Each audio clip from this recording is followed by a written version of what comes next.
afternoon, everyone. Before I begin, we'll be quickly going through the concepts of audit and ethics, paper number 5. Now, before I begin, I would just want to know how many of you are writing for the first time, Inter. Okay. How many of you are done with audit? It's a very weird question to ask, I know, with the given the subject that's in the syllabus. Not me. Okay, fine. Before I begin, how many of you have problems with conceptual understanding of the subject? Or are you very clear with the concepts? Because if you're very clear with the concept, then the approach should be different. And if you're not clear with the concept, then the approach should be the different. Okay, we are not here to run through the portions. Okay, I want to set the base right. Okay, so 100% portion won't be covered for sure. All right, I've already written that there are certain topics which are excluded, but as much as possible, I'll be covering all the standards at least. Okay. Yes. So, do you have any conceptual problems in understanding the subject? No conceptual problem. So, you guys are clear with the concepts, huh? Pakka? Sure, no? See, you have to be open. If you're not open, then I won't be able to serve the purpose. Although it's for free, I do not consider it for free. Okay, I want to give the best, so I will not take it very lightly. So, I just want to know these things. Okay, online. Okay, yes, we need the concepts. Okay. Except chapter 5 and 9. Chapter 5 and 9, there's no concept at all. All right. Let me just give you the clarity on that. Okay, so let's begin. Initially, I planned it for 4 days, but due to the time constraint, I'll have to stick for 3 days. So the timings is generally from 3 to 7, but if the content goes on, I'll be going on, right? So this is my general plan. I'm excluding chapter 5 and chapter 9 for now. Okay, because we in chapter 9, that is other entities, we do not have the concepts as such. It's just like auditing certain entities, and for that I have a set template. So I'll be giving you that set template. You just have to think. You can use your mind, write some common points, and still you'll get marks in that particular chapter. So people who tell that we cannot write own points in that chapter, you can still write your own points and still get marks out of it. Okay, which I will tell you where to focus on as well. Then in chapter number 5 gives you on an average 10 to 15 marks for sure. Okay, but for the marks and the content, you have something like 120 to 130 pages in your ICAI module, which humanly impossible to remember everything and go and write in the exam. So for that also there is a particular base for which you have to understand the chapter is based on some things. It's unfair from ICAI also to expect an intermediate student to write so much of content. For example, in share capital, 5 pages are there. You're not able to write that. But there is a base on which that chapter is built. That base, if you are able to understand and get it with other standards knowledge, chapter number 5 can be easily maneuvered. Okay. So apart from that, how am I going to plan? I'm going to take chapter 1, 11, 6 and 2 in the same order. Okay, because this is what we do in regular classes as well, where I'll set the conceptual clarity with respect to audit, what is required. Then I'll be doing the next important topic called CARO. So this is a target for day 1. Okay, and from your perspective, what should be required generally in a marathon is 2 rounds of study should have been done. Now I don't know whether you guys have done it or not, but a minimum of 2 rounds if you have done, only then the marathon will have a very good effect. Otherwise, if you are looking at a marathon as a study session, then it is ineffective. Okay, it's just quickly brushing up of concepts, because regular classes we take 120 hours of audit and at intermediate level. 120 hours of audit subject, I can't, give 100% clarity or 100% syllabus coverage in a span of 12 to 14 hours. That's like less than or almost just over 10% of the time, right? So wherever possible, I'll give you the clarity, okay? But we won't be able to solve all the questions and all. Although in class we solve, like we have 500 questions in the book, but we will not be able to solve all those things in the marathon. I can tell you where are the areas where they'll ask a lot of questions, okay?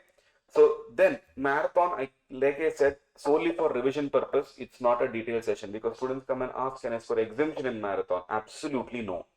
I'll outrightly tell you, from marathon alone you cannot score exemption. Marathon is a revision session. Okay. Now we usually have a chart book which you can take it from the website, right? And since we are running through, we are not having fun in the class. the class might for you sound monotonous. So you guys have to respond. Okay. See, I don't know you, you don't know me. But we have one common point, one common objective to understand the subject. At least for that sake, we'll have to respond. Otherwise, auditing, as you know or as you have heard from your seniors, is a boring subject, a dry subject, a theory subject. Nothing is there. Everything I will prove wrong if you give me enough time. Okay. Class notes, that is, there are certain notes which cannot be shared, handwritten notes. But apart from that, there are certain notes which I will share it to you. You can use that for your purpose. Right. These are the standards which you should not miss out on for sure. Clear? Be it you write in May, you write in Jan, you write in September, whenever you want, you write. But these are the important standards which you should never miss out on. One thing is your chapter 11, SA 220 and 210 and SQC 1.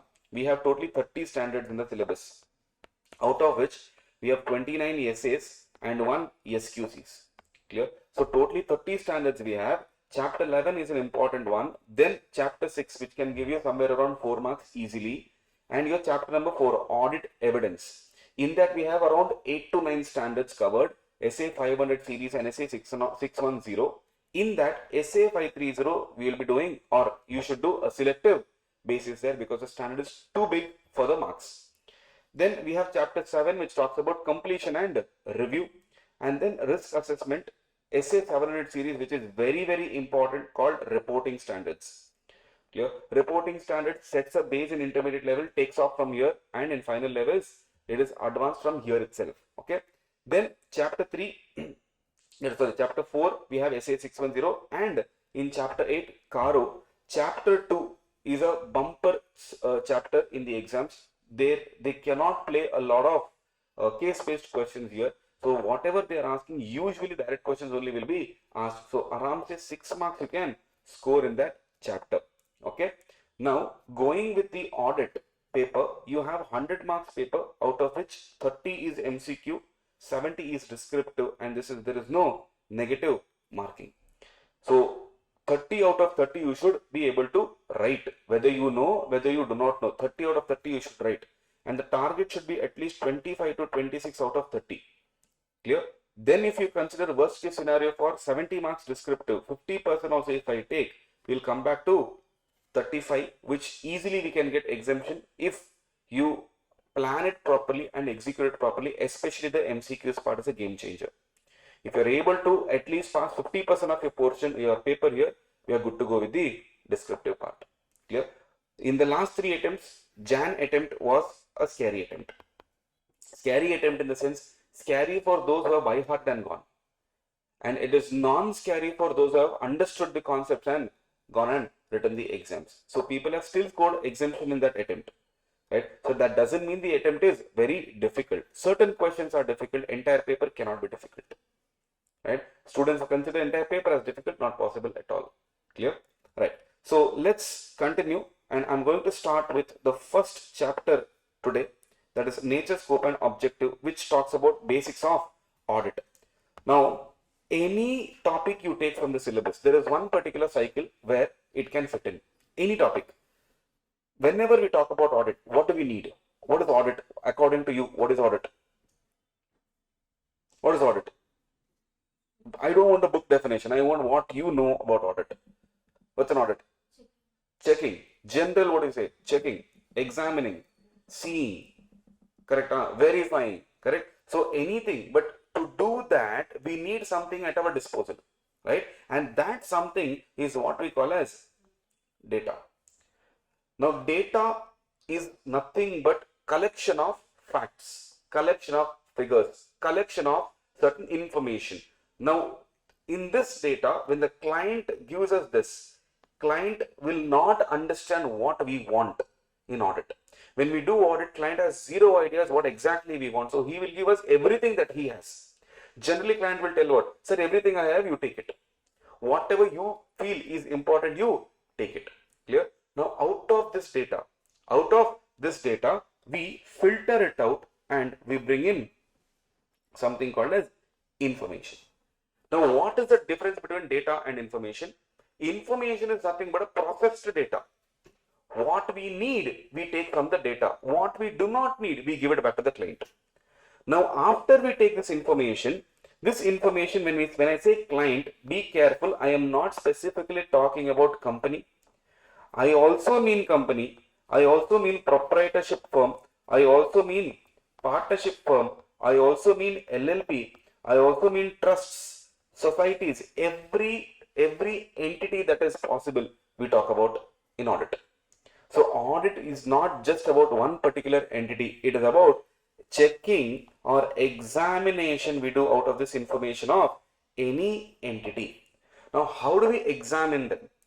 To do the examination, we need something called as procedures.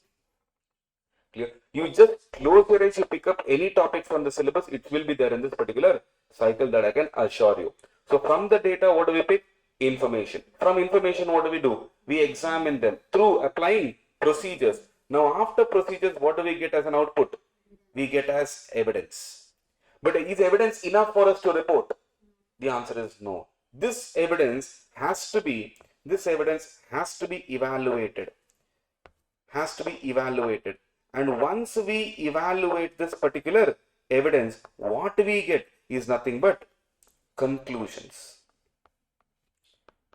Now, evidence and conclusion, there are two things. Evidence is what you see. Conclusion is what you judge and what interpretation you make out of that particular data that is there in front of you. Once you get the conclusion, this conclusion has to be evaluated again. And when we evaluate the conclusion, that is when we end up getting our opinion.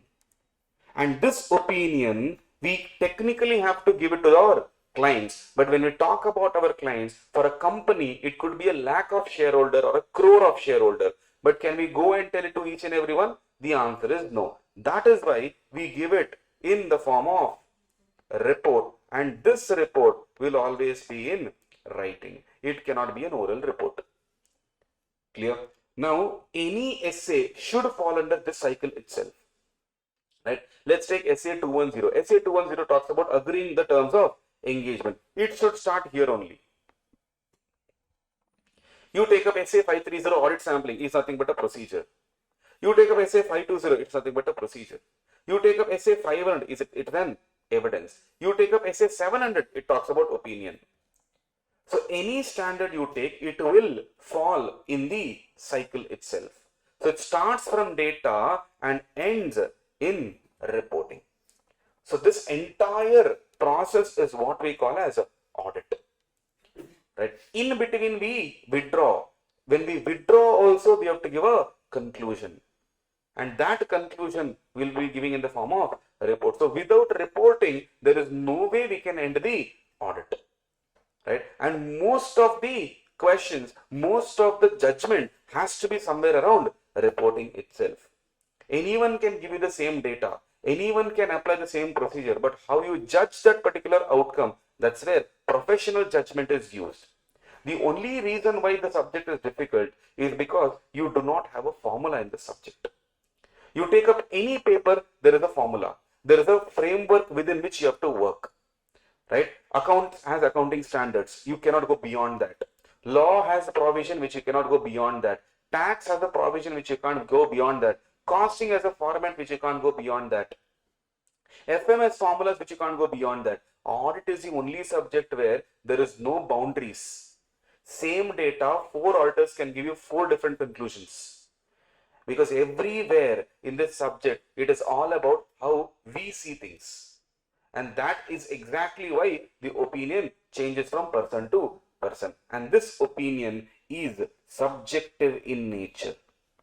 And if opinion is subjective in nature, report will automatically be subjective in nature. And that is why in some of the standards you will see the predecessor auditor had given an unmodified opinion and current auditor is giving a modified opinion. Because even though the company is same, the information what is important for you is not important for me, and what is important for me is not important for you. So this is the entire base of audit, which starts from data and ends on reporting. Clear? So what is basically an audit, sir? Audit is nothing but an independent examination. It's not a dependent examination. It's an independent examination. What do you mean by independent examination? We are not getting influenced by someone. No one can come and tell us, you give this report. Work like this only. It's an independent examination of financial information. Mind you, financial information is not equal to financial statements, but financial information includes financial statements. So financial information is a bigger concept. Financial statement is a part of financial information. So what does financial information include? FS, invoices, documents, agreements, contracts, literally everything which affects the financial statements and the profits of the company, revenue of the company, books of accounts of the company, everything will be called as a financial information for this. Clear? Which entity, sir? Like I said, any entity. We are not talking about one particular type of entity. It could be company, it could be trusts, it could be society. Even though the entity is not making profits, we will still go and audit them. Why? Why should we audit non-profit organizations? I understand we are auditing profit organizations to check whether profit and loss gives true and fair view. But what about non-profit organization? Why do we audit them? Give me one reason why we are auditing them. In a purpose, right? The object of the entity. Now you take money in form of donations. You take money in form of grants, whether you have applied it properly or not. In India, emotions work wonderfully. People give donations like as if they are born rich, right? Every person 10 rupees and 1 crore people give 10 rupees. Over no 10 crore we got from there only. Now, how are we using that 10 crore?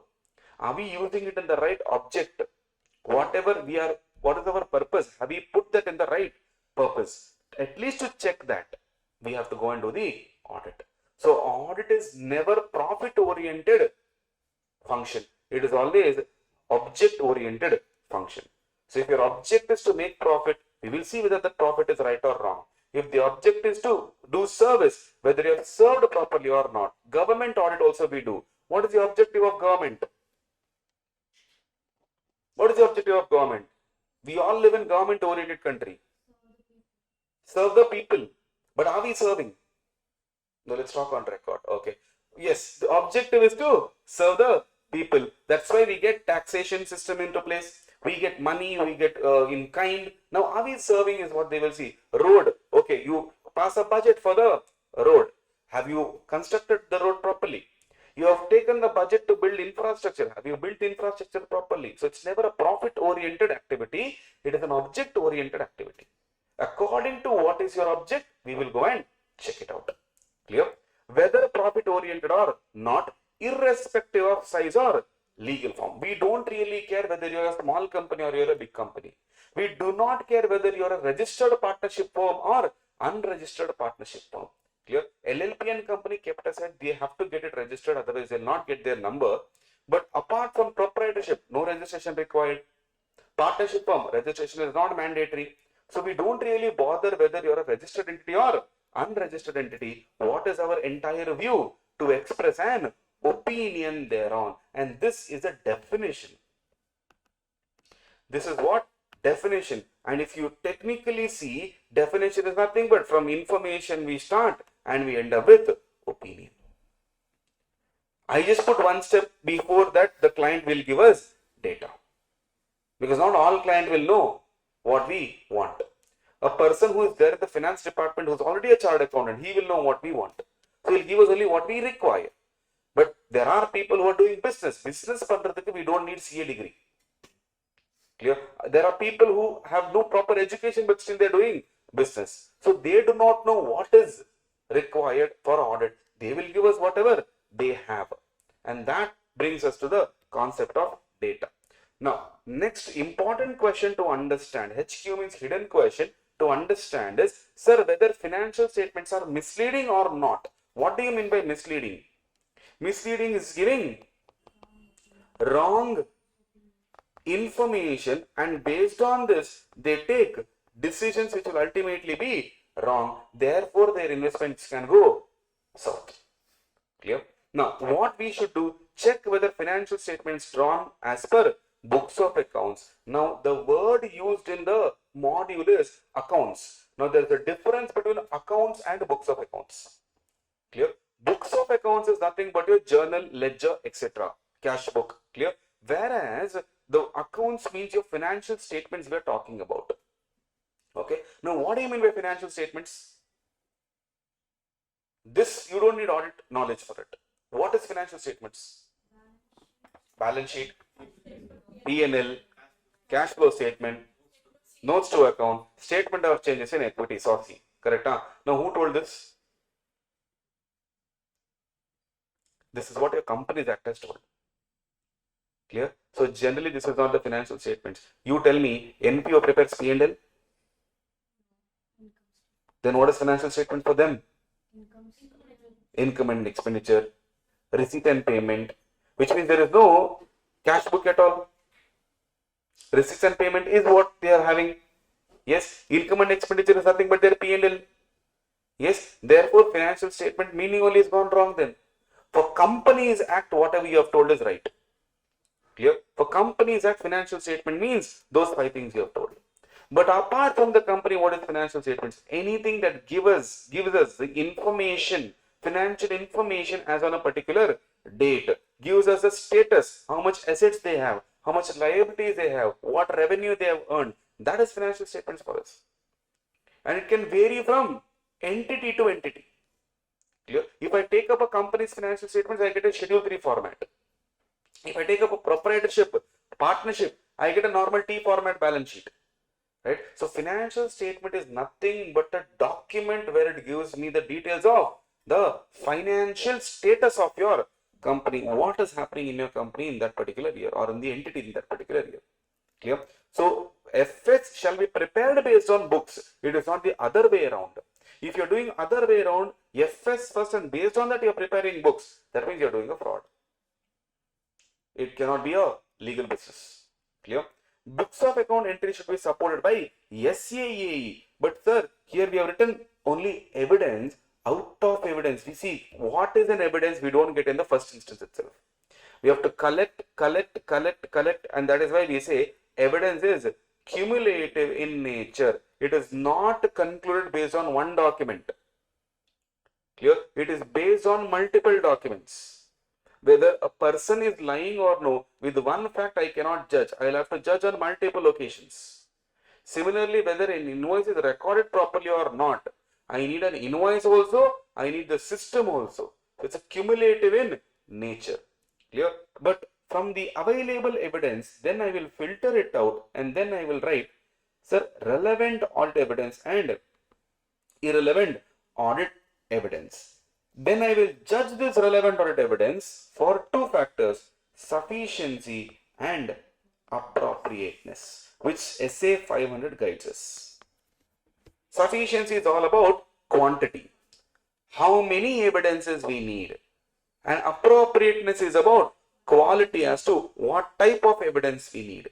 For example, let us say we have cash at bank. We have cash at bank which is mentioned as 1,56,000 rupees as on 31/3/2025. How do I verify this? How do I verify whether 1,56,000 is there or not there? Or it is right or not right? Check my bank statements. Now the client has given me passbook. Okay, client has given me passbook. Is it enough? Not enough? 31st March there is balance no there. What else do you want? Why do we need reconciliation statement? The cash book and passbook entries, there may be some difference in those. Okay, there might be some difference between cash book and passbook. Let's assume that at the end of March 31st, both balances are tallying. Okay, in between reconciliation could have been done because reconciliation is not mandatory. It's just for us to know why there is a difference. Because in a financial statement, reconciliation statement doesn't come as a mandatory statement. What else? How do we verify? Passbook is there. What else? Do we need any other evidence? Now think of it. What other evidence we need apart from passbook? Online, you keep answering in the chat box. No problem. I'll read it later. Very good. Bank confirmation certificate as at 31st March. Now my question to you, Ma, in bank confirmation also they give 156. In passbook also they give 156. Why did you go for confirmation? Why not passbook? Passbook also is printed by the same bank, no? The reason being is passbook, no, I do not know whether it is giving me a real-time update or not. For example, let us say on 31st March only, morning 10 o'clock, you withdraw 10,000 from the account. You have given it to someone else.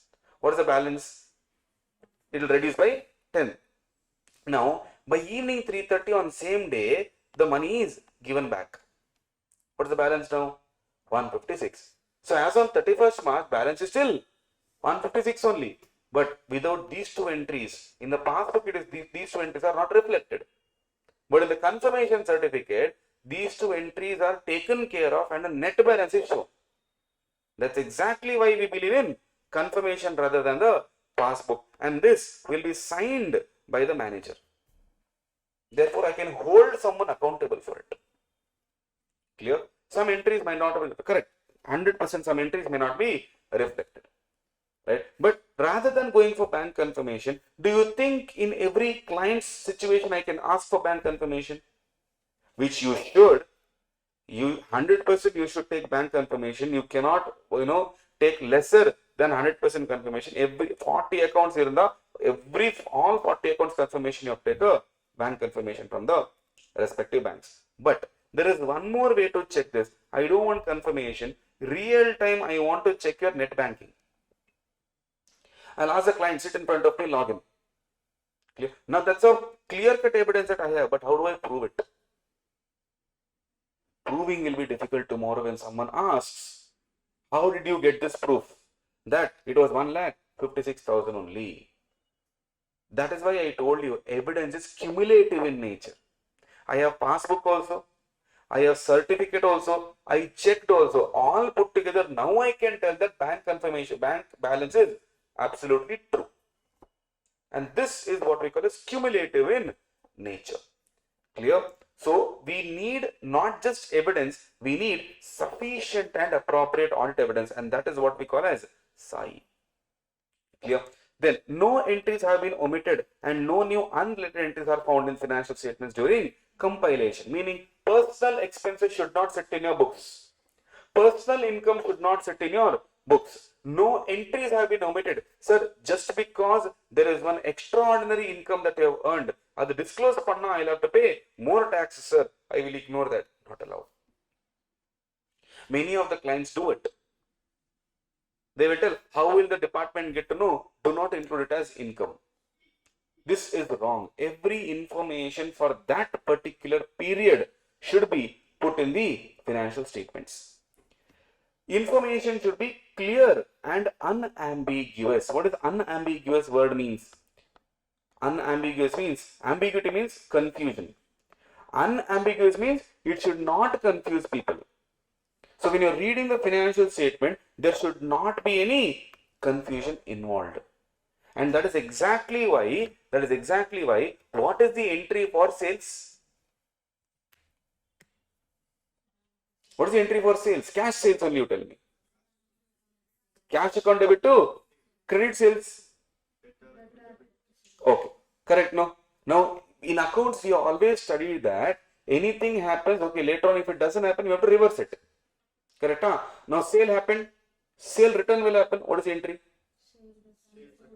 Sales return to debtor or cash. Correct? Wrong, no? When sale happened, what did you do? You created sales.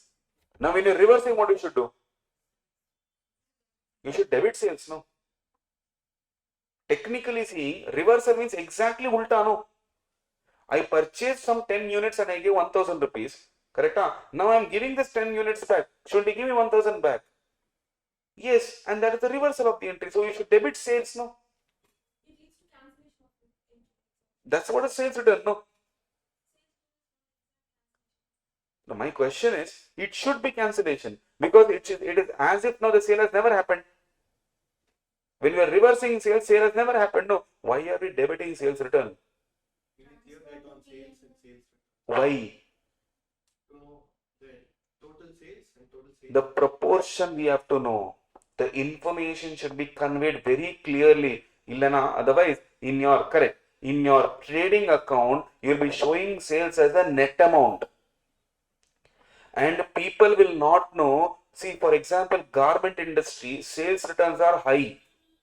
Myntra, Ajio, Amazon, whatever, when you're purchasing, the returns are high because of quality issues, size issues, representation issues. So the return will be high. We need to know the proportion, the difference between how much sales you have done and how much returns you have done and what are the net sales. Similarly, debtors, provision for debtors entry. P&L account debit to provision for debtors. Now, where do you show this provision? Reduce from? Do you actually reduce from debtors? You don't reduce from debtors. That's the reason why I asked entries. You will never ever touch the debtors when you create provision. You just create a provision for debtors, but debtor never told I will not pay you. Debtor always told you, give me some time, I will pay you. You are scared that he will not pay. For your consolation, no, you create a provision and keep. And this provision you minus from the debtor. Technically, it is a credit balance. Yes, and credit balance should sit in the liability side. Correct? It is going in reducing from the asset side because that is what whatever information we are giving it very clearly and we are not confusing it. Clear? So from debtors we reduce provision and net amount we show. But when bad debt happens, you touch the debtor balance directly. What is the entry for bad debts? Bad debts account debit to debtor, P&L to bad debts. Correct or no? So technically P&L to debtors, compound entry if we see. Yes, that is exactly where you touch the debtors. Provision, you never touch the debtors. Because bad debt is a confirmed bad debt. Yes, told you will not pay. Or some event has happened through which you understand you will not pay. But other than that, provision will never be touching the debtors. But as a presentation problem, we show it in the asset side and we reduce and show it. And that is what we say, whatever information we are giving you, it's clear and unambiguous. Third example, when amalgamation happens, you issue something called as purchase consideration in form of shares. PC cannot be in form of debentures. You have to issue in shares. Now, when you're issuing shares, what are you passing the entry as? What comes in? Business comes in, no? So, business purchase account debit. And then all that liquidator, asset, liability, etc. Clear? Generally, when we give shares, what is the entry? Bank to share capital. And when we purchase business, business to share capital will come as the net effect. And in the share capital notes to accounts, the bracket you will be writing out of the above, X number of shares are issued for consideration other than cash. This note is very important because of the information that you are giving should be clear and unambiguous. Because if I just take the extract from balance sheet, I'll take the share capital, I'll take the bank account. Clear? The shares that I have issued for cash will reflect in bank account, but the shares you have issued not for kind or for consideration other than cash never reflect in bank account. There is a mismatch. That's exactly why you give that note. Clear? Amount in financial statement should be classified, described, and disclosed as per accounting standard. Clear? What is there's a difference between provisions or provision and contingency. It should be clear cut. You should have a definition for that and disclose accordingly. Clear? Inventory. There's a difference between asset and inventory. What is the difference? Yes, inventory is used in the day-to-day life of the business. It is dealt with the trader. That's why we say stock in trade. Right? So in asset side, sir, we don't use it for business, it is for us. If I have a car, it is an asset. But if showroom has car, it is inventory. Right? So when we say it should be properly classified, described, disclosed as per accounting standard. AS 10. AS10 clearly talks about property, plant and equipment. Yes, now the cost incurred on that asset to get the asset to the present location and condition is what is capitalized. After that, whatever expenses you spend, it will come as a revenue expense, repairs and maintenance, unless the efficiency is increased. When the efficiency is increased of the asset, you consider that as a capitalization. Now, who told this? This AS10 told. So, accounting standard wise, whatever is a classification, disclosure, description should be provided, and FS should present a true and fair view. Now comes the important concept. Why can't we give true and correct view? Why are we giving true and fair view? We are giving true and fair view only for one purpose. We have some limitations in the audit. There are 5 limitations that is there in the audit. Number 1, nature of financial reporting. Nature of financial reporting means what? Accounting standards, accounting policies and gaps asks us to create provision. Prudence concept is what we follow. What do you mean by prudence concept? Anticipate the loss and account for it today. Basically, rather than getting a heart attack, it is better to get panic attacks every now and then. Right? Rather than after 4 years we suffer heart attack once for all, every 4 years, slowly we'll die. And that is what we call as prudence concept. Account for the loss for today. But do we anticipate positive income? No. But if there is a loss, we have to create provision. If there is a profit, do we create provision? No. If there is an income to be received, we create a provision? No. But if there is an expense payable, we create provision. Clear? We create reserves when there is a liability. Debenture redemption reserve. Deposit repayment reserve. We create everywhere reserve because tomorrow we should be able to pay it on time. Right? Because of financial reporting only, we have to take judgments there, and judgments cannot be accurate. Judgments will go wrong. No matter how experienced you are, there are times, I am saying yes, the proportion might be less of judgment going wrong. Anna, you cannot eliminate the risk of wrong judgment. If you are eliminating the risk of wrong judgment and you are telling 100% my judgment is true, then you are God. You cannot judge this year my provision. For example, insurance claims. Actuary will create a report and give it to you. Can you exactly tell how many people will die in this financial year? We started our financial year. No. Take a judgment. Can you take a right judgment? No. But they have to honor life insurance policies, which is nothing but a liability, which means you have to create a provision or a reserve and keep. How much they'll create? Based on actual, and that can go right, can go wrong. So that is called nature of financial reporting, where judgments are involved. Second limitation here is nature of audit procedure. Sir, what is the nature of audit procedure means? See, there are 2 types of limitations here. One we call as practical limitation and one we call as legal limitation. What is practical limitation, sir? Do you really think we start audit today, okay, and we have to end by 1 month? Because there is AGM for the company. Once we start the audit, in 1 month, can you finish? For example, Reliance audit. In 1 month, can you finish 100% audit and give a report? No way. Therefore, what do we go for? Sampling procedure.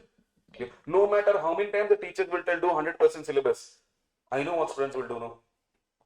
Yes, it's not possible for them to do 100%. So they'll end up doing less than 100%. Now remember, sampling does not mean just a small amount. Sampling definition is absolutely clear. Anything less than 100% is sampling. In fact, 90% also is sampling only. 99% also is sampling only. Only when we touch that 100% is what we call as in detail examination. Clear? So practical limitation is sampling. Legal limitation is boss. We cannot arrest our client. The maximum we can do is complaint. We are like complaint box. We keep complaining in report. This is not right, that is not right, management did not do this, management did not do that. That is the maximum level we can go, and that's a legal limitation we have. You give us investigating power, we can give true and correct view. But we do not have investigative power. We cannot search, seize, arrest. We cannot do all these things. Maximum we'll do is, you are lying to me, oh no problem, in my report I will tell. I don't believe in this information.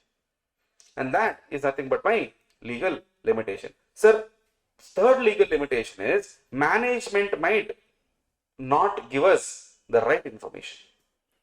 Management might hide the information because they are the one who's the source for us. So if they have committed fraud, have you ever seen a fraudster coming and telling I have done fraud? No. But he'll give you all the information except that information. That's a limitation for me. That is why even in the court of law, when the judge gives a judgment, what will he say? Based on the evidences presented to the court. That means evidence, even though if you have not presented, don't blame me. Similarly, you have the information but you have not given it to me. How can I see it? The A in CA stands for accountant. No, not astrologer. How can I get to know what is there with you? Clear? That is not possible. And that's my second limitation called audit procedures. Clear? This is very important. I am not an expert in authentication of documents. He may be led to accept invalid audit evidence based on unauthentic documentation. I am not a document expert. You give a document, I will believe that. Clear? This brings to my next concept where you have to very clearly remember an auditor should never doubt his client from day one. Clear? We go with the mindset that my client has prepared the financial statement in a proper manner. He has followed all the rules and regulations, although we know practically he will not follow. But standard says this is what you have to understand. When you start the audit, you should have an opinion about the client's financial statements that it gives true and fair view. And this opinion is what we call as unmodified opinion. And what is unmodified opinion? The financial statements are prepared in all material respects as per the applicable financial reporting framework. And that's the assumption we take and go. And when we start working, when we find mistakes, and that is when we start digging into the information and then modify our opinion. That's why we say modification of opinion. Only when there is a default, we can modify it. And there, what is the default opinion? Client is good. Then we start modifying. Okay, good, but not bad, bad, and then worst. Clear? So this is our main motto when we go for an audit. Okay. Then third one, it is not an investigation which I already covered because I have some limitations. I am not a police inspector. I am not an investigator, which is why I cannot give a correct view. I have to give only a fair view. Okay. Then fourth one, timeliness of FR and decrease in relevance of information. Now, you guys are writing in the month of May. If I give you 50 important questions today, will it be important for May exams? Yes. But the same question if I give it in the month of June. Now, information is same. Why? How did it become irrelevant? Because of time. Right? So, whatever information we get, we have to find a balance to use that information in the right way. Because we get so much of information which we may not be able to use it in the right way. And that is a limitation that we have because we have a due date to meet. We cannot take forever to give a report. Then fifth limitation is future events. Can you predict the future? If yes, please tell me how much you'll score in this, May exam. You cannot predict. Okay. Absolutely not possible at all. So we cannot predict the future. We can only take a call based on our experience and available data. Now imagine auditor will tell this company is doing good and will survive. Now in 4 months company went into liquidation. Everyone are blaming the auditor. Fair enough? No way. Because and look at the irony, I am giving you an assurance about the company based on past experience or based on historical financial information. But you are considering that as a futuristic information. I never gave information about future. They always say in audit report is we have audited the financial statements of this year. And they give the report after the year. How can you assume that future also will be bright? Future may be bright, may not be bright. Clear? It's not up to me. Clear? So future events or conditions may affect adversely. External factors may affect adversely. Imagine new competitor comes. Government policy changed. Clear? Now imagine you have a very good product. You started manufacturing it and you started selling it. Gujarat liquor is a classic example. Suddenly imagine the state government comes up with and tell, in our state liquor is banned. Now your business is going very good. You have to stop there because government policy. Clear? Karnataka, food coloring agent should not be involved in the manufacture or production of the food. Now, if I'm a company manufacturing that, what is the business I have there? Nothing. Clear? So there's one more law where hookah is banned in Karnataka. Clear? Now, if I have a restaurant serving that particular product, will I be able to serve it? No, I have to shut it down. Now that doesn't mean it is because of CA. It is because of certain external factors which I cannot do anything about. Clear? Now, who appoints the auditor? Obviously, owners will appoint, or in case of government audit, CAG, Comptroller and Auditor General. In case of government company, consider partnership for who appoints? Partners of the firm. Trust law who appoints? Committee, managing committee, society managing committee. Clear? LLP, again, designated partners will appoint. Now, what is an assurance engagement? Fraud may involve sophisticated and carefully organized schemes designed to conceal it. Correct, 100%. What is the difference between fraud and error? Fraud is always intentional. You can never say by mistake I did fraud. Clear? You can never ever say that because fraud is always intentional. You know what you are doing. What is assurance engagement? Assurance engagement is a three-party agreement, just like our guarantee. But it's not an agreement. It's an organization or it's a arrangement between three people. One fellow is called as practitioner. Another one is called as intended users. And then we have a responsible party. Now, in case of audit, is audit an assurance engagement? The answer is yes. Clear? Who is the intended users? Could be members. Who's the responsible party? Could be board of directors. And who is the practitioner? He's a CA. Clear? So, it's an engagement. What do you mean by engagement? What do you mean by the word engagement? Engagement is nothing but agreeing to do something. Yes, you're right. Commitment only. Agreeing to do something.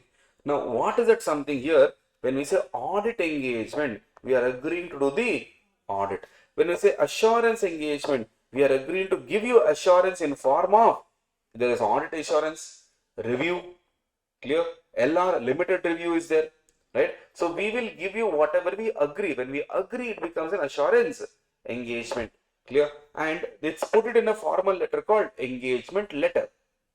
And it's agreement between two people, client and the CA or the auditor.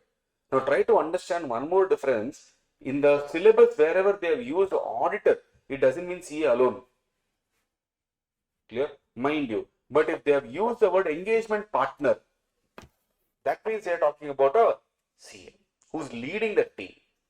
So auditor can be even you, articles, staff, anyone. But engagement partner cannot be these. Who is the engagement partner means? The one who is leading the team. Clear? So that distinction in the syllabus is extremely important in standards. It's very relevant for us in the standards. If they say the auditor, it could be my team. But if they say the responsibilities of engagement partner, that means we have to talk about the one who's leading the team. Clear? Right? Elements. Sir, elements, what is there in this? We have three-party relationship. We have subject matter. What is subject matter? For example, bank has appointed me to do the stock audit of one of their clients. So in this case, who is the intended users of the report? Bank. Who is the responsible party? The client. And who is the practitioner? Me. So I have to go there, prepare the stock audit report and give it to the bank. They will use the report. Clear? Then suitable criteria, if they have mentioned any criteria, we have to see whether it is matching with the criteria or not. We obviously need SAAE, that is sufficient appropriate audit evidence, and ultimately we'll have to give it in the form of written report, written assurance report. Right. What is the difference between audit and review, sir? Which gives us better assurance? Always, audit gives us better assurance. Which has more procedures? Audit. Which gives us more conclusions? Audit. Which has a better assurance level? Again, audit only. Clear? Review is always lower than audit. We cannot match it with the audit level. Okay. Now, prospective financial information means what? Futuristic, like budgets, forecasts. Clear? Now, when we purchase goodwill, we have to gauge in future how much we are going to earn. Now, in goodwill super profits method, if you see, you have to into number of years of purchase you have. I hope you remember the formula for super profit goodwill. Normal profit minus actual profit is what is super profit for us. That into number of years of purchase is the goodwill value which you pay and buy the company or by the entity. My question to you is, why, what is that into 3 into 4? Super profit into one factor you multiply. Now, why is that factor? Numbers. Why are you saying 3 years of purchase, 4 years of purchase and all? In partnership and all you used to, I think, 11th, 12th. Why you used to multiply that? Any idea? Why multiplication was done? Formula we know, easily we can solve. Solving is not a problem. Why do you multiply?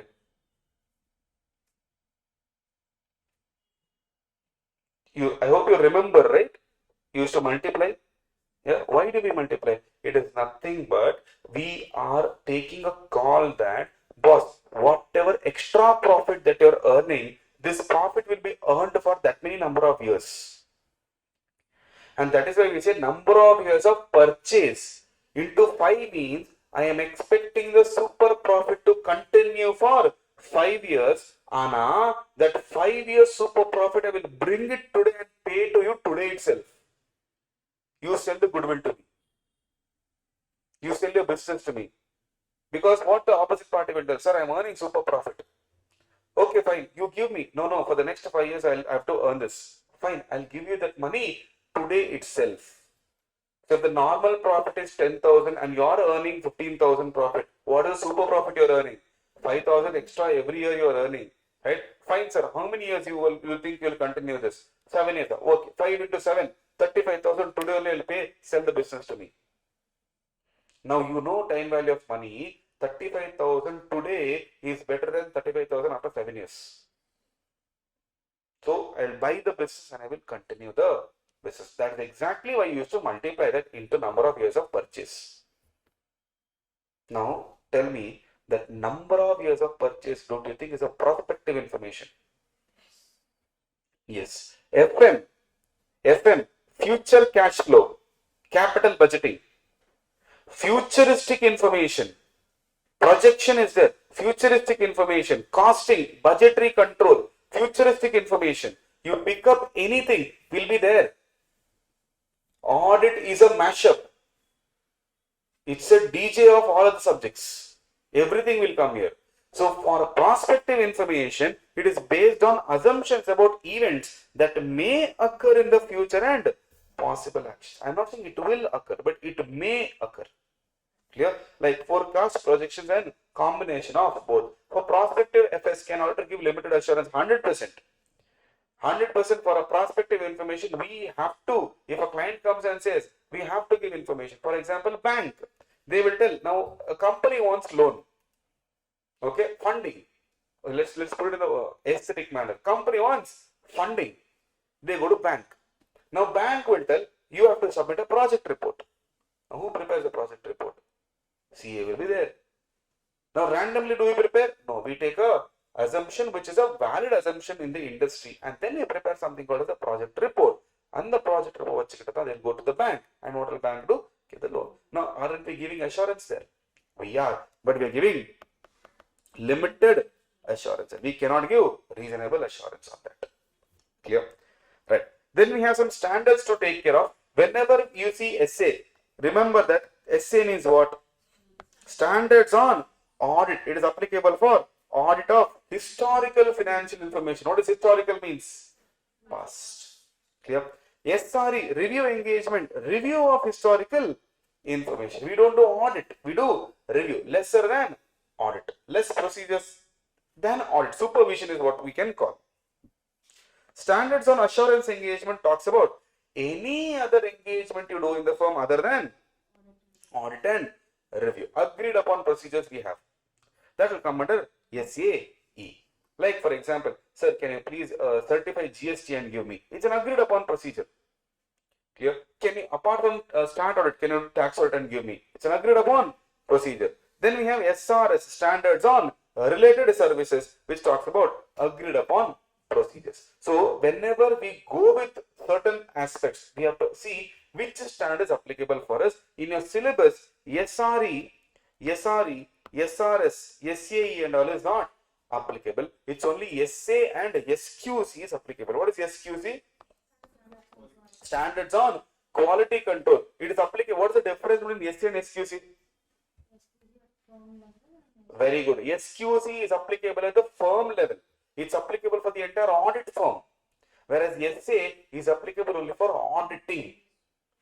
So if a firm is doing review but not audit, SA is not applicable for them. Clear? SA is not applicable. SRE will be applicable. And SQC. So any firm does anything, SQC is 100% applicable for them. Clear? Yes. Right. Now, why do we need standards? This was asked as MCQ from nowhere. Clear? And the way they have asked also was very beautiful. Why do we need standards, sir? Why do we need standards? Without standards, we can't survive or what? Without standards, we can't survive or what? Do we need standards all the time? Now, without accounting standards, you can't solve accounts or what? We can. Not that we cannot. Clear? But the problem is, if 1 crore people think in 1 crore ways and then prepare in 1 crore methodologies, what will government decide? How will they know whether we are doing good or not? That is why they said, boss, stop this thing. We will bring up with a standard where everyone has to follow this. Example, before 2018, when mutual funds were doing business in India, before 2018, they never knew or we never had a bifurcation called what is a mid-cap company, what is a large-cap company, and what is a small-cap company, and what is micro-cap companies. It is in 2018 and after that, they started giving a definition of what is a small cap, mid cap and large cap. Till then, Reliance for one mutual fund company is a small cap, for another mutual company is a large cap. And that is how mutual funds were designed. Now, people who invest in mutual funds, when in early 2000s after COVID-19 came, they were saying last 5 years, which is of no use because the criteria was changed. So how can you judge that? Not possible. That's why they said we'll bring standards henceforth. If you fall under this to this, you're a large cap. This to this, medium cap. This to this, small cap. Clear? And that is what they are telling now. If we have standards, then we can put benchmarks with global practices. The day ICAI stops updating the syllabus according to the global practices, no, that is the day we lose a value. The syllabus keeps changing because globally the demand is different.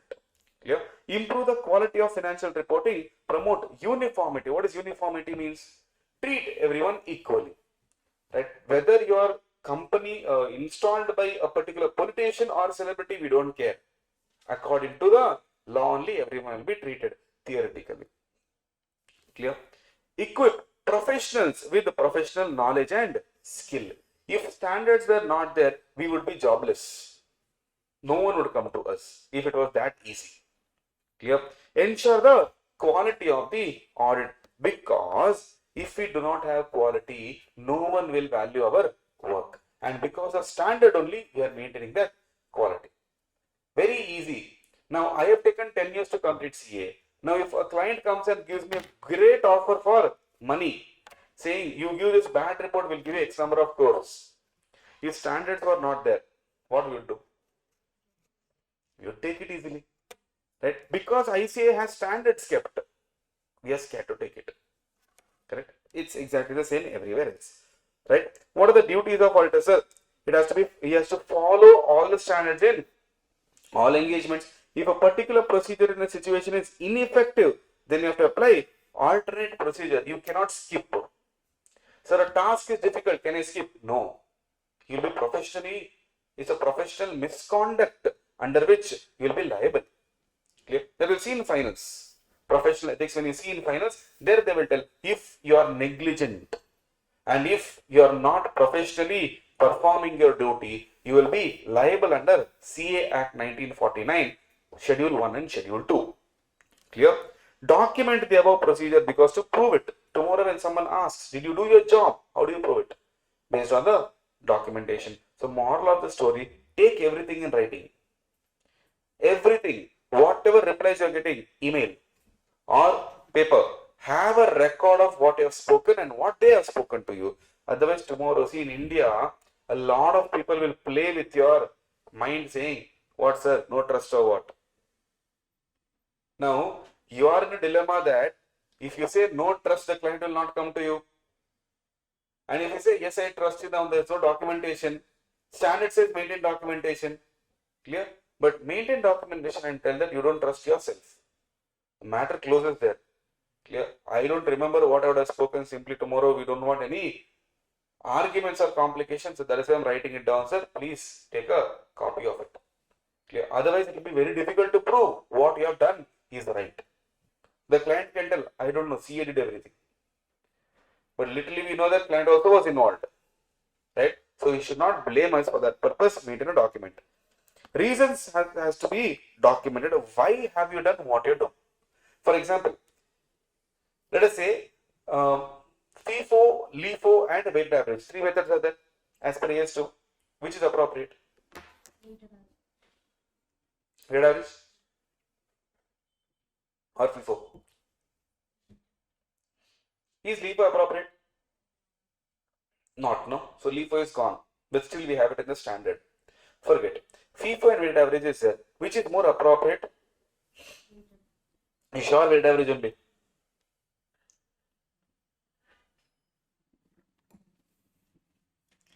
If you are maintaining perpetual system, there are two types of inventory system, periodical and perpetual.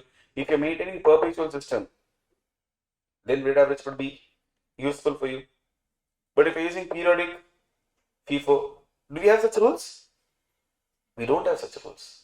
Whether you use perpetual, whether you use periodic, you use FIFO, you use weighted average, doesn't matter. Depends on the nature of inventory.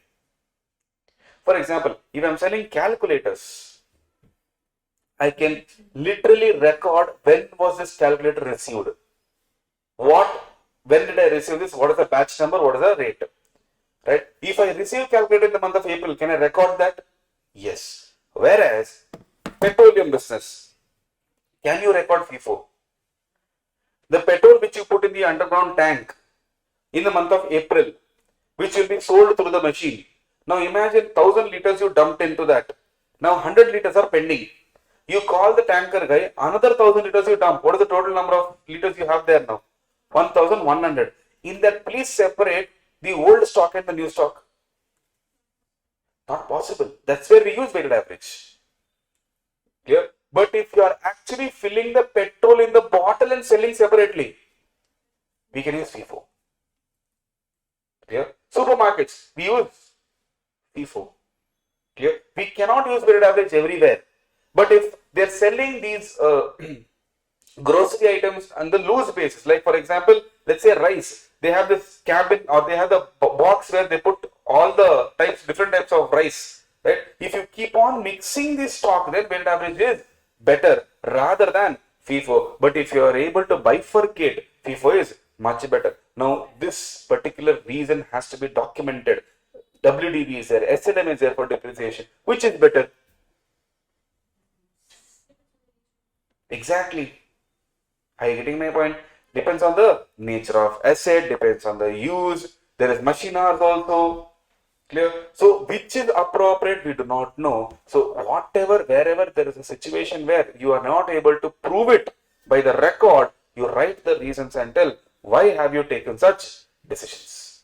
So that tomorrow we can go and prove in front of the institute if they ask us a question. Clear? This is basically your chapter 1 called Basics of Audit. Clear? I am not going to do advantages and other things because it's first of all it is a school level question, advantage of audit and all. We all know what is the advantage of auditing. Clear? Partners will get the audited financial statements, bankers will get it, moral check on the employees. Clear? Workmen can get their dues properly. Government will trust us. Same logic. Clear? We'll be doing only the important concepts of chapter 1. Now, after this, we'll be doing chapter 11 directly, clear, which talks about ethics and terms of engagement. So, when we talk about ethics, what is ethics? What do you mean by ethics? Value? Yes, what type of value? What type of value?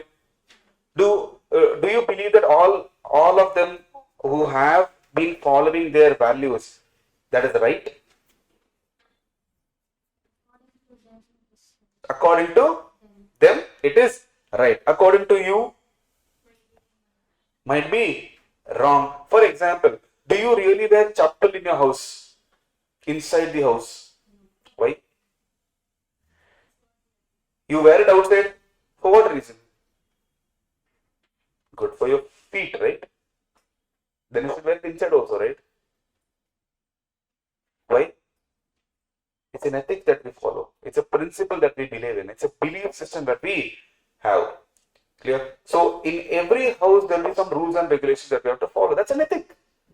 We cannot, because until and unless you come to the system and change it, because your belief system, if you have to impose, you have to be in that particular power, right? So ethics is something that we believe is right or we believe is wrong. What we believe is right can be different for someone else. Now imagine, see, ICAI is not here to tell you in personal life what ethics you have to follow, but in professional life, you have to follow ethics. Reason being, let's say generally, when you go out and behave in a manner, your relatives, strangers, anyone, what do they first talk about when your behavior is bad?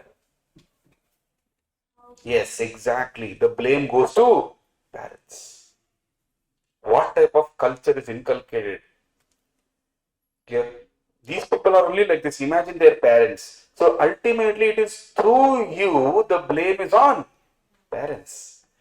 Now, ICAI says, personally, I can't do anything. Professionally, I am the parent. You represent me. You are a member of the institute. When you go out, you use the word CA. Who gave you that word? I gave you that word. First name is given by your father. Last name is given by your family. Prefix is given by me. So in the society, you are known by the prefix first. So when you go out and behave there, boss, you are raising finger on me. And I do not want people to raise finger on me. For that, I'll put ethics in place. So you don't follow it, you're out of the house. You follow it, you are staying in the house. Clear? Very simple logic of ethics. Clear? So what institute is doing is, they will tell boss, you should have something called as integrity. What is integrity? Integrity is, boss, with your client, please be straightforward and honest. If a client has payable, tax payable, tell directly you have tax payable. If you have done something wrong, tell to the client that you have done something wrong. Be accountable for it. Don't hide information. Be honest with it. Clear? It implies fair dealing and truthfulness. Sir, I charge, for example, let's say more fees than you. Ethical? Ethical? If you say no, then I have one question. If I go somewhere here only, if I eat a plate of idli, they'll charge somewhere around 40-50. But if I go to airport and eat, they charge 260 rupees. Then that should be unfair, no? Yes or no? A pasta which you can eat in a cafe for probably 150-200 rupees. If you go to a store, they charge 1500 rupees. Unfair, no? For you, it seems unfair. Did they ask you to come and eat? No. You can't go there, order what you want, and then tell this is costly, outside is sold for 50 rupees. Go there. This is my ethics. I will sell at this price only. How can you come and tell it is fair? Which is why I tell what you believe is true for you, what I believe is true for me. Are you getting my point? Understood? Clear? So you cannot really question until and unless there is a board for it. Understood? Right? So in professional life, they say, boss, I don't want my image to get affected. And that is the reason why I'll put these type of ethics. Right? You deal with the client fairly. If you feel, okay, sir, this is a fair fee that I'm charging, no problem. It could be costly for the client. We can't do anything for that. Are you getting my point? Because I am an expert. You can't expect. See, in India, I don't know, many people have this opinion that please get cheap and best product. Heard about the statement? Get cheap and best product. I want to tell you, if it is cheap, it is never the best. And if it is best, it's never cheap. It only talks about affordability. Clear? You get the best product, no problem. See if it is affordable or not. There are exceptions for sure. Clear? So we have to check that whether a CA is dealing in a fair manner and not unfair manner. Clear? And he is truthful to his employee or to a person who employs him. Professional accountant shall not knowingly be associated with reports, returns, communication, and other information where accountant believes that it has a materially false or misleading statement. This statement can be given in the exam and asked for 2 marks to explain or to identify what ethical principle has been breached. Clear? This has been asked before. Point number 3. Clear? So if you believe that the report document has wrong information, do not rely on that and do not take up the audit. Tell straightly, your straightforward manner, you tell, no sir, I don't want to take it up. Clear? Then objectivity. What do you mean by objectivity? Do not budge your judgment. Do not compromise your judgment. And this word is very frequently used in the subject. Right? Objectivity means not to compromise professional judgment because of bias, conflict, or undue influence. I'll ask you one question. I want you to participate in this. Imagine you're a CA of A Limited and you have caught a fraud of that particular company. When you caught the fraud of that particular company, it moves to the director level, and in the director, the one who is involved in the fraud is your father. Example. How will you take this case forward? Remember, it's a fraud. Okay, it's a bigger level scam. He will definitely imprison in this case if your decision goes anyway. Now you tell what decision you will take. As a CA, what decision you will take?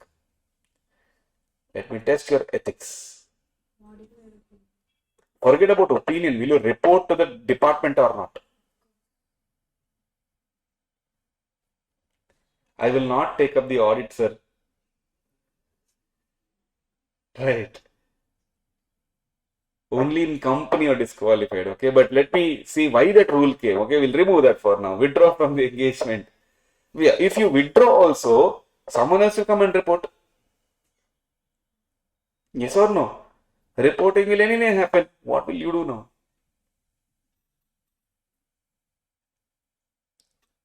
சொல்லுங்கப்பா என்ன பண்ண போறீங்க? Will you go and report to the department or will you try to hide the fraud?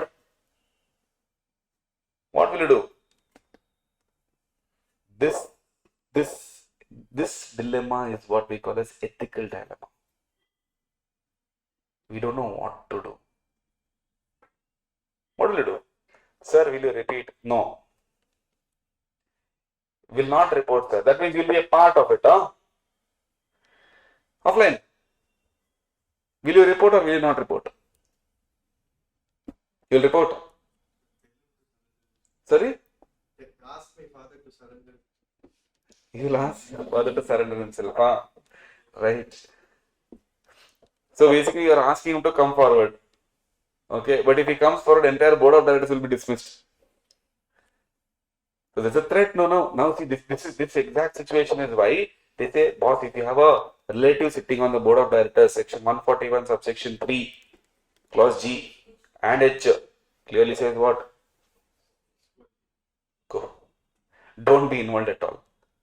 Don't take up if there is a relative sitting on the director designation. Clear? Yes, or key managerial person. Operational level, if there is a relative, no problem. Clear? I am telling you why that point came into the picture, to maintain ethics.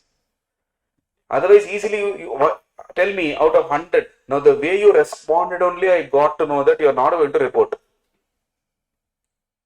100%.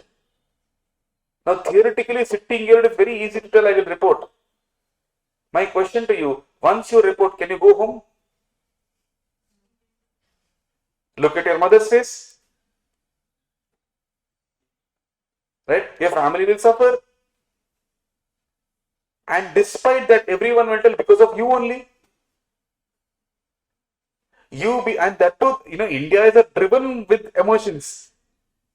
They will tell, Appa, the one who earned money for you, you put him only into the jail. Nalla pullada. Now every day you have to suffer with that. No, it's not so easy. That is where now you have to choose between what is right and what is right. And what is wrong. What is right and what is right. So you have to, if you don't follow ICAI, you are betraying the profession. If you follow ICAI, you are betraying the family. That is why they say, if there is a conflict of interest, just do not accept such assignments. Tomorrow I won't be able to take right decision. Now I know what you will ask also, but someone else will take that decision. No, that is not on my control. But I do not want to take up that audit. Now this is what we call as ethics. Some will go and report. Yes, sir, I have to be true to my profession. Ethics. They're just following ethics. You not reporting also is an ethics for you. But your belief and ICAI's belief is different. If ICAI says you should report, if you don't report, you're wrong. That means I am wrong. And they will take action on me. Ethics committee will definitely take an action on me. So you should not be influenced because of bias or conflict of interest or undue influence of others. For example, someone will come and tell, hey, give this report only. Others will not give you fees. Maintain your objectivity. Don't tell them, okay, I will not do the audit only. Rather than giving a judgment which is, you are telling me what to give, I will not do the audit. It requires that a professional accountant shall not undertake a professional activity that unduly influences the accountant's judgment. So you have to give an unbiased opinion. You have to give opinion what you feel is right and not what someone is feeling about that. Okay. Professional competence means what? You should have professional knowledge and skill to ensure that the client is receiving competent professional service. If you are an outdated CA, you are giving very bad service now. Which means you have to keep amending yourself with the recent amendments. Otherwise, although you are a CA, you are not a professionally competent CA, qualified, but does not have competence. Clear?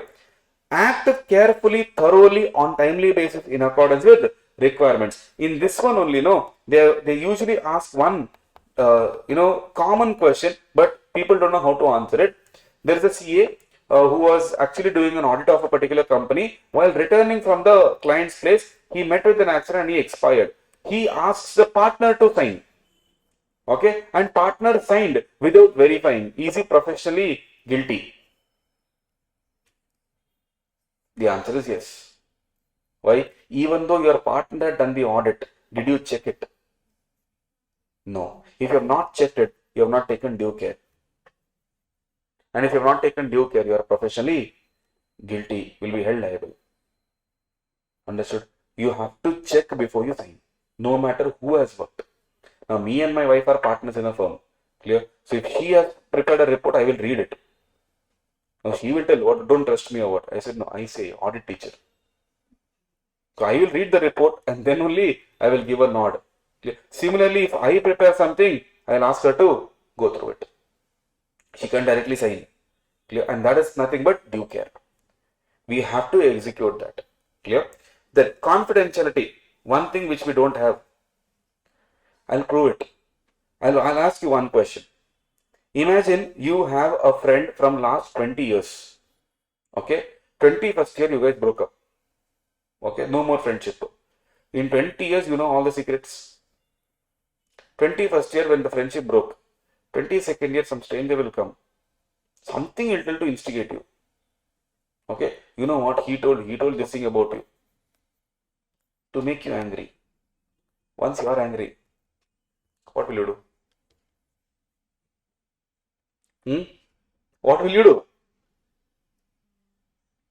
It is easy to sit here and tell, no, I will still not tell anything. But in the moment there, what he told like that, what he did, you know? Now you will start telling things. Who is the beneficial party out of this? The third party. Easily he will be benefiting out of it. So what you should do, boss, okay, fine, no problem. He told, leave it, no problem. That 20 years he trusted, no. So when a client is there with you, this it's actually a common practice. It was a common practice before. The client will never leave the CA. The CA, lawyer, and doctor are very hard to change. Okay. Now, if the client changes from CAA to CAB, now CAA knows so many secrets about the client. Right? Now he shifted to CAB because CAB was his relative. Now what CAA will do? You should keep quiet now. What you will do? You will go and tell the department. This client, there is a loophole here. This year, this particular income was concealed. You send a notice to him.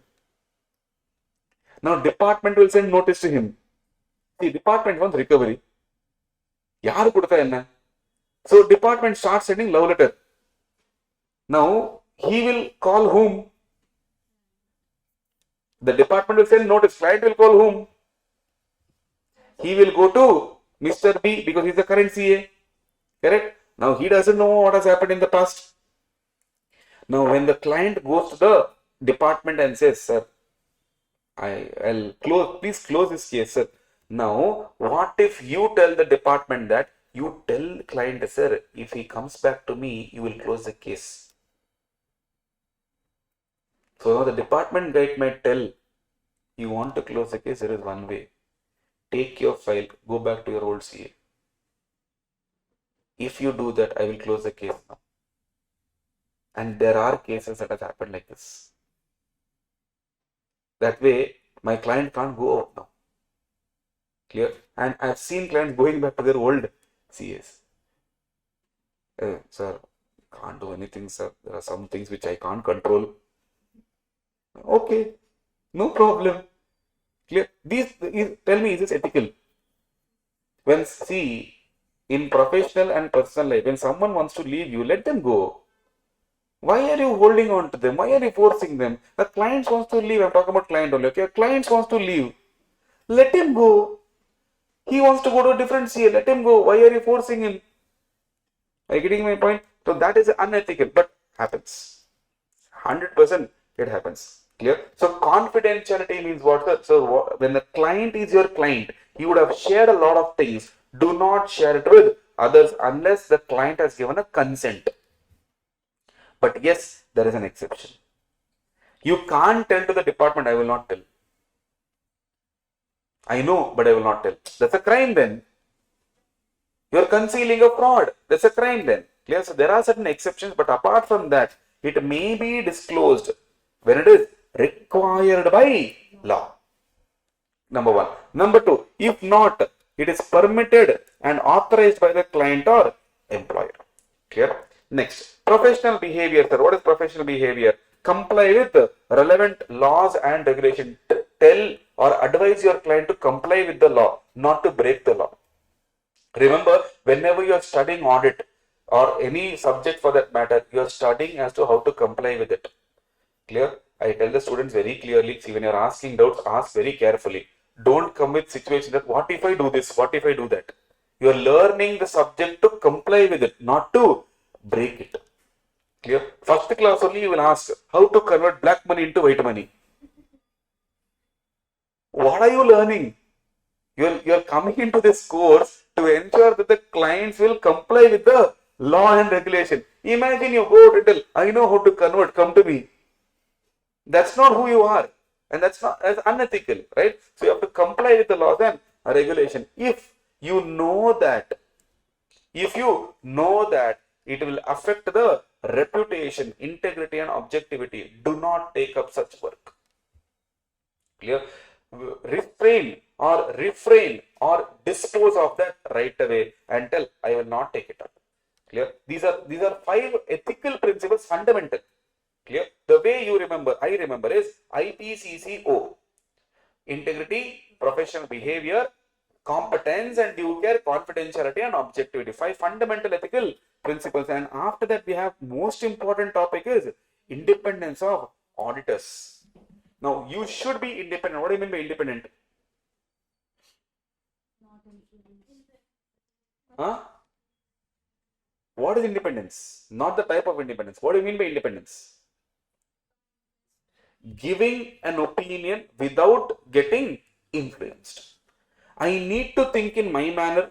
I need to work in my manner. Do not come and tell me you work like this only.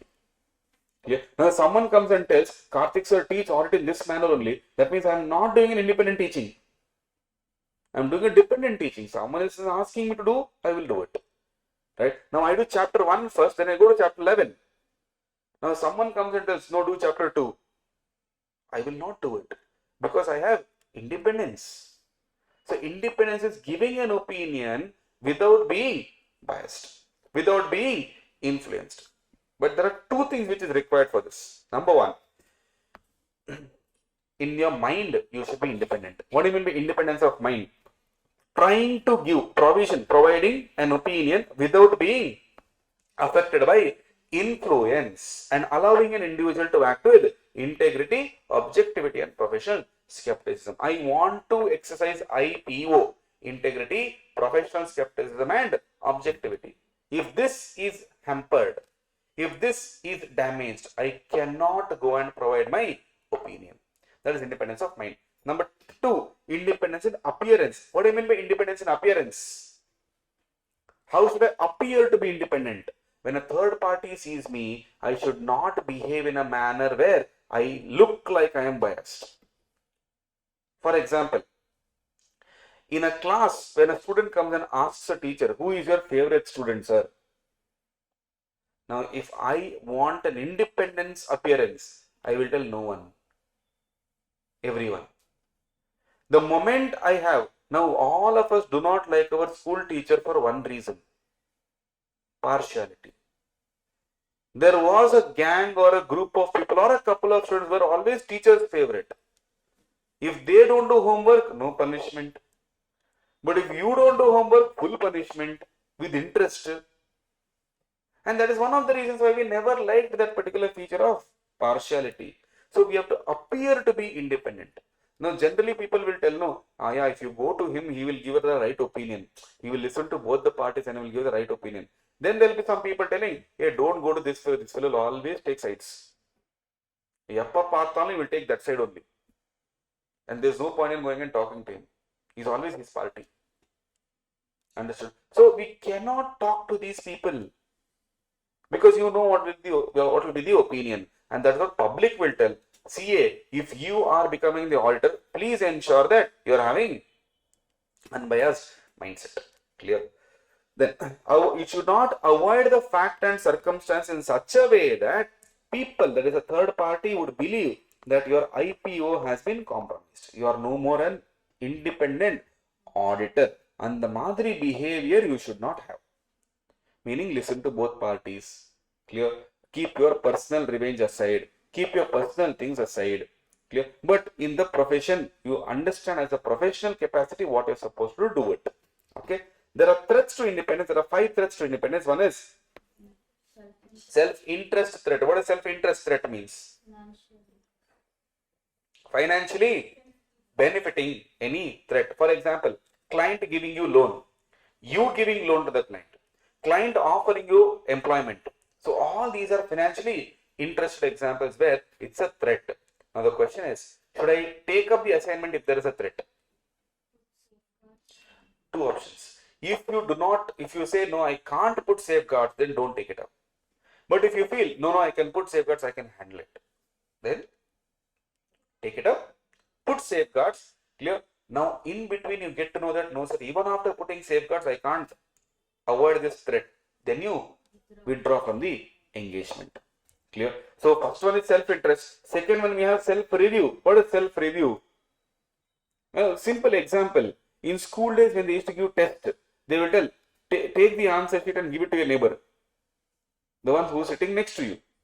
Your friend's answer sheet is with you, your answer sheet is with your friend. Honestly tell me, do you give biased marks or unbiased marks? Biased only. You guys have a dealing. Clear? Evening we'll go there and eat my treat. Please don't cut the marks. You're a biased person now.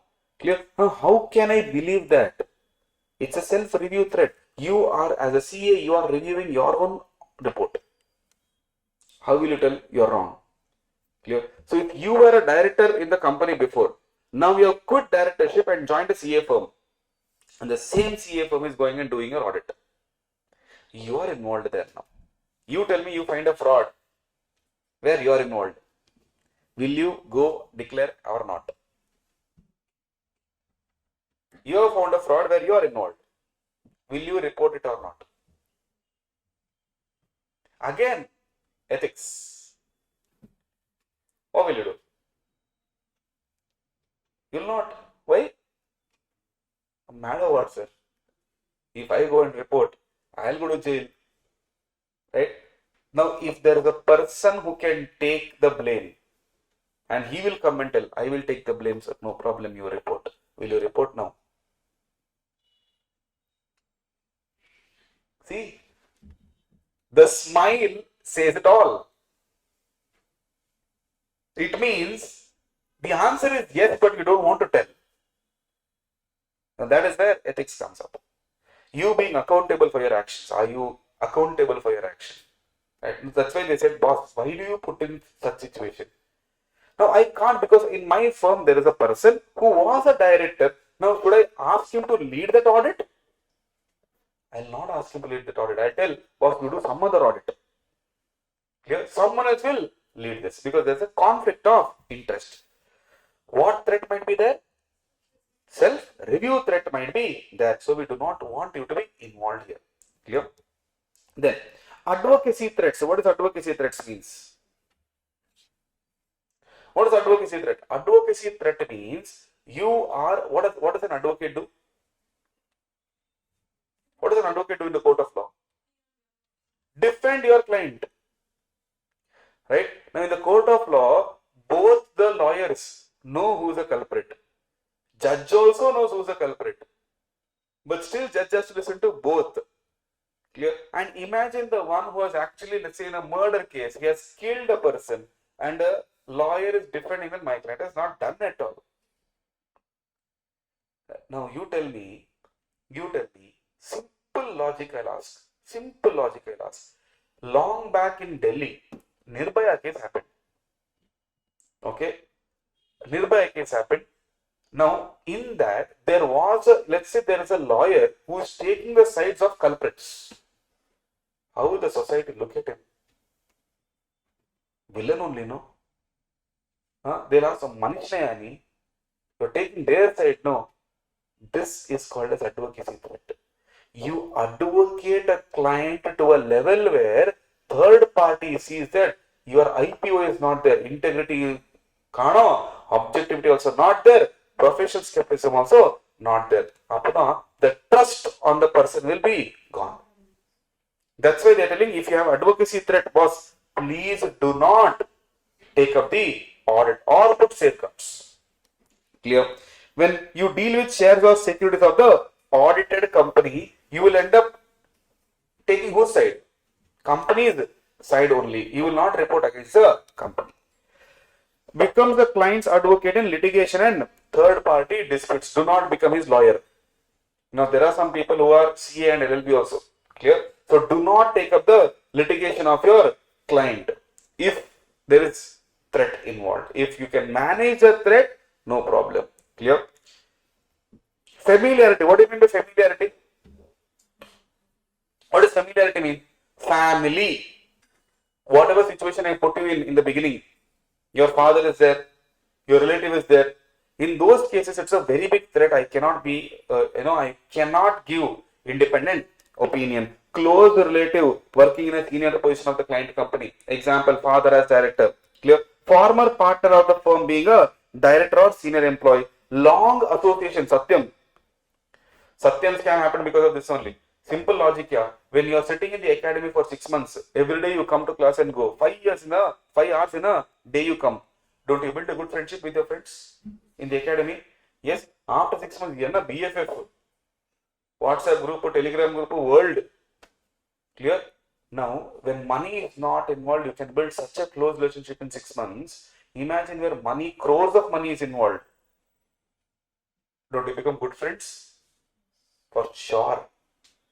Now, if some of your friend has done something wrong, don't you hide? What do you hide? You will hide. Imagine he says, boss, I've done a 500 source scam. If you don't report, 10% yours. What will you do? You will not be able to earn this in lifetime. What will you do? The fact that you're thinking 50 crores, what should we do, sir?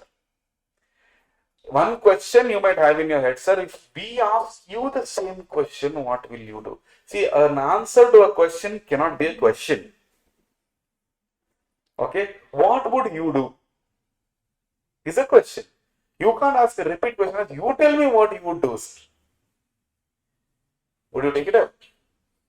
Now this is called belief system. Sir, I will take it 50 crores, sir. Your license will go. Okay, sir, no problem. But not only that, previously these laws were so easy and so we can bend it as and when we want. Now the penalty, fine, damages, interest and all, boss, you cannot sustain it. Clear? In fact, in Companies Act, they have told if you have taken any remuneration, refund the remuneration. So 50 CR if you have taken, refund 50 CR, number one. Number two, pay damages for which you don't have money. Clear? Number three, then go for massage. Jail for X number of years. Clear? Then ICAI will come. I'm sorry, give the certificate back. Please don't use CA anymore. Clear? Now, gone, no, entire money for that 50 CR what you signed. 50 CR also gone. CA also gone. Clear? So you have to be very careful when it comes to these things. Intimidation threat. What does intimidation means? Threatening people. Clear? You don't sign, then I will do this. I will remove you from auditorship. Clear? I will bring in someone else. These are called intimidation threats. If you are able to put safeguards, please take it up. Otherwise, desist from the task initially. If not, please do not accept the work. Then we have next concept called professional skepticism. What is professional skepticism? Professional skepticism means three things, ABC. A questioning mind, being alert to conditions, critical assessment of audit evidence. So professional skepticism has ABC, a questioning mind, being alert to conditions, and critical assessment of audit evidence, where you keep on questioning. The more questioning you do, better details you will get. And that sort of attitude is what we call as professional skepticism, which we need to have throughout the audit. Not just in one place, we need to have throughout the audit. Clear? It's an attitude that includes questioning mind, being alert to condition, critical assessment of audit evidence. Clear? Now, in case of being alert to condition, what are the conditions where we have to be alert? Number one, evidence that contradicts another evidence. Now, you found in the sales invoice that credit sales is 1 lakh. But when we went and asked the debtor, he said 1 lakh sales never happened. It's only 10,000. They just put one more zero there. Now, same transaction, I have two different evidences where I have to sit and clarify it and sit and investigate it. Information that brings into question the reliability of the documents and responses. Sir, I can't trust the document. I can't trust your response. That's where I have to be careful now. Clear? I have to be more vigilant and see what they are doing. See, when people lie, practically when I do audit, the way I test my clients when they lie, I ask the same question in different days in different style. Because if you have lied to me, you have to remember what you have lied. If you have told the truth, you don't have to remember the fact. Clear? So different days when I ask questions, no, I get different answers. That's where I catch. Right? When we have caught financial frauds and all, no, it's a very interesting aspect where you catch the fraud, right? It's very important to stay alert throughout. Alert means how? Literally like, eagle. You have to watch every move that they're doing. Clear? Where the amount is going, to whose account they're putting, what is the relation between this guy and that guy, and then draw the conclusion. It's not so easy. So you have to be very alert throughout the audit. Condition that may indicate possible fraud. Just now I told financial fraud. Any condition that may indicate possible fraud, you have to be alert. Clear? Need for procedures in addition to those required, meaning I have to do some additional work. Generally, I finish audit in 3 days, but let's say for example 3 days. In some of the cases, I take up 6 days. Now to be alert. Generally 3 days only. Anna, why it is taking more than 3? Something is wrong. If I'm working so much, something is wrong. Clear? There's one financial fraud where we caught that particular fraud at midnight. Right? In the office, sitting in the office after dinner and finding out the fraud, which means now we are thinking so much that we are putting so much procedures more than usual. Something should be wrong then. Clear? Maintaining skepticism throughout the audit is necessary to reduce risk of overlooking unusual circumstances. What do you mean by overlook? What is the difference between overlook and oversee? Any idea? Overlook means ignore, oversee means monitor. Right? So here we are talking about overlooking unusual circumstances to minimize the risk of ignoring unusual circumstances. You have to be alert. Number 2, over generalizing when drawing conclusion. You generalize, no problem, but over generalizing you should not do. What do you mean by over generalizing? Let us say every day the manager comes. I don't know. I'm not sure if you guys are movie buff. There is a movie called Lucky Bhaskar. Now, in that movie, there is this guy who will take cash from the chest, from the locker, and keeps it in his suitcase. But there is one particular point where there is a unusual circumstance.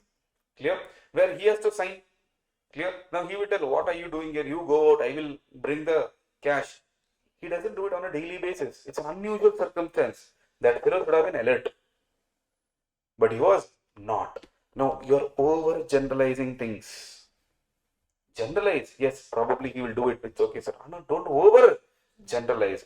If you feel something is wrong, be very alert.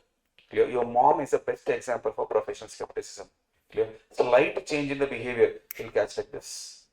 Slight change. Father is over generalizing only. Until you cry in front of him, that fellow will not know what is happening. But mother will see your behavioral change like this. Instead of eating 2 dosas, if you eat 1, she'll catch. What happened? Did you eat out? Right? You don't look at, you observe whenever you are lying to your mother, you will not look at her face and lie. When you're lying to your father, probably you might gather that courage. But mother, you cannot look dead straight into her eyes and lie. She'll catch you. What you will do is, here and there you will see and lie. You'll be working something and then you'll be lying. You will never look at, because she is someone who is very active. Little bit of here and there, unusual circumstance she'll catch. And that is a quality every auditor should have. Clear? Using inappropriate assumption. You have an appropriate assumption, but do not use inappropriate assumption, which in determining nature, timing and extent of procedure. If I have to put procedures, I have to take some assumptions. But do not use inappropriate assumptions. For example, I told you when we start the audit, we have to take assumption that the client has not done anything wrong. But when you have an evidence that he has done wrong, why are you still assuming that he has not done wrong? Clear? Now that is where you go wrong. You have to start digging into that particular information. It also includes consideration of sufficiency and appropriateness of evidence. SA 500 will guide us as to how we have to consider the sufficiency part and the appropriateness part of evidence. Clear? Now comes SA 210, which talks about agreeing to the terms of engagement. Whenever we talk about SA 210, it starts, see, standard, I'll give you an idea if you do not know. SA 210 talks about agreeing to the terms of engagement. But how do we understand, where do we use a standard? Clear? Now, a standard is like an outfit for you. An outfit which is there in a wardrobe. And audit situation is like an event. Do you wear all the outfits all the time? Now you may have different outfits. Traditional outfit you may have, casual outfit you may have, home clothes you may have. Clear? Right? Formal clothes you may have. Do you wear traditional outfit and sleep? That's only in serial you see. Yes. Do you wear homeless clothes and go to event? No way. Which means every event or every situation has its own code. So this standard is like an outfit in your wardrobe. Okay. Whenever you want to go to an event, you take a help of that outfit to be presentable. Similarly, whenever there is a situation, you just have to take the standard and see what the standard says in this situation for me. So it is like a situation guide. So when we are agreeing to the terms of engagement, what information we should collect, we do not know. So who will guide us? Standard will guide us. You just have to, in visualization, there are drawers in your wardrobe. In every drawer, there is a standard. Whenever that situation comes, just pull out that drawer, take up the standard and see what the standard is telling me. Understood? Clear? So SA 210 talks about what? Agreeing to the terms. When I want to agree to the terms, what I should take care of? Number one, I have to take care of two things here. Establishing whether preconditions are present and confirming that there is common understanding between the auditor and management, and wherever appropriate, TCWG. Now, who is this TCWG? Those charged with governance. Who are these? Heard about this? Sure, you should have heard about this. What are these people doing? What do they do in the organization? Now, today only we should talk. Huh? What do these people do in the organization? There is hierarchy. We have management. Sorry, we have owners first. Under owner, we'll have TCWG, and then we'll have management. Clear? Frame policies. Very good. These people frame policies, these people frame procedures, and strategic decisions are taken by TCWG. They are never into execution part. Clear? They are never into execute. For example, there is something called a Swachh Bharat Abhiyan. Heard? What do you mean by that? Clean India. Prime Minister will come and clean in every street? No. But policy framed by him? Yes or no? Policy framed by him. Income tax. Who sets the policies? Situ aunty. Yes. Does that mean Situ aunty comes everywhere to collect tax? No. Clear? Now, these are all TCWG who sets policies and procedures. In the madri nadakano. That is the policy set by TCWG. Under them there is management. Management should ensure that the policies are executed. Clear? Huh? So when we say TCWG, we can talk about management's boss. And TCWG's boss will be owners. Sometimes owner is equal to TCWG is equal to management. In that case, we don't have a hierarchy. But other than that, we'll have hierarchy. For any business opportunity you take or any corporates you take, there will always be hierarchy. Right? Take IP only for that matter. No, every company, every franchise has an owner. Does that mean every franchise owner is well versed with cricket? No way. Right? Now, Shah Rukh Khan is not involved in cricket. Are you getting my point? But he is an owner of the franchise. Clear? Kavya Maran is the owner of the franchise. She knows about cricket? May or may not. Clear? Now, they will frame policy saying, Engloda team la inda madri dhaan irukano. They have set up frame. They have set up policies that way. Now, who will execute that? The management and the CEO, CFO, director, they will start executing that policy. Clear? Now, if management is not listening to me, I will go to owner and tell, or TCWG I will go and tell. But what if the owner, TCWG manager is one and the same? I cannot go and tell to anyone else. The only option left for me is to report. Clear? What are the preconditions, sir? Determine whether financial reporting framework is acceptable or not. What do you mean by this? If I am an expert, my firm is an expert in income tax, let's assume. But when a trust comes and says, sir, I want you to do an audit of trust, will I take it up? The answer is no. Why? There is, but I am income tax only I see, but I am not seeing any other compliances. For example, there is a firm which I know doesn't ever takes up company audit. Takes up only partnership firm, proprietorship and other everything they will take except companies. Now when a client comes and says, I have a company, will you do an audit of that? Will they take it up? No. Why? FRF is not acceptable for them. What is FRF? Financial reporting framework. What is financial reporting means? The way you present financial statements. And that is called as financial reporting framework. I do not have Companies Act 2013 knowledge, sir. That is why I am not taking it up. You know, the reporting framework is not acceptable for me. And obtain the agreement of the management that it understands their responsibility. Very, very important point. What is their responsibility, sir? Number one, preparation of financial statements as per AFRF. Theoretically. Clear? Theoretically, it is management's responsibility to prepare FS, not ours. We are there to audit. Okay? Theoretically. Practically, I know what happens also. Clear? Management will simply come and tell, sir, prepare. Because we don't have time, we don't have people. Now you tell me, you will take up audit or you will take up only accounts? Both. You have to take both. Otherwise, you lose a client because there is someone else who will be giving both. Clear? Easy. Sir, you should not. Actually, it is a prohibited area. You cannot take up both. Clear? And if you take up both and if I complain to institute can hold you liable. Self-review threat. Your books of accounts. You prepare.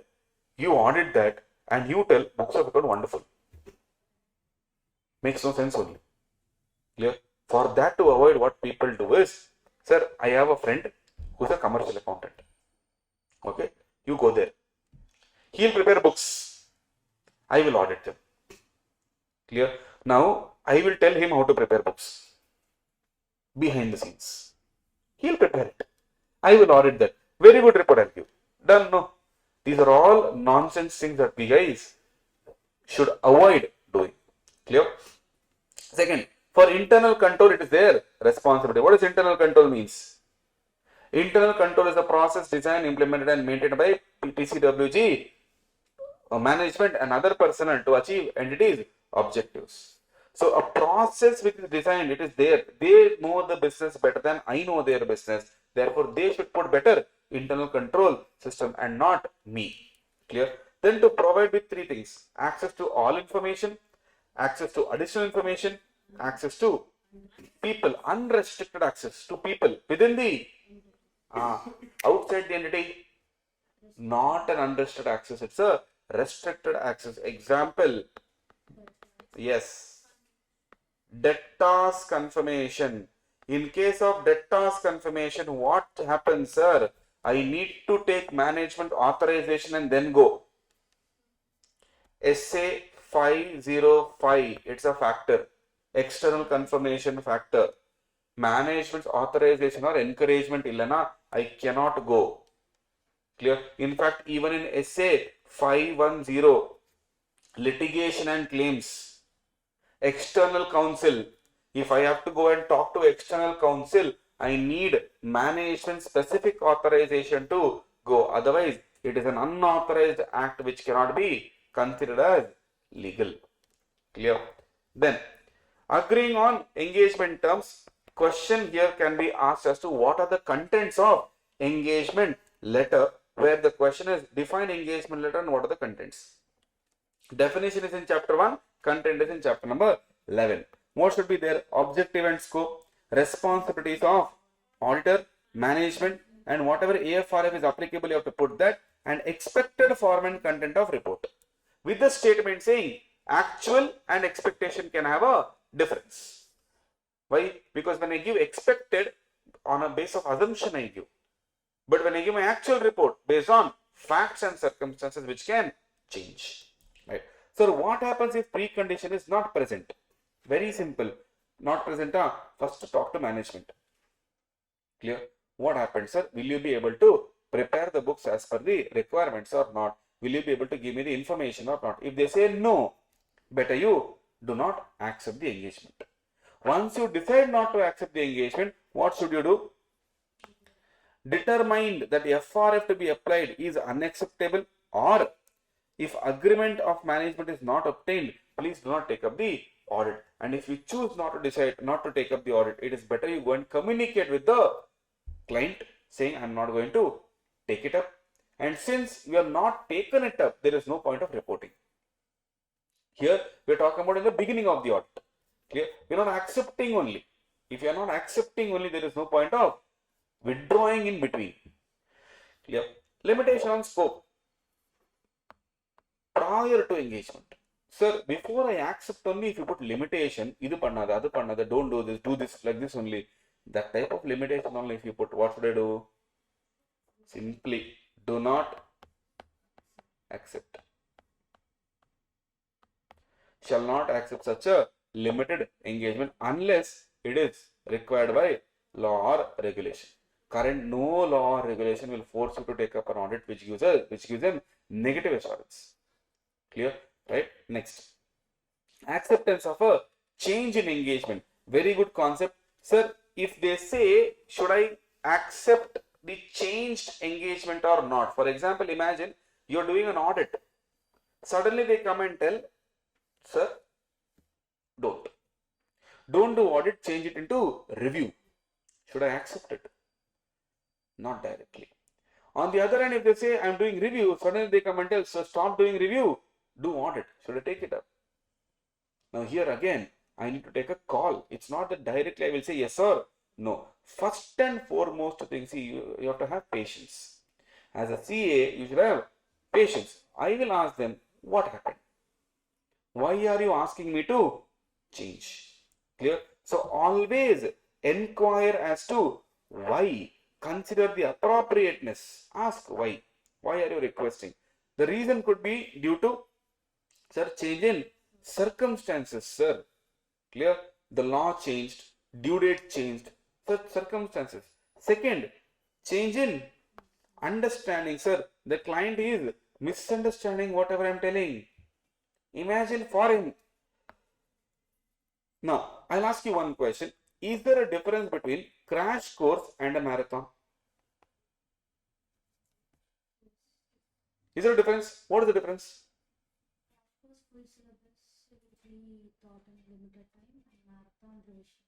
Crash course is nothing but a version between marathon and regular class.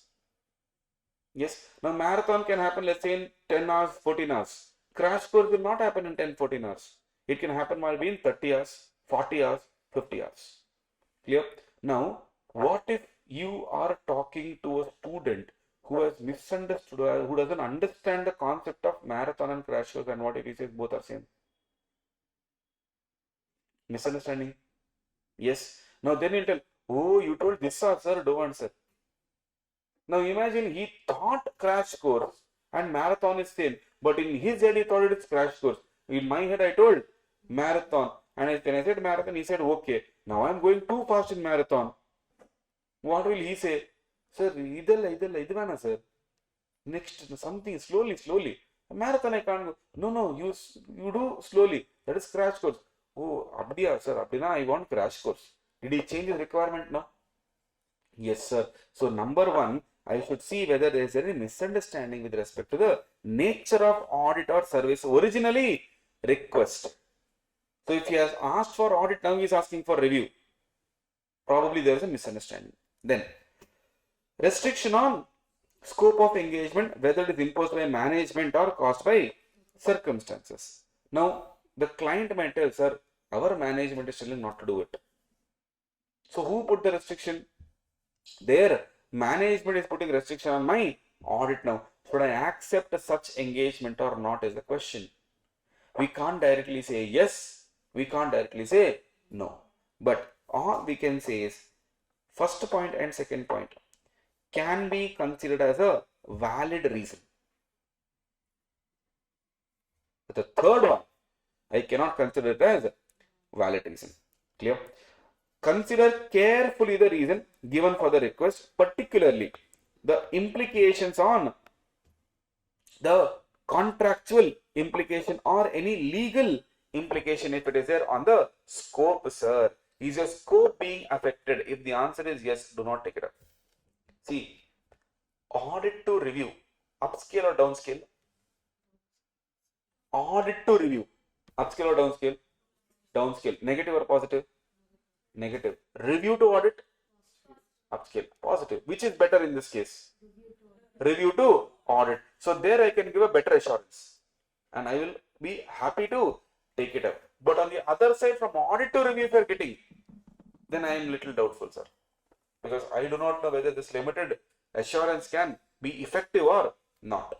Clear? Now my decision, if you conclude that there is reasonable justification to change and whatever work you have performed complies with SA, then you issue a new report based on revised terms.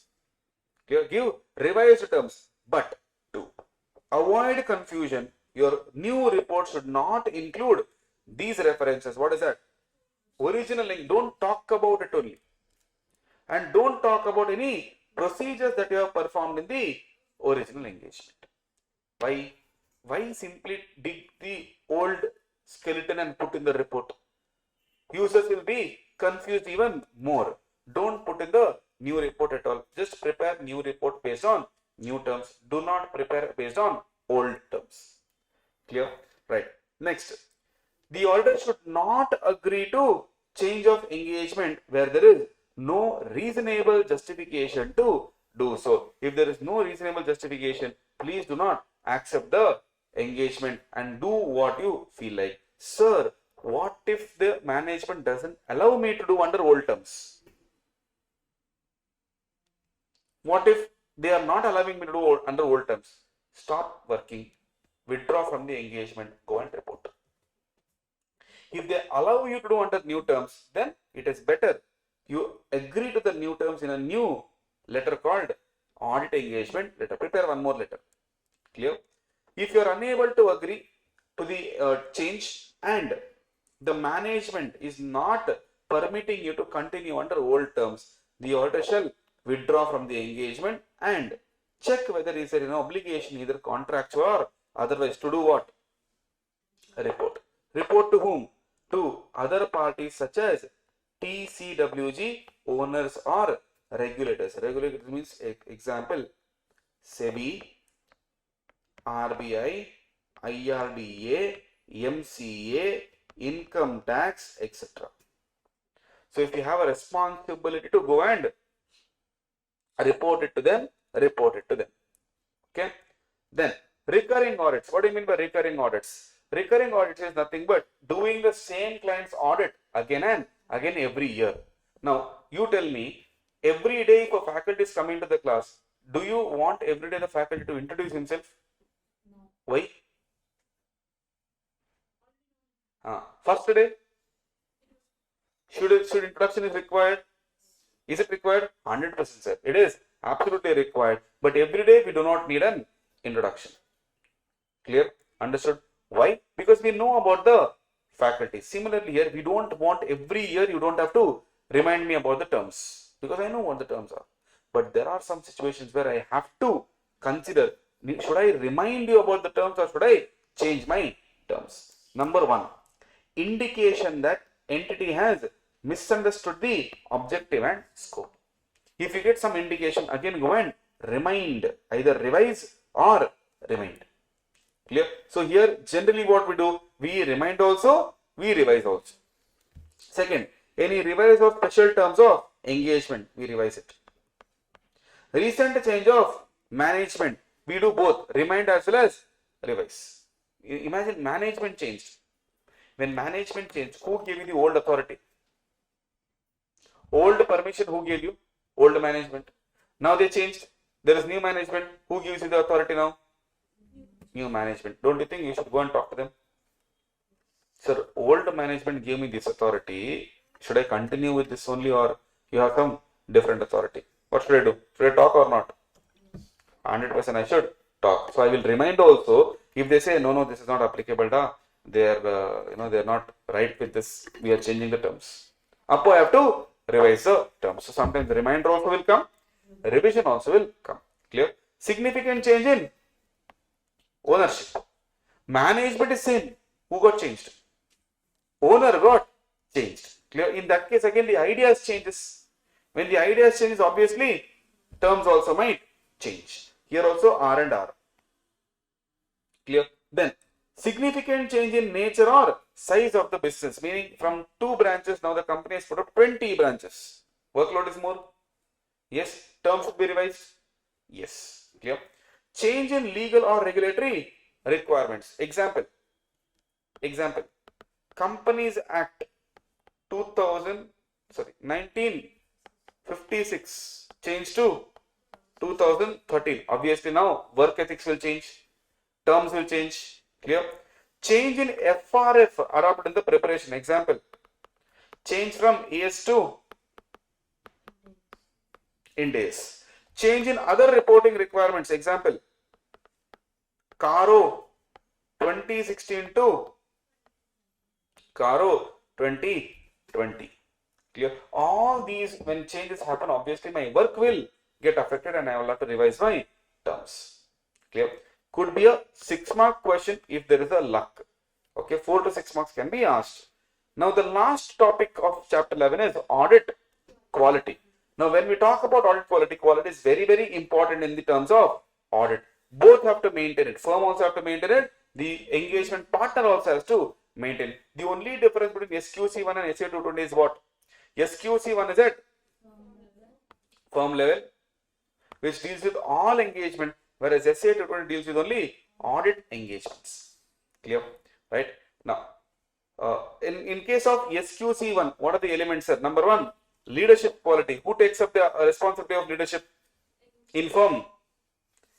Yes, firm's CEO, firm's managing partner. He is the one who is responsible for everything that is happening in the firm. In LLP, it is a designated partner. Clear? Then, sir, ethical requirements. What ethical requirements they should have? Hidden question. Okay. Once I annotate this entire notebook, I will share it to you. If required, you take it. Otherwise, you can leave it. Okay. Now, in case of ethical requirements, the firm should establish policies and procedures designed to provide it with reasonable assurance that the personnel, what is the personnel means? Personnel means who? People of the firm. Could be staff, article, and anyone in the firm working for me. They should comply with relevant ethical requirements. So what should we do? Your policy, the way you put policy, it should ensure that the firm is communicating the independence to people. There is communication. Number 1. Number 2, with respect to independence, identify and evaluate, is there any circumstance or relationship that creates threats? 5 types of threats is there: self-interest, self-review, advocacy, intimidation, and familiarity threats. So see whether there are any threats or not. Number 1. Number 2, if there are, take appropriate action to eliminate those. What do you mean by eliminate those? Remove it. My question to you, can risk be eliminated? Risk cannot be eliminated. Risk can be only reduced. To what level? Acceptable level. Clear? To an acceptably low level. Okay. Then, if it is not possible, sir, reduce them to an acceptable level by applying safeguards. Withdraw from the engagement. Clear? For example, imagine for a firm, there's a client, not audit client. One income tax client had come saying, will you reply to my notice, sir? I got a notice from a department. Can you please reply to this? Now, as a firm, I need to take up the assignment. It's a good revenue for me. Okay, so when I take that client, I need to keep ethics in mind. In the notice work, if I take, what type of threats I might face, I have to consider that. If, for example, notice that there is some big mistake. Now, let's say I'll take one of my client's case only. My client had sold a property in 2016 and 2017 when the client was not my client. When the client had sold the property, the market value was on a higher side, and when the client sold, they got somewhere around 16 lakhs or something as a capital gains. Now, figures are hypothetical. Okay. Now, tax law says if you suffered any capital gain, you're supposed to file your income tax, or at least show that you have a loss or profit. In capital gains, you have to file it. Now, my client never knew about it, and client did not file. In 2022-23, client got a love letter telling, we have got the information that you have sold your property in the financial year 2016-2017. So please respond to us, giving the reasons why we should not tax you. They got the information. Now, when I asked my client as to, okay, this is the notice you have got, have you actually sold it? He's like, yes, you have sold it. So why didn't you file? Assault is like, my CA never told me. I strongly disagree. None of the CA will tell capital gains case don't file income tax returns. None of the CA will tell. But again, you never know what the client is telling. So we don't want it to argue. I said, okay, no problem. We'll do it. Now, client came and told, do something, sir. Please, I will give you the money. How much ever you're asking, I will give it to you. What type of threat it is? Self-interest threat. Clear? Should I take it up? If I feel I can't manage with the safeguards, I will not take it up. But if I know that I can put safeguards around that threat, and if I tell my client, sir, please let me do my work, don't try to influence me, I want to do my work. If I try to put safeguards and I can still do my work, you better take it up. If not, you do not take it up. And that is an example for this concept. Clear? Next, all the breaches of independence should be promptly notified. To whom? Firm, not to the partner. You tell the firm only. The client, this particular client, tried bribing me. One of my client long back, when I was doing articleship, when his particular your income tax returns was filed, he had a capital loss of 92 lakhs. Okay, that is your from futures and options speculation. So that time he was about to commit suicide because he did not know what to do. But then again, we have a concept of carry forward and setting it off. So my auditor explained that to him. And when the due date came, we finished filing. This fellow was very happy.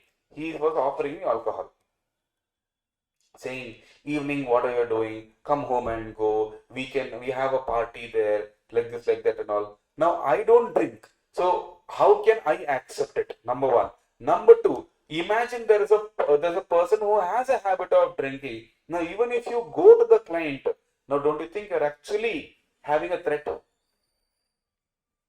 Yes or no? Tomorrow, how can someone trust your work?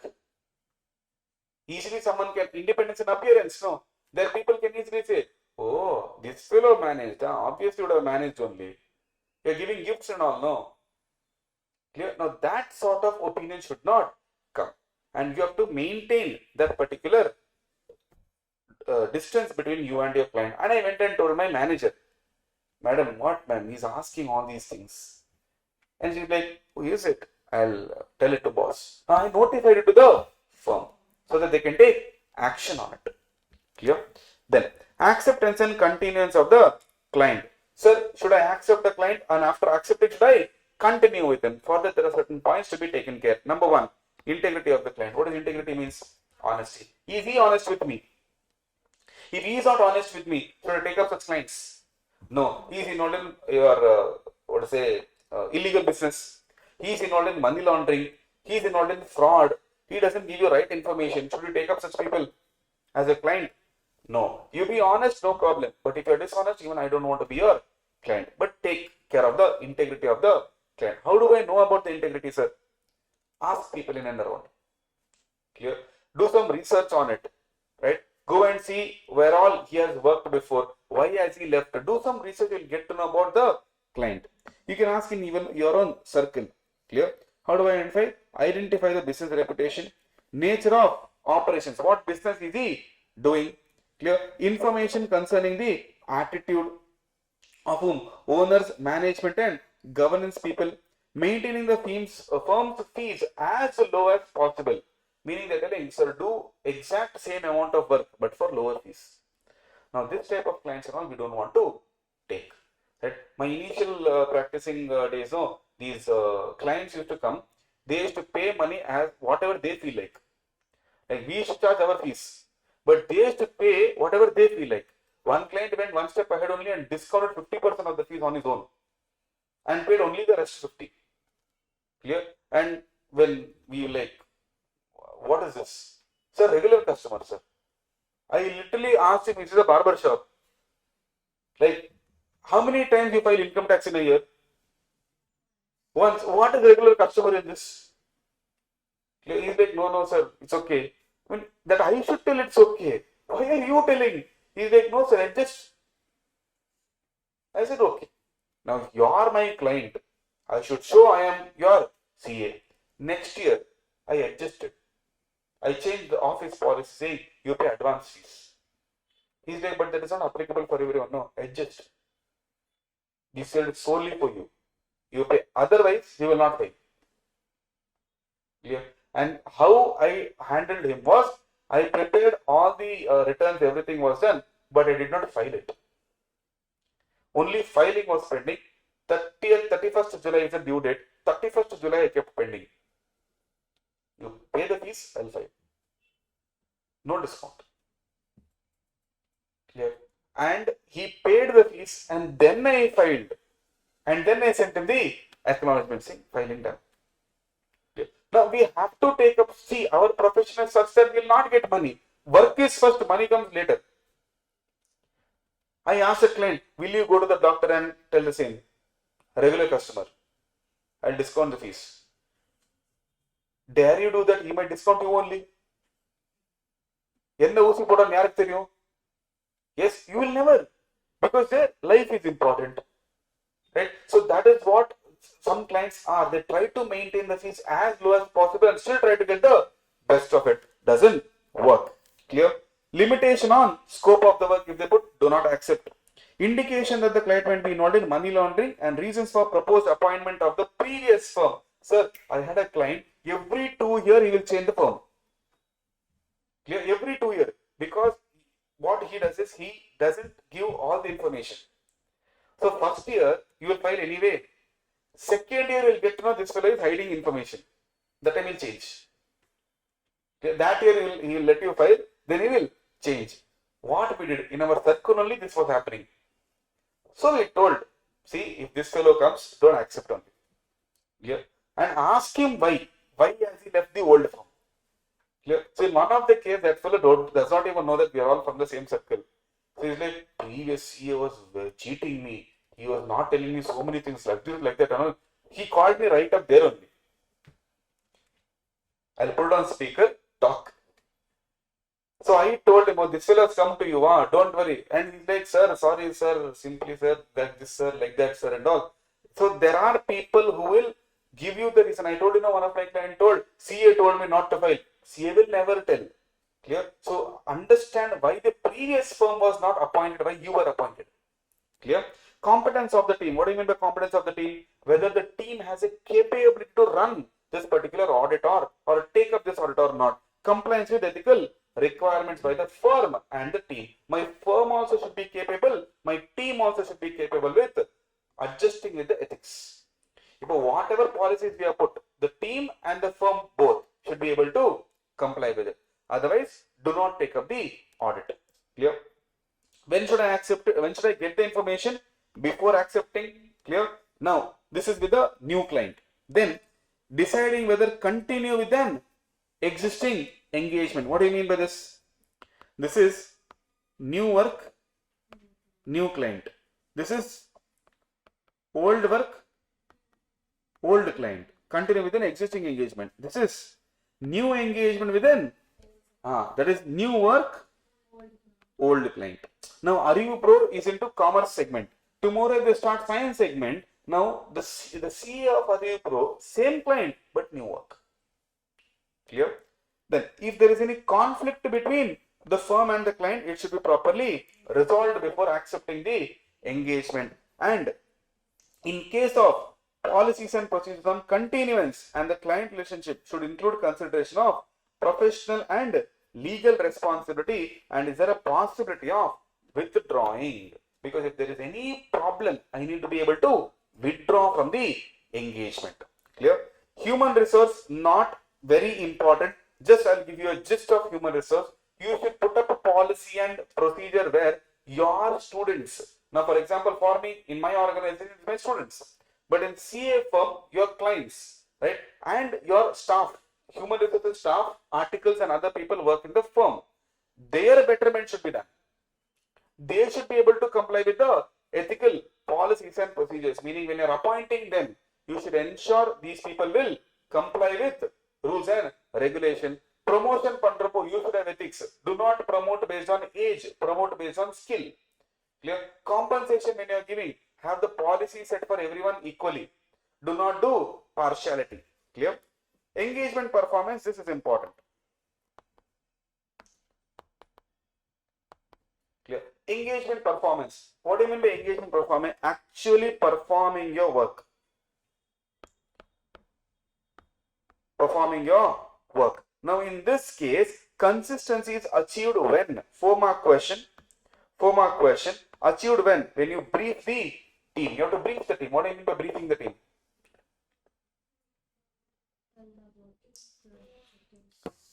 Giving them a revision of what we are going to do in the audit. Clear? Bank audit, stock audit, tax audit, compliance audit. We have to brief them. See boss, this is what we are going to do. Every morning or before going to the work, sit with them, have a meeting, brief them.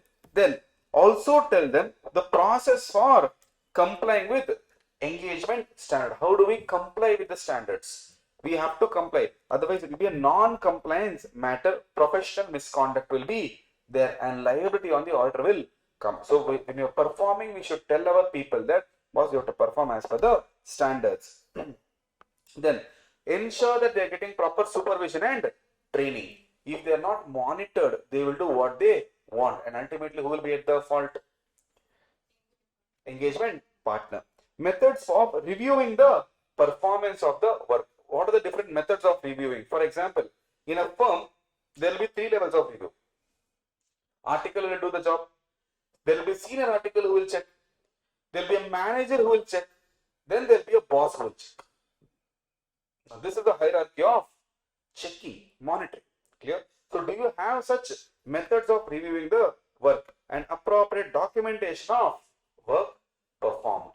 If there is no documentation, again, proving will be very difficult. ICAI has a concept of peer review. Peer review means what? Our own people or CA only comes and checks CA's office appointed by ICAI. Now, if you don't maintain documentation, it will be very difficult to comply with rules and regulations and even to prove. Sir, if there is any difficult or argumentative matters, you have to take consultation. Clear? It includes discussion with individuals within or outside the firm who have specialized expertise or resolve the difficult matter. Meaning, sir, let's take for example insurance. Insurance, provision, everything and all you know. But do you know how the provision is calculated? No. Do you know if they say life insurance claims, 10% we have kept as provision. How do you know that this 10% is proper? You have to talk to experts. Who is the expert there? Actuary. Technology company. R&D, research and development. If you remember AS 26, intangible asset. In that, when research and development cost you incur, research cost is always to P&L. Clear? Yes or no? If the product is not developed, if the product is developed, then it will be capitalized. Now the question is, who do I talk to? You have put in the books of accounts, new product has been researched. Who do I talk to about this product? Subject matter expert. That subject matter expert could be within the entity or outside the entity. Have to talk. Clear? Litigation and claim. ILC, internal legal counsel and external legal counsel. So we have to talk to them. We do not know how court will look at the law or how they'll pass a judgment. So we have to talk to both internal as well as external legal counsel. Significant judgments should be reviewed by EQCR, Engagement Quality Control Reviewer. Very, very important topic. MCQ or even for that matter descriptive. Clear? EQCR should be there.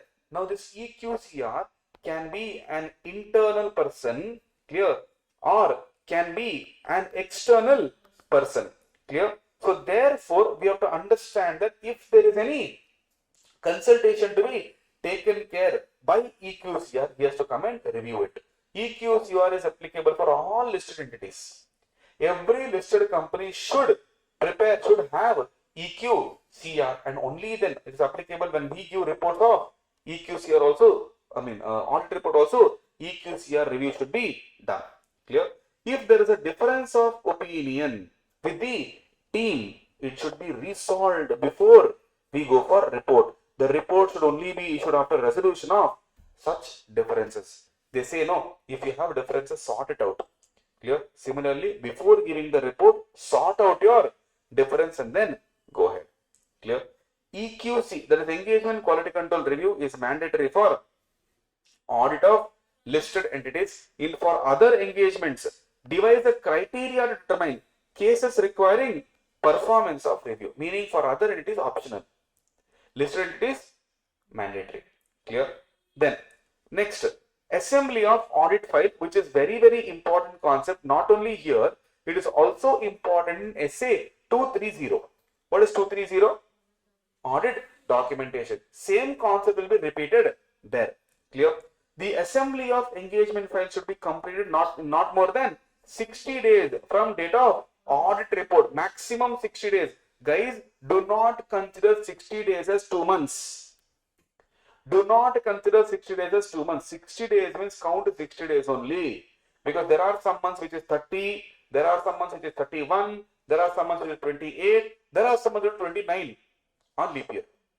Correct? So 60 days should be considered as 60 days only. Clear? Engagement documentation is always property of the firm. CA's property, solely CA's property. If he wants, he can give it to others, provided he should ensure that his work is not affected. Clear? He can give copy, loose tools. Do not give original ones.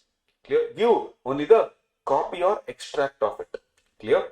Then, in case of assurance engagement, retention period is how much? 7 years from the date of auditor's report. Clear? Finally, we come to the monitoring part of it. So, in case of firms, they should always have a monitoring department. What do you mean by monitoring department? Supervision. They have to keep supervising the process. Why? So that errors are detected early only and rectified it at an early stage. The policy and procedure should include ongoing consideration and evaluation of firm's system of QC, including periodic inspection of a selection of completed engagements. Clear? Now the question here is, one small question in RTP May 21 they had asked. Beautiful question they had asked. They had asked, in case of completed engagements, how do we get the evidence of performance? And they had given monitoring, inspection, so and so. Clear? Students got confused saying it is monitoring because they saw completed engagements here. But try to understand the question. The question is, in case of completed engagements, how does an auditor gets the evidence, or how does someone gets the evidence that the work was done properly? Now, after the engagement is completed, why do we have to monitor? Monitoring is happening when? During the work. Clear? Once the work is completed, it is not called monitoring, it is called checking. Clear? So there the option was inspection. When we inspect the documents, whatever they have done, that is when we get to know whether work was performed properly or not. Clear? That was for, I think, in RTP they have given, so no marks there, but it was worth of 2 marks. Clear? Majority of them have considered it as monitoring. Clear? It is not monitoring. You have to read the question very carefully. Okay? The purpose of monitoring is what? To comply with the quality control policies and procedures in to provide and evaluation. 3-mark question in one of the attempts. Clear? May or September, one of them. I don't clearly remember it, but classic question was asked on this. It could be RTP, MTP, and any previous year paper. What they are asked is, they said, what is the purpose of monitoring the compliance? And it is to provide evaluation of what? 3 things. Now, students get confused between this monitoring point and SA 220 monitoring point here. And that's where you lose marks. Because both cases monitoring is there. How do we identify the question? See, SQ is applicable at firm level, number 1. SA 220 is specifically applicable for that particular audit engagement alone. The question you have to read, are they specifically talking about the firm or are they talking about audit engagement? Identification of question solves 50% of your question. Just because monitoring is there, that's not the answer. You have to read monitoring in what aspect they are asking. Is it a firm's background they are asking, or is it about that particular audit engagement? And in case of firms, it gives evaluation of what? Number 1, adherence to standards and requirements. What do you mean by adherence? Compliance. Then whether QCS, quality control system, has been designed and implemented properly or not. Whether firm's quality control policies and procedures appropriately applied and reports issued are appropriate in the circumstance. Meaning, whenever modification is to be given, you have to give modified opinion only. Whenever unmodified is to be given, you have to give unmodified opinion only. Then comes SA 220, very similar to SQC1. SA 220 is actually a smaller concept than SQC1. Clear? SQC1 is applicable for the entire firm, and SA 220 is applicable for only that particular audit. So what is the difference? Nothing. Difference is firm responsibility is taken by firm CEO. Here, audit responsibility is taken by engagement partner. Number 1, leadership responsibilities. Number 2, there we talk about ethical requirements for the firm, integrity of the client, compliance and competence. Here we talk about the audit. And the audit, do we have any threats? In that audit, do we have any client problems? If yes, we have to go and report to the engagement partner. Clear? So in SA 220, ethical requirements, engagement partner is the boss. Whereas in firm's CEO is the boss and engagement partner is working for the firm's CEO. Clear? So here what we should do, the responsibility of the partner is or as under identifying the threat, reporting by the partner to the people within the firm and asking his teammates, boss, come and tell me if you have any threats. This is the only responsibility. There, the firm has to take care. Here, EP has to take care. Clear? Understood? Right. Then acceptance and continuance, the module only selling follow SQC1. Clear? Same logic you follow. Assignment of engagement team, there it is human resource. There is human resource, here it is engagement team. So here what do we see? Simply they are telling your team should be competent enough and any expert who are not part of the team should be ensured collectively have competence and capability. Meaning select the right team for the audit. It's whose responsibility? Engagement partner's responsibility. Then we have engagement performance, which is exactly very similar to SQC1, which says the EP has the responsibility for 4 things. DSP, direction, supervision, performance of the engagement as per the standard. So who takes up the responsibility? EP. He is the one who is responsible for direction, supervision and performance. He is the responsible person for issuing the report. Which report? Appropriate report. And he is a responsible person for reviewing the documentation before the reporting. He is the responsible person for undertaking consultation for difficult matters. There, firm's CEO is responsible. Nothing else is the difference. Here, EP is the one who's taking care of all these things. Clear? Again, same EQCR point are same applicable for listed entities. There, firm has to do it. Here, EP has to do it. Clear? Then, hey, one question. EQCR date, EQCR report has to be given. Okay. EQCR and AR, audit report. Which one should come first? Yes, EQCR should come first, audit report should come second. You cannot issue audit report first and then go for review. Clear? Review comes first and then go for report. Monitoring here. Now here comes the 4-mark question. What they should do, look at this. What have they told?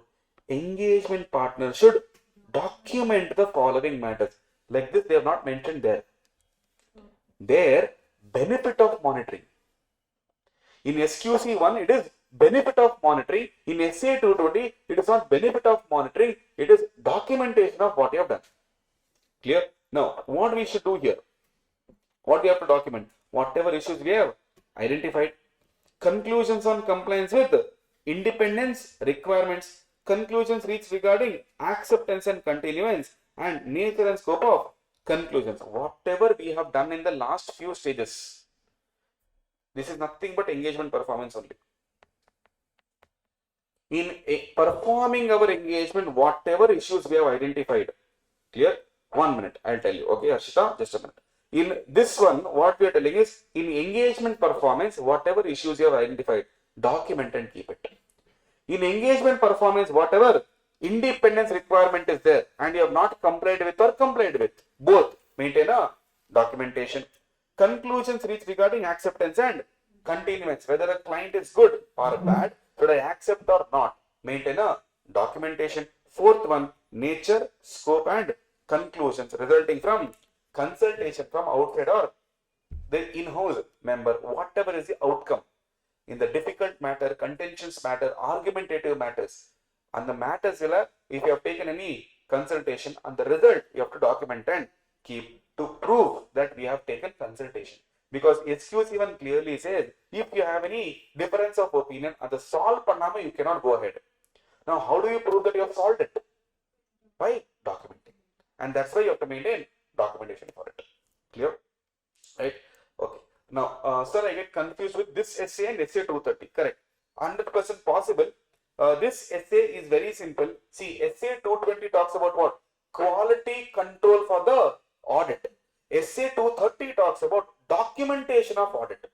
Clear? So there, whatever we have performed, we maintain as a documentation. Here we are talking about the quality. We have to work, we have to think, we have to train, keeping quality in mind. There we are not talking about all those things. There, whatever you have worked, maintain a documentation. That is essay 230. Essay 220, in an audit engagement, how we are supposed to maintain the quality.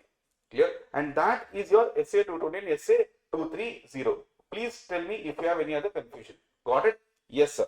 Now, with respect to this, chapter 1 done, chapter 11 done.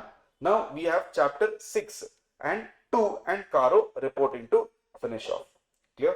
Now we can take a 10-minute breather before we go with the next topic. Clear? We'll take a 10-minute break.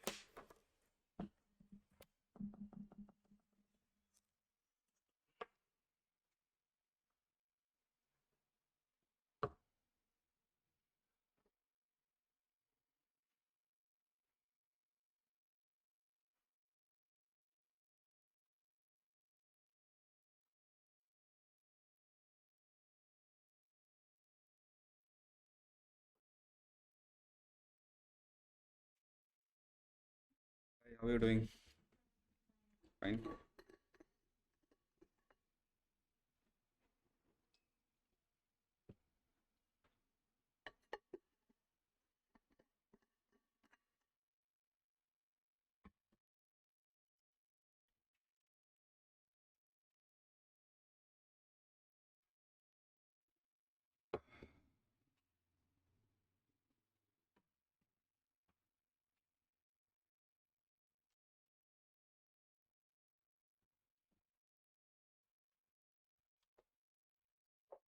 Continue. SA230, chapter number 6.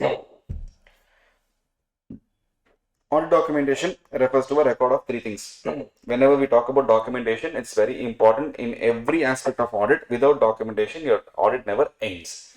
So it's a record of three things. That is your procedures performed, relevant evidence obtained, and conclusions reached. So this is your meaning, and this is what will be asked in the meaning and definition both. So it's a record of three things. One is procedures performed, evidence obtained, and conclusions reached. Technically, this is there in your cycle. See here. What is audit documentation? Evidence of procedures performed, evidence obtained, conclusions reached. So technically, like I said, any topic you pick up, this is nothing but a SA230 meaning. Clear? So what we should see there, we have to see what is our objective, that we have sufficient appropriate record. Number two, evidence that audit was planned and performed as per SA. Right. Purpose and advantages both seem very similar. Number one, to plan and perform the audit in a better manner. Number two, to direct and supervise the audit and discharge our review responsibilities. What we have to suppose to review it, we can do it with documentation and accountability. Whenever we have documentation, like I said, we can hold people responsible. Otherwise, it's very difficult to hold people responsible.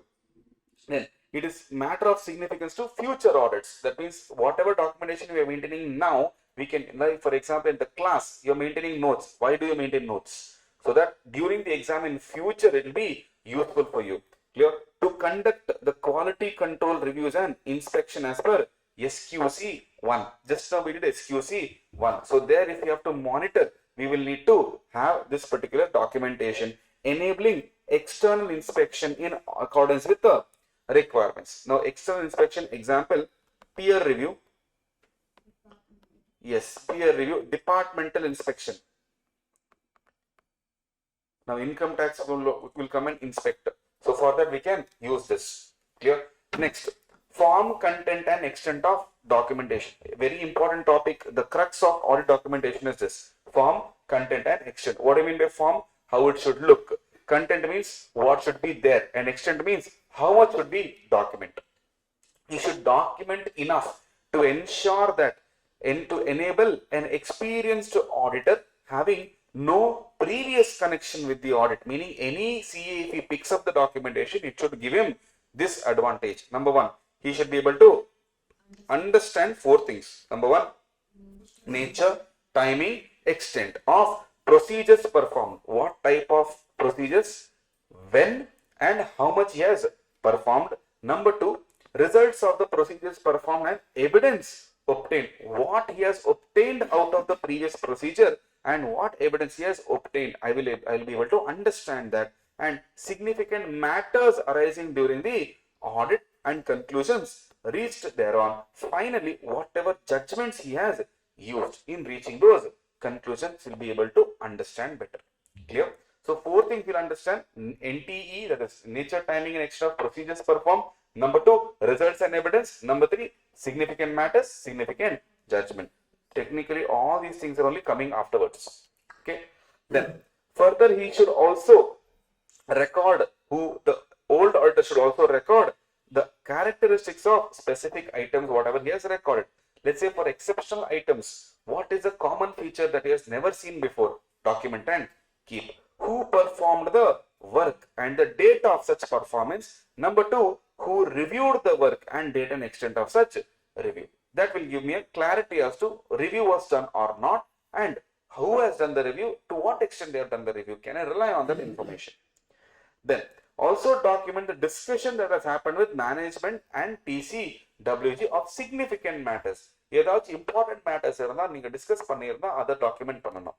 Clear? If the information is inconsistent with your final conclusion, now you would have reached a conclusion, then you got an information which says, boss, what conclusion you got? It is not matching with the information. Imagine you checked all the invoices and you got to know that the debtors outstanding balance is 1,05,000. Okay. Then you got an information which is not consistent with your conclusion. Your final conclusion is how much?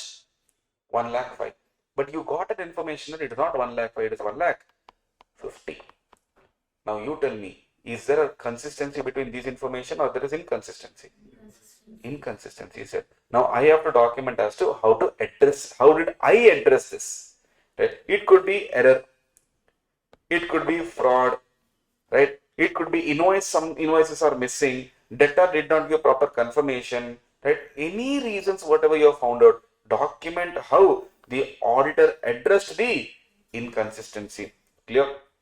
Then, very important question, your form content and extent depends on certain factors. 7 points are there. Number 1, size and complexity of the entity. Sir, what do you mean by size and complexity of the entity, sir? If the entity size is small, I will not maintain too many documentation or too much of documentation. If the business is very difficult, I will maintain more documentation. Clear? So this will affect directly with my extent, form and content. Nature of procedures performed. If the procedure whatever I performed is a rare, I will have to document it. If it's a very common procedure, I don't have to document it. I will document it, but not too much. Clear? Identified risk. Very easy. If the risk is high, your performance will be more. Your procedure will be more. Evidence will be more. Documentation will be more. Clear? Significance of the audit evidence obtained. If any evidence is very important, do you keep it? Yes. If evidence whatever you obtain is not important, do you keep it? No. Clear? Nature and extent of exceptions identified. Exceptions means what? What you don't expect to be, it will be there. And that nature and extent of exceptions, if you have identified, it's a very rare nature, sir. Rare exception, document it. Sir, very common exception, everywhere you will get it. Don't have to document it. Need to document a conclusion which is not readily determinable from the documentation. Meaning, I have to work a lot. For example, this is one of the complicated points in this particular paper. Okay. Now imagine I have two documentations. Okay. This is document number 1. This is document number 2. Now, just if I show you two documents, you will not understand. But there is information in information இருக்கு. ஆனா you cannot relate to this. இப்போ இந்த ரெண்டுத்தையும் வச்சுக்கிட்டு நான் ஒரு working பண்ணணும். So I should tell paragraph 3 clause number 3 எடுத்துக்கிட்டு இந்த ஷீட்ல paragraph 4 clause number 2ல வெச்சா this is the conclusion we will get. அந்த மாதிரி if I tell you clearly, only then you will be able to understand with this document what I have done. Clear? Now, that is what they're telling. The need to document a conclusion which is not readily determinable from the documentation obtained. You already have an evidence. And in the evidence I can't conclude. I need more workings. That more working should be documented now. Apura, I'll get to know what they are trying to tell. The methodology and tools used. Example, have you used something called as sampling, analytical procedures, etc. So what tools have you used and what methodologies have you used? Clear? Now, preparation of documentation, nothing. The audit documentation is not a substitute for entities accounting records, meaning it is books of accounts you have to maintain anyway. Clear? This particular books of account is a primary record and audit documentation is not a substitute. Multiple choice question can be asked for around 2 marks, worth for 2 marks if this comes as a conceptual question. Sir, when such questions are asked, to what extent should we explain the individual points? Okay. See, the question is, in these, I hope you're asking these questions or this particular topic, form, content and extent. Please correct me if I am wrong. Yes, sir. Right. Now, in this particular aspect, you need to understand that institute wants you to answer what is there. Do not create the answer. Here. Clear? Now, whether they ask for 4 marks, 6 marks, 3 marks, requirement is very clear. What are the factors that will affect it? You should not explain more because nothing is there to explain. Clear? You take up the module also, nothing is there to explain with respect to these things. Clear? Form, content and extent. So do not overwrite. It will lead to more and more dumping of information which is not at all required. Clear? So in the exam, if they ask, what have you eaten for dinner? Only tell what you had for dinner. Don't tell what you had for lunch, breakfast, yesterday what you had and all. So that is like the normal commerce student mindset where we write more and more answers for if the marks are more waste. You write only what is asked. Don't write anything more, don't write anything less. Okay. Now, sir, these are the things which you have to maintain. It's an example. Okay. Then prepare the documentation on a timely basis. Sir, also could you tell the format for answers? Okay, there is absolutely no format when it comes to a direct theory question. Okay, directly keep writing pointers. But if it is a case-based question, again, your first introduction should be based on standards. Clear? Second half or second part of the answer should have facts. Third part should have conclusion. It is very similar to your law paper. Clear? But in law, you say relevant provisions of the act. Here, act, here standards will be there. So you write relevant standard. So you can explain the standard, then go and give your facts of the case, then give your conclusion. Remember, always and always you have to write pointers. The day you start writing paragraph is where the valuer starts losing interest in your answer sheets. Clear? So the more pointers you write and underline. See, the reason why I am highlighting is these are keywords. Clear? I am not sitting and explaining every keywords differently. But these are the keywords that you should have in your answers. And these keywords in your answers also you can underline. Please do not use highlighters in the exam. Please do not use whiteness in the exam. Do not use different color pens in the exam. Clear? Same color pen, clear? But you can just underline the keyword and keep it so that the examiner or the valuer directly goes to that particular concept and gives you marks. Okay.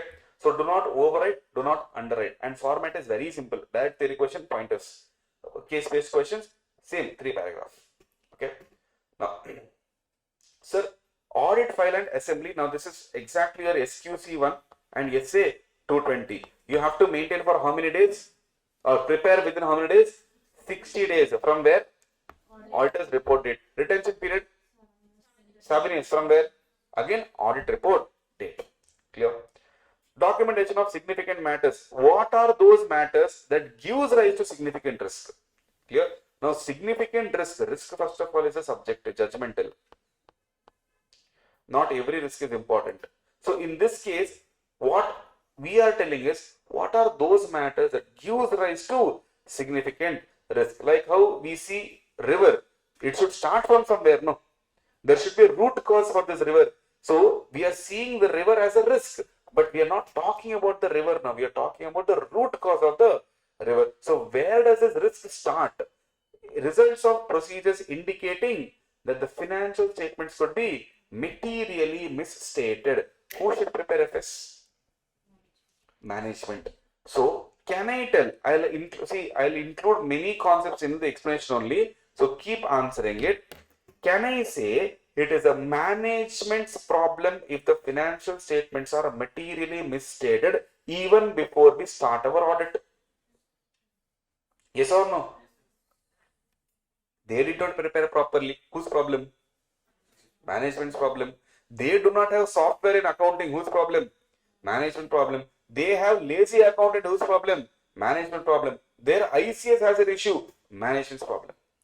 So, it is their problem that shows us there is some misstatement here, sir, or a need to revise my risk assessment of material misstatement. I hope you remember something called as ROMM, risk of material misstatement. What do you mean by risk of material misstatement, sir? Very simple. What do you mean by misstatement? Always remember, you just directly have to go to, ulta you should work. Risk of material misstatement. Go like this. What do you mean by misstatement? Difference between reporter and... Correct. The difference between what should have been reported and what is reported. That difference is called misstatement. Example, sir. Example. Inventory valuation. Let us take easiest example. Sir, inventory valuation. How do you value inventory? Cost or market value, whichever is less. Correct. Now imagine you have 1 lakh units. Okay, 1 lakh units. The cost is rupees 10, okay, or 100. The NRV is rupees 80. What is the valuation? 80 lakhs. Correct? Huh? 1 lakh into 80 is 80 lakhs. Now the question is, in the balance sheet, you should show it at what rate? 80 lakhs. Trading account closing stock, 80 lakhs. Imagine the entity has shown it as not 80 but 100. Now, is there a misstatement? Let's put in the formula. Difference between what has to be done and what has been done. What has to be done? 80 lakhs. What has been done? 100 lakhs. What are the difference? 20 lakhs. Misstatement. That's simple. We are not talking about big misstatement or small misstatement. What do you mean by misstatement? Now let's come to material misstatement. What is material misstatement? What is materiality? Materiality is something that affects the economic decisions of the user. What is economic decision means? Whether to invest or disinvest. Should I remove my investment or should I pump more money in or should I stay invested? This decision is called as economic decisions of the user. In the decision effect avakudaduna, we have to ensure that the misstatement is reduced. Clear? And the risk of this happening is because of management alone. And this risk will move. ROMM will move based on two factors. Number one, IR. Number two, CR. What is IR? Inherent risk. CR? Control risk. Now the question is, what do you mean by inherent risk? Inherent risk is where the internal control system, if it is not there, what all errors can happen, right? Fraudulent accountant, not having proper systems, one person handling all departments, clear, cash, sales, everything is handled by one person. These all will contribute to inherent risk. Management having fraudulent mindset, inherent risk. To reduce the inherent risk, what will you do? Should we reduce inherent risk? Yes. To reduce this, what will you do? You put more and more controls. Clear? Now, the more and more controls you put, the risk will reduce. But even after putting controls, there are certain risks which will not be eliminated or reduced. That risk is called as control risk. Risk that ICS, internal control system, does not prevent, detect, correct material misstatements. Clear? Those sort of risk is control risk. And risk always multiplies. Risk always multiplies. Therefore, if IR into CR is equal to ROMM and you put any factor here, higher the inherent risk, higher the ROMM, higher the control risk, higher the ROMM. Let's talk about with numbers. I'll show you how ROMM increases and decreases. Imagine, I'll just put numbers. IR is 2, CR is 1. What is ROMM? 2. I will just change one factor here. Okay. Imagine IR I am changing. IR is 4. 4. IR is 0. Now if you see, based on IR's movement, ROMM also will move. Clear? Now I'll put the second aspect. See, imagine 1 into, now let's say not 1, IR I'll take it as 2 only. Imagine CR is 2, how much it will be? 4. Imagine CR is 4, 8. Imagine CR is 0, 0. Now if I take IR also on the higher side 4, CR also on the higher side 4, what will be the risk? It will increase. Clear? So at least we have to reduce one factor. The problem is ROMM is never under auditor's control. Clear? Who prepares FS? Management. Therefore, ROMM is totally whose control? Management's control. I don't have any control. But when I put my procedure, detection risk, when I put my procedure to bring down the misstatement, my audit risk will automatically reduce, because formula IR into CR into DR is equal to AR. Clear? So even if IR and CR is more, imagine IR and CR is 16, I'll take this only. But your procedure is too good. You have put proper procedure in place, you are finding most of the errors. And imagine now your DR is 0. How much will be the audit risk? 0 only. Your audit risk, your detection risk is 1, 16 into 2, 32. Now this shows that you are not doing your work properly. Clear? The more negligent you are, risk will keep increasing. And if the risk keep increasing, my procedure also I should increase. My work will increase. Therefore, my evidence will increase. Understood? Clear? And this is the entire concept of audit risk. Clear? So audit risk is totally my job? No. In that only one part is my job. That is detection risk. ROMM into DR is equal to ER. Now this is never my job. This is whose job? Management's job. This is my job.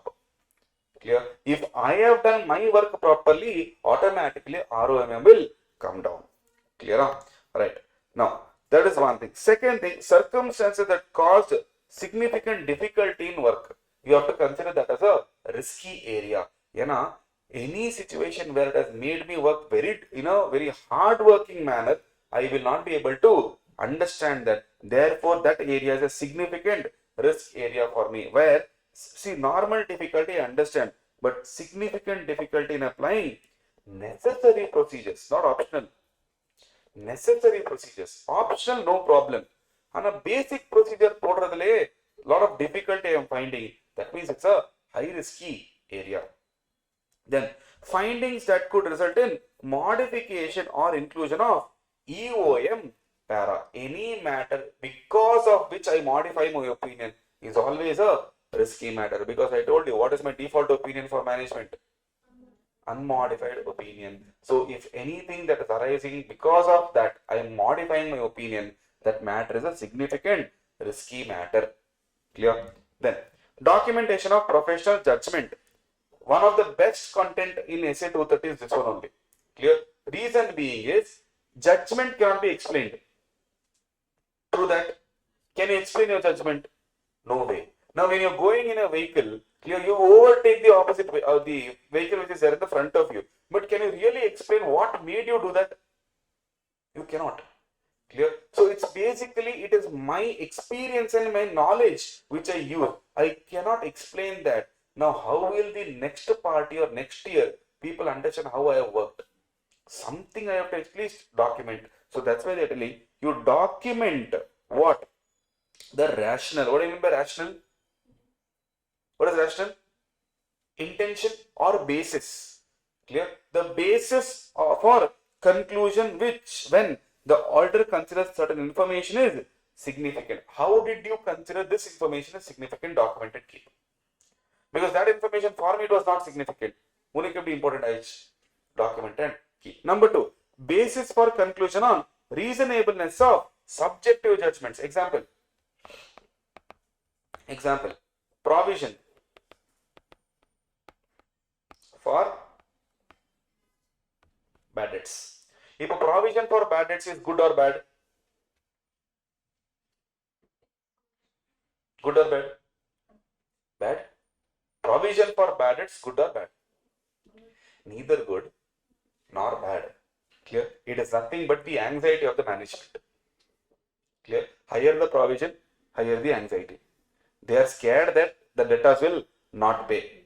Clear? Which gives us one indication that the debtors can go wrong. Because if they are scared, who knows the customer better, me or management? So if they are scared that we will not receive money, it gives us a hint that, boss, your sales will have a lot of downfall going forward. Clear? So just try to understand whether it is a reasonable judgment or not. Then basis for conclusion about authenticity of a documentation in further investigation, which initially, see, this document, I'll just explain, the wording is very confusing for normal students. Okay, What they are telling is the basis for auditor's conclusion about authenticity of document. What does authenticity means? The truthfulness of the document in further investigation in response to conditions identified during the audit that caused him to believe the document may not be authentic. Meaning, step number 1, I believe that the document was fake. First step I got to know was document is fake. Because of that, I investigated more. Then I got to know, oh no, document is true. Now, what made you feel that the document is true? Because initially you said it is fake. Now you are telling it is authentic. So document that conclusion as to how you solved this particular problem, where the same document which was fake you believed, later on you only believe that it is true. Document that basis. So basis for conclusion about the authenticity in further investigation in response to identified conditions which made you to believe that the document was not authentic. So I believed it is not authentic first, then I ended up believing it is authentic. What made you change your mind? Document that particular reason. Okay. Completion memorandum is like a summary, because the entire audit documentation we can't sit and read every time. So you prepare a summary like a revision notes or revision book of that particular documentation, where you ensure that you are telling what are the significant matters that you have addressed and what are the matters that you have identified. Okay. Right. Ownership is as per SQC only. Who is the owner of the documentation? Auditor. And what is the retention period? Again, same 7 years, 60 days, etc. Clear? Right. With that, chapter number 6 is done. Now, before I move to chapter 2, I want to do the CARO part, which can be or will be asked in the examination for short questions. Now, CARO 2020, 4 marks assured. But if your good luck is bad, I can't do anything with respect to CARO. Generally, CARO is a consistent player in the exam. Clear? It's not now. This fellow has been consistent since the past decade. Okay, every exam it will give you consistently 4 marks. Clear? There are rarest of the rarest attempt where CARO has not been asked at all. Jan 25 is one such attempt. Clear? Jan 25, when people came out of the exam hall, they just accepted the defeat right there. Clear? Telling audit was not easy at all. Right? But people who have given up, no, say that's why I tell, don't give up just because one paper went bad for you. Clear? And then came FMSM. Some people had quit by then, saying I will not clear group 2. Clear? People who thought they'll fail in audit end up scoring 56, 57 and all. Now I tell in Jan attempt, if you have scored more than 50, 55 plus, it is as good as exemption. Because the paper was that way. Rating out of 10, 11.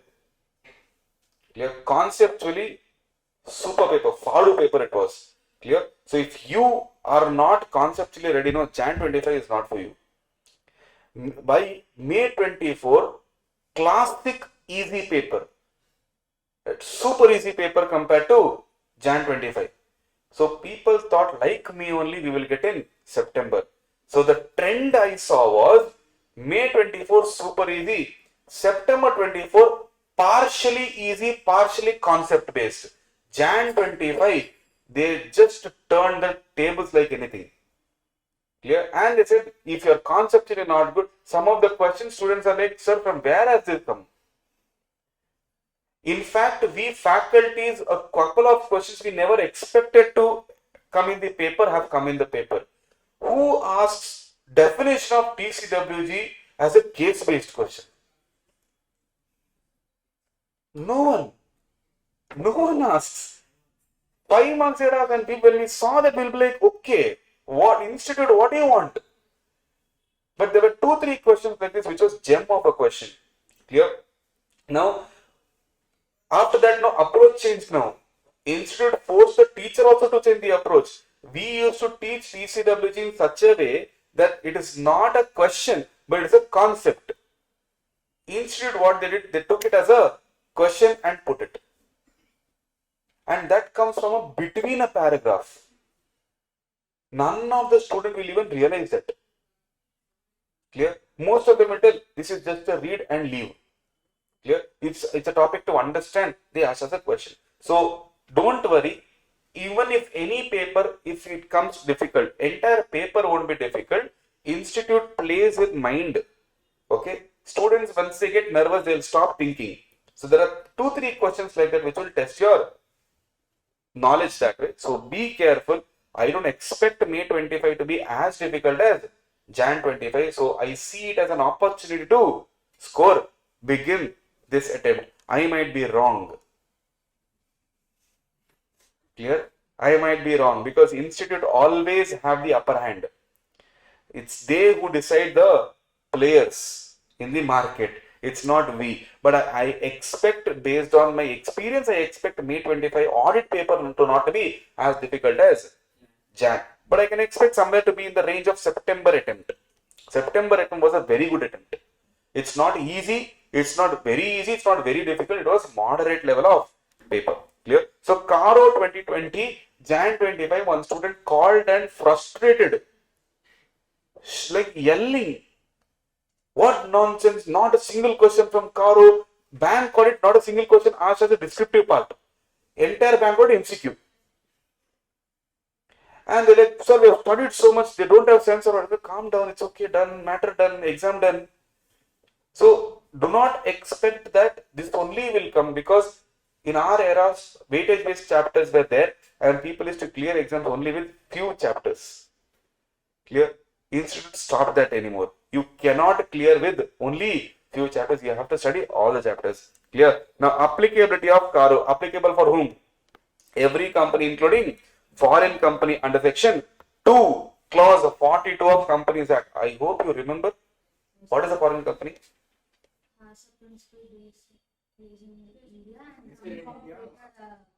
Incorporated outside India, having a place of business in India, directly or indirectly, through itself or through agent, physically or electronically. Clear? This type of company is what we call as foreign company. Non-applicability is very important. Non-applicable to whom?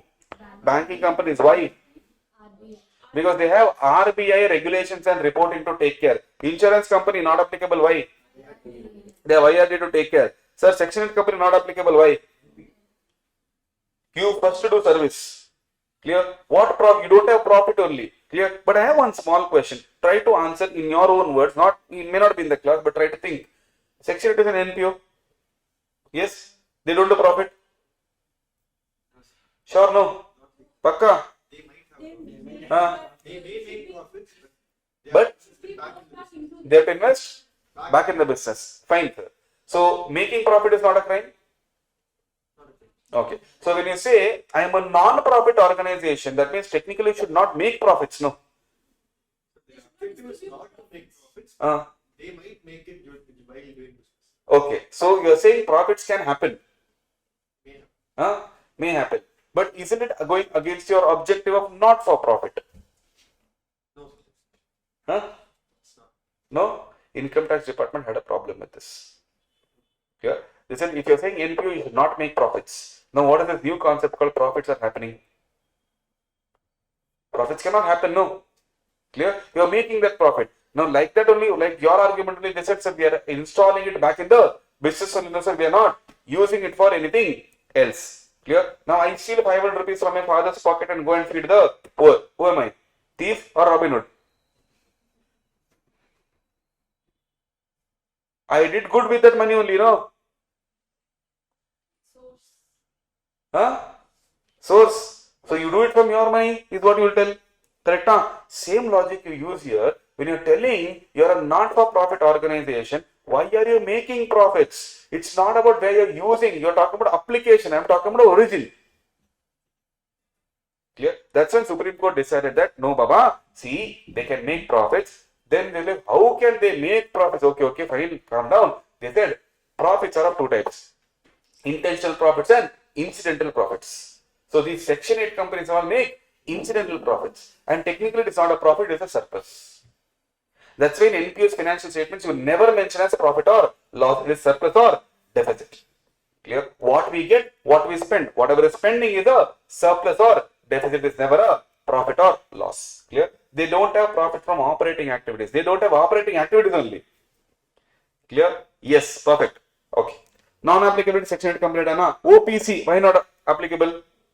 You survive, boss, that is big for us. Clear? You just do business good enough. Small company, no, you grow first. Clear? Private company having certain criteria. What is that? Not a subsidiary or holding of a public company. The moment you are a subsidiary of a public company, who are you? Deemed public company. Second, your PUC and reserves and surplus should be less than or equal to 1 crore. Put together, this is nothing but your net worth. PUC and R&S is nothing but your net worth. Then borrowing should be less than 1 CR from banks or FI. That means, sir, from individuals can I take loan? Yes. From body corporate can I take loan? Yes. Should I consider it here? No. Excluding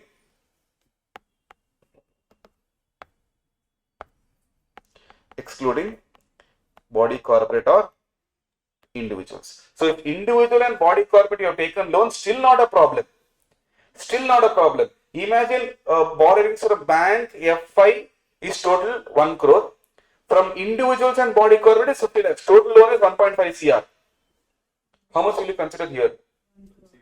1 CR only, not 1.5 CR. Exclude that 50 lakhs of body corporate and individuals. Then revenue should be less than 10 crores. Mind you, revenue means what? What do you mean by revenue? From sales, operating expense, operating revenue. Correct? Wrong. Correct. Here when we say revenue, in your P&L, total revenue is revenue from operations plus OI, other income. Both put together is what we call as revenue here. Clear? Do not consider only operating, consider both. Because they said revenue, they never said revenue from operations. What is revenue? Anything that I receive in the course of business. And that is a revenue for me. Okay, sir. Now, we have 21 clauses to discuss with respect to CARO. First clause talks about what? Property, plant and equipment, which is nothing but your fixed assets in a general language. Sir, if it is a subsidiary of a private company, not a problem. Absolutely not a problem. Okay. Subsidiary or holding of a public company, it should not be there. Okay. Because here, exemption is given for a private company. If it is a subsidiary of a private company, still the status is private company only, not a problem. Okay. Any public company excluded? No, not excluded. Clause number 1, subclause here talks about what? Sir, you have to maintain proper records. Clear? What do you mean by proper records? Which shows quantitative details and situation. What do you mean by situation here? What is situation here? Location? Location? Or condition? Condition? Now in law, when you read situation clause, that memorandum is different. There we are talking about location. Here we are talking about condition. Like for example, when you do an asset audit, there is a concept called as asset audit. When you do an asset audit, in that you have to tell whether this asset is idle, whether this is spare, whether this is obsolete, whether this is scrap or working condition. Now that is called situation. Clear? Then, in case of intangible asset, whether they have maintained proper records showing again same full particulars. Then, sir, with respect to physical inventory verification or physical verification, have they physically verified at reasonable intervals? What is reasonable intervals? What is reasonable intervals? Who takes a call? Fixed asset should be physically verified. Correct. How many times? Management takes a decision. Now management takes a decision once in 2 years. Is it a valid decision? No. At least. Yes. Once in a year. Sir, who have told us? Guidance note. Clear? Guidance note I have told, in case of physical verification, at least once in a year, you are supposed to get it done. Clear? Whether any material discrepancies were noticed on such verification, and if yes, has it been properly dealt in the books of account? Meaning, in case if you have found any mistakes, has it been rectified in the books? Then third one, C point, C subclause. In case of immovable property, you should have title deeds in whose name? See, CARO is applicable for company straight away. Don't have to think about other things. Clear? It should be in the name of company. If not, you have to provide the details like this. Description of the property, GCV, that is gross carrying value, held in the name of whose name? Clear? Whether that person is a promoter, director, or relative or employee. Period held indicate the range from what year to what year, and reasons for not holding in the name of company. Clear? See, if you are holding in the name of company, no problem. The problem is if you are holding in someone else's name, Benami property risk can be there. Clear? That's the reason why reporting has to be done. In case of leased assets, title deeds need not be in the company name. What is the difference between lease and own? I don't know. In lease, there are two types of lease as we know, financial lease and operating lease. Clear? Operating lease is like nothing but a rental agreement. Clear? But generally we don't use it for removable properties. For removable properties, more or less, finance lease will be taken care. But yes, exceptionally, we can have operating lease for immovable property as well. Now there, when we enter into an agreement, obviously the asset will not be in our name. Clear? But maximum lease we can take is for 99 years. Alright. In the balance sheet, we will show it under the asset side only, but not under fixed assets. Under leased assets. So in case of lease, document will never be in our name. It will be in the lessor's name. We are lessee. Clear? Then D. Whether company has revalued its property, plant and equipment, and if yes, whether the revaluation is based on registered value or valuation, state the amount of change. If the change is 10% or more of aggregate of net carrying value of each class of property or intangible asset, you have to report. So upward revaluation or downward revaluation, don't care. But the change is 10% or more, minimum 10%. So if it is 10% also, you have to report. Only less than 10% you need not report. Okay. Then, is there any proceedings initiated or pending against the company for holding any Benami property under the Prohibitions Act? Sir, what is Benami property? What is Benami property? Any idea what do you mean by Benami property? Correct. The asset is used by someone else, but the asset is registered on in someone else's name. Clear? This type of transaction is what we call as Benami property, but there are certain exceptions where this is allowed provided you give proper disclosures, and it's for proper transactions, good faith transactions. Clear? Now, inventory, clause number 2 talks about inventory. Same copy paste. Have you done physical verification at reasonable intervals, and whether in the opinion of auditor, the coverage procedure of such verification by the management is appropriate. Here, what is the trap? What students will see is, sir, physical verification should be done by auditor, and we have to report. How can you report on your own procedure? Not possible. So in this case, inventory and fixed asset, who should physically verify? You or management? Management. Clear? Then, sir, whether if the discrepancies are 10% or more, then have it been properly dealt in the books of account. Now comes very important point, clause number 2, subclause B. Okay, what they have told, sir, during any point of the year, have you been sanctioned working capital loan of 5 CR or more, in excess of 5 CR, in aggregate from whom? Banks, FI, on the basis of what? Security of current assets. Whether the quarterly returns or statement filed by the company with such banks or FI are in agreement with the books of accounts. Bank audit, there is a concept called as working capital loan, drawing power. Clear? Now, in the same drawing power concept, we have something called a stock audit. Clear? Now, in that drawing power sanction limit, whenever working capital loan is what you need, what you have to do is, you have to give monthly stock statements, clear, or monthly inventory details. But for a large borrower, Monthly doesn't make sense. Once in 3 months you have to give. But in this case now, if you have gotten any working capital limit or loan, now from banks audit perspective, we see from banks point POV. Here we are not seeing from banks POV. From whose POV? Borrowers POV. They are supposed to receive statements. You are supposed to give statements. So here we are seeing, have you given? There will be seeing, have we received it? That's the only logic here. But here, only if the amount is more than 5 CR, we have to check it. If it is less than 5 CR, we don't have to check it and report it. Okay. Now comes one of the most important clause in CARO, LIGS.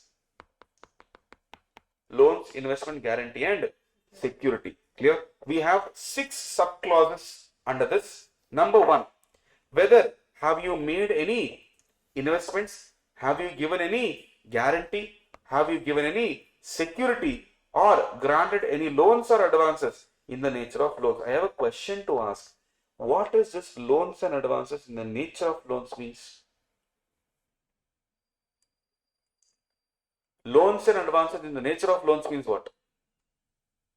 I understand this part.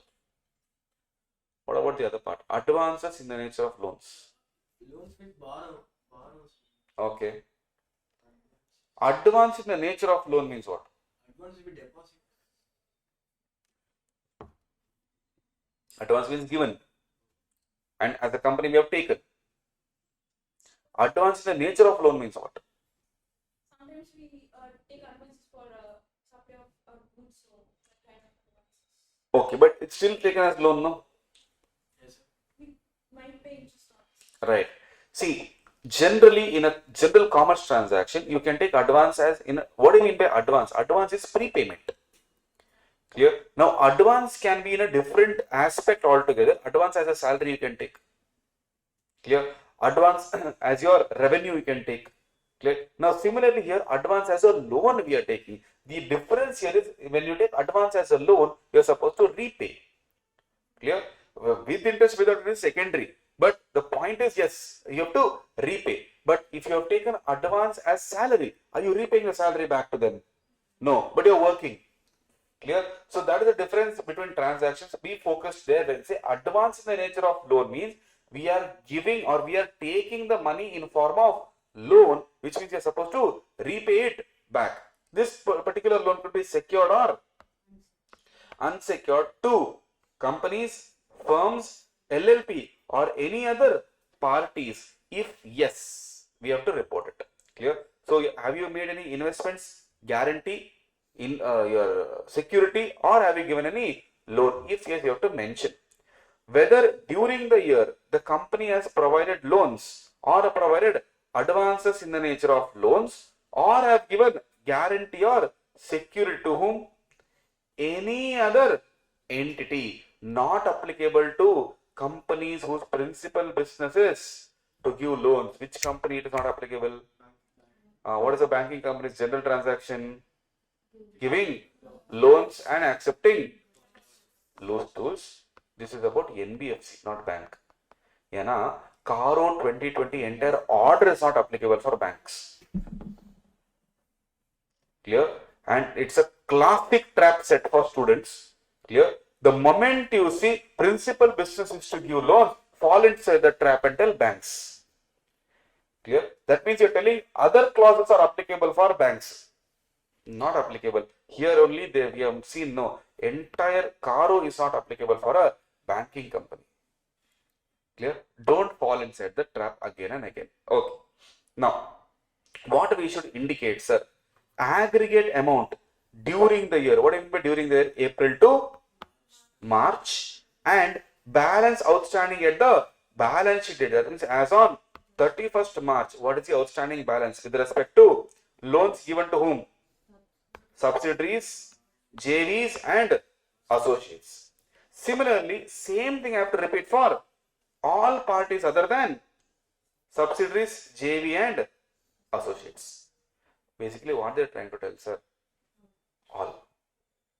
Give the details, you have given loan, investments, guarantee and security to all, put in the report. But separately you have to show. For our people, how much loan we have given, and for other people, how much loan we have given. Clear?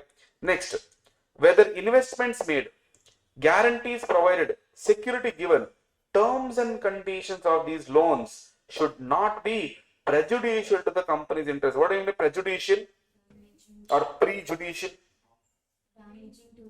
Negative effect or damaging or harming the company in a bad manner. See, positive manner, no problem. But if you are giving it in such a way that company is getting negative effect, we should be reporting that. Then, in respect of loans and advances, in the nature of loans, whether schedule of repayment of principal and payment of interest has been stipulated and repayments are regular. Have you told them the schedule and are you receiving it regularly? Next, if the amount is overdue, state the total amount of overdue for more than 90 days and whether reasonable steps have been taken for recovery of principal and interest. More than 90 days, what do we call that as? Huh? Non-performing. But what chapter are we studying? CARO. Clear? That is a banking concept. Again, right? Don't fall inside the trap. Clear? So, yes, they are taking it exactly from the banking concept itself. You can call it as an NPA, but CARO never mentions it as NPA. Okay? For your understanding purpose, you can say, okay, sir, similar to banks. Then, sir, third one, whether any loan or advance in the nature of loans granted which has fallen due during the, that means in between April to March, if there is a due date which has come, have you paid or renewed it, extended it? Fresh loans granted to settle the existing loans given to the same parties? If yes, specify aggregate amount of due and percentage of total loan. This one clause on this question was asked. On this one clause question was asked, they had given the entire list of the schedule and then they had told, see, this is what they had given. Tell, how do we report in CARO? What do you mean by aggregate? Such loans in total, how much you have given and what is the percentage of total loans, so that you give us a bifurcation as to what is the percentage in your total loans. Like this you have done, like renewal, fresh loan, clear, extension. Like this, have you done more? I want to know the proportion. Similarly, in case if the company has granted any loans or advance, either repayable on demand or without specifying any terms. What do you mean by repayable on demand? Whenever we ask, you should pay. Clear? And without specifying any terms or period means what? Heard about hand loans? Not handloom, hand loans. What do you mean by hand loans? Just like how you give it to a friend. Do you have any terms and conditions when you give? No. Bro, I'll give it to you. When I want, I'll ask. Clear? But without any terms and condition. And in that case, if you have given such loans also, I need to specify the aggregate amount and percentage thereof to total loans granted. Clear? Sir, OD will come under these points as OD renewal happens. Yes, see, OD is an overdraft. I hope you're talking about overdraft only. Clear? See, they said any loan. Overdraft also is a loan only or is an advance only. Clear? It will come under this clause. Clear? Yes. Then aggregate amount of loans granted to whom? Promoters. RP under section 2 clause 76. Here again one mistake will make is under section 76. It's not section 76. It is section 2 clause 76 where they explain what is a related party. 277 is relative definition. 76 is RP definition. Clear? In case if you have given to these, basically whatever you have given, total loans and what is the percentage of loans to this particular total. So let's say for example 100 crore is my total loans. How many? 100. In that 15 crore is renewal I have done. Clear? 20 crore is given to promoters. Now how we have to disclose in the CARO? First one you mention as I have given to promoters and etc. How much you have given to promoters? 20 crores. So total loan given is 20 crores. Percentage is 20% out of total. Similarly, come to the next one. How much you have given? 15. Clear? Renewal is 15. What is the percentage? 15%. So like that, give us a proportion to the user. So they'll get to know, okay, amount is so much, proportion is so much. Clear? Next. Compliance of section 185 and 186 in respect of legs. Basically, whenever you are doing loans, investments, guarantees and security, you have to comply with the section called 185 and 186. 185, 186 loans to directors and loans and investment by company. Clear? That clause you have to, that section you have to comply with. Deposit section number 73 to 76A under Companies Act 2013, chapter number 5. You have to comply whenever you are accepting deposit. Have you complied or not is what I will be reporting under this clause. Clear? Cost records under section 148, chapter number 10, where they are clearly told as per rule 3, there are cost, manufacturing entities.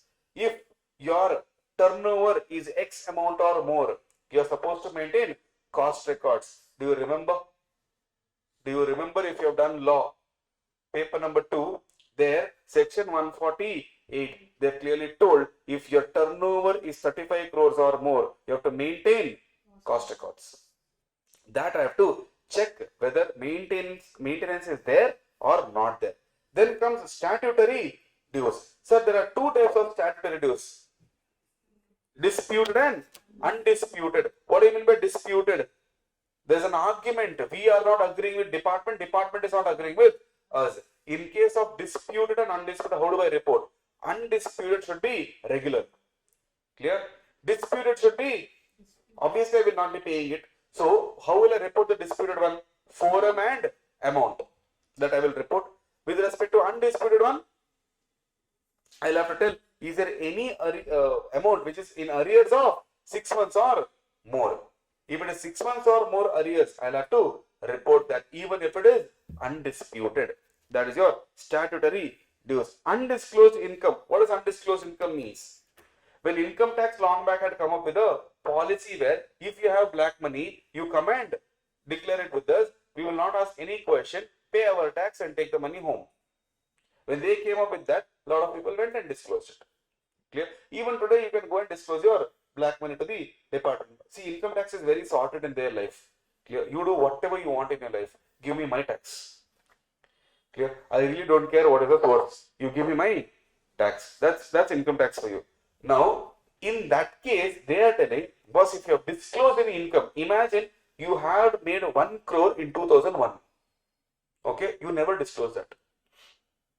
Today, financial year 25-26, you went and disclosed. Which year disclosed? 25-26. Which is income? 2001. Now, tax will be paying in the current year. Yes. Don't you think it should be entered in the books of accounts of current year?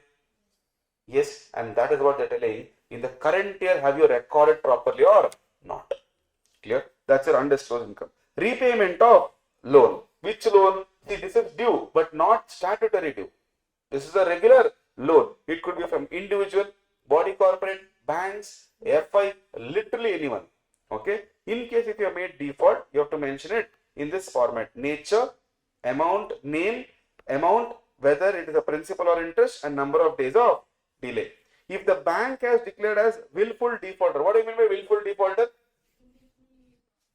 He is not paying it intentionally. So bank has declared you as willful defaulter. That means you have money, but you're not paying. Every bank has to prepare a list of willful defaulter, submit it to RBI. Then RBI will prepare one consolidated list of defaulters and release it in the websites or release it in the public documents. Therefore, people who want to start business, ensure that these investors are not there in your list of investors so that you will not go bankrupt. Now, if you are in one of that list, you have to go and report to the user saying this company has declared as willful defaulter from the banks. Please be careful. Then, whether term loans were applied for the purpose for which the loans were obtained. If not, where have you diverted and what is the purpose? What do you mean by term loan? Fixed period. Clear? 20 years I have taken loan, but there is a purpose for it. You have to apply for the right purpose. Then utilized short-term money and utilize it for long-term purpose. See, generally short-term loans are expensive in banks. Long-term loans are less expensive in the bank. So, if you have taken short-term loan and applied it in long-term purpose, your money is stuck now. Clear? It will affect the profitability of the company. You won't be able to recover the money, so you will be paying more and more interest on that. Clear? For example, I knew in one of the cases, one of the client, the working cap loan he had taken and had paid 22% interest. Clear? Now that's a very high interest that you are paying for a working capital loan. Working capital itself every month was 1.75 CR. Now to manage this 1.75 CR, you have to pay 22% interest per annum, which is nothing but somewhere around 2% per month. Right? So 1.1 and almost 2 crore, and you're paying 2% of it per month is a high level of interest. Clear? So for a short-term loan, interest will be more, and if you put it in the long-term purpose, the money is stuck forever there. Clear? Whether have you taken any funds from any entity, person on account to meet obligation of subsidiaries, associates or JV. If your father takes loan for your education, whose loan it is? Father's loan only. But purpose? Your education. Clear? But in whose balance sheet will be shown? His balance sheet. So when users see his balance sheet, won't they say, why have you taken so much loan? Your debt equity ratio will rise.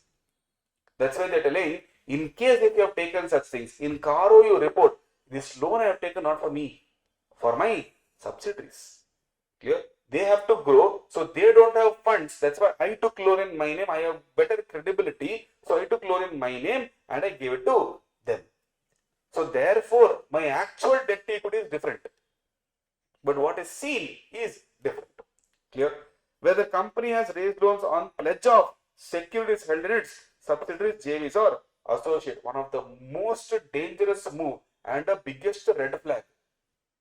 You pledging your securities for loans, because tomorrow ownership will be lost, decision making power will be lost, policy making power is lost. So if you have done something like that, I have to report in the CARO. Clear? Next, whether money raised by way of IPO, FPO, including debt securities, were applied for the purpose for which those are raised. You have to simply open prospectus and type object. They will tell you where they are using that money. Clear? And whatever money you have claimed you will be using it here, are you using it in the proper manner or not? That is your clause number 10A. 10 we talked about preferential allotment and private placement. I hope you remember in law, private placement talks about section number 42 and preferential allotment talks about 62 subsection 1 clause C. Clear? And there you have to pass a special resolution. And that's what they told. Have you performed the procedures according to the law, and have you complied with funds raised have been used for what? The purpose for which the funds were raised. If not, you have to provide details in respect of amount involved and nature of non-compliance. So if it is a private placement, section 42 compliance, and if it is a preferential allotment, clause number section number 62 1C should be complied with. Then, sir, in case of fraud, if you have done fraud, fraud by the company or fraud on the company, what is the difference? Fraud by the company means who did the fraud? Company. Fraud on the company means someone did the fraud on company. So victim is a company there. And in that case, if you have noticed or reported suspected fraud should not be mentioned here.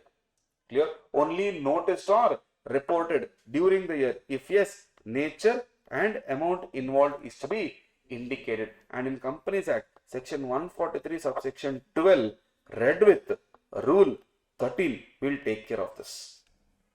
Clear? So there we report as per the section. Here as per CARO 2020 only you have to report the nature of fraud and amount.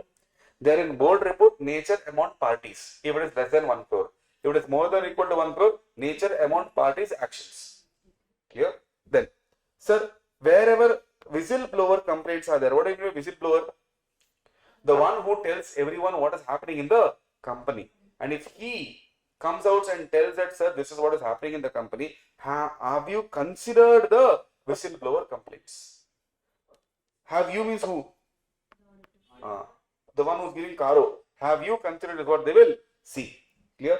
Then, sir, in case of Nidhi companies, whether they have, say, they have to maintain a ratio called NOF to deposit, that is net owned funds to deposit, 1:20. Why are they maintaining so much deposit, sir?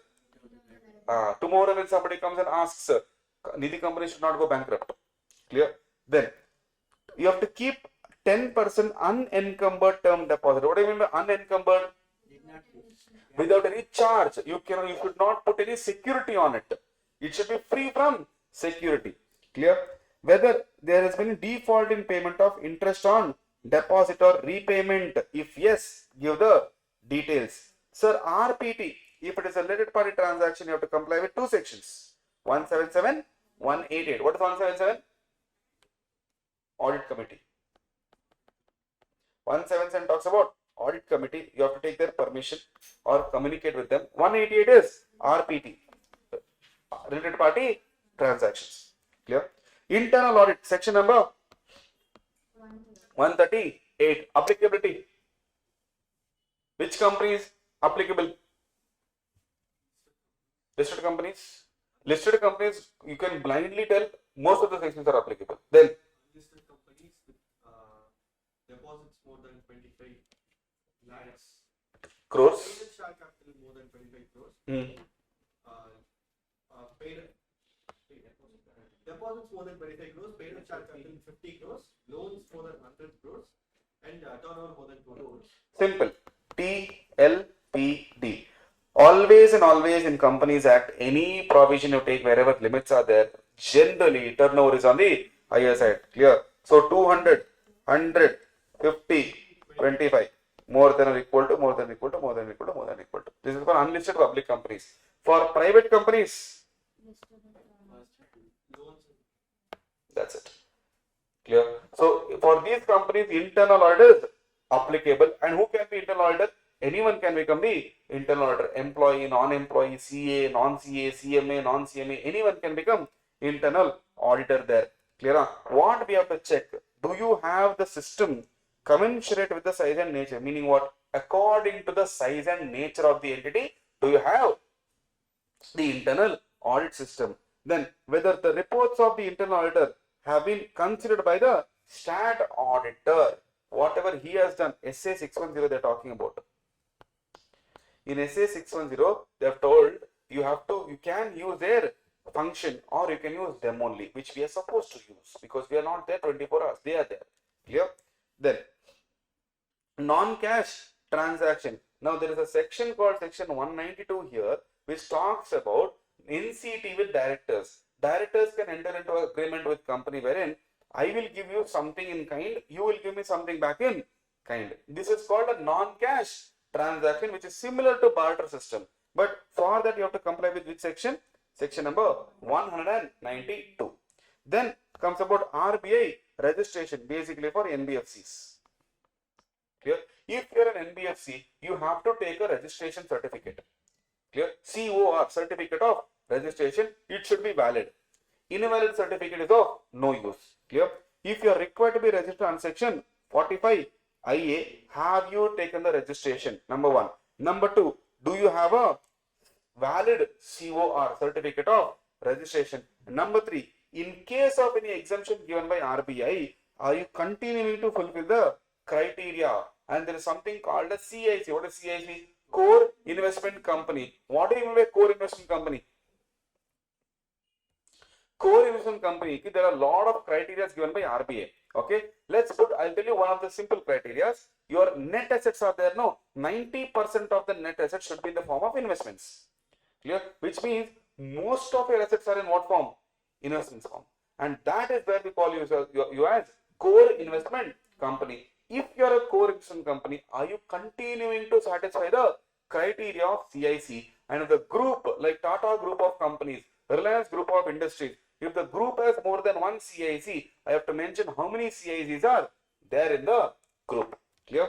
Then comes the next clause where they talks about cash loss. What do you mean by cash loss? What is cash loss?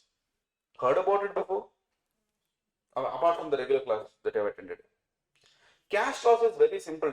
If I take out your P&L, your P&L will show net profit or net loss. Correct? But is it an actual loss to you? No, because there are non-cash expense, depreciation, provision, creation of reserve, certain things where you create considering it as a charge.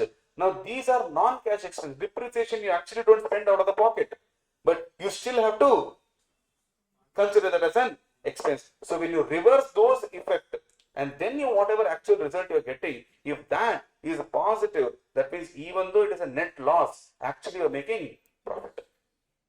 Clear? So we have to see whether the company has actually made cash loss when in the current financial year and in the previous financial year I have to report. So every time 2 years I have to cover. This year as well as previous year. Next, resignation of stat auditor. Resignation of stat auditor is one of the most dangerous thing that can happen for a company. Clear? In one of the years before NAFRA came into the picture, 32 CAs had resigned in a year, which was a very alarming rate for the entire department as to why so many people are resigning. That's when slowly NFRA came into the picture saying something is wrong in the process. Then the standards are not fine, maybe. Clear? So started amending the standards slow and steadily. So in case of any resignation of stat auditor, whether he has taken into consideration the issues, objections and concerns raised by whom? Outgoing. As a normal CA, this comes under professional ethics. Clear? This comes under professional ethics. You should not take up an audit without communicating with previous auditor. Clause number 8, part 1, schedule 1 clearly says if you do this, it is a professional misconduct. You have to communicate with the previous auditor and only then you have to accept it, because whatever issues he has, tomorrow you will also face it. Remember I told you client changes once in 2 years? Yes, if you had spoken to me, I would have told him this is the issue. Clear? So that's one ethics which they have put it.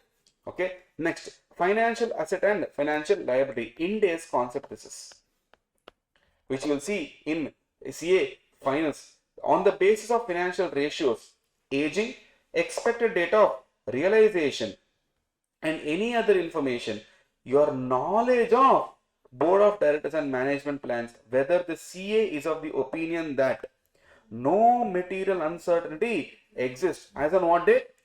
Audit report date, that the company is capable of meeting its liability which is existing on balance sheet date. Basically, give me assurance about solvency. Whether company is liable to or company has a capability to repay their liabilities, whatever is there in the balance sheet date. Clear? But what is the basis for it? Your knowledge. Clear? Then any other information. Then expected date of realization, aging and ratios. These 5 information you have to keep as a base and then tell whether the company is able to repay its liabilities. Clear? CSR expenditure. We all know in case of CSR expenditure, you have to spend how much? 2% of average, which how many years average? 3 years preceding, 3 preceding years. Net profit you have to take. Profit after tax or before tax? Average profit, correct? Before tax or after tax? Sure? Yes, always you have to take before tax only there. Clear? Because taxation is not our concern. Clear? So PBT of previous 3 years you take an average of it into 2% is a minimum CSR expense. Now imagine 2% comes up to 1 CR. Okay, how much you have to spend minimum? 1 CR. If you spend 2 CR, what will happen? You can set it off in how many years? Not there? Check it out. Sir, what if I have spent within 1 crore? Shortfall. 1 crore I am supposed to spend. I spent only 80 lakhs. Shortfall. Yes, sir. Sir, 1 crore I am supposed to spend. I have not spent a single rupee. Total shortfall. Yes, sir. If it is a normal shortfall, yes, I have to mention the reason and I will be liable for penalty. But the problem is, if you do not spend, you are supposed to see whether it is with respect to ongoing project or not. If it is ongoing project, you have to transfer that amount to unspent CSR account, and within the next 3 years, you are supposed to spend that. If you don't spend within the next 3 years, from that unspent CSR account, you have to transfer to Schedule 7 fund. If it is a non-ongoing project, directly transfer to Schedule 7 fund. Clear? This is your CSR point which I have to report here. Clear? Now, this within 6 months is for which one? If it is other than ongoing project. If it is ongoing project, obviously 3 years have to keep it in unspent CSR account. Clear? 135 subsection 5 and 135 subsection 6 talks about this. Clear? Okay, sir. Then auditor's opinion in case of CFS. Now you tell me how many clauses we have to put in the report? Huh? If it is SFS, if the report is on SFS, 20 clauses. If the report is on CFS, only one clause. 21st clause alone. Clear? And in 21st clause, what should I tell? I should tell in my subsidiaries, in my reporting companies, subsidiaries or associates or JVs, if there in their CARO, if there is any negative point, in my CARO, I have to mention the para number and clause number so as to give the cross reference to users. For example, if you want the reference Adani Enterprises is a CFS, okay, you take up Adani Enterprise annual report. If you directly go to their audit report of CFS, you will get to know there's a list given. Clear? There's a list given where what are the paragraph numbers. For example, I'll just show you here in case if you are not aware how the presentation looks.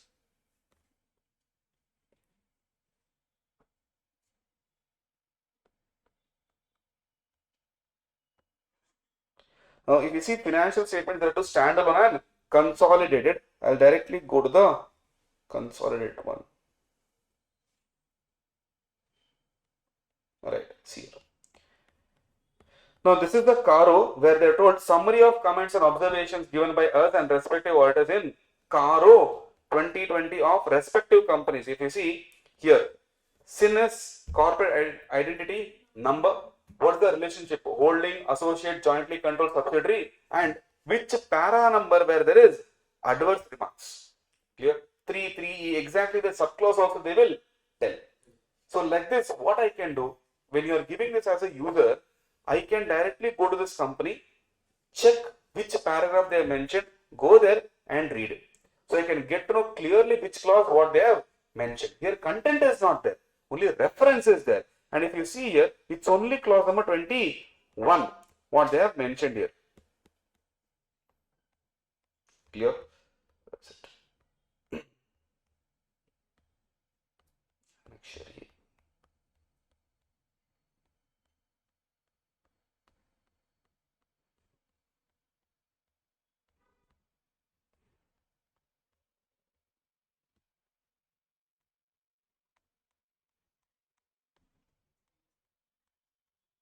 Yes, okay. This only they have considered as, they have not given, usually they give, in some of the CA reports, they'll give separately and then they'll give annexure. Here they have totally considered directly as content only and given. If you go and see ITC's report, there, ITC is one of the pure companies, there nothing is mentioned, only to clause number 21 and they have told no comments. Here they have given comments, and if you see, so many companies points are there, 108. Clear? And every company you can just keep on going and reading what negative points they have mentioned. This is one of the reasons why people don't invest in Adani. Clear? And people use it purely as a trading tool for them and not as an investment tool. Because there are a lot of negative points which mentions there. Clear? This is your 21 clauses of CARO. If it is a CSFS CARO, only 20 clauses will be there. If it is a CFS CARO, only 21st clause will be there and not 21 clauses. Clear?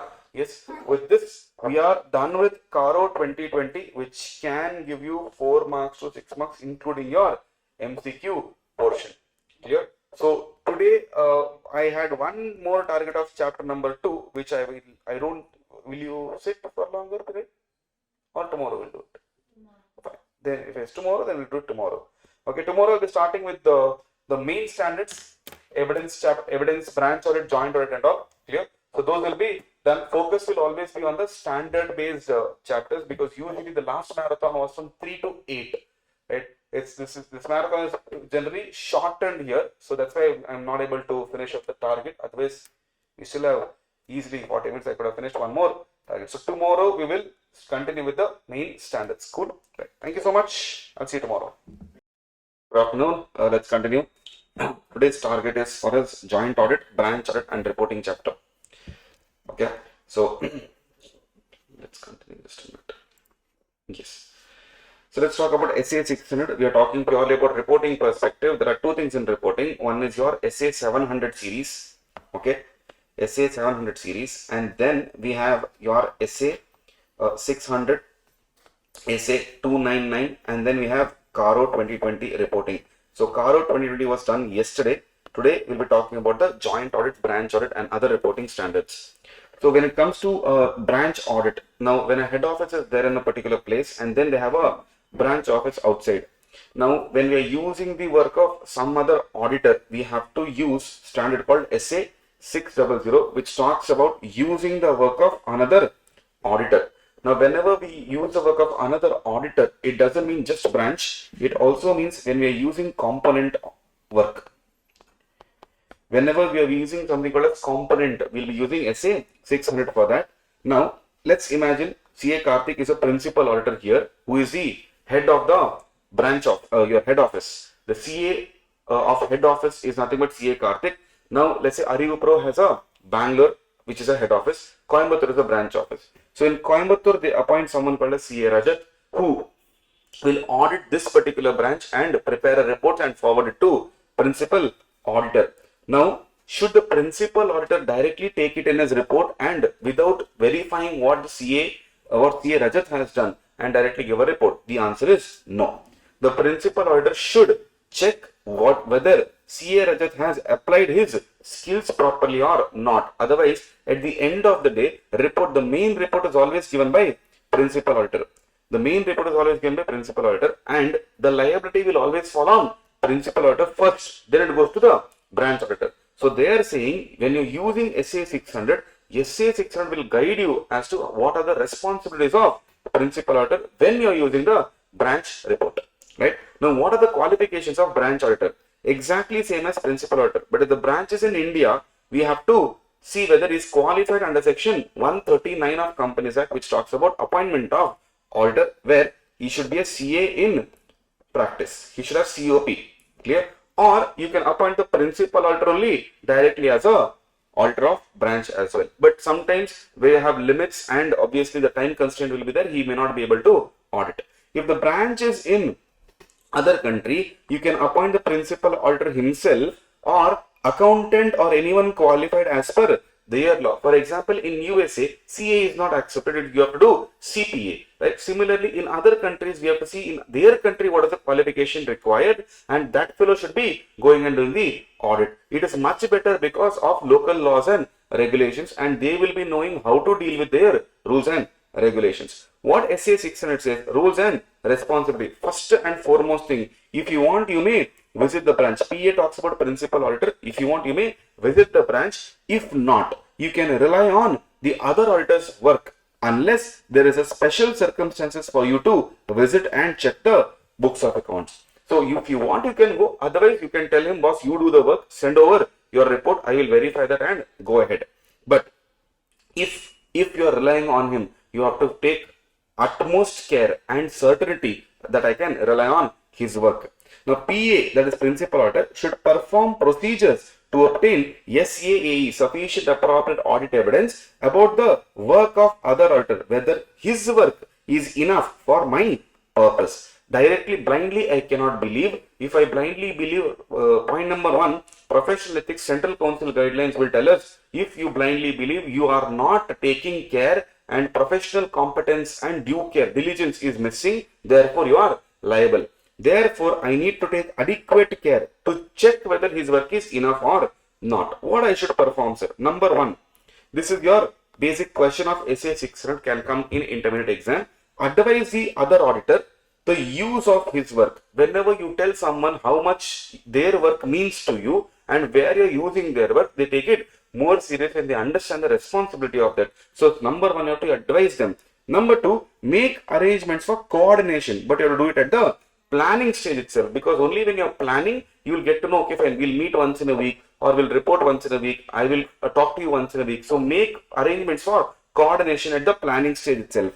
Then inform him regarding special considerations. Now there would be some transaction between head office and branch, which will be reflected in their books of accounts. You would have done branch accounts. Now in those things, there are certain special considerations which we call intercomponent transactions, or could be the specific branch is expertised in specific services which is not done by head office, right? So in that case, you have to tell, see boss, in this particular branch, this is a special transaction, please be careful about these transactions. Then timetable for completion of audit. Without having a timetable, we will not be able to give our report on due date, because we always have due date to cater to. Clear? So we have to tell him, see, for example, now bank audit season has started. Clear? So from yesterday, that is your April 1st onwards, bank audit started. Now these bank audit, the main report has to be given at the earliest. If you see any friend going for bank audit or any of your seniors going for bank audit, you see in 3-4 days they'll finish the audit, which they have to. Otherwise, the central statutory auditors, the main auditors, won't be able to compile all the information and give the report to the bankers within the AGM. So timetable should be put. Advise the other auditor about requirements and obtain representation. What requirements I should tell him? What are the accounting requirements that is there? What about auditing requirement and reporting requirement? So whatever our requirement is there, we have to tell him, this is what we expect you to give. Please prepare your report accordingly and give it to us. And then obtain representation. This is always in writing. And this representation, we can consider it as audit documentation under SA 230. This is my basic procedure of branch auditor with principal auditor with branch auditor. There is one specific note we have to understand. I should discuss with the other auditor 3 things. What are the procedures he has applied? Clear? Now I don't know, because I am not there with you all the time. So I want to know what procedures you have applied, or review the written summary of his procedures and findings. So how do I review? He will have documentation. So take his documentation and check whatever procedures he has applied. You would have noted down that, check that. If required, go and visit the other auditor and get to know. So it is not that all 3 you have to do. Either of it you can do. Ask him about the procedures. If not, review the documentation. If not, go and visit. This procedure of PA will depend on NTE of my knowledge about his competence. In short, just understand this. If his competence is more, competence means his knowledge, capability, experience. If that is very good, my procedures will come down. For me, the work is less. If his competence is low, my procedure will increase. Clear? Now, why should we bother about this, sir? Appointment of branch auditor is not done by me.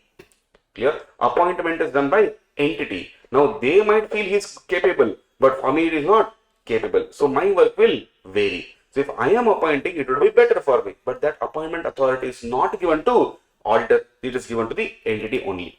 Clear? This is your SA 600, roles and responsibility of SA 600. One question you can expect if they want to ask in branch audit. Alright. Let's move on to the next part, that is your joint audit. Now, we are still in reporting chapter itself. Now, whenever we talk about joint audit, now what is joint audit? Joint audit means more than or more than one individual or firm coming together for doing an audit of any entity. We call it joint audit. Now, we have a company. Clear? Now, in this company, we have 3 auditors now. One is CA Karthik and Associates, a firm. CA Rajat, an individual. CA Sudeep & Co, which is a firm. So, any combination is possible. 3 individuals can come.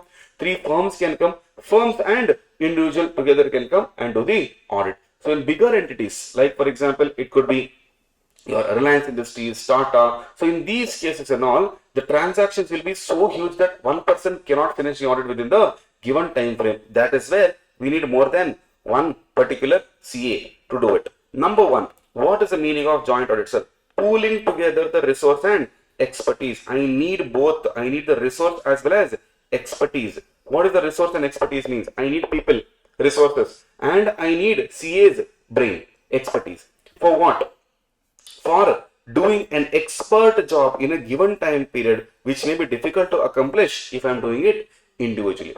Possibly, I might be good at compliance, some other CA might be good at taxation, some other CA might be good at accounts. All will come together and give very good service to the client, and benefit to the client is nothing but you get the best of the everything.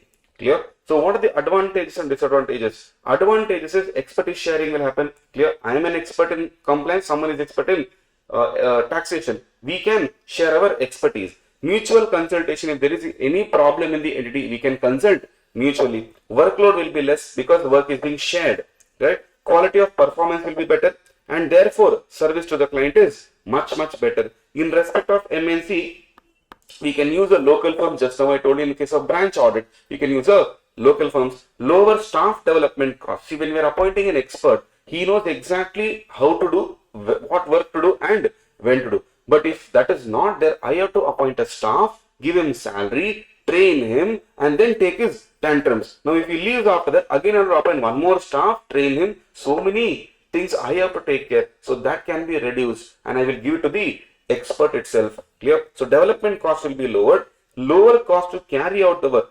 The normal team, if they come, normal staff, if they come, they may take 15 days. But these people are taking 10 days. 5 days work is saved for me. Therefore, increases efficiency. Sense of healthy competition towards the better performance. So, healthy competition is there. Even I want to prove I am good. Even my peer have to prove he is good. But he is good in taxation, I am good in compliance. But both will be giving our best. Therefore, competition is better. Clear? Now, disadvantages, the fees being shared. Now, this absolutely is a vague answer. This is definitely not a disadvantage because you are getting in lower workload here. You cannot have both. You can't say I want lower workload and I want more fees. Clear? But marks is not given by me. Marks is given by ICAI, and ICAI has clearly told this is a disadvantage, and you have to write this as a disadvantage. Psychological problems where firms of different standing are associated. For example, imagine I am the client and I appoint two auditors. One is a senior CA, one is a fresher, right? Now, obviously fresher, if he advises something to senior, senior will have issues, right? He will tell, you have qualified just now, I've been practicing since 20-30 years. So they will have psychological problems between them. That will lead to the next point, superiority complex of auditors. This will lead to the next point, coordination. So it's like link. So if I have psychological problems, why will I help you? Right? So I will not help you, and areas of work of common concern being neglected because everyone is expert. When everyone is expert, no, they will tell, I will do only expert job. I will not do common work. So common area will be neglected. Uncertainty about the liability for the worker, which is now it is not a disadvantage because the laws have amended drastically where everyone knows what their liability is. Right? Now this point, if you actually read, uncertainty about the liability for the work done, you will never see that currently. Previously, yes, I understand there was no law specifically in many cases where we do not know what is the liability. There you would have taken a risk of doing wrong things. Now, for example, if someone says, you don't do this, if you do this, you see what I will do. You don't know what they will do. So you'll end up taking that risk. Let's see what they will do. But now, NFRA 147, so many cases are there where they will debar you from your membership, and also now people know the liability for the work done. Therefore, I do not consider this as disadvantage, and I do not consider the first one as disadvantage. It is nothing but a consequence of lower workload. Alright. Now, where do we ask the question? Question is here. There are two types of questions that can be asked, which you have to be very careful about. Number one, when they say, sir, if in case of joint audit, what are the special considerations to be taken care? And whenever they say special considerations to be taken care, you need to write these points. Till here, you need to write. But in the same content, there is third point which talks about joint audit plan. Joint audit plan. Whenever they ask about joint audit plan, you have to write only the planning part. Clear? So both can be asked as a question differently. Right? Anything. Now, joint audit plan is worth of 4 marks to 5 marks. This is worth of 6 marks. Right? So what they can give special consideration. Number one, technically there is nothing new that we are studying here. If you already know chapter number 2, strategy, planning and program, this is a replica of that. Chapter number 2, whatever you are doing, this is a replica of that. There also what we do, we take engagement partner, clear, and other key members of the team should be involved in planning, which is there in chapter number 2. In planning, you have to take key members of the team and engagement partner. Number 2, both should come together and jointly establish overall audit strategy. OAS is overall audit strategy.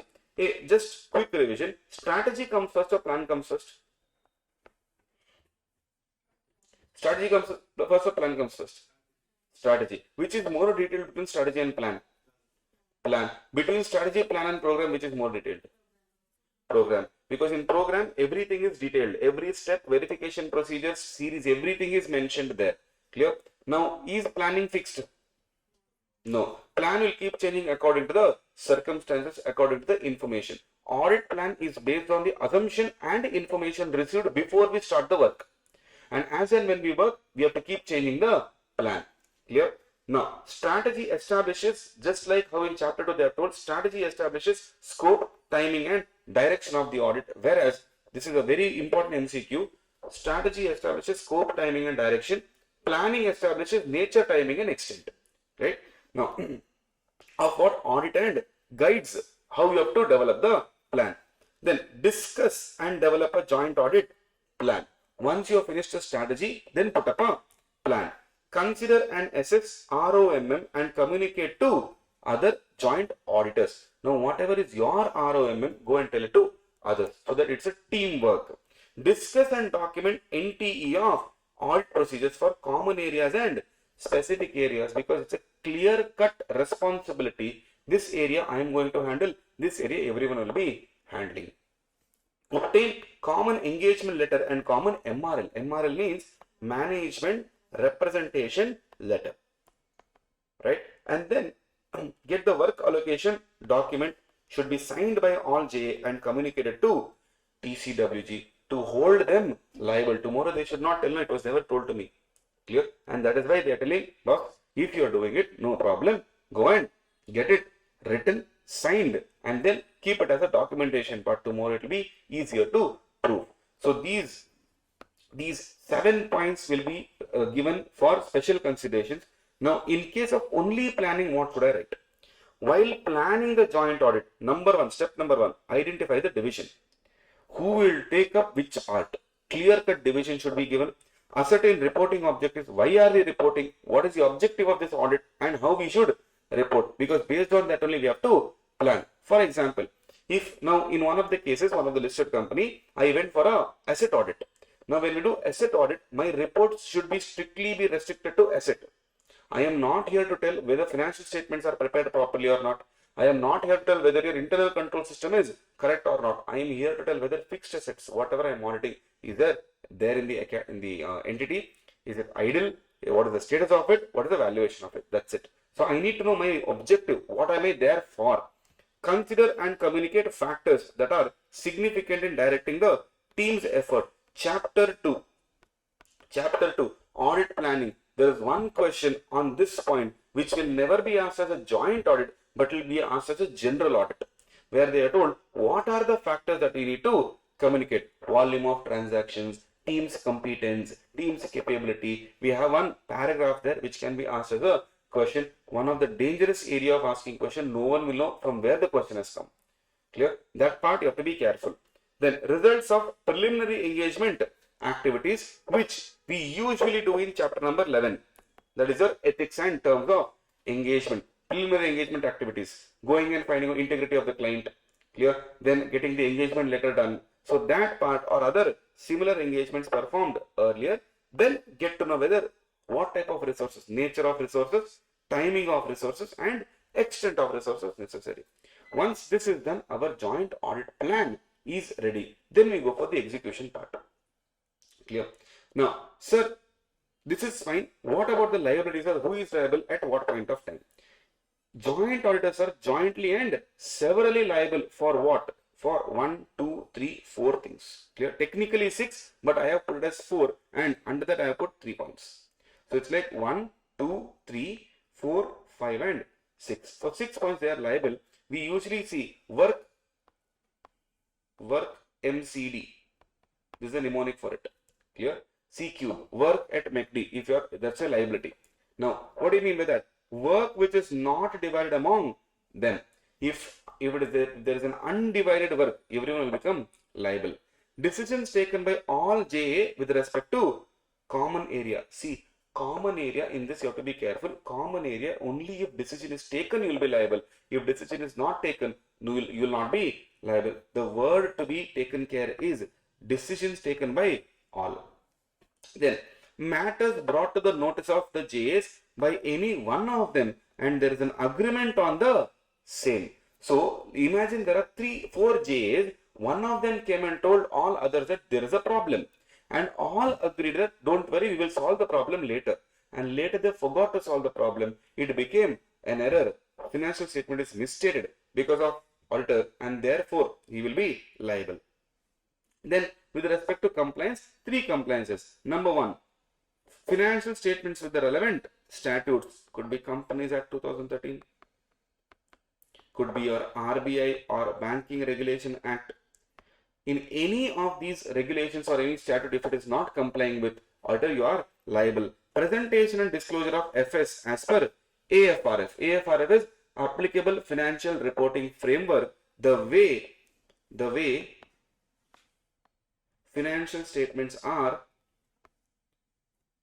prepared and presented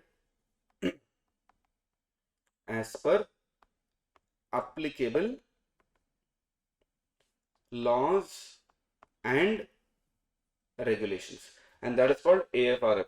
Whether have you prepared as per AFRF or not. Then you are liable for even the third one, report with the standards and pronouncements. Currently, intermediate students do not get pronouncements book. Previously used to get something called as audit textbook separately, pronouncements separately. Now the pronouncements content is anyway there in the book. Clear? So now we do not have pronouncements as students, but as practicing chartered accountants, we keep getting pronouncements. We have to understand, we have to comply with both standards as well as pronouncements, because there are a lot of things where standard is not clear. We have guidance notes for it, we have pronouncements for it, we have FAQs for it, we have case studies for it. Clear? So we have to ensure that we are not liable in these cases. Generally, we are liable for only the work we are allocated. But this is one area where everyone is liable, jointly and severally liable in 6 cases. Now, what about reporting, sir? Very good if there is no disagreement. If no one is having any problem, we will issue one common report. But if there is disagreement, then we will have to express their opinion in a separate report and make a reference in the common report. Now imagine there are 100 matters where I have to give an opinion. 96 matters we all have agreed on. So we will give common report for 96 matters. And for the rest 4 where we are disagreeing, let us say 2 people are agreeing, 2 people are disagreeing, or 3 are agreeing, one is disagreeing.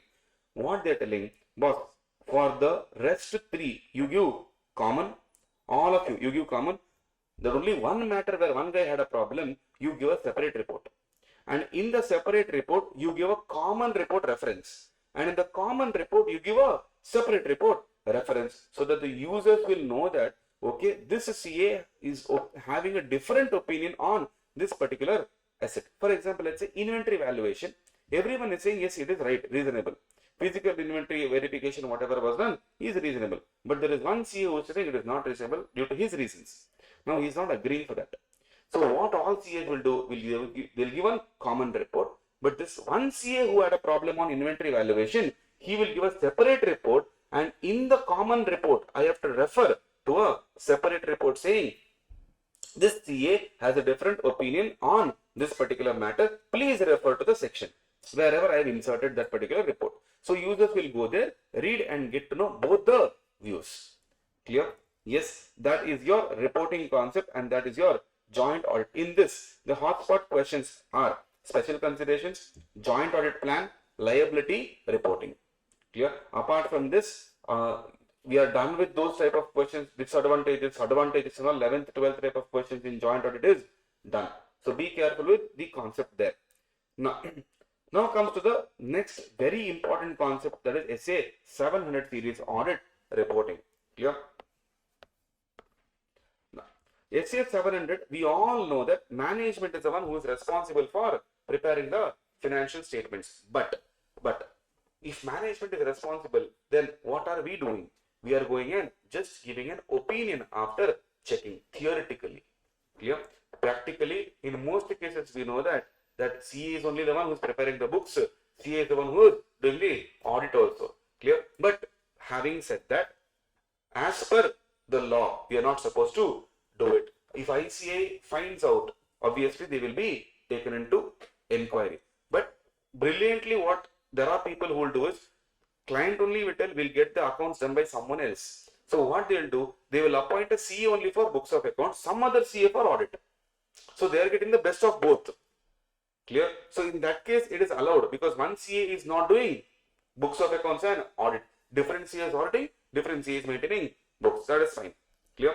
So in case of SA 700, what is the standard name? See, if you are having a slightest doubt of standard name, please do not write in the exam, leave it just like that. Clear? Number is good enough. Some number also confused. Please don't write anything. Clear? Just write as per the standards and keep writing the content.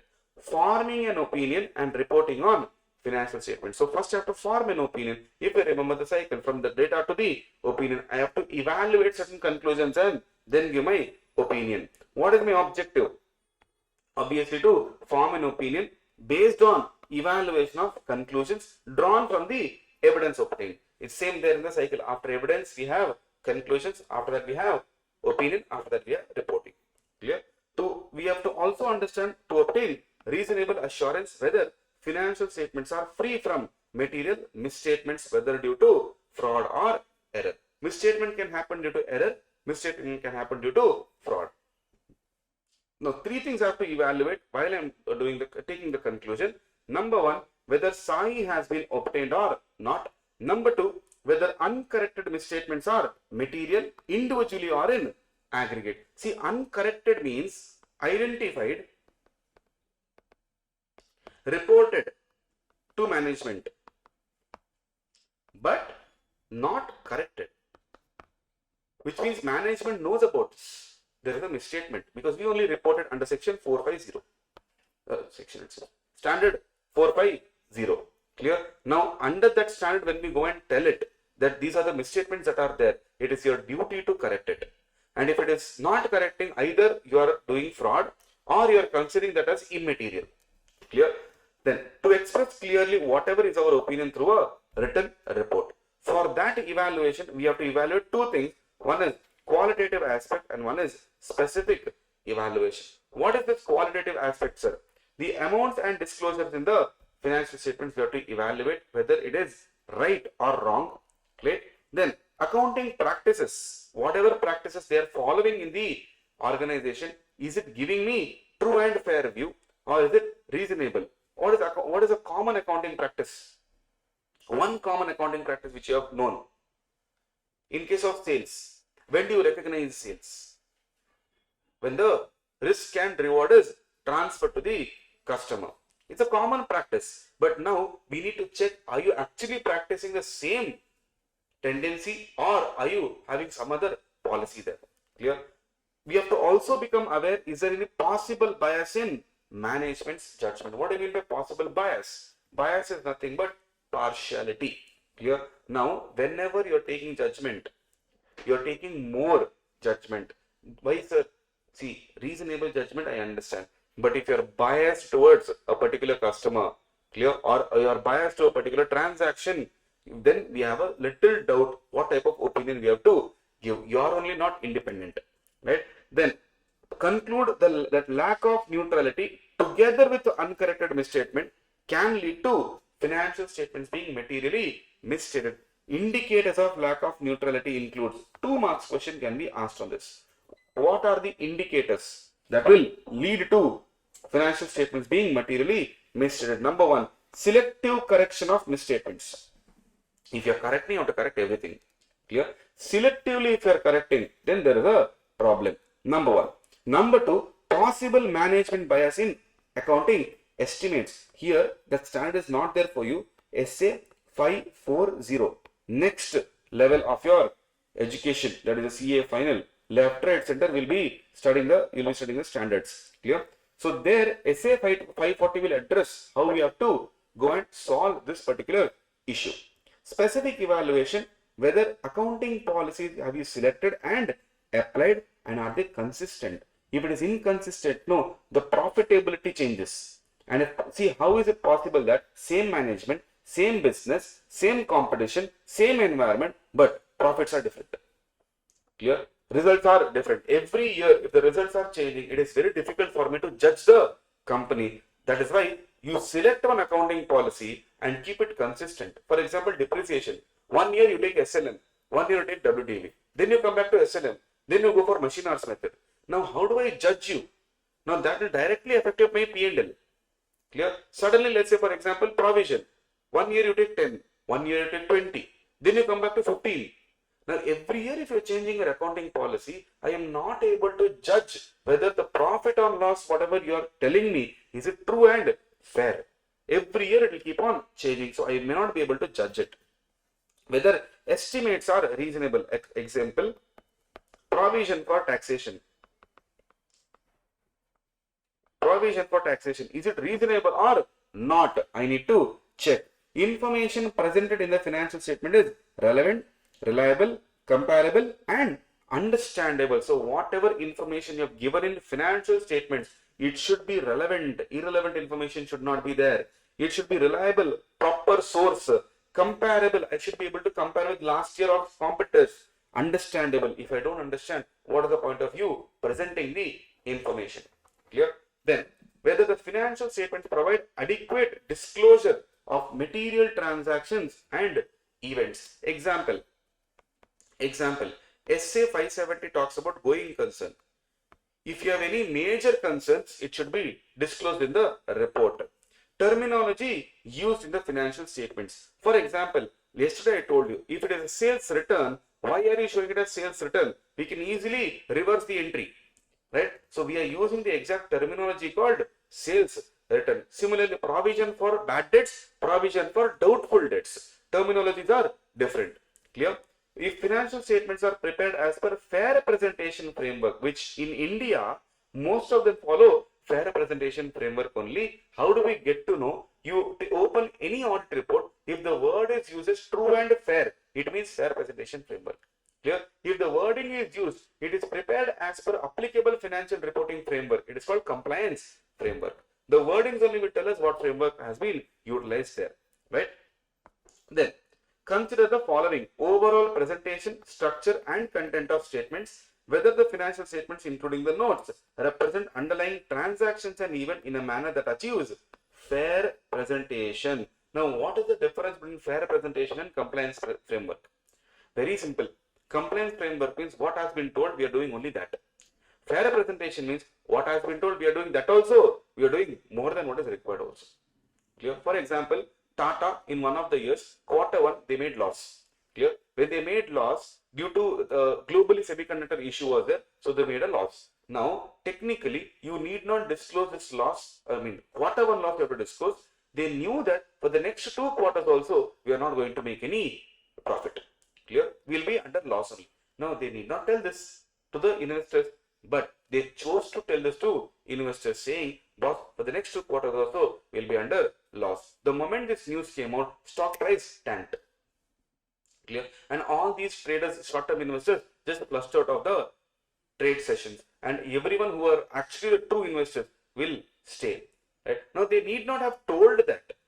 But why would they tell it? Because they believe in, boss, we have to be fair to our investors. We cannot fool. Now, Q1 we made loss. Q2 they're expecting profits. And if you know how market trend works, it's all based on expectation and obviously the facts.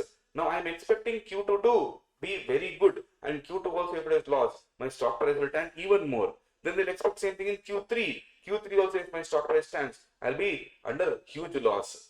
Right? That is one part. Second part is I need to be transparent to my investors. That's why I chose to tell. So fair representation means we do compliance framework anyway, plus we do something extra, but we never do something less. Compliance framework, what is the act telling you? Do only that part.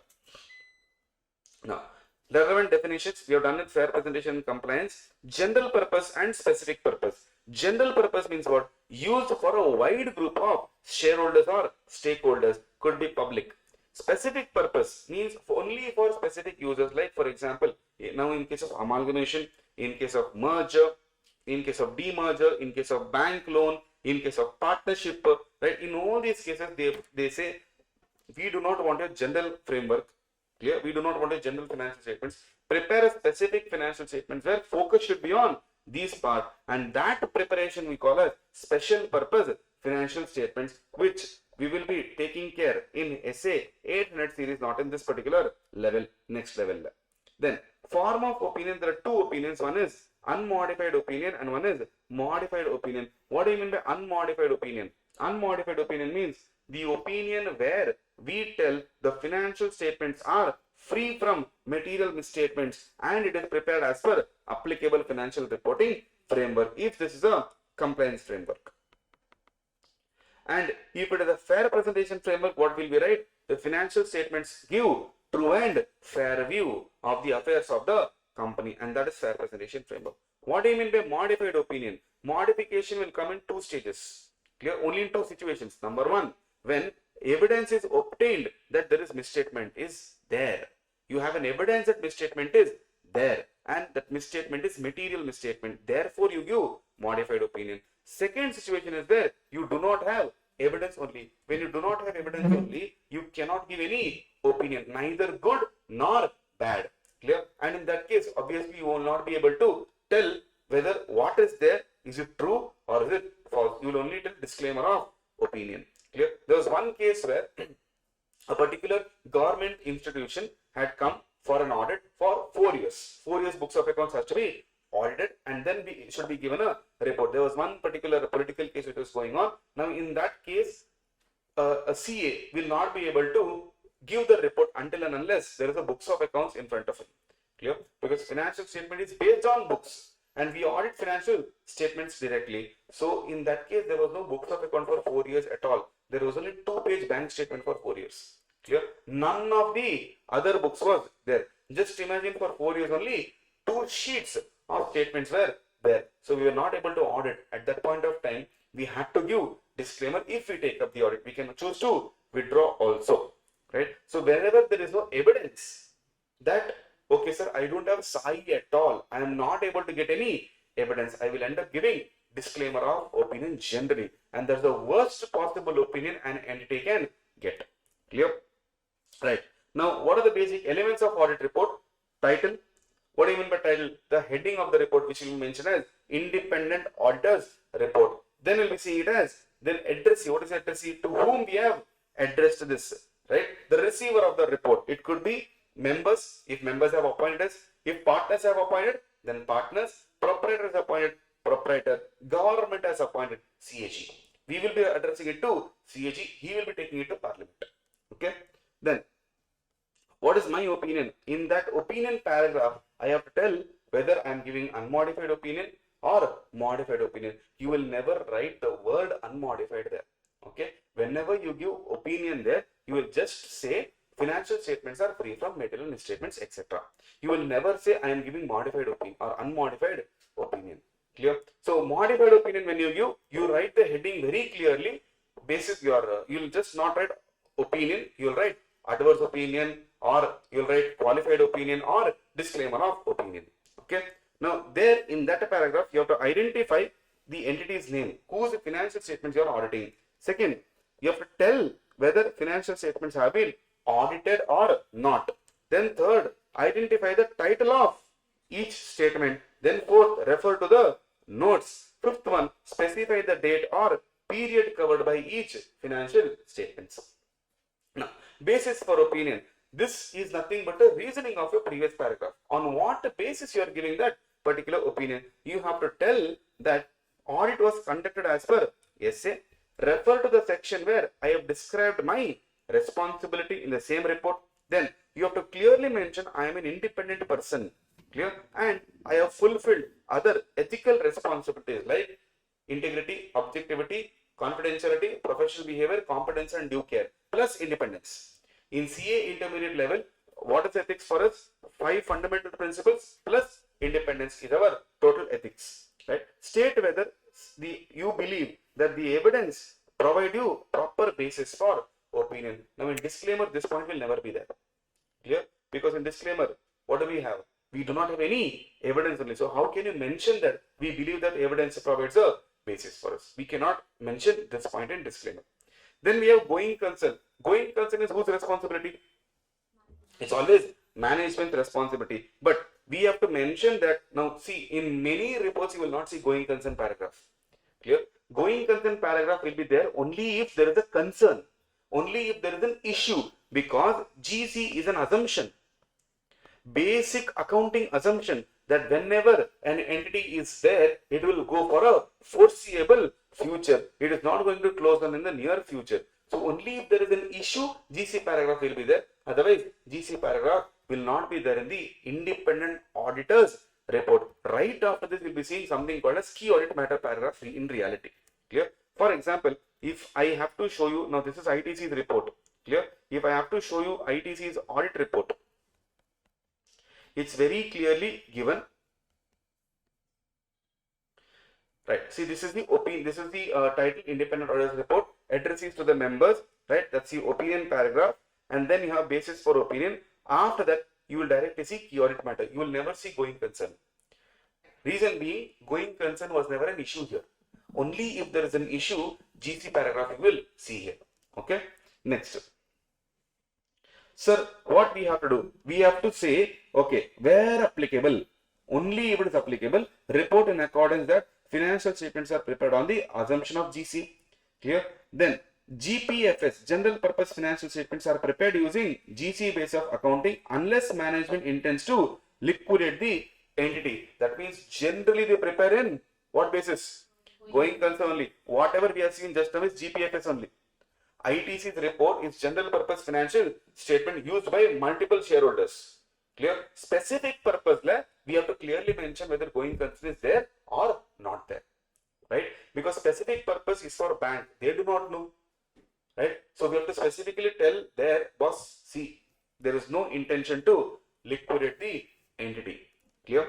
When the use of GC is appropriate, assets and liabilities are recorded on the basis that the entity will be able to realize and discharge its liabilities in normal course of business. The moment we shift to liquidation basis, it is called cash basis of accounting. Clear? We start realizing the assets and start repaying the liabilities. Evaluate whether SAI has been obtained regarding and shall conclude on appropriateness of management use of GC. SA 570 guides us. SA 570 guides us on this particular aspect. Clear? Based on the evidence obtained, conclude whether there is material uncertainty relating to events or condition that can cast significant doubt on continuing the going concern assumption. Is there any event or condition you have found which will affect the GC assumption? For example, long back, I do not know if you are aware about it, there are 3 players in the market when it comes, 4 players in the market when it comes to telecom industry: Jio, Airtel, Vodafone and BSNL. Right? BSNL is on a different level. Right? They are not even in the competition because they know that government cannot kill them. Now there are only 3 private players: Vodafone, Jio and Airtel. In that, Vodafone is in ICU always. Right? Now there was one stage where Vodafone's CEO had resigned. Clear? Now Mr. Birla, when he resigned, no, stock price anyway it is not there now. Clear? But it still tanked more. And why? People have started having a doubt that this company will start liquidating because their parent company Vodafone, they said it's Vodafone idea, no? So their parent company Vodafone, they said, will not give you single rupee, okay, to manage your liabilities. You manage on your own. It's like father telling the son, get out. I'm done with your responsibilities. Now when that happened, lot of shareholders started pulling out their investments, thinking that Vodafone will die. But Vodafone, even if Vodafone wants to die, government will not let it die. Because if Vodafone dies, it will become a duopoly. And duopoly is not good for the market. Monopoly and duopoly, although we study in theory, practically we cannot have it, because tomorrow this duopoly can come into monopoly. Tomorrow if Airtel and Jio merge hands together and they say, we'll rule this market, done. Tomorrow if they say, for 1 month, 1 GB, 1500, do you have an option? You don't have an option. You will go back to BSNL. And BSNL service is not good. So they literally cannot afford Vodafone to, die also. Somehow they will survive. They have to survive. Now, when your key managerial personnel leaves and you don't find a replacement, there is a risk of your entity being liquidated. Clear? If you find a replacement very well, Kratos taking your support out, financials taking support out, major competition comes. Basically, for example, Nokia was ruling the market, right? Suddenly, it is not about the competition, it is about the technology, right? So from that particular OS what Nokia was using, from there Android came, and when Android came, Nokia was always reluctant on adaptability, and therefore Samsung was okay with adaptability. Today Samsung is one of the leaders of the segment, whereas Nokia is nowhere to be seen, who was king once upon a time in the sector, right? Due to the durability of the product. So you have to be careful there. Is there any new thing that is haunting you, right? Or is there any new thing that can kill you? If that can kill you, boss, what is the point of having a business? You have to tell users that yes, there is a going concern problem. Clear? Gujarat Liquor, you are running your business very beautifully. Suddenly government comes and tells that, okay sir, from 1st April onwards, the liquor business is banned in the state. Now what about my company? Liquidation only, no. Now I have to find a way to probably shift from that state to another state. So I'm shifting from Gujarat to some other state. There as an auditor I have to check the compliance now. Now chapter 5 will come into the picture. If you are shifting from Gujarat state to, let's say for example, Karnataka or Tamil Nadu, now I have to check section number 12 of Companies Act, shifting of registered office from one state to another state, right? So that is how you have to link in this case. Then next paragraph will be key audit matters. Now what is key audit matters? Essay 701 talks about key audit matters, which means whatever matters you have spoken to TCWG, now random matters you will not talk to him. Clear? You will talk only important matters to him. Out of that important matters, you pick ultra important matters and put it in key audit matter. And that matter is what we call as key audit matter. That matter should not be a modification. That matter should not be EOM para. That matter should not be OM para. Clear? Now, if you see in ITC, let me just give you a gist of how key audit matters will be addressed. Now, if you see here, they said revenue recognition is a key audit matter for us. Clear? Now, they would have spoken so many things to TCWG. Not everything is disclosed here. Only 2 to 3 things they have disclosed. One of them is revenue recognition. Generally, they have told, boss, when we recognize the revenue as per AS9 is when the risk and reward is transferred. But ITC follows a policy that we will record sales only when the delivery of the goods is done, not when invoice is there. See, the moment invoice is ready, risk is transferred, reward is transferred. But here they are saying we will record the sales only when there is a delivery is done. See the last point. The timing of such revenue recognition in case of sale of goods is when control over the same is transferred to the customer, which is mainly upon delivery. That means only when we deliver the goods, revenue is recognized. But they are telling the timing is relevant to the reported performance and there is a risk of revenue being recorded before control is transferred. And this is a key audit matter for them. And for that, they are told how they have solved this particular matter. Our procedures with respect to the following. And they have given the list of procedures what they have done. Right? This is how you present the key audit matter. Clear? Now, for audit of complete set of GPFS, communicate CAM as per SA 701 when the auditor is otherwise required by law or regulation decides to communicate, you should do as per SA 701. So who takes the call whether I should communicate or not? It's a CA. Clear? Law or regulation may require communication of key audit matter for entities other than listed companies. Meaning for listed companies it is mandatory now. Clear? If there is key audit matter, you have to put it in the report for sure. For other than listed companies, law or regulation will tell you whether you should disclose or not. Then responsibilities for financial statements. This is totally whose responsibility? management's responsibility. What are the responsibility? FS preparation, ICS preparation, going concern preparation. Then apart from that, SCA 200 says what? Sir, you have to prepare books of accounts. Clear? You have to take care of whether entries are there in the books or not, evidence is there or not. Everything has to be taken care by management. SCA 210 says management should give me engagement letter, common engagement letter in case of joint audit, and in case of specific audit we take audit engagement letter. What are the contents of engagement letter? 6 contents are there. Number 1, objective and scope. Number 2, my responsibility, their responsibility, then AFRF, and then expected form and content with a statement that it might differ from the actual. Clear?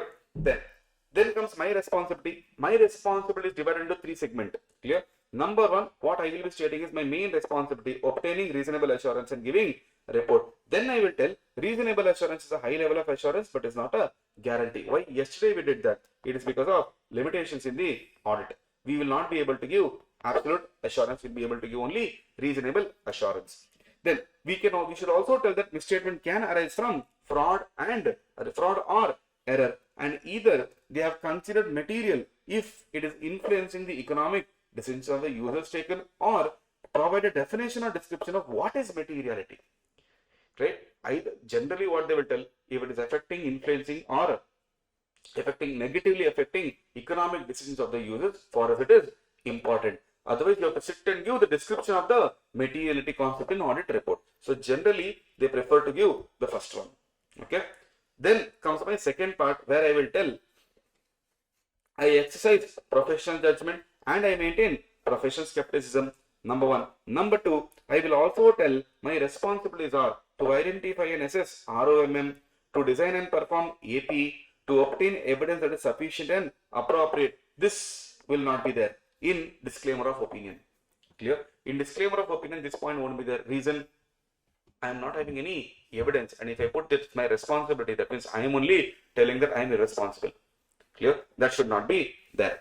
Then, the risk of not detecting from fraud is always higher than from error, because fraud involves sophisticated thought process. Clear? It is not done by error.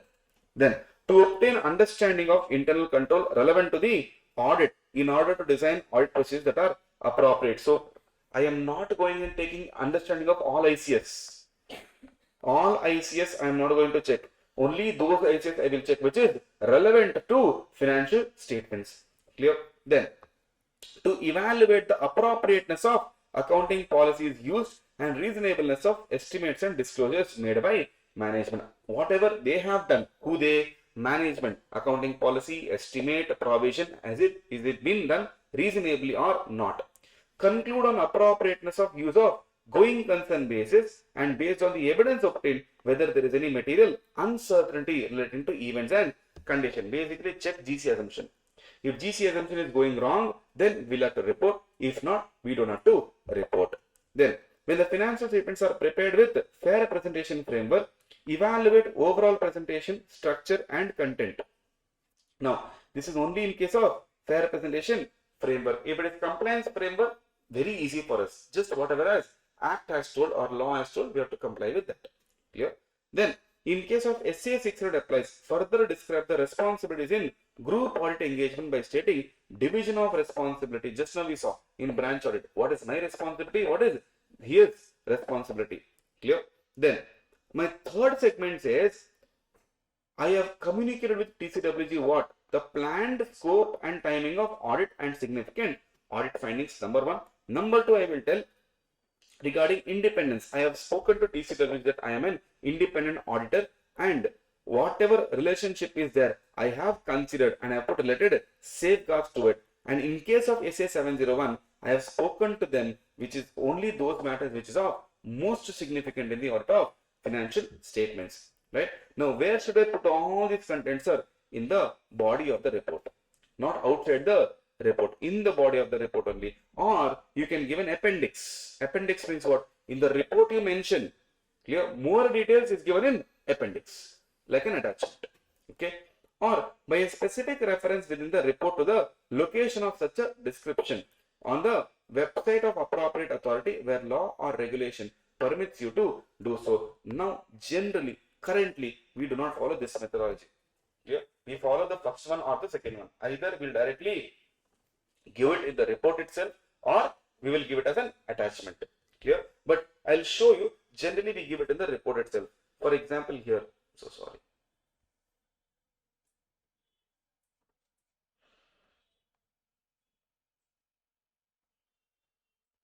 Now here, if you just scroll down, you will see auditor's responsibility. This is in the report itself, and the report will be signed like this. So they will never give you a separate report on it. In this only, no appendix and all given. In this only, they have given as auditor's responsibility. It starts from here, clear? 1, 2, here, till report on other legal and regulatory requirements. Nowhere they will give you pointers. It's only paragraph, right? Whatever we studied, 3 sections or 3 divisions, right from here till there. Okay. Next, other reporting responsibilities. Example, CARO 2020. Now this will never be shown in the report. Clear? Now in the report they will mention here.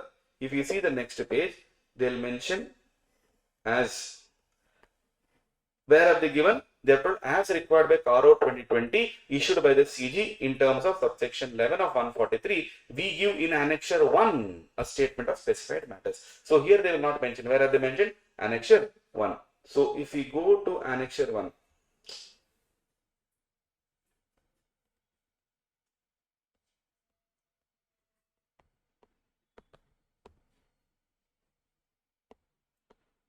if we go to annexure 1 here, see, we'll get to know the CARO points, which is I told you, if it is on SFH, we have to give 20 points. Clear? 20 clauses will be mentioned here. There you go. Clear? 20 clauses will be mentioned. 21st clause is mentioned in CFS. Okay, report on CFS. Right. Signature of the CA, it shall be signed by CA. Previously it used to be a physical sign. Now it can be digital sign. Clear? And who should sign? The engagement partner. In whose name? In his personal name he should sign. Where the firm is appointed as the auditor, the report is signed in the personal name of the CA and in the name of the firm. The partner or a proprietor signing the report also needs to mention the membership number assigned by ICAI. MRN is what we call. Clear? Then they should also include registration number of the firm, FRN, wherever applicable as allotted by ICAI. Clear? In fact, we should also mention one more thing called UDIN. Unique Document Identification Number. Right? Now, place of signature, meaning location where you have signed. And 13, date of auditor's report. Clearly mention the date, but remember that the date should be after obtaining evidence, not earlier than the date on which CA has obtained the evidence. Right? All the statement that comprise of financial statement, including notes, have been prepared, and those which is recognized with the authority have taken responsibility. Then you have to apply something called as UDIN. UDIN is applicable for all attestation and certificates.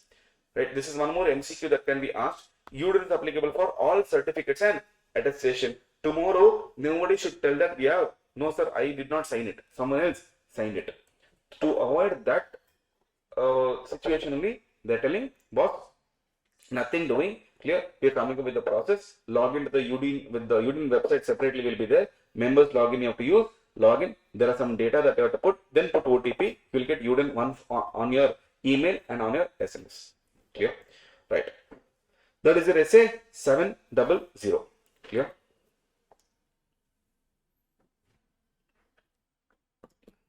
Right. Let's move on to SA 705. 705 talks about modifications to the opinion. Simple. 2 situations. Can we jumble this point, sir? Yes, you can jumble this point, but they will not ask auditor's responsibility. Don't worry. Right? Okay. 705. Modifications to the opinion. Right. Just a minute. Online? Yes. Confirm.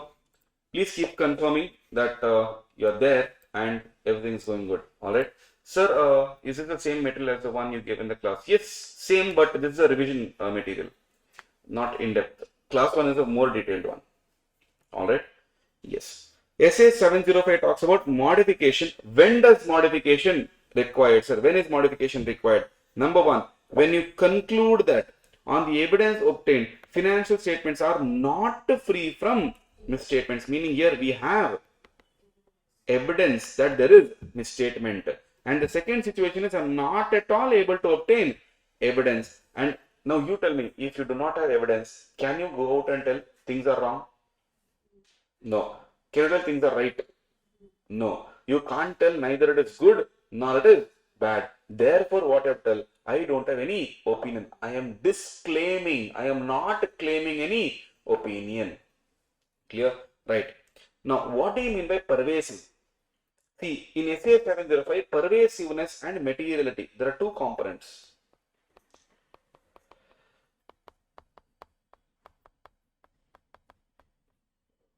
Clear? Materiality and pervasiveness is what they are telling.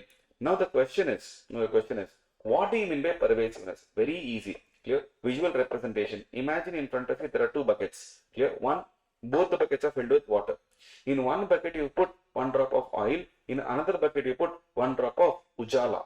Now, which bucket has more effect? Where in bucket where I put one drop of oil, can I remove the drop of oil and throw? Yes. Now, in case of ujala, can I separate that? No. Which means ujala is pervasive in nature and oil is non-pervasive in nature. Now, that ujala and oil is nothing but misstatements.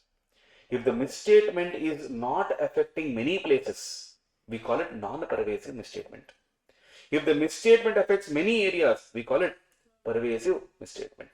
And wherever pervasiveness is there, obviously, we will have problems here. Clear? So they are telling, sir, if there is any material misstatement which is pervasive in nature, it is more dangerous. If it is non-pervasive, it is bad, but not as bad as pervasive. So that is what they are telling here, directly to the point of what opinion when I should give. Number one, if the financial statements are materially misstated, and now you have to take a judgment whether it is pervasive or not. And if you judge that misstatements are material but not pervasive, you have to give qualified opinion. If you consider it as material and pervasive, you have to give adverse opinion. If you are not at all able to obtain the evidence, again you have to take a judgment. Clear? Whether possible effect, not whatever effect is there, whether possible effect, if it is material but not pervasive, you give qualified. If it is material and pervasive, you give disclaimer of opinion. Clear? So in two situations you will give qualified. One is when is material but not pervasive. One is even though I have not obtained the evidence, my judgment says it is material but not pervasive. So here it is purely based on judgment of both materiality as well as pervasiveness. Whereas here the judgment is only about pervasiveness, not materiality, because I have the evidence. Understood? Clear? Right. Now, sir, what if the management puts limitation after you accept the audit? Now, before we accept the audit, we have already dealt in chapter number 11. But after you accept the audit, what if there is a limitation? Number one, request the management to remove the limitation. Tell them, please remove the limitation. If they remove the limitation, very well, proceed with your audit and finish off the audit. But if they refuse to remove the limitation, step number one, communicate with TCWG and perform alternative procedures. Number two, if you are still unable to obtain SAI, what you should do? See whether the possible effects are material but not pervasive. If it is, give qualified opinion. If it is material and pervasive, do not disclaim. Leave the place. Clear? Practically leave the place. Try to withdraw. Sir, withdrawal is not possible. Then disclaim the opinion. And then go and tell to TCWG that because of so and so reasons, I am withdrawing or I am not giving any opinion. Clear? This particular flow is important to understand. Okay. Now, usually I tell in the class, form and content is a hidden question. Many of the students ignore this, saying who will ask such questions in the exam. And multiple times in the past, even in new syllabus recently, they have asked this question as to what should be the wordings of qualified opinion. That's why bold, highlighted and underlined words are good enough for us. In case of qualified opinion, what should be the word? Except for the effects of the matters described in the basis for qualified opinion section. This separate. For others, we give good opinion except for the effects of the matters described in basis. Meaning, there are many matters that I am giving good opinion about, but there are 3 matters. So I'll tell out of everything except those 3 matters, everything else is good. It's like you telling about, some of the people in your life. He is good at everything, but that one anger issue is the problem. That is called qualified opinion. You are just telling everything is good except for certain effects, right? Then, in case of adverse opinion, what wordings you have to use? Because of the significance of the matters described in basis for adverse opinion section. So you're not telling except, you're telling because of, there are many matters where I'm giving, I have a problem, and that is where I'm giving adverse opinion. Adverse is just not, see, qualified is good but not bad. Adverse is bad. So you have to tell, see, this fellow did so many things, that is why I'm telling this. So that is what we call as adverse opinion, where you're telling because of the significance of matters described, I am giving this opinion. The financial statement do not present fairly or it is not prepared as per AFRF. Now, disclaimer of opinion, what do? Sir, in place of unmodified report, we will replace qualified. Now, see, we will never say whether a report is qualified or unqualified or unmodified. Directly, we will go and insert the word only. Adverse, disclaimer, qualified. Directly, we will put that. Here, nowhere is mentioned as unmodified report. Alright, it's a basic assumption that financial statements are good. So, we will never mention the name called unmodified report in the actual report. Okay, right. In disclaimer, what do you write? Sir, imagine somebody comes and asks you how this person is, and you'll be like, oh, that person, I have no comments on it. Now, how do you take this comment of mine? When you come and ask about someone and I tell, I have no comments, do you take it in a positive manner? No way. You will take it in a negative manner. In case of qualified, I will tell, oh, that person is good at everything, but just at one angle. Now, that means you are not too worried about it. You know that, okay, he's good at this, no problem, I'll still invest. But if I say, okay, so many bad qualities are there, now you will take a more informed decision. But the moment I say, that person, okay, I will not talk about him. It means what now? You have total loss of confidence in that person. Clear? That is why now for us, company is a person here. If I tell you about the company, that company, absolutely no comments for me. Imagine a CA after auditing, he is coming and telling, I have no comments. As a user, do you want to put more money? Or do you want to remove your investment?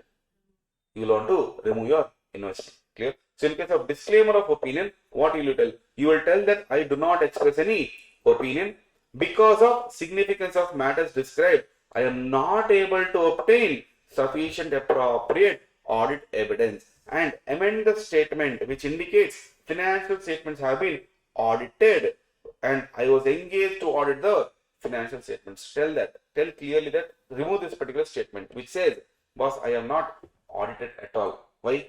Audit pannirna, I need to get my evidence. Clear? If I am doing audit, I need to get evidence. If I am not done audit, that means I have not got evidence. That means if I have not gotten evidence, I have not done the audit. As simple as that. Clear? Now, what to specify in the basis for opinion? If it is amount related, sir, in place of unmodified opinion, we write modified. Where? In actual report or in exam you are writing? You are asking. Like, please be very clear with that. Where are you going to replace this? In actual report, we never mention unmodified, nor do we mention modified. In actual report, we never mention the word, we directly put what is the opinion we are giving. Now, for example, see, let me just show you. Now, ITC's report only I will take. Now, in this, we will never mention that we have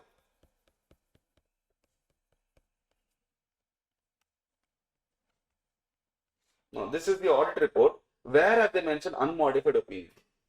Nowhere they mention unmodified opinion. If you want, you read the first one. We have audited the accompanying India's financial statements, which comprise of balance sheet, P&L, other comprehensive income, cash flow statement of, and if you go and see here, in our opinion, to the best of our information and according to the explanation, the aforesaid financial statements give the information required by Companies Act and as amended in the manner and give the true and fair view. That means this is a fair presentation framework. Nowhere they mention unmodified opinion. I hope you're getting it now. Clear? In actual report, we will never mention unmodified or modified. Directly, we will go and write what opinion we are giving. So here, if it was a modified opinion, no, they would not give just opinion. They would say qualified opinion. If it is adverse, they would give adverse opinion. Clear? In basis for opinion also, you will amend it. Rather than writing basis for opinion, you will write basis for adverse opinion, basis for qualified opinion, basis for disclaimer of opinion. Clear? I hope you got it now. Right, sir. Now, in basis for opinion, if it is amount, please mention the amount description and quantification. If it is not practicable, state the reason that it is not practicable. Clear? If there is a material misstatement relates to narrative disclosures, what do you mean narrative disclosures? Explanation. Explain the situation. Right? If it is with respect to non-disclosure of information required to be disclosed, if they have not disclosed, you disclose it. Discuss the non-disclosure. Describe the nature of omitted information. What type of information they have left out. Clear? Then, unless prohibited by law or regulation, include the omitted disclosures provided it is practicable to do so and you have obtained SAI about omitted information. They have left out, you put it. Clear? Then, if modification results from inability to obtain SAI, reasons for inability. Yeah, why have you not able to obtain any evidence? You have to write it. Clear? When auditor expresses a qualified or adverse opinion, amend the statement. Instead, just how I told, rather than writing just opinion, you write qualified or adverse opinion. Okay? When the auditor disclaims an opinion, your report shall not include the following elements. What is that? Refers to the responsibility section. The three sections what we have put, do not write that.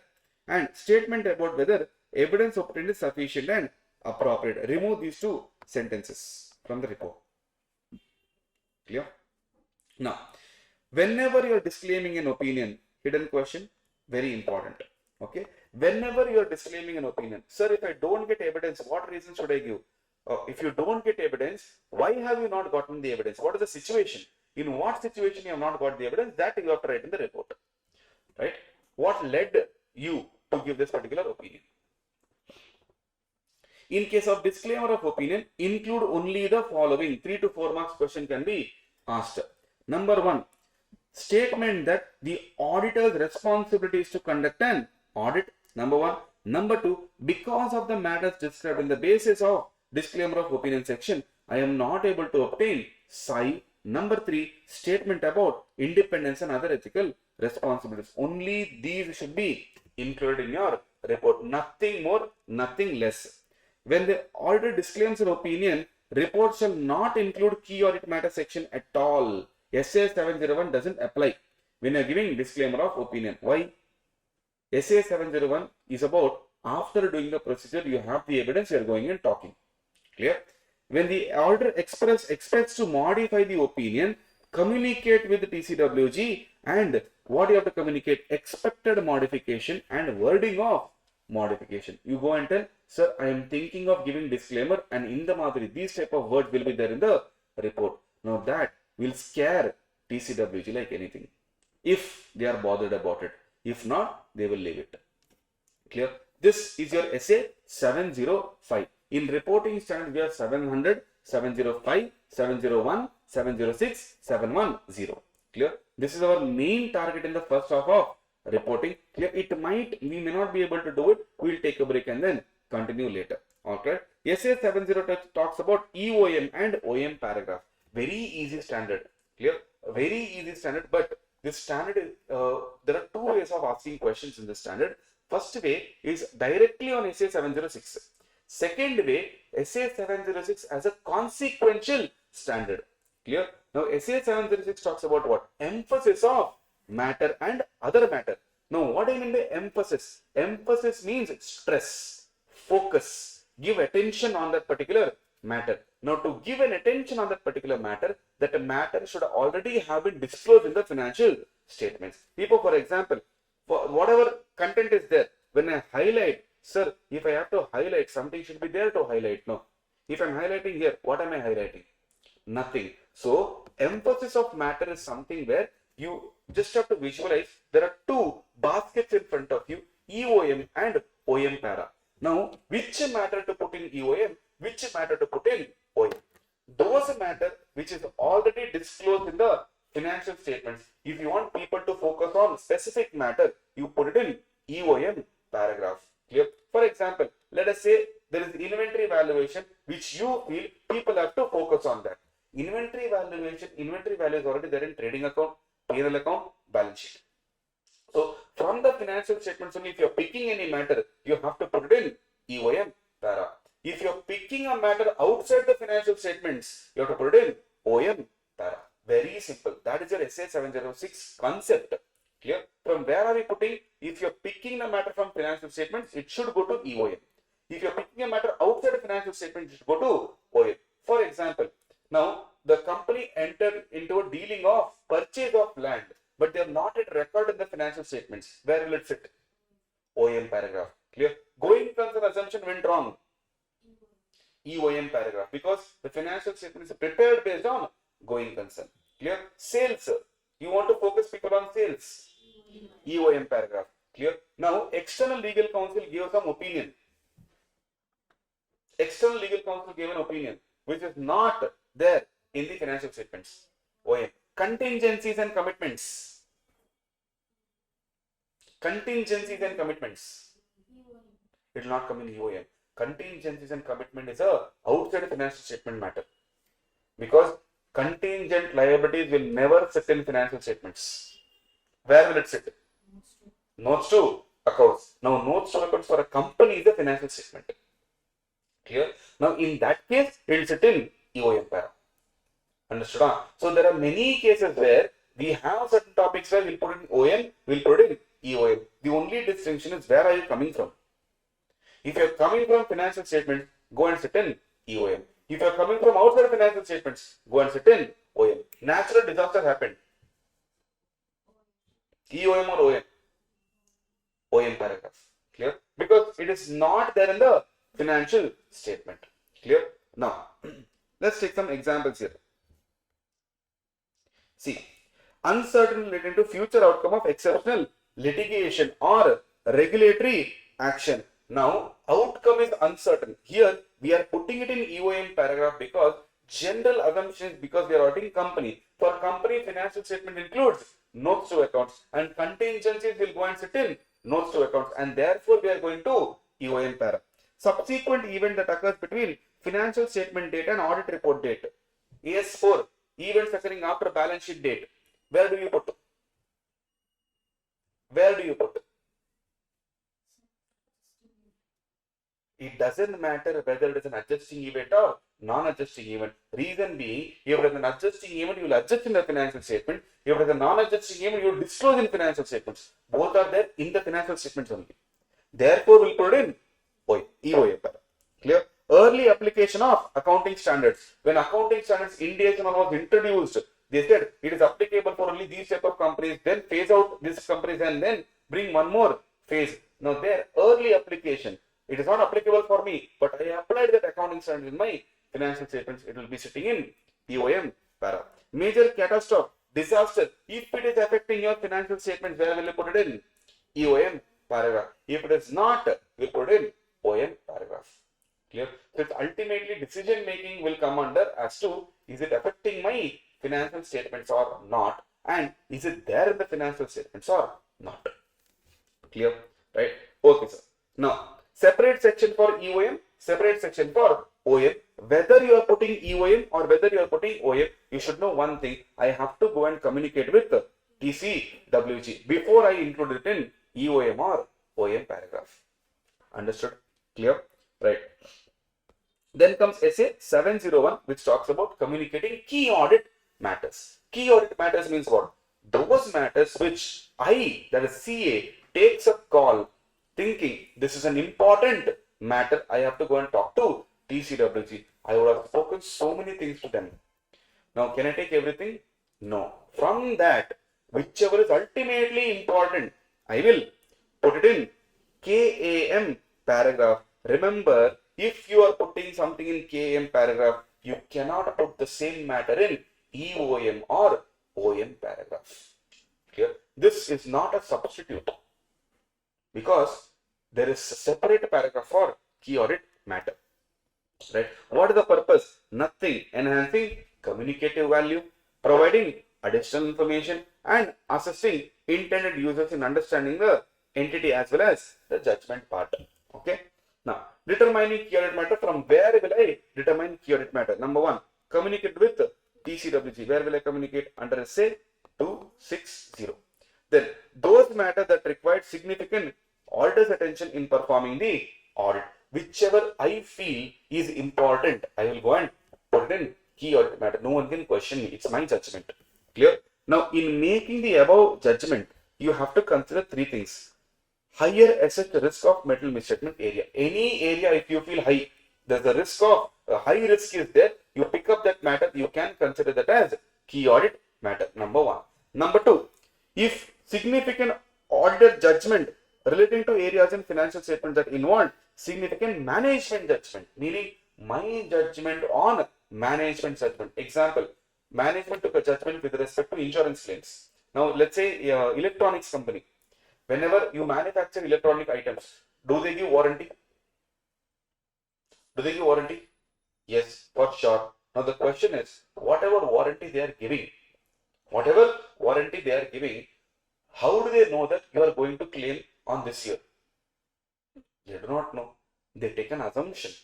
Clear? They take a judgment that this year, these many customers can claim warranty. I need to keep the money ready for it. Now, that's a purely judgmental call. Similarly, insurance company.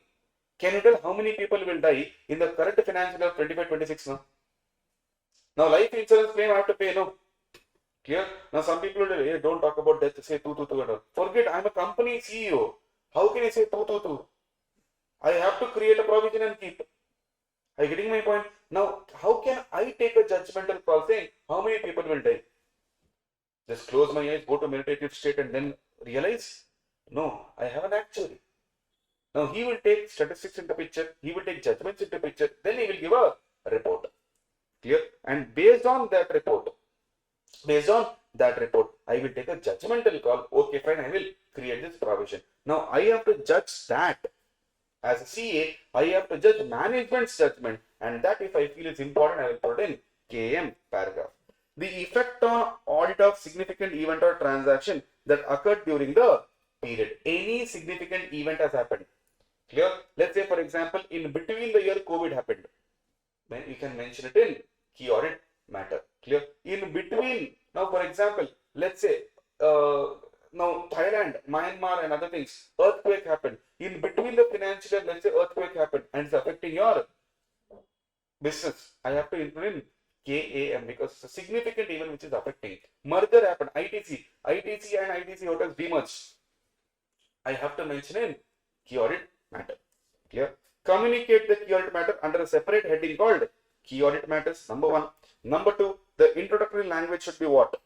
They are those matters in my judgment were most significant, and these were addressed in the context of audit of financial statements alone, and I do not provide separate opinion on these matters. So if management or TCWG asks not to insert the matter in EOM or OM, it is not the management who takes a call, it is me who takes a call. Clear? If management is sitting, that means they are restricting my scope. It is auditor who takes a call whether I should put in EOM or I should put in OM. Okay? Right. Communicating KAM, a good hidden question, is not a substitute. Like I said, communicating KM is not a substitute for what? Disclosures which management has to make. See, what you have to make, you have to make. Let's say, for example, one of the disclosures management did not make, and I found it important. I put in KAM. Now, management is saying, anyway, you have put it, no sir, why I should disclose? That is wrong. Pause. For me, it's an option. Because KAM is at my control. If I want, I will put it. If I don't want, I will not put it. but it's your responsibility to disclose to users. You cannot take an option. You have to go and tell. Clear? Now, for example, let's say, when is your exam? Date? Third, the day exam starts. Now, on third, I can take a holiday. Correct? Can you?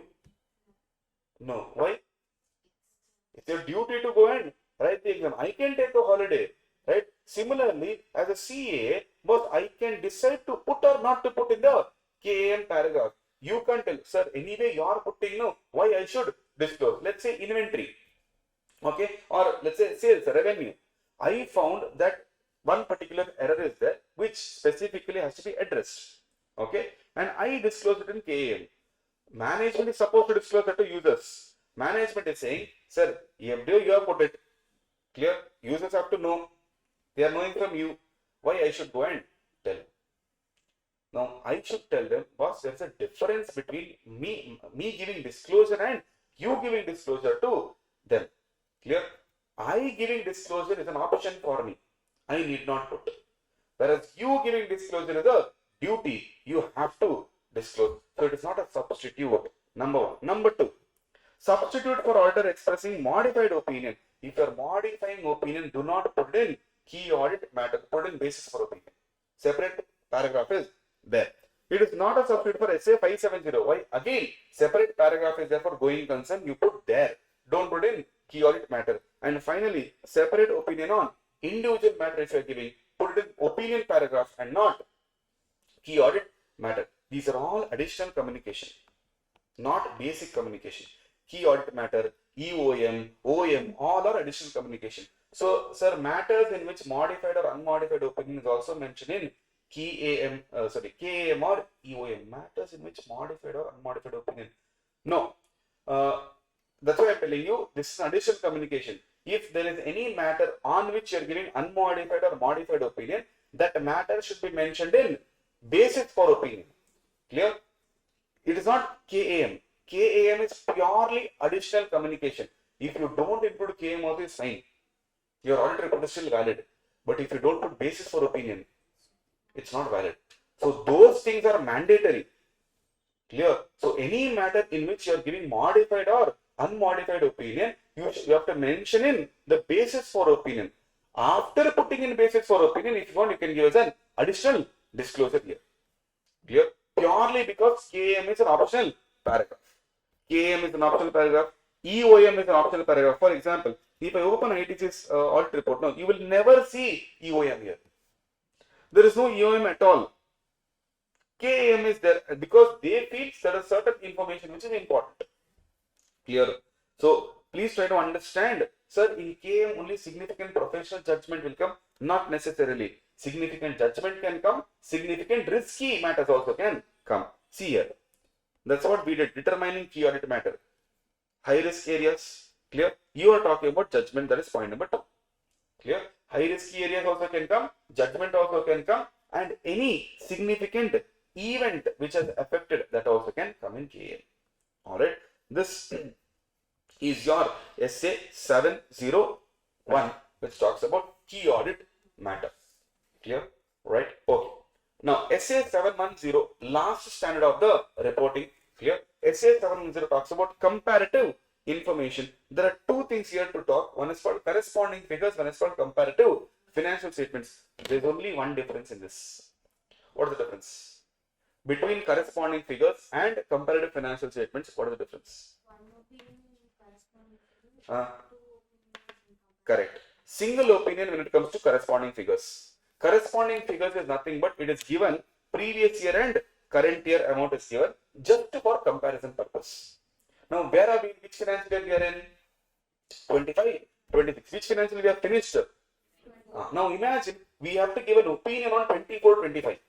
In our audit report, we give 24, 25 amount. Then next week we give 23, 24 amount. Now, the 23, 24 amount, whatever we have given, is only purely for comparison purpose, not for opinion purpose. Our opinion is always on financial year 24, 25 only, not for 23, 24. That is corresponding figures. Example, See here. Everywhere if you see, both years are given 24 and 23. Everywhere you have comparative figures. Now, this whatever they have given last year, 31st March 2023, the entire thing is only for comparison purpose, not to give an opinion. But if you go and read the audit report, the opinion is not on 31st March 2023, it is on 31st March 2024. So opinion is on the current year alone. Then why did we give this? Only for comparison. Last year how much it was, this year how much it is. Why should we give that as a comparison, sir? Boss, we are not giving as a comparison. Law is asking us. Clear? For example, now stat auditor, we have to give it because there is a law. Tax audit we give because there is a law. Clear? So presentation is in such a way that we have to give that to users. Next, sir, in comparative financial statements, very easy. You audit many periods. Let's say, for example, 22-23 audit, 23-24 you audit, 24-25 you audit. How many opinions you'll give? 3 opinions you'll give. Whereas corresponding figures, even if you put 3 amounts, only 1 opinion. Comparative financial statement, 3 opinion. Now, there is a common doubt from students' perspective. Sir, last year anyway audit was done. Why in the current year again audit is being done? Current year anyway we are doing the audit. But in the current year, last year financial statements, why are you auditing again? Let me ask you one question. If a person is sick and he goes to a doctor, that doctor will check and tell, yes, you have to undergo through a surgery. Directly you will go and sleep in the hospital, or you will take a second opinion.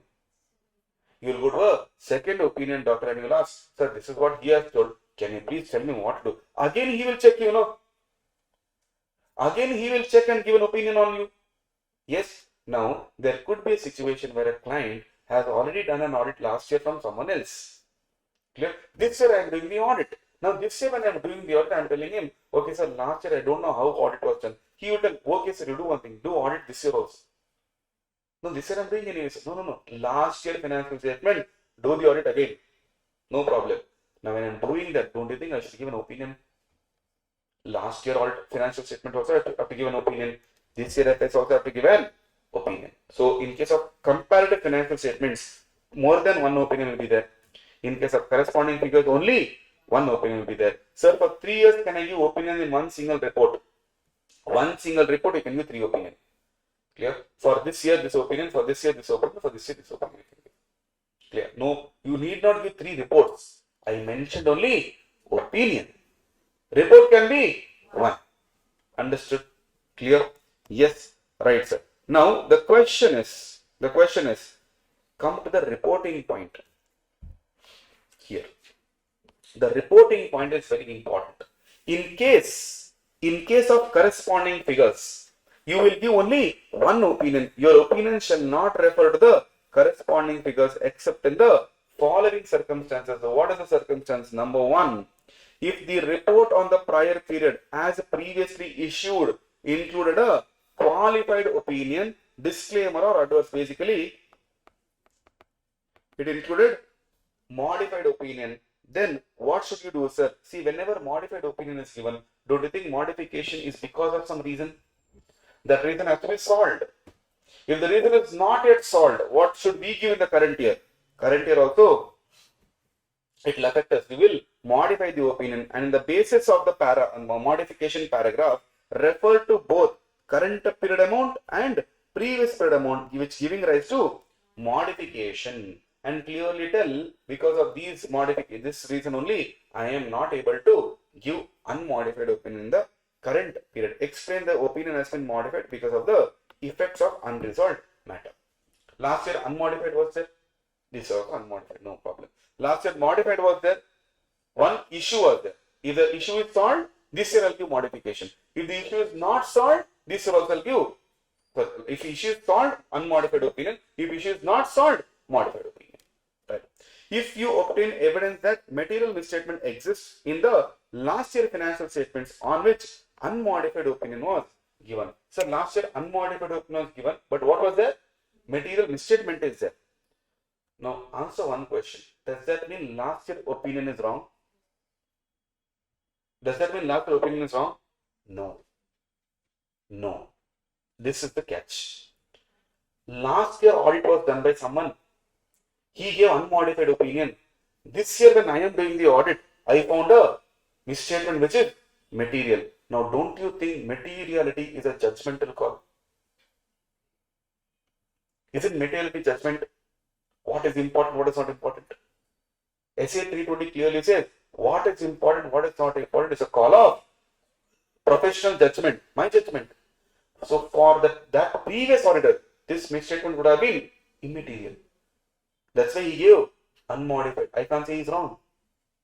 Clear? But for me it is material. Therefore, I have to give modified opinion on previous year financial statement. Clear? But what if I had done that audit?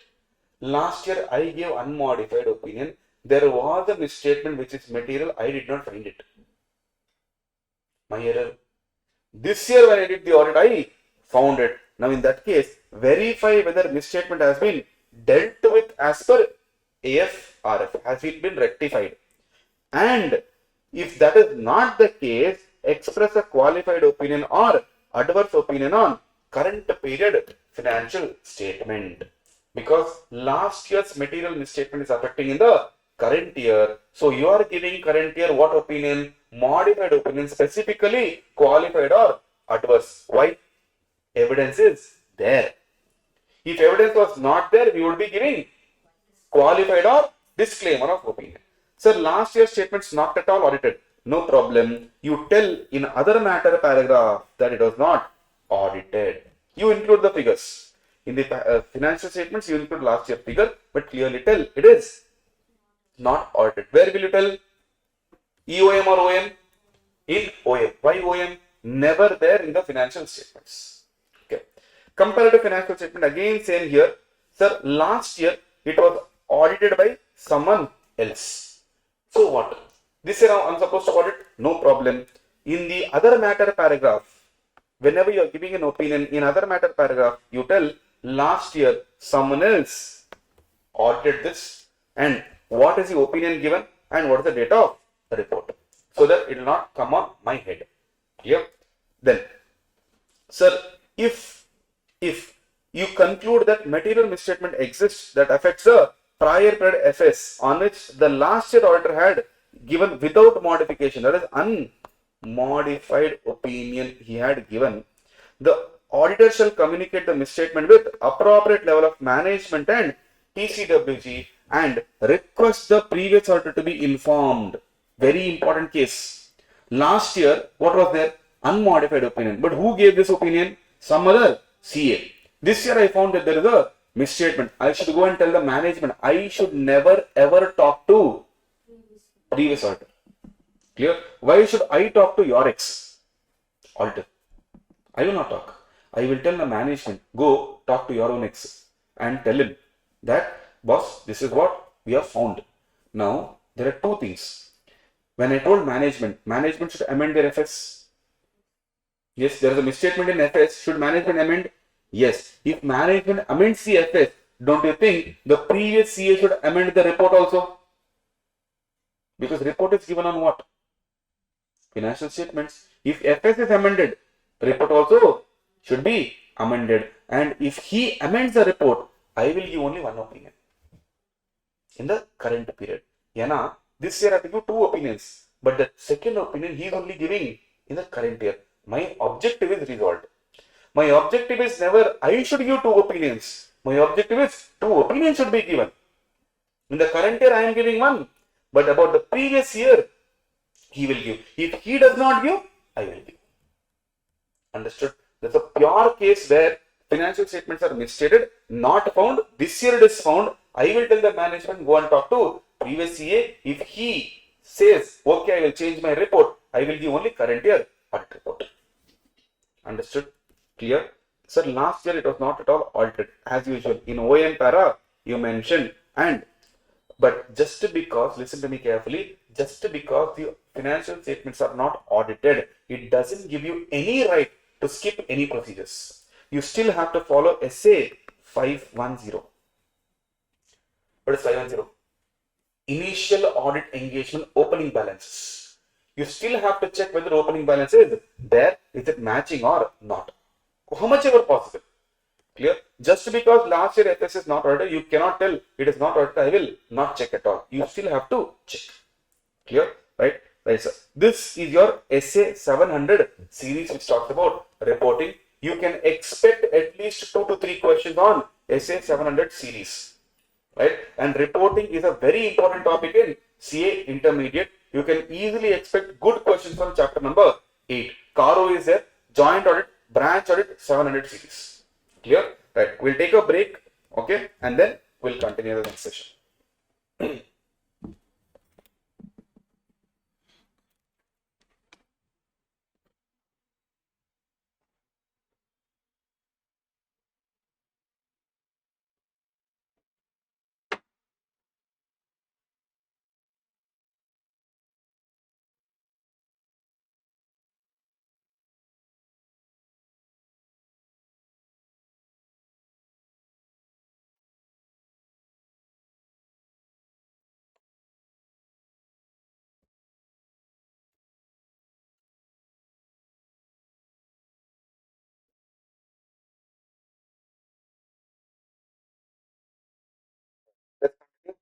Let's continue with the next series of standards, that is essay. Your in module chapter 7, completion and review, which is where we talk about essay 560, 570, 580, and then we'll be talking about 260, 265, and 450. So let's talk about essay 560, subsequent event, very important standard from exam perspective.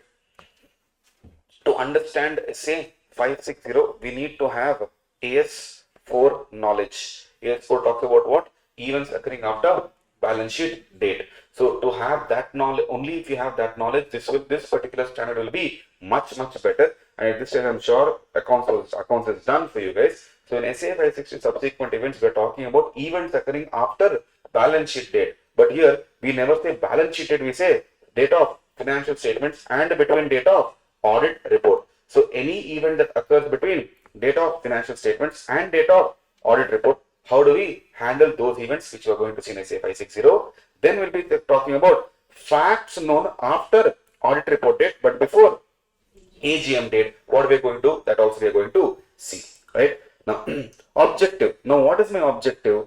For those events which occurs after financial statement date but before audit report date, I need to obtain SAI about whether these events, whether it requires adjustment or disclosure. If you remember in AS4, there is a event which is called adjusting event and there is non-adjusting event. Adjusting event requires adjustments in the financial statements and non-adjusting event requires disclosure in the financial statements. So we have to understand two things here, whether these events require adjustment or events requires disclosure. If it requires adjustment, we have to do the respective adjustment in the financial statements. If it requires disclosure, respective disclosure should be given. That's what we say, whether it is appropriately reflected in these financial statements. Basically, I need to obtain nothing but evidence. Evidence whether they have done properly or not. What if adjusting events they have disclosed, non-adjusting event they have adjusted? So that we have to check. Then, with respect to facts, respond appropriately. Respond appropriately to what? These facts. Had it been known at the audit report date, I would change the report. So only those facts which affects the audit report and the financial statements I will be bothered about. Any other fact I am not bothered about. Only those facts which will affect financial statements as well as audit report. Now, what procedures I have to put to identify? Number one, determine nature and extent of audit procedure. What type of procedure I have to put and how much I have to put. Number two, consider risk assessment. If the event is high risky, obviously my procedures will be more, therefore evidence will be more.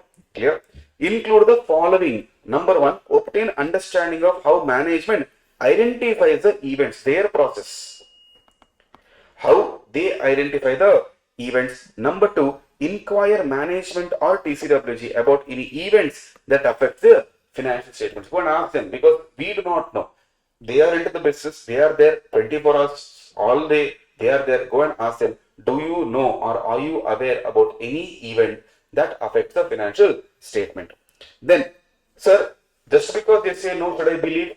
No. Go and check the minutes of the meeting. Clear? Which meeting? Owners meeting, TCWG meeting, and management meeting. Then read their interim financial statements, that is your quarterly statements or any half yearly statements if they are prepared. Because any adjustments, if they have said no, sir, not there, and in financial statement they have done that adjustment, I will get to know that they are lying. Clear? So, core procedures I have to put. Number one, obtain their understanding how they identify. Number two, what they whether they are aware that adjustment is required or not required. Number three, read the minutes, and number four, read the financial statements. If the event is identified, determine whether it requires adjustment or disclosure and whether they are properly adjusted as per AS4. Finally, take WR, that is written representation under SA 580 from management or TCWG regarding those events whether it has been adjusted or disclosed in the financial statement. Because orally if they tell, I cannot believe, tomorrow if something happens, how will I prove it to the people? So take it in writing that whatever adjustments are there, they have done it. Whatever disclosures are there, they have done it. Take it in writing. Now, with respect to those facts which have occurred from date of audit report and before date of AGM, why? In the date of AGM itself, I will be issuing financial statements. Because in AGM, ordinary business which talks about ADDA, annual accounts consideration, dividend declaration, director's appointment, auditor's appointment. So one of them is financial statement consideration. So there, when they issue financial statements, it should be a correct financial statement. So before that, if there is any fact you get to know, there are two options. Number one, have you already issued the statement, sir? Or have you not issued? So have you issued or have you not issued? In case if you have issued, what to do? If it is not issued, what to do? But in either case, as a CA, I don't have any responsibility. You know why? Because when the financial statement is not adjusted, my responsibility is not there. I have already given my report. As a CA, my responsibility ends as on the date of audit report. Adukapra, any facts if we get to know, management first you tell whether you are adjusting your financial statements or not. If you are not adjusting, then how can I change my report? So in both cases, discuss the matter with management or TCWG. Determine whether financial statement needs amendments. If yes, we need to amend. Who we need to amend means who should amend? I should amend or management? Management should amend. Inquire how management intends to address the above in financial statements. Now the question is, if the financial statements are not issued, what should we do? If the financial statements are issued, what should we do? If the financial statements are not issued, good for us. You know why? Because amendment has not yet taken place, right? Which means there is a scope for us to change the financial statements. If management changes the financial statement, extend the procedures to which one? To only the changes part. Clear? Extend the procedures only to changes part. Amend the audit report to include additional date of amendment. Now, this concept is not there in the module yet, but the concept is there, right? But not mentioned in the module. This concept is what we call as double dating of audit report. Clear? I'm sure you have not heard of it. Double dating of audit report means one audit report will give 2 dates. If not, sir, double dating is not required, no problem. You provide a new report or amended report with EOM or OM para. Clear? When the financial management decides that, okay, sir, you got to know a factor, we'll go and change our FS. If you change the FS, I have to perform procedures on only those changes, then provide a report. One report I can give where I can put 2 dates, additional date of amendment, and only for that amendment part, what is the date, and for other part, different date. Or provide a new report or amended report with EOM and OM para. Cancel out the entire old report, provide a fresh report, whichever is convenient for the auditor. What if management does not amend the financial statement? Very simple. Did you get to know some fact? The answer is yes. Is it going to affect? The answer is yes.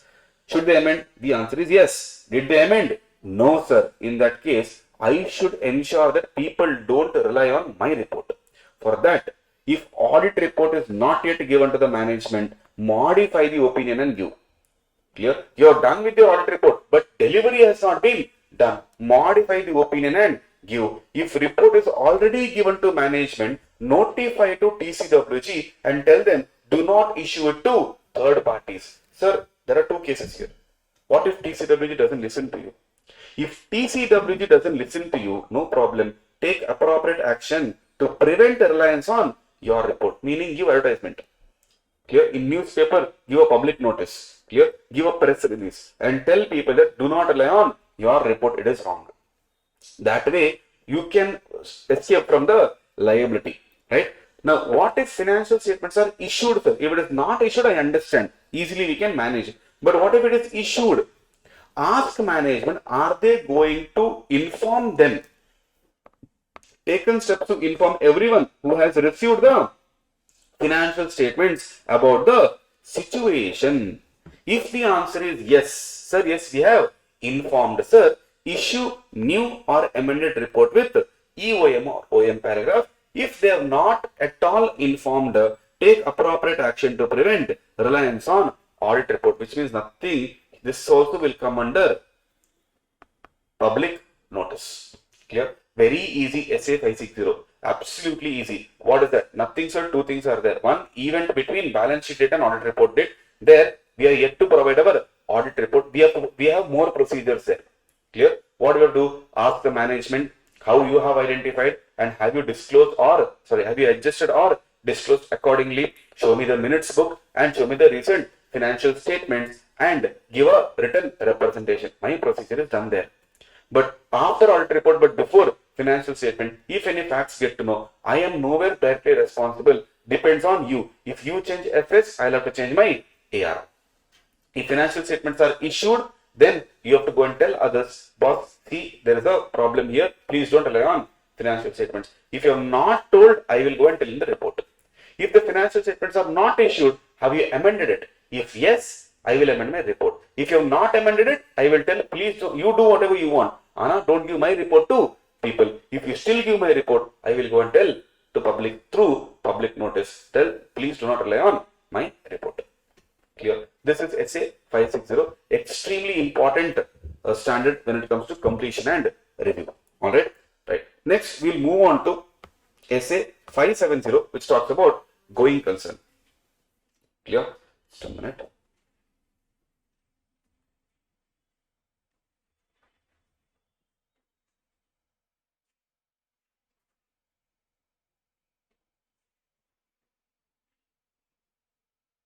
Right. With respect to going concern, what do you mean by going concern? Going concern is nothing but where an entity has a foreseeable future. We can never say future. We have to say only foreseeable future. Foreseeable future means what? That we do not, we have to ask management, what is your perspective? Is it 5 years? Is it 10 years? Is it 15 years? So they can have exceptional futuristic view because it is their company. Obviously, they will hope. Now, if I ask someone, imagine you have created a company, and if I ask you how long your company will live, will you tell me 1 year? No. But can I assume the same number of years that you are thinking? I cannot. Clear? SA 570 will guide us in that. When you say foreseeable future, how long we have to see? Clear? Should I see for a ultra long term? No, sir. Now, SA 570 is an assumption. It's an assumption based on which the entity prepares the financial statements. Clear? Like I said, there are 3 people in the hierarchy which is very important for us. Owners, TCWG and management. Clear? Now in this case, who prepares the financial statements? It is always prepared by management, but it is the process is monitored by whom? TCWG. Right? Now, what is this assumption? That the business of the entity will continue for a foreseeable future, and as per SA 570, foreseeable future is minimum 12 months. For the next 1 year, are you able to survive?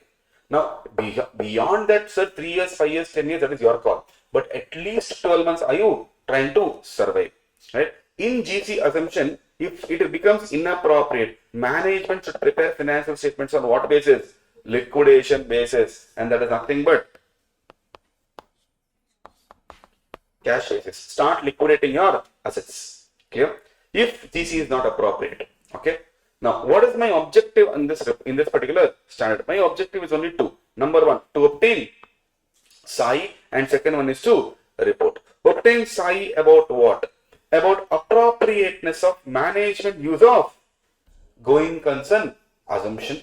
Number two, to conclude whether there is any material uncertainty existing. So first one, whatever assumption you have used, it's 100% assumption. Is it appropriate or not? Second one, is there any material uncertainty that exists which will cause significant doubt about continuation of going concern? So any event have you identified which sees uncertainty will 100% be there in the business. I cannot say every business will have certainty, but that uncertainty should not be material enough which can close our business. Clear? Now government election happens, government will change. Yes, there is uncertainty, whatever policy they are going to bring. We cannot do anything about it. But if there is a policy which is being spoken that we are going to ban a particular product and you are manufacturing that product, then there is a high chance of going concern issue there. Right? So we have to see uncertainty in the parvala. It should not be a material uncertainty. Now, what is my responsibility in this? There are two responsibilities. One is management responsibility. One is my responsibility. Mine is very simple.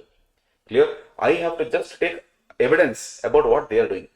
So first, let's understand their responsibility. Financial statements preparation is based on GC assumption, even if framework does not require. Boss, whether law asks you or not, you still have to prepare the financial statement based on going concern assumption, because it's a basic accounting assumption. Right? If GC is not there, you will never be doing credit transactions. You will never be taking loan. Clear? Because loan, when you take, you're expecting it to pay over a period of time. Whenever you're doing credit sales, you're expecting the money to be received at a later point of time. So these are the evidences that is giving us people are following going concern assumption. Clear? Second one, this includes making judgment about future outcomes of events or condition. So we have, management has to make judgment about future events or condition, how it will affect us. What they should consider, hidden question. Management shall consider these factors: size and complexity of the business. How big is their entity? How difficult is their entity? Whether the business is very complex to understand or not. Nature and condition of business. What is the nature of business that we are doing? And condition. What do you mean by condition? Situation of the business. Where are we heading towards? Sensitivity of business to external factors. If external, we call it as volatility. Clear? If external factors change, how it will impact our company, right? For example, let's say some new competitor came. Is it affecting you too much? If yes, that means your sensitivity is high. Clear? If new competition has come, no problem, sir, nothing is going to affect us. That means your sensitivity is low. So what is your sensitivity level to external factors? Degree of uncertainty increases significantly the further into the future. Meaning, the more you travel into the future, uncertainty keeps on increasing. Let's take a classic general example to understand this concept. Then we will come to the technical example. Now, if I ask you tomorrow, what are you going to do? From morning till evening, you know what you are going to do. You will tell me. Yes or no? If I ask you, let's say today is 2nd April. No. If I ask you, sir, on 10th April, what are you going to do? Now, on a vague manner, you can tell me what you are going to do. But if I ask you, on 26th December 2025, what are you going to do? You won't be able to tell me. Next year, what are you going to do? You won't be able to tell me. The more I travel into the future, higher the uncertainty.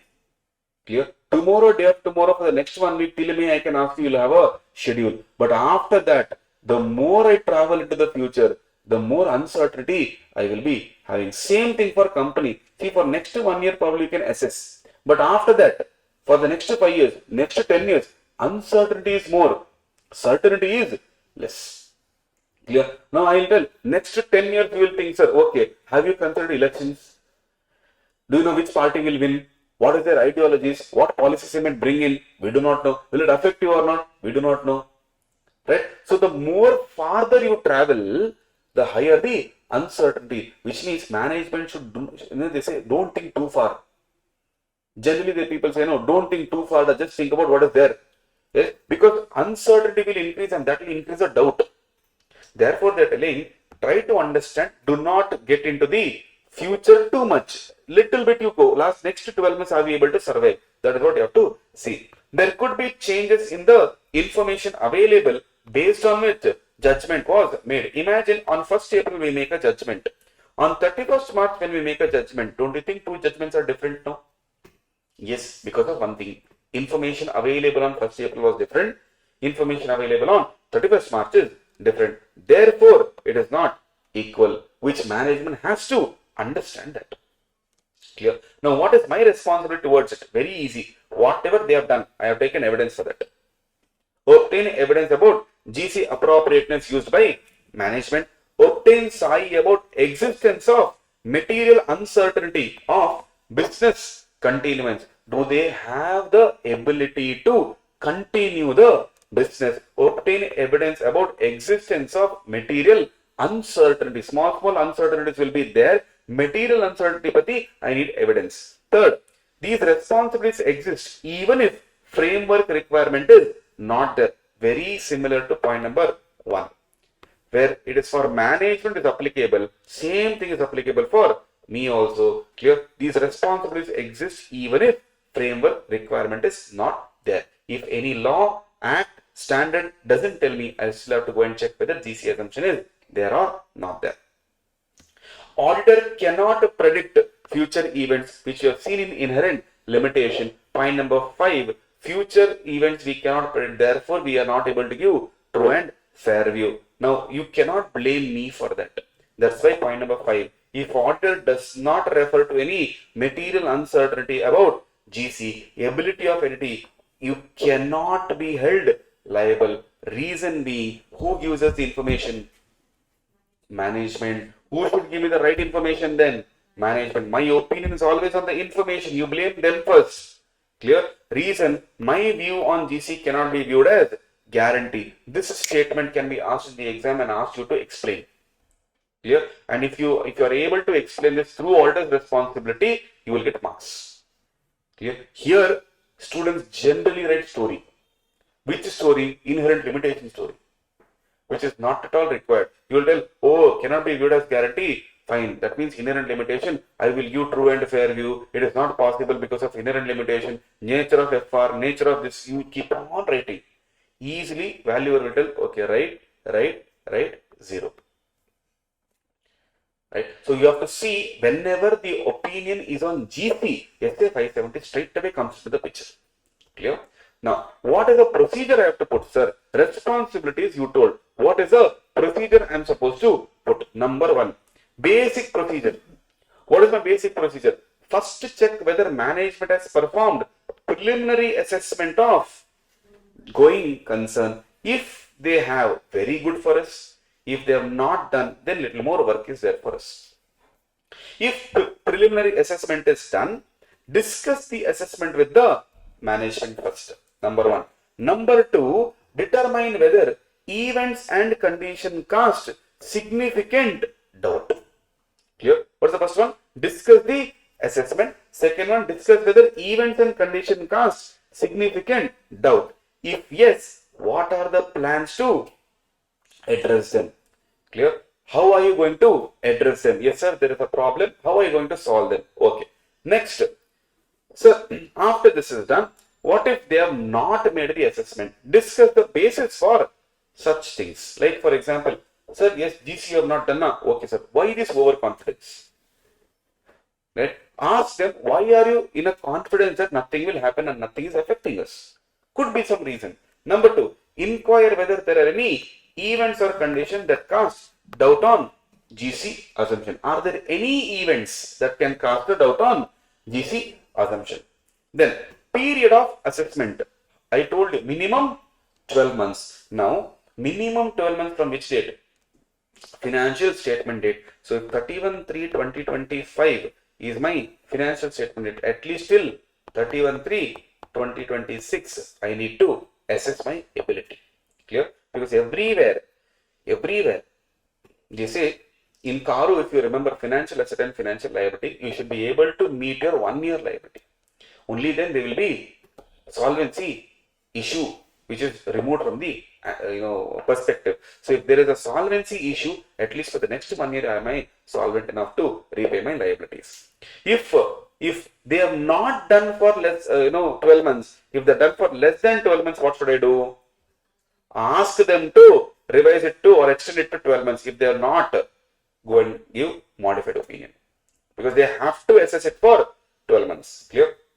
Then remain alert throughout. This is nothing but your professional skepticism. Right. Come to the second point. Evaluation of management assessment of entity's ability of GC includes their process. They have to evaluate. We have to evaluate. Whose process? Management process. Number one, what assumptions have they taken? Reasonable assumptions. Very good. Sir, what does inherent mean? Inherent is inbuilt, unavoidable, nature. Okay, by nature. Then next one, plans for future action. What are they planning for future action? Whether plans are feasible or not. These 4 questions I have to evaluate when it comes to management's assessment. If assessment is not made, ask them to make. If cash flow forecast is prepared, this was one dangerous question in Jan 25. Clear? Which no one expected that from here one question will come from SA 570. SA 570 I expected one question, but not from this portion like this. Clear? If cash flow forecast is prepared, evaluate the data reliability and determine support for assumption. What data have you used and what assumptions have you used? Because we are talking about a forecast. Forecast is nothing but prediction. In future, what is going to happen? If you are predicting that, you should have a solid data with you and you should have a reasonable assumption. Check that. Then consider additional facts that has become available since the last assessment. Meaning, when did you do the last assessment? Adukapro, is there any additional information available? Have you taken into consideration? And after everything, we have to ultimately settle with obtain written representation. SA 580. You take WR from the management with respect to plans and feasibility. Clear? Yes. All right. Next. Sir, this is done. Now, this additional procedures usually, it's nothing but reading the terms of debentures, reading the terms of loan. Clear? Asking with the legal counsel about the litigation and claim. All these things is a secondary procedure. Primary procedure is inquiry and inspection there. Okay. Now, come to the reporting part. What reporting we have to do? Very important. SA 570 reporting is there. No, extremely important here. Now, there are 3 cases where reporting is applicable in SA 570. First case is use of GC basis is inappropriate as per the auditor. Meaning what? As per my judgment, it is wrong, which means as per management judgment, it is correct. Right? Now, if they are saying that, I will express adverse opinion because for me it is wrong. Number 2, if they do that, what if management says, sir, don't give adverse opinion, sir, we will prepare on liquidation basis, sir. Okay, you prepare financial statement on liquidation basis, fine. After that, I need to perform procedures on these financial statements also. Just because you said I have prepared, I will not blindly believe you. I want to check those financial statements. If disclosure of basis is given, then I will give unmodified opinion. If disclosure is not given, I will give your adverse opinion. If disclosure is given unmodified, and in EON para, I will mention that these people are prepared on what basis? Liquidation basis. Right? If they do not amend their FS, I will give adverse opinion. Clear? What situation is this? When use of GC assumption is not right as per me. Okay. Then, sir, use of GC is appropriate, but material uncertainty exists. Sir, if material uncertainty exists, very easy standard here. Try to understand. Adequate disclosures have been made or not. Have you told the user that there is a problem? If the answer is yes, you are a good boy. I will give unmodified opinion to you. But adequate disclosure is not made in the financial statement. There is a problem you did not tell them. In that case, I will express qualified or adverse opinion. And that is as per SA 705. Clear? Here, include a separate section called material uncertainty relating to GC. Remember I told in the report, if GC problem is there, only then I will put the paragraph.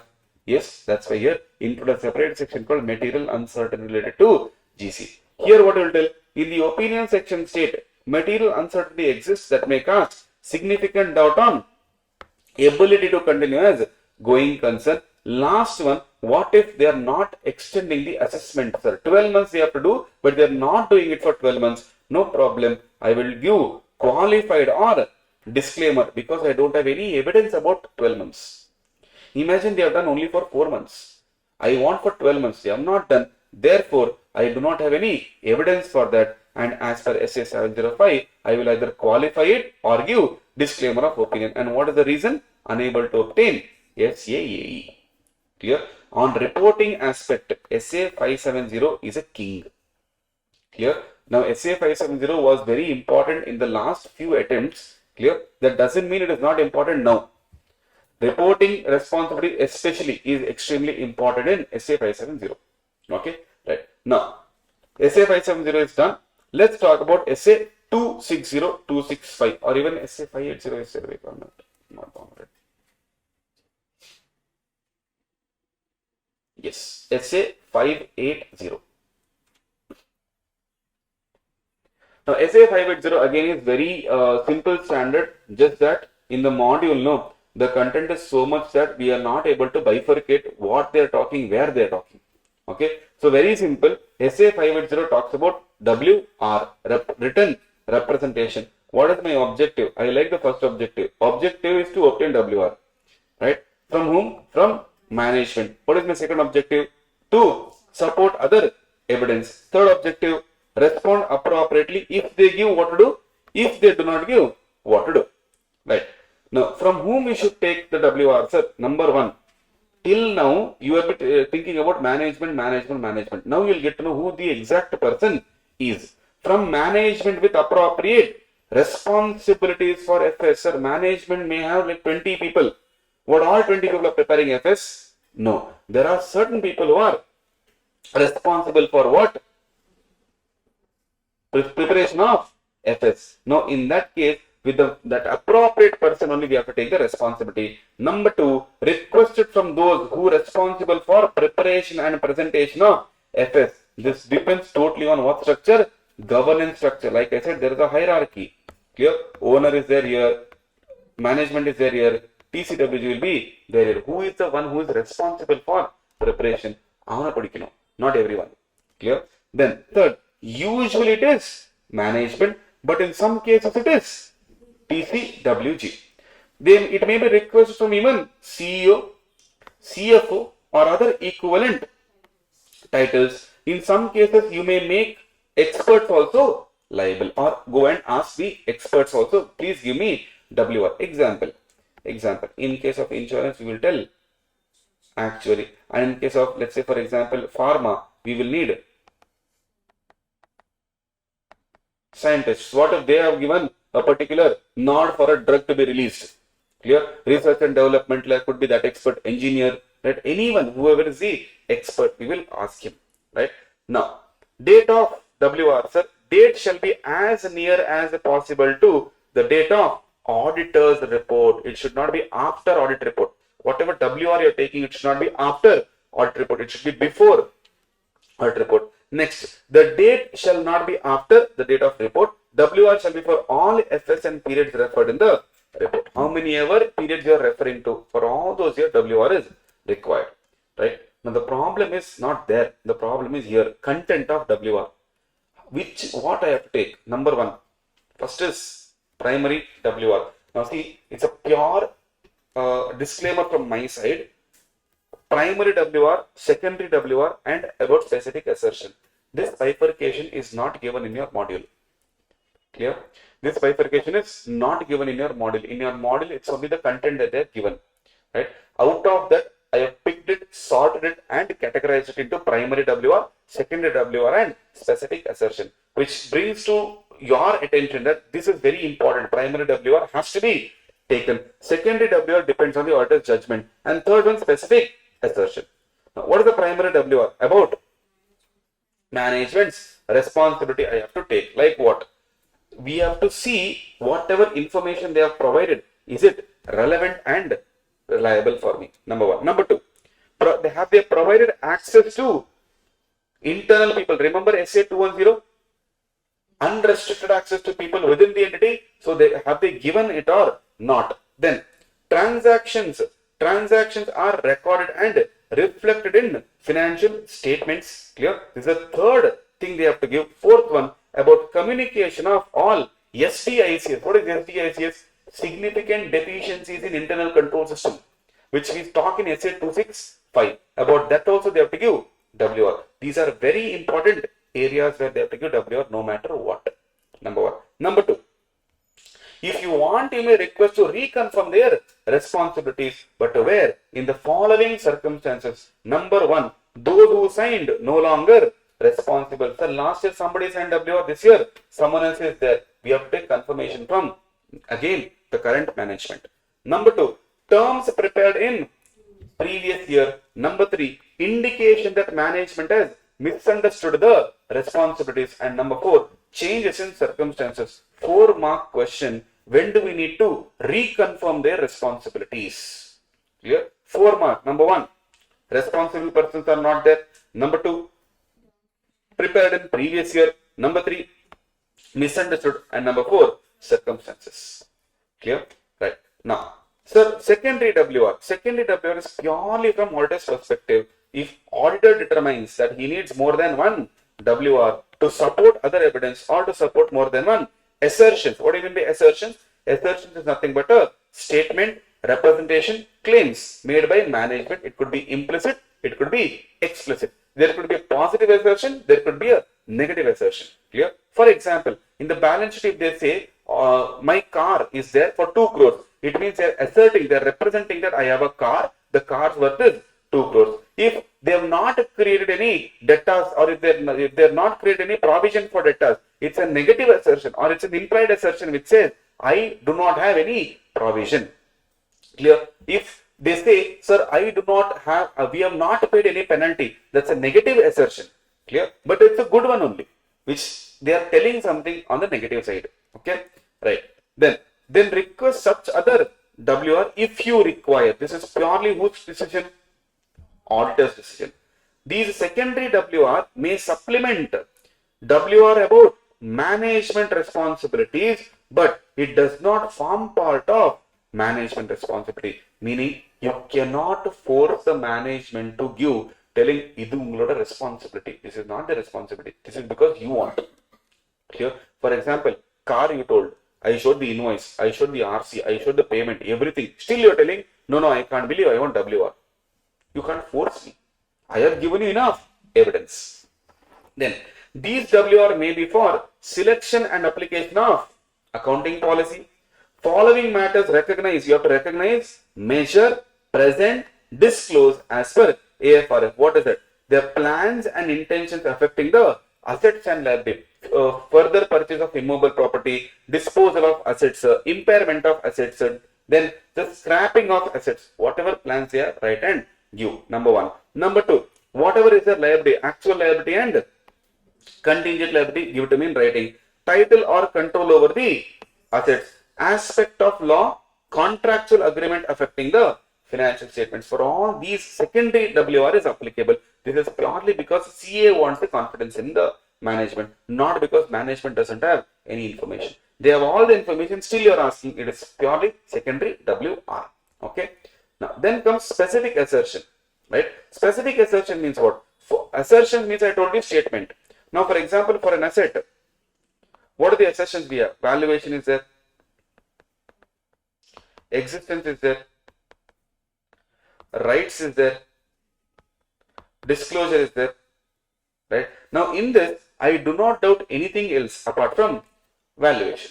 I cannot trust the valuation part. For example, imagine I have purchased a car worth of 2 CR. Okay. Now, and I have put modifications or accessories worth of 1 CR. What is my total cost?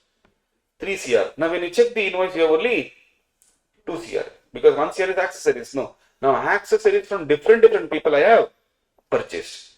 Some with bill, some without bill. Now, the question is, With the bill, you're okay with it. Let's say with the bill is 50 lakhs or let's say 80 lakhs. Without bill is 20 lakhs. Now for the 20 lakhs point, do you trust me is a question. If now there's no invoice for that, right? Now if you trust me, okay, your call. But if I say no sir, I actually don't know how to trust you, please can you give it to me in writing? Now that whatever I'm giving it to you in writing is not form part of primary WR, or it will form of secondary WR, but more perfectly it will fit into the third category, specific assertion. I am targeting the valuation specifically, and for that I need evidence. That's why they say it provides necessary audit evidence but not SAI on its own. It's called supporting evidence.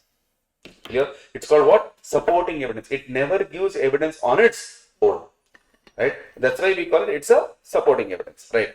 Now, point number A says, you may request the WR to support your understanding. Sir, you have a misunderstanding. Management is very clear. They know that 1 crore or whatever 3 crore valuation is, it is right. Who has a misunderstanding? You have a misunderstanding. Therefore, you want it. Clear? Now, provision for bad debts, doubtful debts, receivables, etc. While evaluating the judgments and intentions of the management, consider the following. Again, a very good hidden question for 4 marks. Super question they can ask out of this. While evaluating the judgments, consider the following. What is the first one? Entity's history of such intention. So previously, whenever you have not created provision, for example, let us say my friend is a creditor, is a debtor. Generally in my firm, let's say for example, if 1 month you do not pay, I create provisions. Now this friend of mine, he has not repaid my money for 3 months.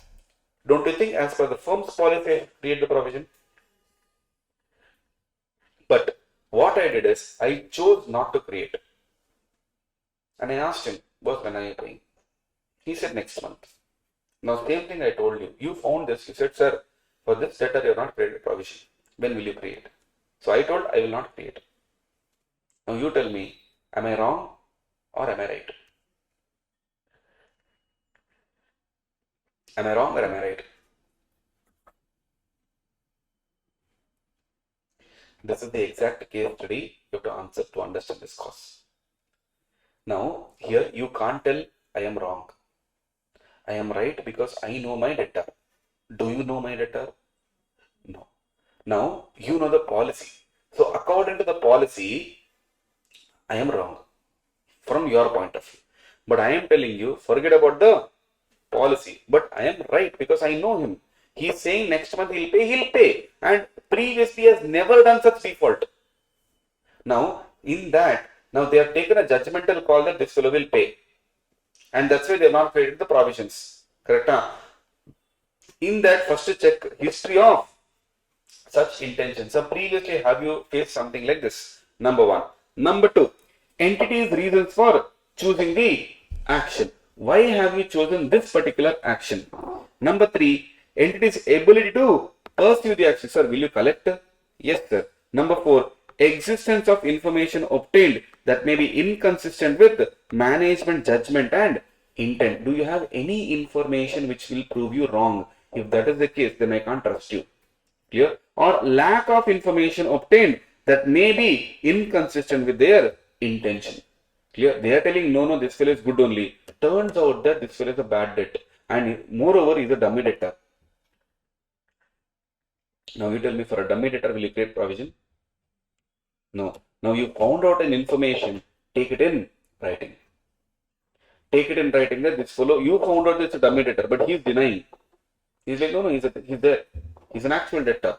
Clear? In that case, what you should do? Take it in writing and finish it off so that you have a evidence. And this is your SA 580. There are 3 types of WR: primary, secondary, and specific assertion. So always remember MCQ. Specific assertion doesn't give SCAE. It always gives necessary audit evidence.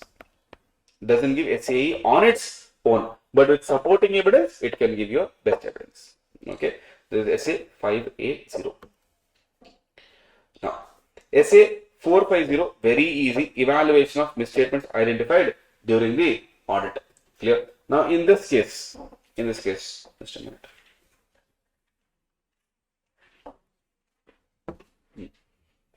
Now clearly it says evaluation of misstatements identified during the audit. That means there are misstatements which are unidentified as well. Now in that case, what is our objective? We have to evaluate two things. We have done the audit, we have got the misstatements, and we are going to report now. Evaluate two things: effect of identified misstatements on the audit. How it is going to affect my reporting? Number one. Number two, effect of uncorrected misstatements on the financial statements, if any. What is uncorrected means? Identified, reported, but not corrected. Clear? Now to achieve the above, what we should do? Number one, accumulate the misstatements identified during the audit. Don't go by one. Put everything in one place and then go and ask them to correct. Misstatement may arise from various factors: factual, judgmental, projected. What do you mean by factual? Based on facts. Clear? Invoice, amount entered wrong. Clear? Those are misstatements. Judgmental means not based on facts but based on assumptions and management's perspective. Projected means what? Futuristic misstatements, forecasts. Okay. As the audit progress, consider identified misstatement. What I should do? Check whether your strategy and plan needs revision, because now it is changing. Clear? Nature and situations indicate that undetected misstatements could be material. Number two, second situation, accumulated misstatements approaches materiality limit set as per say 3 to 0. So if it is approaching your materiality limit, it is better you go and change your strategy and plan. Clear? Request management to examine the relevant ABCD. See, I only checked 100 bills out of 1000 bills. On the 100 bills, I got many misstatements. When I go to management and tell, I have to tell management, go and check in 100 only if I found so many misstatements. In the rest of the population, go and check how many misstatements are there and understand the cause. Why there is a misstatement like this? Number one. Number two, perform procedures to know the actual misstatement. I will not do it. Who will do it? Management has to do it. Clear? Make appropriate adjustment to the financial statements. Again, who should do this? Management should do this. So this request to management to these three things. Number one, understand the cause, go and perform the procedures, amend the financial statement, then give me the amended ones. Okay. If management has corrected the misstatement, perform procedures to check whether it still exists or not. Clear? Then communication and correction of misstatements. When should you communicate? Very simple. On timely basis. Request them to correct. Enables management to verify and inform the auditor to take action. If they refuse to correct, understand the reason. See, CA needs patience. Directly don't go and report. If they say no sir, we are not going to correct, understand the reasons. What if they have a valid reason for it? Clear? Evaluate whether financial statement is free from material misstatement as a whole. Clear? And this way I can communicate and then go ahead. Sir, what if they have not corrected the misstatements at all, sir? Number one, reassess the materiality already set, meaning change. See if we have to change. Number two, check if uncorrected misstatements are material after considering two things. What is that? Size, nature, circumstance of occurrence, effect of uncorrected misstatements related to prior period. If it is material, please change your opinion. If it is immaterial, go ahead with your regular opinion. Clear? Communication to TCWG. Three things you have to communicate. What is that? Uncorrected misstatements and their effect on the opinion. Number one. Number two, identify material uncorrected misstatement and ask them to correct it. Third one, effect of uncorrected misstatements related to prior period. So three things you have to communicate to TCWG. Number one, not corrected. Number two, uncorrected material misstatement and ask them to correct. Here you will tell the effect, they will ask them to correct. Third, previous period misstatements you have to communicate. Then finally you obtain WR about their belief that sir, no sir, these are all small misstatements will not affect. Fine, give it to me in writing. Tomorrow I should not be liable. Attach summary of such items to WR. Clear? Then Next, documentation has to be maintained. In documentation, all misstatements accumulated and corrected should be documented. Conclusion on materiality of uncorrected misstatements. Clear? So this is your essay 450. In this, one point where you have to be very careful is point number 3, where they say as the audit progresses, what we have to do. Okay. Then essay 260, communication with TCWG. Clear? Communication with TCWG. Now, what we have to communicate with them, sir? Hi, how are you? Hello. What we have to communicate with them? Very easy. Nothing. See, TCWG is bigger than management. So we will not communicate every small things to them. That means base is nothing but we'll be communicating only important things to them. Now in that case, what is important to them, sir? Why should I communicate? First of all, significance. Clear? And my objective of communication is different. And what we have to communicate? 6 things. 5 things rather, which we'll talk about it. What is the significance of such communication? It assists in 4 things. Number 1, to understand the matters which is linked to audit. They should understand. And we will understand with respect to entity. See, we will tell about audit, they will tell about their organization. To develop a constructive working relationship. Sir, what we are doing, they should also know. What they are doing, we should also know. Only then understanding will be there. Obtaining relevant information for audit. Who will give us?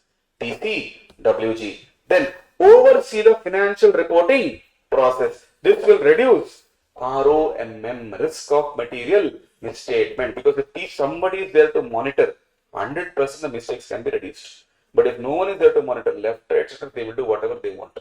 And that we do not want.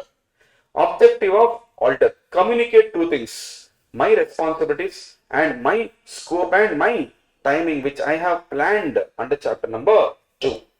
Obtain information for audit. Again, same objective. Provide timely observations to them and obviously promote 2-way communication so that my work also will be better. What if management lies? TCWG tells the truth. Clear?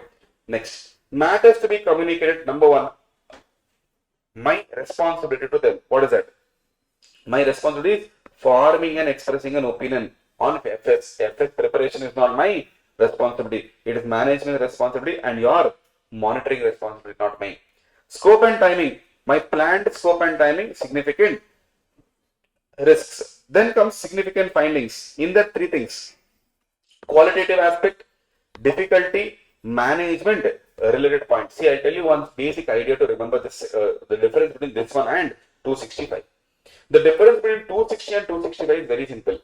260 is about complaining about management to TCWG. 265 is about communicating about internal control deficiency to both because they are not aware about it. In 260 we are complaining about management. So we are talking to only one person about someone. Clear? In 265 we are talking about ICS to both. So it's not complaining there. It's complaining about ICS. Here it's complaining about management. Now, what are the significant findings? Number 1, my view, right? My comment about the practices they follow, the policies they adopt, and estimates they have made and disclosure they have made. How is it reasonable, not reasonable? My view on that. In case any accounting practice is applicable under AFRS, but not appropriate in the circumstance. For example, I told you, inventory valuation in case of petroleum raw material usually valued at cost or NRV, whichever is lower. How do you get to the cost? Determined based on weighted average method. But if it is valued on FIFO basis, see, FIFO is appropriate. FIFO is acceptable under AS2, but is it appropriate there? Not appropriate. I will go and tell to TCWG. See, sir, management, I have told them weighted average method they have to use, but they are still using FIFO method. Please ask what it is. Clear? Then, significant difficulties. Sir, delay in providing information. Not normal delay, significant delay. Then, unreasonable brief time to complete the audit. They are asking me to finish the audit soon. Unexpected effort I have to put to obtain evidence. Sir, expected information then what we should do? Restrictions imposed by management. Debtor confirmation they are not allowing us. Although it is an outside party, they should allow us. Clear? Management unwillingness to assess GC assumption. Remember, 6 months they have done. They have done at least 12 months, but they have not done for 12 months. Then management related. See, if TCWG is involved, you tell me, if TCWG also is involved in management, about them only will you go and tell them? It's like going to thief and telling that somebody stole my wallet. Clear? He will definitely say, oh, is it okay? We'll find. Clear? So if TCWG is involved, you don't have to talk about these.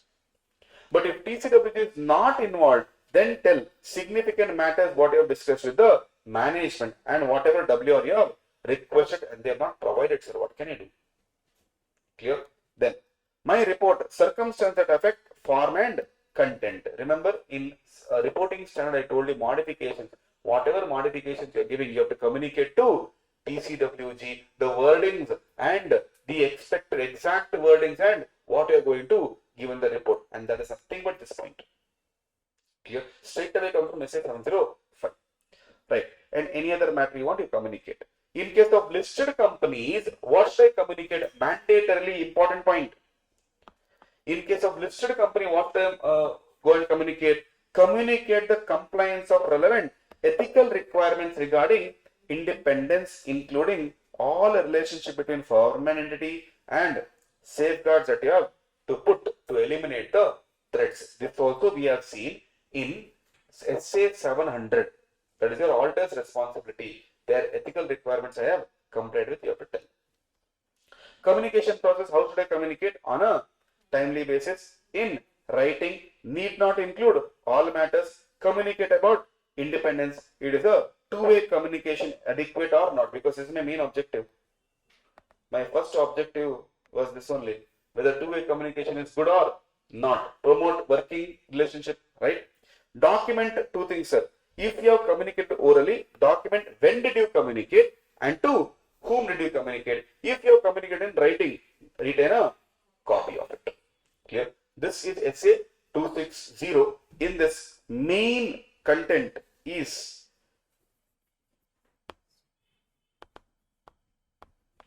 significant findings.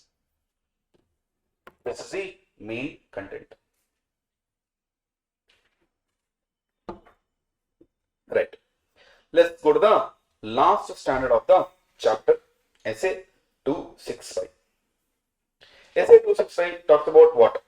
It talks about communicating deficiencies in ICS. What do you mean by deficiency in ICS? What is deficiency first of all? Very easy. Deficiency means control is there, but waste. Clear? For example, CC camera, it's a control, but it's not working. ICS is deficient. Number two, CC camera not there only. Still deficiency. Clear? So control is there, doesn't prevent. Control is not there. Also, it's called deficiency. What do you mean by significant deficiency? Very easy. You tell me, if a small issue happens between you and your sibling. Okay, how many of you have siblings? You guys have siblings? Yes. If there is an issue between you and your sibling, who solves it? Huh? If you and your sibling have an issue, who solves the issue? You guys will solve the issue? Huh? Always? Always parents? No? Then when will parents be involved? Huh?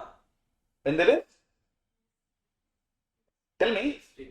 Extreme, no. When there is serious problem, when the problem is getting out of hand, right? And when we go to that extreme, that's when parents will be involved. So you tell me, small deficiencies, no problem, TCWG will not be aware about, it's okay. But what deficiency we call a significant deficiency? Any deficiency where TCWG's attention is required, that deficiency is significant deficiency for me. Small things, no problem. Let's say, for example, this wire went off. What? Now, ArivuPro's director will come up? No. But sir, software went off. Software issue is there. Service provider issue is there. Premise issue is there. Who will come? The directors will come. Clear? So, a small deficiencies, TCWG will not take a headache of it. Management or employees will take care of it. Clear? But if there is a bigger deficiency, now the question is, what is significant deficiency? Any deficiency where it will lead to requiring attention of TCWG is a significant deficiency or single deficiency which will lead to attention of TCWG. Basically, what is common in both? If I have TCWG's attention, that means it's a bigger deficiency because they do not usually get involved in such things. Clear? It also depends on likelihood of misstatement, which means SD may exist even if you have not checked the misstatements, which is true. You know what is the reason? We do not check the entire ICS. We check only those ICS which is relevant for audit. Your entity may have 1000 ICS. It's not relevant for me. Only what is relevant for my financial statement, I go and verify that. Okay. That is why they're telling, even if you have not checked all misstatements, there will be deficiencies involved. Okay. Next. What are the indicators that there are significant deficiency? Very important. Very important. In your module, there will be a box. There will be two boxes. One is like example of deficiency. One is like indicators of significant deficiency. There are. Yes, that is important. Clear? Yes. Now, what is the indicator or what indicates that there is significant deficiency? Clear? Yes. Number one, RAP is missing. What do you mean by RAP? Risk assessment procedure is missing. Meaning, whose risk assessment procedure, by the way?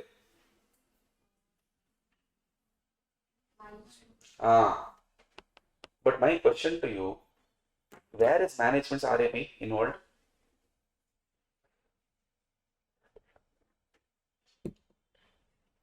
Chapter 3, internal control system. Second point, elements of internal control, entities risk assessment process. Clear? Now there, first is control environment. There are 5 elements. Control environment. Number 2, entities RAP.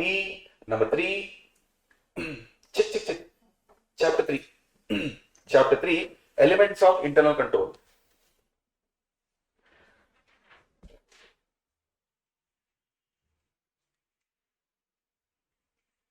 Elements of internal control.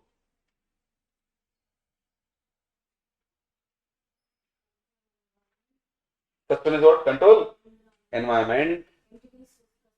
Correct. Third, information system, control activities, and then monitoring. Right? These are the 5 activities are there. In that second activities, it is RAP. What will you assess if there is no risk assessment procedure only? You don't know what risk is there only. That means significant deficiency it is. Clear? Number 1. Number 2, ineffective RAP, which means RAP is there, but not effective. Clear? Then third, ineffective responses to risk. What do you mean by ineffective response? Sir, you have responded but not effective. It is not going to reduce the risk to an acceptable level. Misstatement is not prevented, detected, corrected by internal control system. Disclosure of material misstatements due to fraud or error as prior period item in current year financial statements. If there is any disclosure like that, it's a significant deficiency.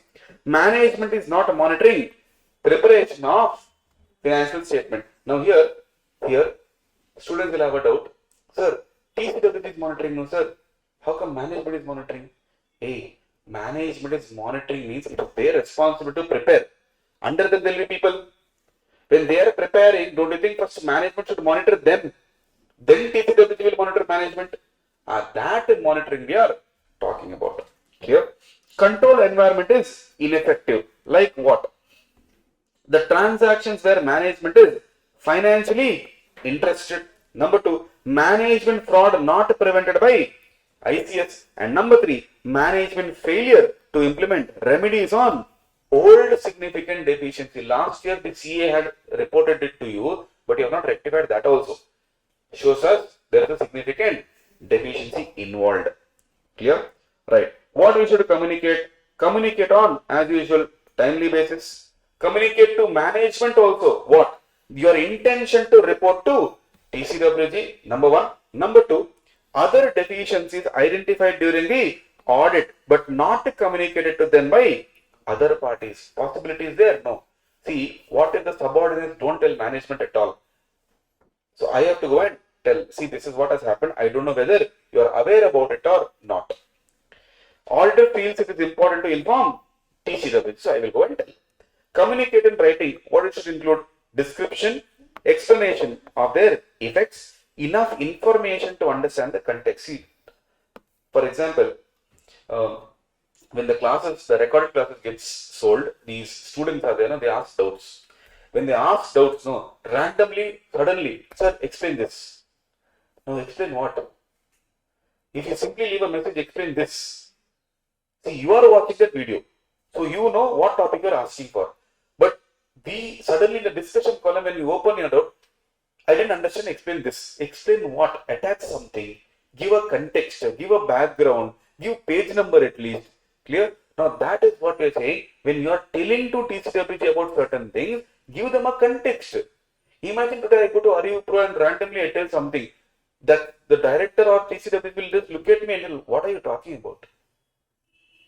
Clear? It happened once. I was, so exhausted, and I was talking to the TCWG of one of the entity, and I'm just telling him the problems. And patiently he listened also. At the end, he's telling, actually, whatever you're telling is going above my head. And I'm like, then why didn't you tell me in the beginning? No, you're ranting, so I didn't stop you in between. So can you please tell me what is the context? Then I have to tell him again from scratch. See, this is the issue that then he understands, okay, this is how I will sort it out. So you have to give them the context, otherwise going and simply communicating is waste. Imagine I go and tell to, let's say, TCWG of ArivuPro, camera is not working. Deficiency is there. I have gone and told which camera, which classroom, which branch, what camera, CC camera, class camera, mobile camera, what camera you are talking about. Suddenly, if you go and tell, they will not be able to understand. Give them a context. Clear? Explain specifically. This is very important. Conceptually, this is very important. Explain specifically the purpose to express an opinion on financial statement. Clearly, what is my purpose? To express an opinion on financial statement. Second, not to express opinion on ICS. Clearly, you have to tell, my opinion is never to express opinion on internal control system. My job is to express opinion on financial statements alone. Clear? ICS considered only for audit purposes. I have not considered any other ICS. Only for audit what is required, that I have considered, sir. Not all ICS. Reported matters are limited to only those identified deficiencies which are identified during the audit. That means you're indirectly telling there are many ICS which are not checked. Clear? So do not consider that my job is to give opinion on ICS. My job is to give opinion on financial statements, and on the financial statements prepare pandradhukkaga whatever ICS you have used, that ICS I will check. Not all. Understood? Clear? Right, sir. This is your essay 265, communicating deficiencies to TCWG, and this is your chapter number 7, completion and review. So reporting standards done, completion and review standards done. My main objective is to finish up the standards, because standards can give you easily somewhere around 50 to 60 marks. Clear? Just the standards, right? Apart from your other chapters, like, see, I don't know if you are aware about it, but surprisingly, for students it might be surprising, bank audit and other entities put together will give you 10 marks. Clear? Now, it's very frustrating to know, because chapter 9, different entities have so many entities in that. Clear? And then comes bank audit, which is again so much in depth. That both put together is what you get somewhere around 10 to 12 marks. Clear? Now, in that, we all know different entities, one question for sure. Which question there are, we do not know. Could be NGO, could be education institution, could be cooperative society. Clear? I feel, my gut feeling is cooperative society question will be there in the paper. Right? So, could be for 4 marks you can get from there. Bank audit again, like MCQ also is there. Clear? Descriptive also is there. So, whatever mixture of these can give you 10 to 12 marks. But the time taken for bank audit is more than what it deserves. Clear? For 4 marks, for 5 marks is not worth for that chapter. Because, but yes, if I do not promote skipping the chapters, bank audit rather than doing the first few topics, you directly jump to advances. Directly jump to advances. Reason being, I tell this in the regular class also, choice. And that's what you do in bank audit, you do advances alone. Clear? What are the different types of advances? NPA, reversal of income. Clear? These you do and go, bank audit sufficient rather than skipping it. I am telling for those who are thinking of skipping it, not for those who are studying. Clear? Different entities, very easy. Just to remember 5 things. There are 5 categories in all entities except 2 entities. Cooperative society I am removing. Government audit I am removing. Clear? Right? Now, nowhere they will sit and ask how to audit partnership firm, how to audit local bodies and all. Clear? That will be an easy question for you. But rather they can ask you college, education institution, that is, and charitable organization, NGO, NPO. In all entities, there are 5 common things. One is preliminary. Preliminary means getting to know what the entity is about. What is the base of the entity? Clear? Is it a company? Is it a trust? Is it a society? Clear? That is called preliminary. Second thing, now I do not like one thing in the module is the presentation of the content there. Some entities 10 points, 12 points they have given. If you go and check all of hotels, there is no such points at all. 3-4 points on paragraph they have given. Clear? Now, rather than that, see, that is one chapter where you can play around with your own points. Okay? How, sir? Preliminary done. Second one is, see, every entity will have profit, loss, or income, expense, asset, liability. In each of the category, if you are able to write 3 points also, you can easily write 15 points. Easily. First category, preliminary 3, income 3 points, expense 3 points, asset 3 points, liability 3 points. And there is nothing difficult at all to put 3 points. Clear? Asset, check the invoice value. Asset is in the name of the entity. Depreciation, done, no. Basic I am telling you. Then land.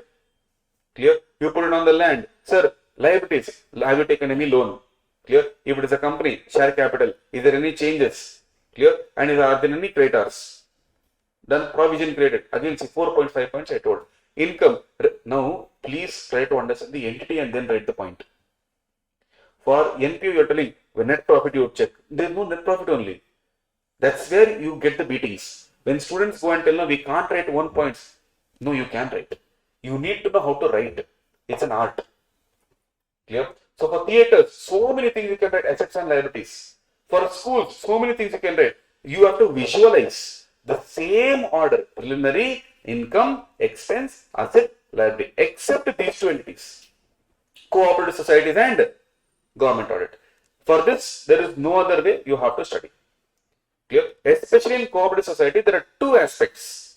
Clear? One, your multi-state cooperative society, single-state cooperative society.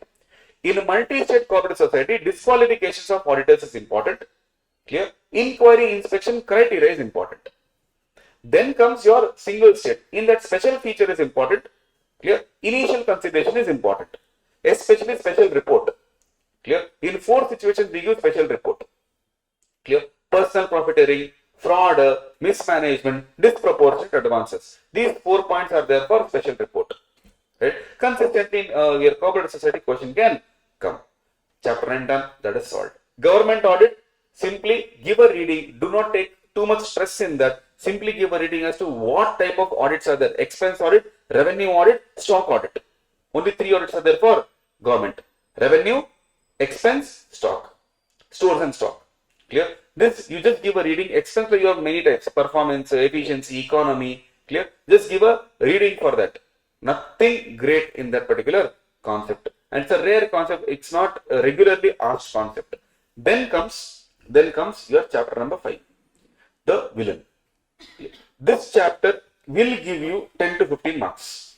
No doubt about it. But the point is, how do we study that? And as an intermediate student, I understand it is totally unfair of the content that is given in the module for the students to go and study and write. Right? But it is what it is. Can we avoid that now? No. You want to change? Go to BOS only. Okay? Become the president of the institute and then change it. Till then you can't do anything. Now how we have to study? Yes, proprietary audit is important. How we have to study? In that also, there is a base called assertion. If you are able to study assertion properly, assertion is nothing but representation. For P&L, certain assertions are there. For balance sheet, certain assertions are there. Right? It is too late now, but let me anyway tell the methodology how you should have studied and how you can study now if you still have time. Every day, one entry if you are taking from that particular chapter, one item if you take, you will be able to finish it. Clear? But only certain entities, see share capital, half the chapter is copy paste. Half the content is copy paste. Section 52 comes from law, 53 comes from law, 54 comes from law, 55, 63, 66, 67. Everything is coming from corporate law. Be copy paste. What is so difficult in that? Then comes your reserves and surplus. Just give a reading. Very easy reserves and surplus. Clear? I'll tell you areas to focus on. Borrowings, trade receivables, inventory, purchases, clear, and other expense. These are the areas where at least rather than skipping, do these and go. In that inventory, purchases and inventory, no, there is one item called consumption analysis. Clear? Stock consumption analysis. Do that topic and go. Do not skip any topic. At least these from balance sheet 1, 2, 3 items, P&L 1, 2, 3 items, other expenses to this cryptocurrency, CSR, very important. Clear? CSR important. So these are the certain important areas where no matter what, do and do. Understood? Do not skip. So this is how your chapter 9 and chapter 5 should go ahead with. Clear? Now apart from that, there is no other shortcut for that chapter, and I'm being very honest as a teacher, no other shortcuts I can give you. The more I cut down on the content, the more you're going to lose marks. Clear? That chapter is a culmination of law, audit, accounts, tax, costs, and FM. No Michimidi, SM. That is not there. That chapter only is like that, can't do anything, and ultimately you have to get score marks in that. Otherwise, you have to be courageous enough. 120 marks paper, I will not touch chapter number 5 at all. And the rest 10 chapters, left, right, center, I'll do and go.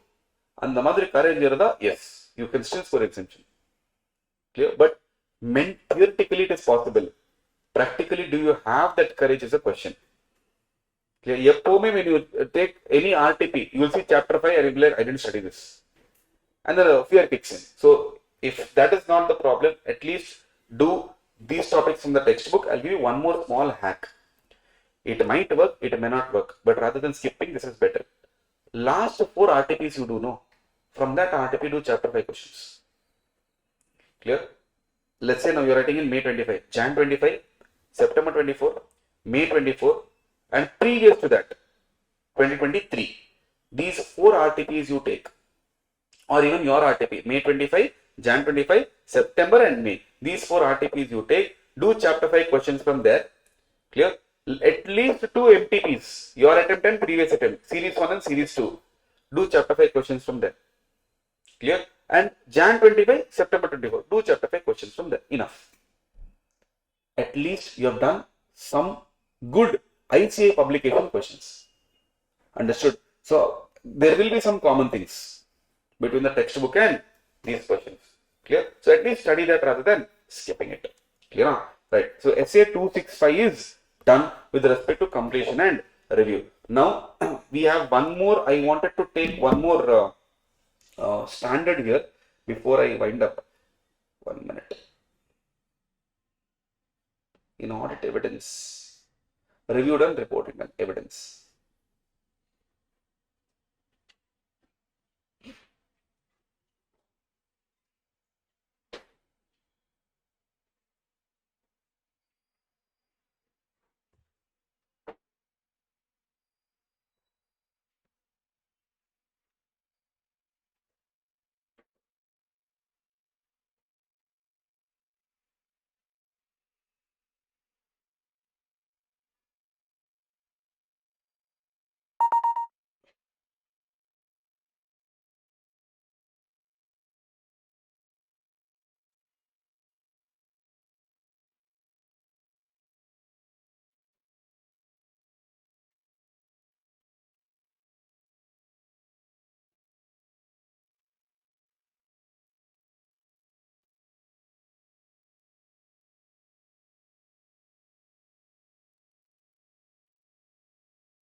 Let's talk about SA 505 now. That's your external confirmation.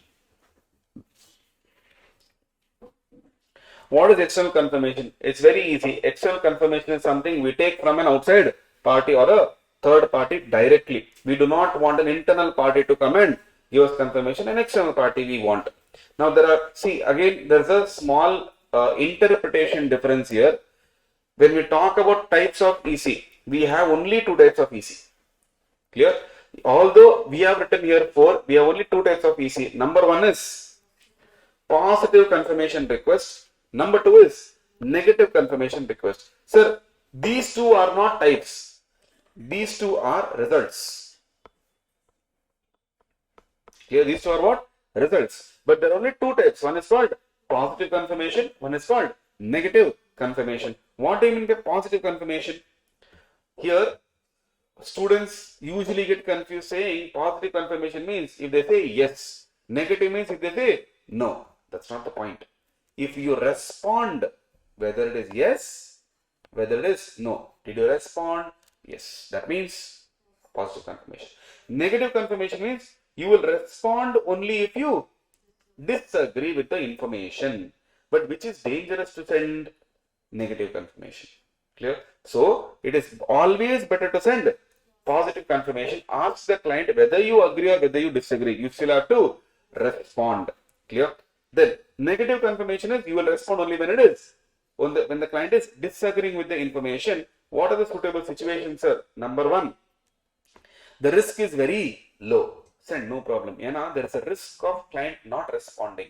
If the client doesn't respond to you, don't you think that you will be under an assumption that the client has agreed to the information?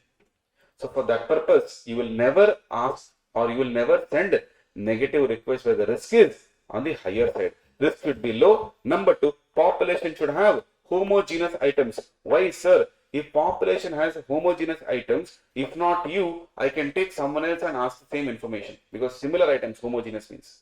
Clear? Exception rate is also low. 4th one, I am unaware about recipient's behavior to disregard. I don't know how he will behave. In those situations, maybe negative confirmation is suitable, but practically we ignore that and we go to positive confirmation. We will remove all possible doubts here in positive confirmation. So it directly responds to the order with respect to agreement or disagreement. Clear? What procedures I have to put, sir? Number 1, whether information to be confirmed or requested. What is the difference? Confirmation means I have the information, you either say yes or no. Request means please give me information. Clear? Now what is better? Always request for the information. Even though you have an information, no, you ask them. It's like, for example, your parents have seen that you have bunked the class and you have gone somewhere. They've seen you. When you reach home, they ask you, where were you? Now that one question will actually put you in a trap. But if they are told, were you in the college? You will say yes. Because they are confirming the information. They should request the information. They should ask you, tell me where were you? Now that time you will think, clear? I think these people have seen me somewhere. Clear? That's exactly what is requesting the information. So when you request information from an external party, no, there's a difference. Because that fellow will not know what information you have. Clear? Now you might have a debtor information where the balance is 1,50,000. Go and ask a debtor, hey, how much does this company, you are supposed to pay to this company? Now he will tell, 2 lakhs. Now if you say 2 lakhs, you have 1.5. Go and confirm with the company. 2 lakhs in your books it is 1.5 lakhs. What's the difference? Now, if you go and tell 1.5 lakhs, debtor will tell, correct, 1.5 lakhs only. What if debtor and company has a bond there? So always it is better to request for the information rather than confirm the information. Then select the appropriate party to confirm. See, you may have 100 debtors. Not everyone can give you proper response. Clear? Go and select the appropriate party for response. Then design confirmation request. This is the question that can be asked under SA 5, not 5. Design confirmation request. What are the factors you have to consider while designing the request. Number one, specific ROMM. What risk am I correct? Exactly pointing it out. Number two, layout and presentation. Number three, prior experience. Number four, assertion setters. Sir, if I have enough experience before, I need to know, I know how to design the request. Clear? Assertions address. What assertion am I addressing there? Then, method of communication. Should I communicate orally? Should I communicate in writing? Should I communicate personally or through the agent, etc.? Management authorization or encouragement, ability of the party. If he is not able to confirm, what is the point of asking confirmation from him? There's no point. Clear? Then after that, send follow-up request. What do you mean by follow-up request? Monitor it. If you have sent the request today, tomorrow I can ask, where is the confirmation? Yesterday I sent, no, please reply. Management refusal to allow. Very, very important concept in the exam. Question, expected question here. What if management refuses to give you the permission to go and talk to the outside party? First, don't directly go and report. First, ask why. What is the reason behind this, sir? Number two, evaluate the effect on ROMM and audit procedure. Is it affecting your risk? No, because if they're not, see, tell me honestly, if the management is not allowing you, don't you start doubting the management now? Why is it not letting me go? Clear? Now that means risk can increase. If risk increases, procedure increases. So you have to evaluate that. Then perform alternative. That fellow is not allowing you anyway. Perform alternative procedure. Now, if refusal is unreasonable, if they give right reasons, imagine they say, sir, I want to talk to Mr. Abhay, the debtor. Sir, hello, sir, can't talk. Why? No, sir, can't talk. Sir, tell me the reason. Sir, he's in coma. Now, is the reason reasonable? Yes. Then select alternative procedure, some other debtor. But if they say, simply, sir, don't go. It is unreasonable for me to not go. Therefore, if that is the case, I will talk to TCWG and then I will modify my opinion. But, okay, sir, reason is okay, justified. I performed alternative procedure. In the alternative procedure also, I am not able to obtain AE, audit evidence. That time what will I do? Again, I will talk to TCWG and then go for modification. Clear? Now, this is not even allowing me to go out. Let us say I have gone, I have spoken to the debtor. Now, he has responded. There are two results. One, he has not responded and it returns undelivered. We call it as non-response. Whatever we have sent, if it comes back to us, non-response. Sir, he has responded, sir. But there is a difference between information requested and information provided. Example, I just told, debtor told 2 lakh. I have 1.5 lakh. There is a difference. What do we call this difference as? Exception. And now we will dig more into the exceptional circumstance. Understood? Clear? Right? This is a very simple standard essay 505. In this, 2 questions possible. Number 1, what are the factors to be considered while designing confirmation request? Number 2, if management refuses to allow to send request, what procedures we have to put? These are the 2 important questions when it comes to essay 505. Alright? Right, sir. Now, next, let us talk about essay 520, analytical procedures. Clear? Now, in analytical procedures, what do you mean by analytical procedure? Nothing but analyzing the data given. By using some formulas, by using some analysis, we judge what is the information given. What is my objective here? Objective is to obtain audit evidence. Second, to use this in forming an overall conclusion. Clear? And what is my other objective? To evaluate reasonableness of amount or data in FS. To make comparison, which comparison? Intra-firm, inter-firm. What is the difference? Intra-firm means department. Inter-firm means between company to company, entity to entity. Then, to find the variances in P&L items, that is, variances in amount, variances in ratios also, and to find unusual transaction. If there is any unusual transactions through analytical procedure, we can find out. Okay. Now, when should I put analytical procedure, sir? Planning stage, yes. Testing stage, yes. Completion stage, yes. Anywhere you can put. Flexibility is there in SA 520. Okay. What are the techniques, sir? 4 techniques are there. Number 1 is trend analysis, which is a common technique that we use. Clear? What do we do here? Comparing the current period data with the prior period data to know the trend. Increasing trend, decreasing trend, what is that? Then ratio analysis, nothing but useful for analyzing income expense, asset liabilities, intra-firm, inter-firm. How is our ratio? How is their ratio? For example, debt equity ratio. One company is 2, another company is 20. We can compare and get to know which company is more riskier.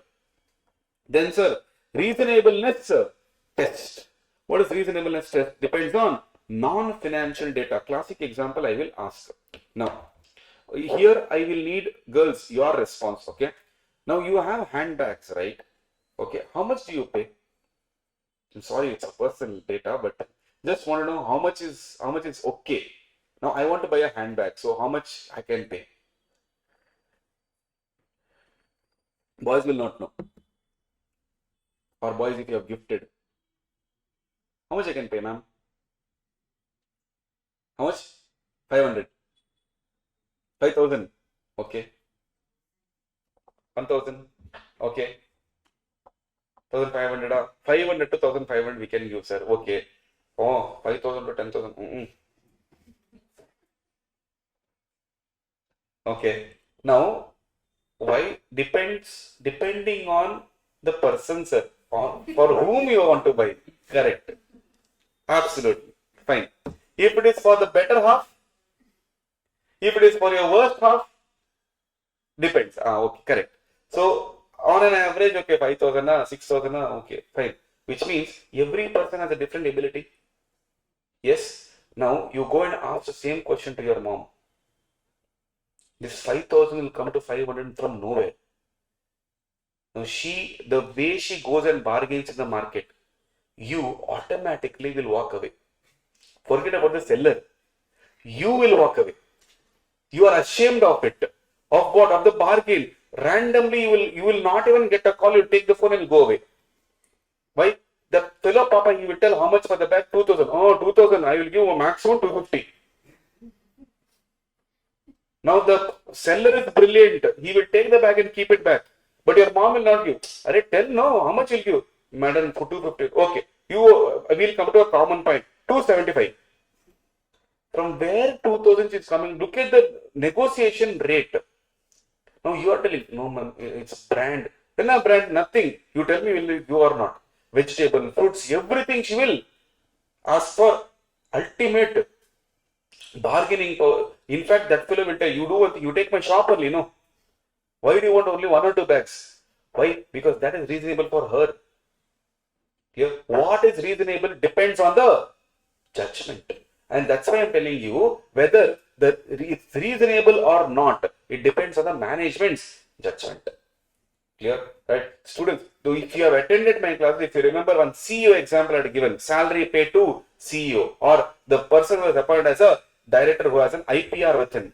Yeah. So whether it is reasonable or not, it depends on non-financial data. Clear? Checks reasonableness of amounts of balances, whether it is there. So here it is not that it is right or it is wrong. Is it reasonable or not? It depends from company to company, entity to entity. Then structural modeling. Now here we use statistical technique like regression analysis or regression model. Now in this, your module also has not explained what is structural modeling. Clear? Now if we go sit and see what is regression analysis, now we have to go to statistical format. Clear? Like for example, see, while forecasting financial statements, we do multiple regression to know how changes in certain assumptions will impact the revenue and expense. Example, there is a website called Ticker Tape where you get stock analysis. Okay. Now in that website, they will give you next 1 year what will be the earnings, what will be the profit, what could be the stock price. Now that is purely based on statistical data. Clear? So we can see that analysis as well, and based on that we can take a decision. Clear? What are the factors influencing, sir? Availability of data. If data is not available, we can't do anything. We cannot do any analysis. Clear? Disaggregation. What is this? What is segregation? Segregation means what? Combining. Disaggregation is dividing. The more division we have, the better the analysis. Clear? Because we get into the detailing of it. So disaggregation, if it is better, if it is more, the analysis also will improve a lot. Account type, it is suited better for P&L items rather than balance sheet items. Reason being, balance sheet is a one-day balance. We won't be able to get to know a lot of reasons behind that. But P&L is for the year. So we'll be able to analyze it better. Clear? Because yearly we can get to know in which month the increase or decrease have happened. Balance sheet is as per one particular date. Source.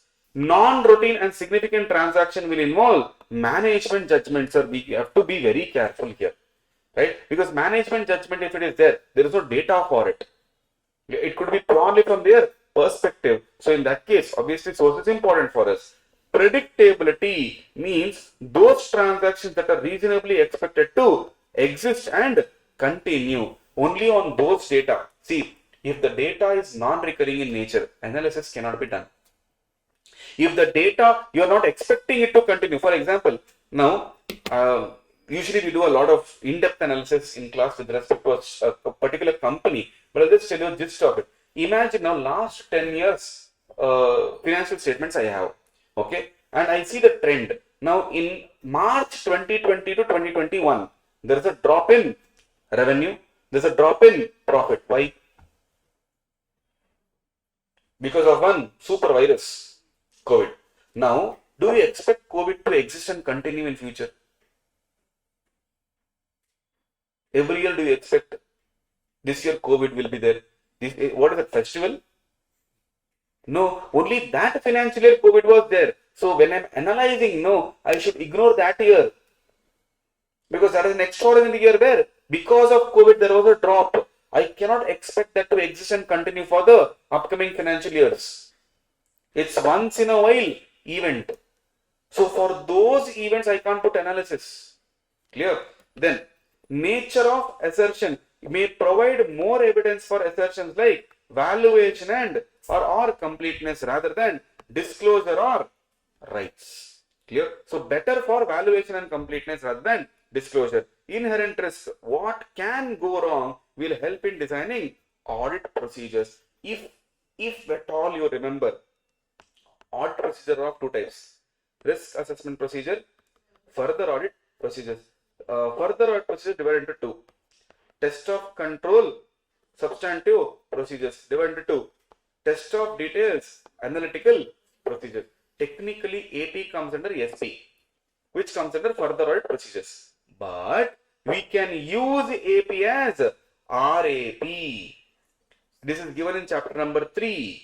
Risk assessment procedure. In that, inquiry, inspection, observation, analytical procedure. If you remember, IO we told analytical procedure, inspection, inquiry and observation. In that, analytical procedure can be used as RAP, and I told you the origin is from FAP, that is further audit procedures, but we can use it as risk assessment procedure. Why? We are assuming what can go wrong.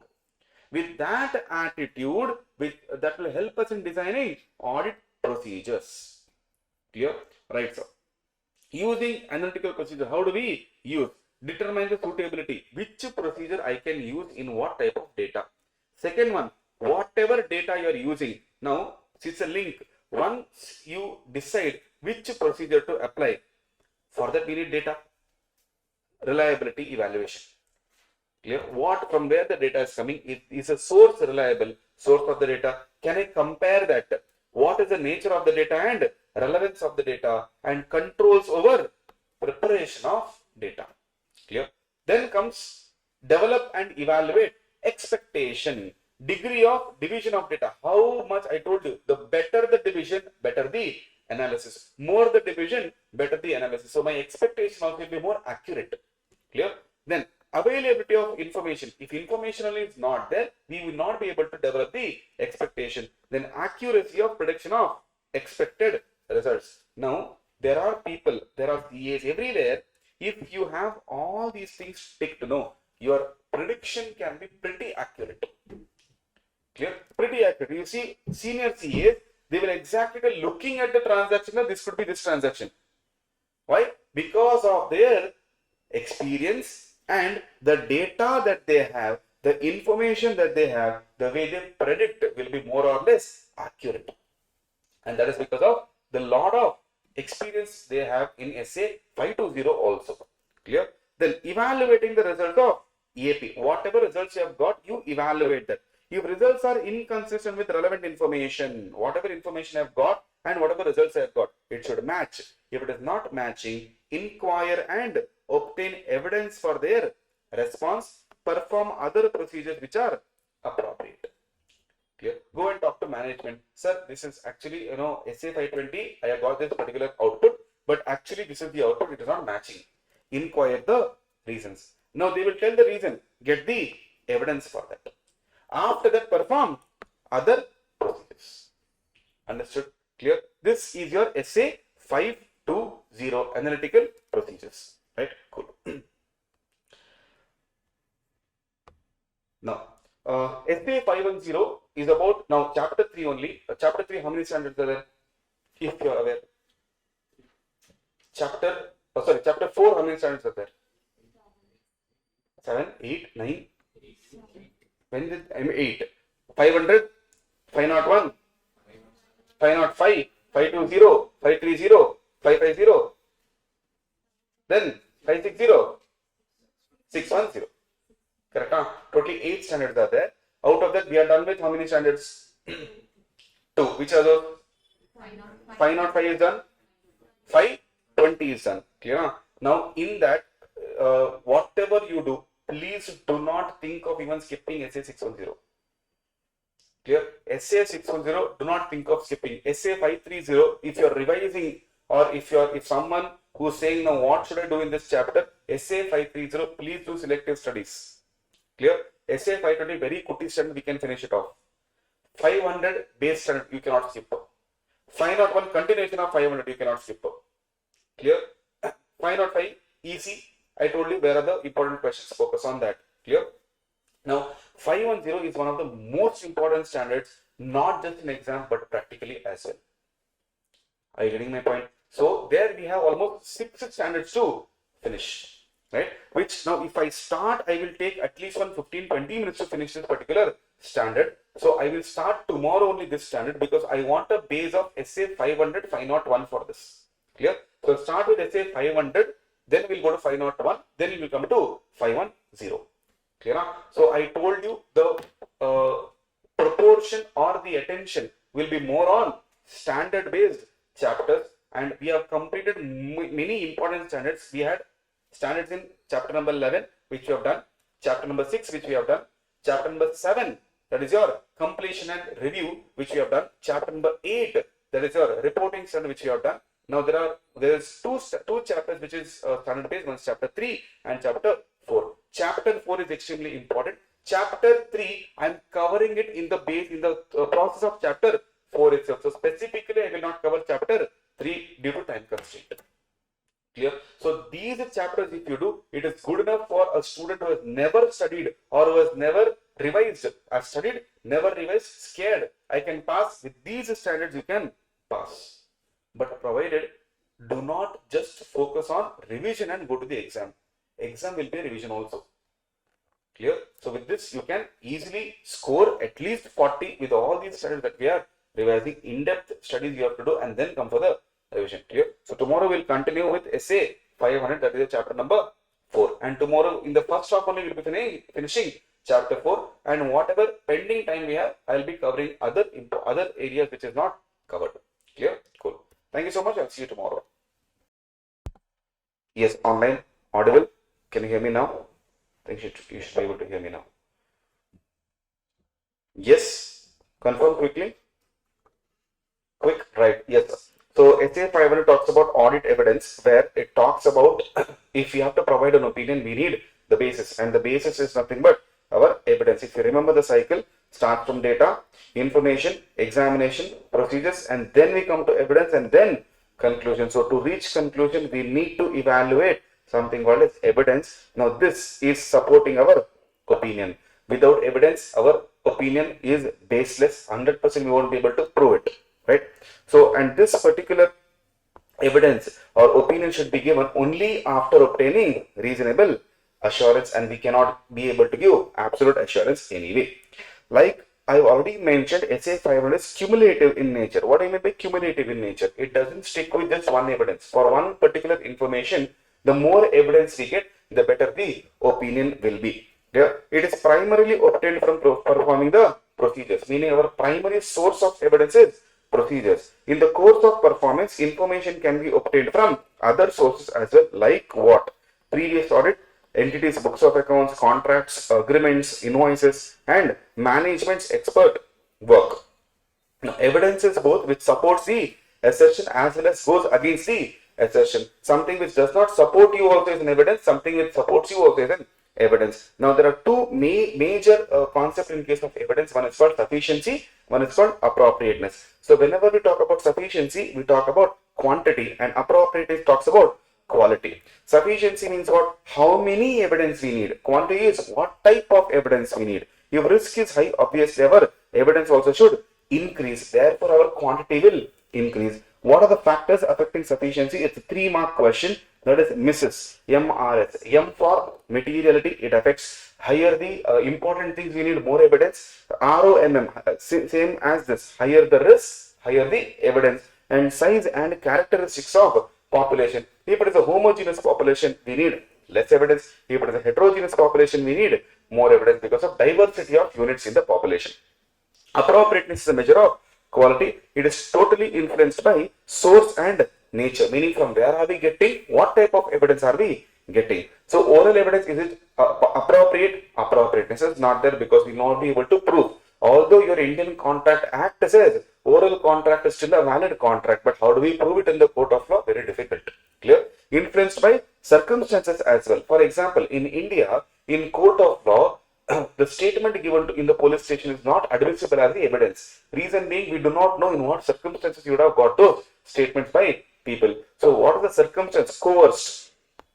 You coerce someone to get into the statement. So, you influence someone. You use a dominant position to get the statement out of people. Absolutely invalid. If ICS is stronger, information produced by the entity will be complete and accurate. Therefore, I can rely on it. Provided your ICS should be stronger. If ICS is weaker, I will not be able to rely on internal control, internal information. I have to rely on external information.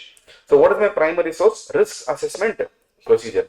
Risk assessment procedure means what? It's a procedure performed to obtain understanding about 3 things: entity, environment, and internal control. And why do we do this RAP, sir? It is done to identify and assess ROMM. This risk of material misstatement could be due to fraud or due to error. What is the difference between fraud and error? Always intentional. Fraud is always intentional. Now, the further audit procedures, we have 2 types. One is called test of controls, which we call as ICS testing. Then we have substantive procedures. Under test of control, we have to see how much we can check and what type of testing we can do. That is nature and extent. Nature of test of controls, extent of test of controls depends on 2 things. We are doing it to obtain effectiveness of ICS. Why are we doing? To obtain effectiveness of ICS. If ICS is very effective, our stress will be lowered and we can go and check more information from the ICS. Otherwise, our stress will be increased. Therefore, we have to work more to obtain more evidence. Dependency on other controls. If there is some other controls also which we are dependent on, 100% our test of controls will be affected majorly in this case. Now, under substantive procedures, we have 2 types: test of details and analytical procedures. Now, what do you mean by test of details? This is nothing but your chapter number 5. Clear? Test of details is nothing but your chapter number 5, which talks about audit of items of financial statements, where your balance sheet items and P&L items will be checked. Clear? So, test of details, again 2 types are there: verification of transaction, verification of balance. Transaction verification means we are talking about P&L items. Balance verification means we are talking about balance sheet items. Getting into the details, date, journal entry, who's created, which ledger is debited, what is the amount, which is the invoice number, what is the check number. Everything is what we call as test of details. And then we have analytical procedures, which you have already seen in SA 520. Right? Now, specifically what procedure we have to put, sir? We have to put REO AE, R square, I square, O, AE, R square, recalculation and reperformance. Recalculation means what? Depreciation, interest, whatever has been calculated, we have to calculate it again. Basically checking arithmetical accuracy here. Calculations. Then reperformance. Reperformance means what? The same procedure which client had performed, we have to perform it again, and that is what we call as reperformance. Then we have I square, inspection and inquiry. In inquiry, we seek information. We just ask questions and get to know the answer. In inspection, we go and check the documentation as well. That's the main difference between inspection and inquiry. Then O means observation. Observation is example. When the client is doing physical inventory checking, we observe them. Clear? When somebody is doing physical assets verification, we observe them. Observation is looking at the procedure, and after observation we can put reperformance where we perform whatever they are doing. AE, analytical procedure and external confirmation. Analytical procedure already covered in SA 520. External confirmation already covered SA 505. Right? Now, evaluation of audit evidence, whether it is SAI or not, is always a matter of professional judgment. It is auditor's call whether one evidence is enough for me or not. Can I rely on one document or do I need more documents? So whether an evidence is SAI or not, it is a totally auditor's call. Right. Relevance and reliability. What do you mean by relevance, sir? Both are required in audit evidence. Relevance is nothing but deals with logical connection. What do you mean by logical connection? Sir, is it relevant or related connection is there or not? Number 2, provide AE related to only certain assertions but not all assertions. Some of the evidence will give you supporting evidence only for some assertion. For example, let's take immovable property.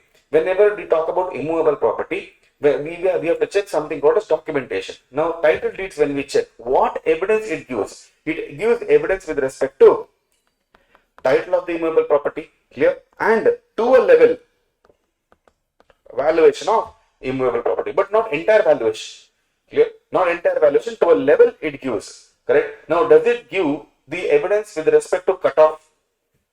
It doesn't. Cutoff is nothing but for that period. It just gives when did we purchase, clear. Keeping that, we can continue with our cutoff procedures, but other than that, it doesn't give evidence with respect to presentation and disclosure as well. Now, presentation and disclosure, land, where do we have to disclose?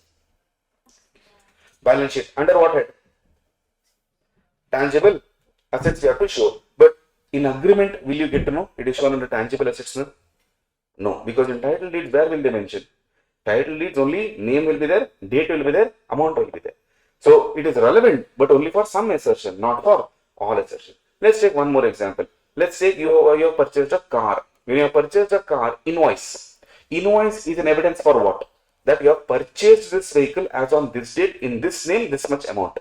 But what about you have used the accessories for that? It is not showing the evidence for that. Clear? So similarly, there are certain evidences where it gives evidence for some assertion, but not for all assertion. Obtaining evidence for a specific assertion is not a substitute for other assertion, meaning for every possible assertion you have to take evidence. Otherwise, you cannot say I have only seen invoice, sir, everything else is right. Clear?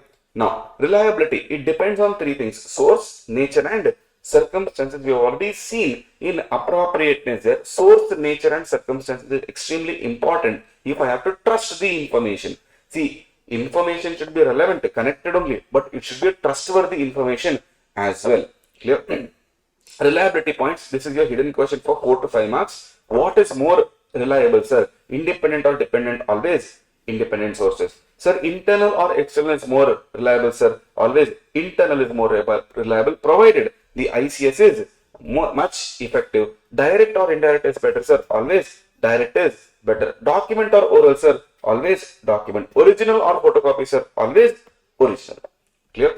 Now, Last topic of SA 500 is selecting items for testing to obtain AE. How many items we have to select? Should we check all 100 or should we check specific or should we go for sampling?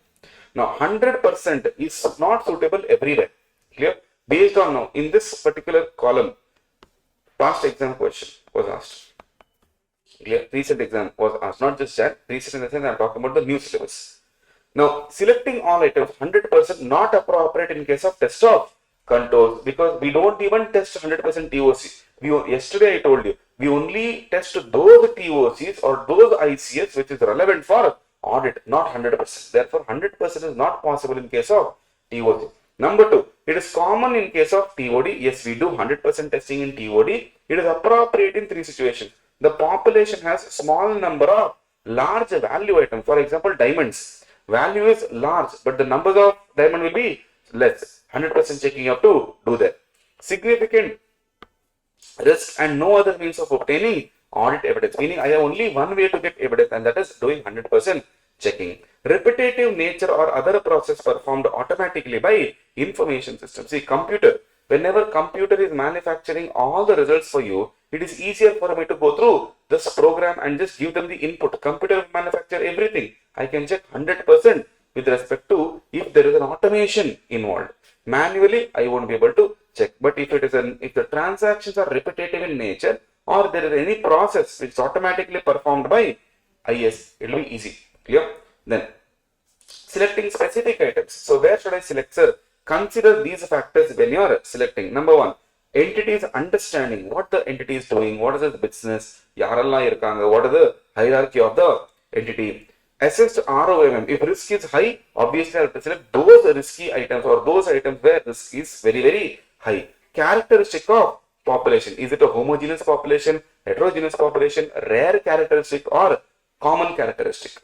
Specific items include high value items, items over a certain amount, like example, debtors, every debtor over 5,000 or 5 lakh, I will take it out. Examining the items. Why should I examine the item? To obtain information with respect to two things. Clear? Why should you obtain information? For two things. To understand nature of entity and to understand nature of transaction. This particular point and this point is important from exam perspective. Now audit sampling. Audit sampling we have SA 530 clearly. There only we will revise the meaning of audit sampling. So basically in SA 500 the important areas will be relevance and reliability. In case if you are marking it out, relevance and reliability, audit procedures, that is SA 500 la RIO-AE audit procedures, and primary source and secondary source, sufficiency and appropriateness. Clear? These areas are very important from the exam perspective. SA 500 done. Let's do SA 501. SA 501 again is a continuation of audit evidence itself. SA 501 talks specific consideration. There are three considerations SA 500 501 will talk about. Which are those? One is inventory. Next is litigation and claims. And third one, segment information.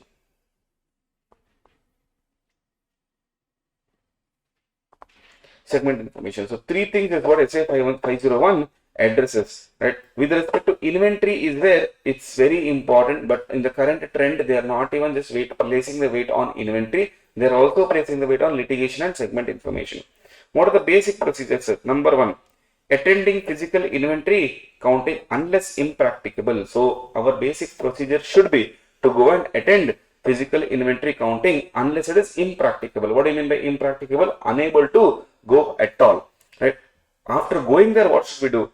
This is a procedure. Now in this, you cannot jumble the points because it's a process. Wherever they have mentioned a process, you're supposed to follow the same process. Number one, evaluate. Evaluate what? Management's instructions and procedures. For what? Recording and controlling the results. So evaluate means stay there and see what they are doing. Number two, observe the performance of count procedure. What procedure we use here? Observation.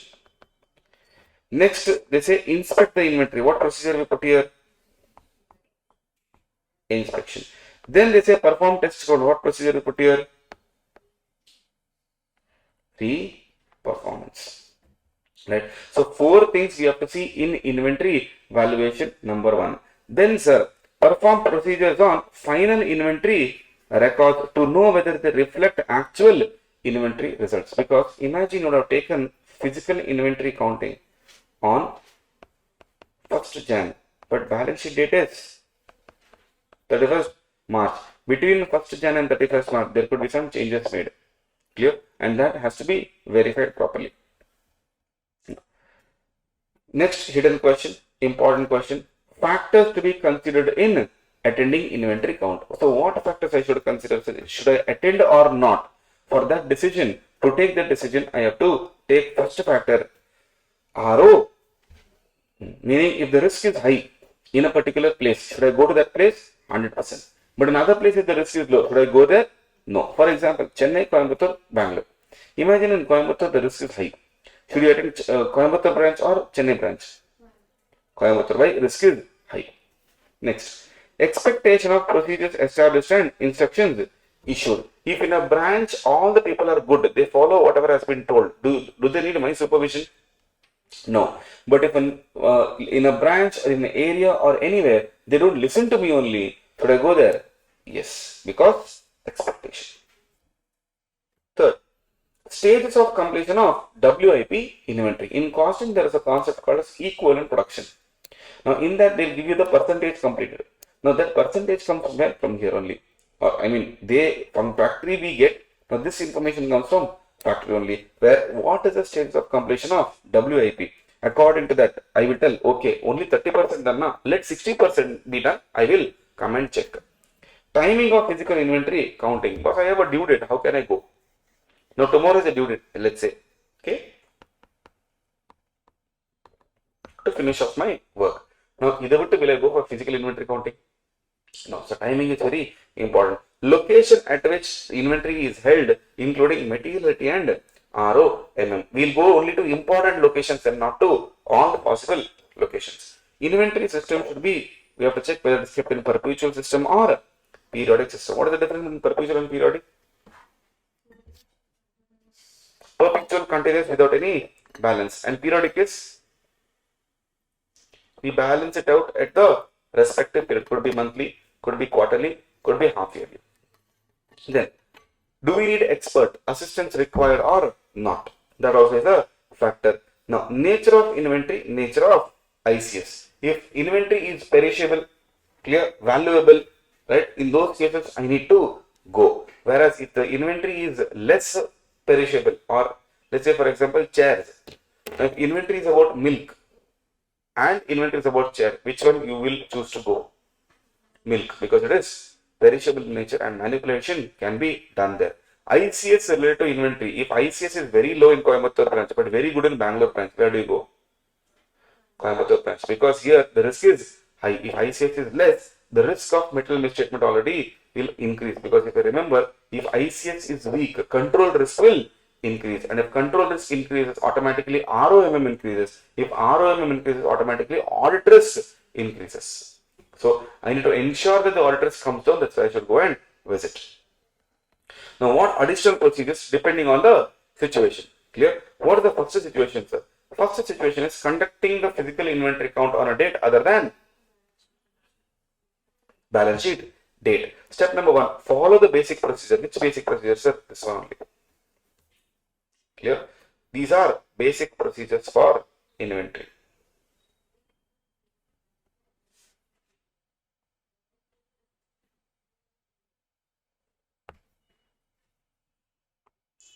Clear? Follow the basic procedure.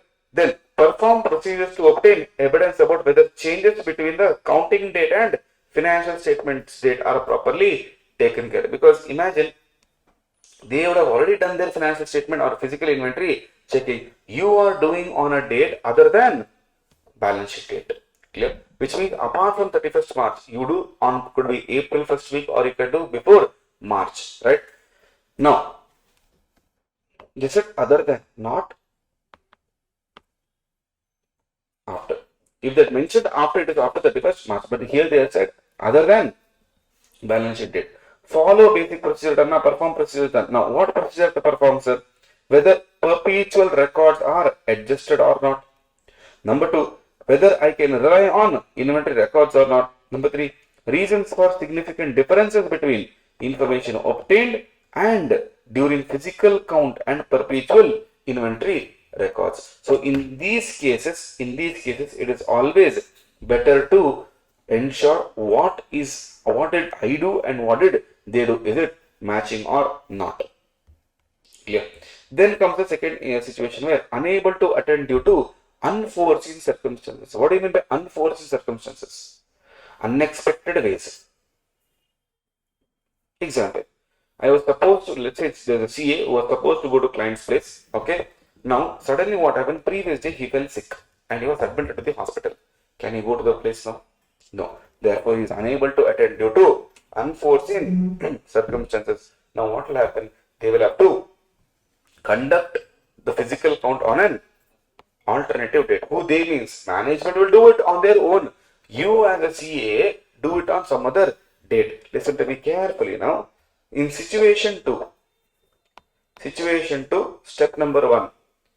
Situation 1. Okay. Be careful with what I am talking now. Situation 2, step number 1 is nothing but situation 1. I repeat. Step number 1 of situation 2 is nothing but situation 1. What is the step number 1? Conducting physical count on alternative date. Correct? Huh? What is situation 1 itself? Conducting on a date other than balance sheet date, which is nothing but alternative date only. That's why I told you step number 1 of situation 2 is equal to situation 1 itself. Clear? Then perform audit procedures on intervening transaction. What do you mean by intervening transaction? In between transaction. Imagine you were supposed to go on 28th March, but you fell sick. They did their counting, but you went on, let's say 15th April. So from 28th March to 15th April, whatever transaction happened, now you are supposed to go and check it out. Have they done it properly or not? Purchase panna, the inventory should increase. Sales panna, inventory should decrease. Gift, inventory decrease. Samples, inventory decrease. Consignment? No. Consignment decreases from our godown, but sits in consignee's godown. But at the end of the consignment, if there is any stock, it will come back and sit in my godown only. Or even if it is there, we pass an entry called as stock with consignee account. Right? So it is our stock only, but with the third party. Okay.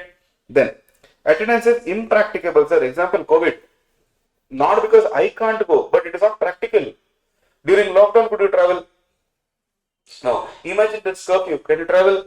No. So in these cases, it is impracticable to attend. What we should do? Perform alternate procedure with respect to getting two objectives: existence of inventory, condition of inventory. What do I mean by existence? Inventory is there or not there. What do I mean by condition? What is the condition of inventory? Is it saleable or not? Is it scrap or not? Okay. Then, if not, go and modify your opinion as per say 705. And in case of the situation, pose threats.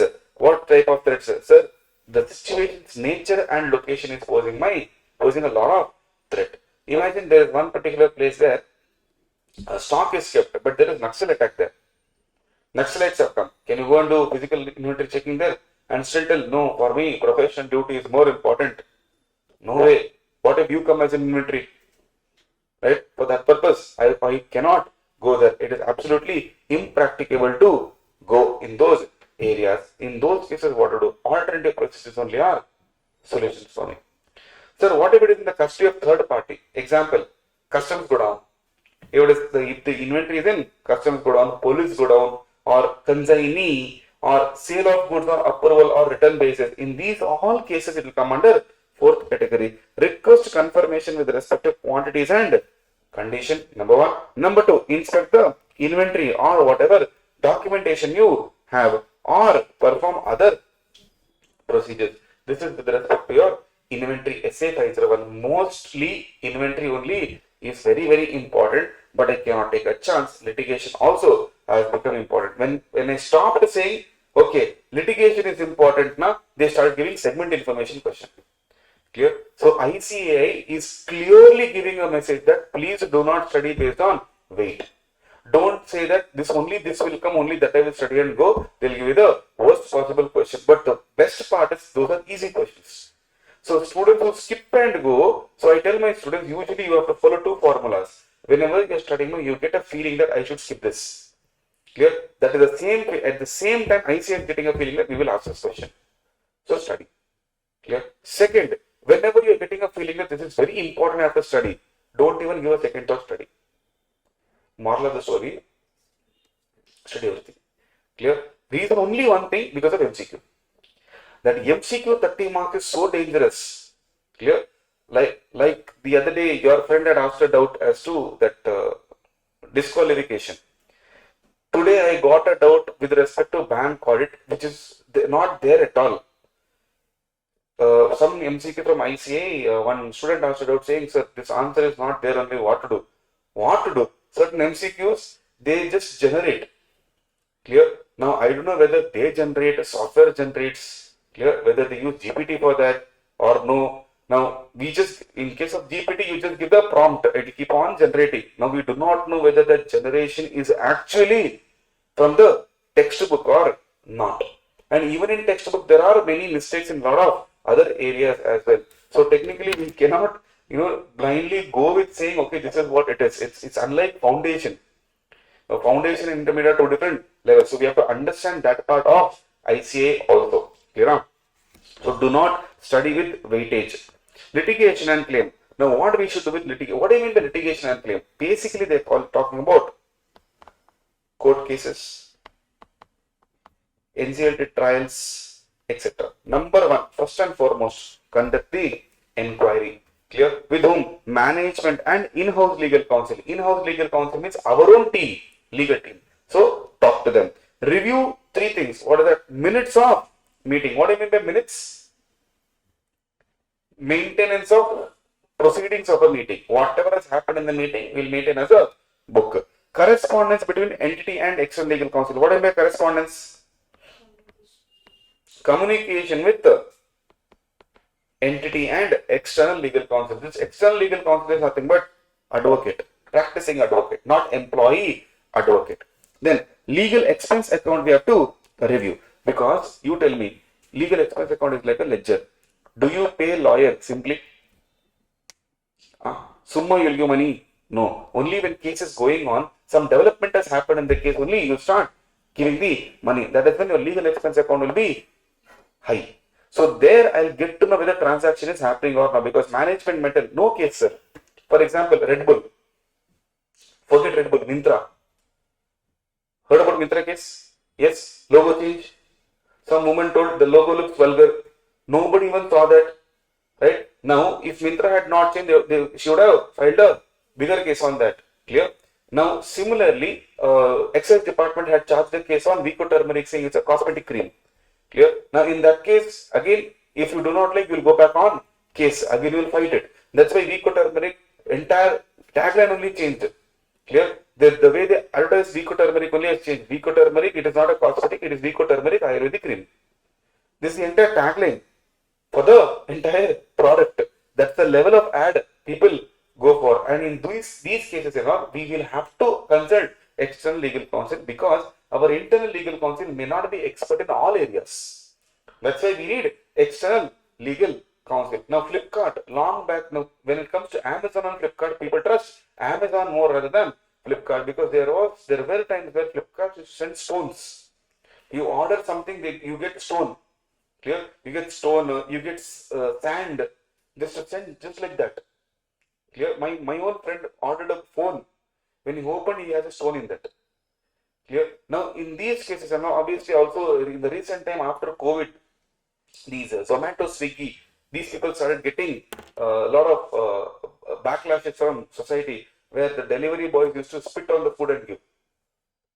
Right? And they in between, somewhere on the way, they'll stop, they will eat, and then they will bring it. Now, all these things are problematic for the company. Now, Zomato can't do anything about it, because Zomato was an aggregator. Correct? Then Zomato started taking some actions on it. Otherwise, Zomato's stock price, first of all, it is a listed company now. So their reputation is at stake. Clear? So all these small cases, whenever you find somebody is filing a case, then obviously we have to consult. Sir, it is not our expertise. We have to consult an external legal counsel. Then obtain direct communication with external legal counsel. But when we are talking to direct external legal counsel, don't you think I should take permission from management? The answer is yes, because unrestricted access is given only to people within the entity and not people outside the entity. Clear? Now, what should be the content, sir? I should give him a letter. Clear? In that letter, what should be the content? Number one, list of litigation and claims. What is the total list of litigation and claims that is there? Management's evaluation of outcome. Now, management mental. Let's take an example of Red Bull. Management mental, sir. Who puts case like this, sir? By drinking Red Bull, you will not get wings, it seems. So somebody put a case on it. Will we go to the court, sir? Now, lawyer may tell, sir. Yes, sir. Actually, we can. Management is like, hey, nothing, sir. Simply don't worry about it. Now, management's evaluation is what? Nothing will happen. But if you go and talk to the lawyer, he will tell, actually, there is a substance in this case, sir. Now, in that case, who is the better person to tell us this? Lawyer. So, with the external legal counsel, you have to go and talk. Then, request ELC to confirm the reasonableness of their evaluation. So, you tell me whether management's evaluation is right or wrong. If he says no, please provide us further information if the list is incomplete. Clear? Question area. Okay. Next. Sir, if law or regulation, now see, whenever you share certain things with the litigation or your external counsel or even your lawyer, don't you think there is something called as privilege? The information what you give is a confidential information. Yeah. Now, do you like if your family doctor leaks the information which you share it with the doctor? Now, you obviously that's a confidential information of what is happening in your body, right? What your medical condition, these are all confidential information. If he simply distributes the information to other people, will you like it? Obviously not. Similarly, as a CA, when a client comes to us, he will disclose all the information to us. Do you want us to go and tell it to everyone? No way. Similarly, lawyers, when you go and tell it to them, they say never lie to CA, lawyer and doctor.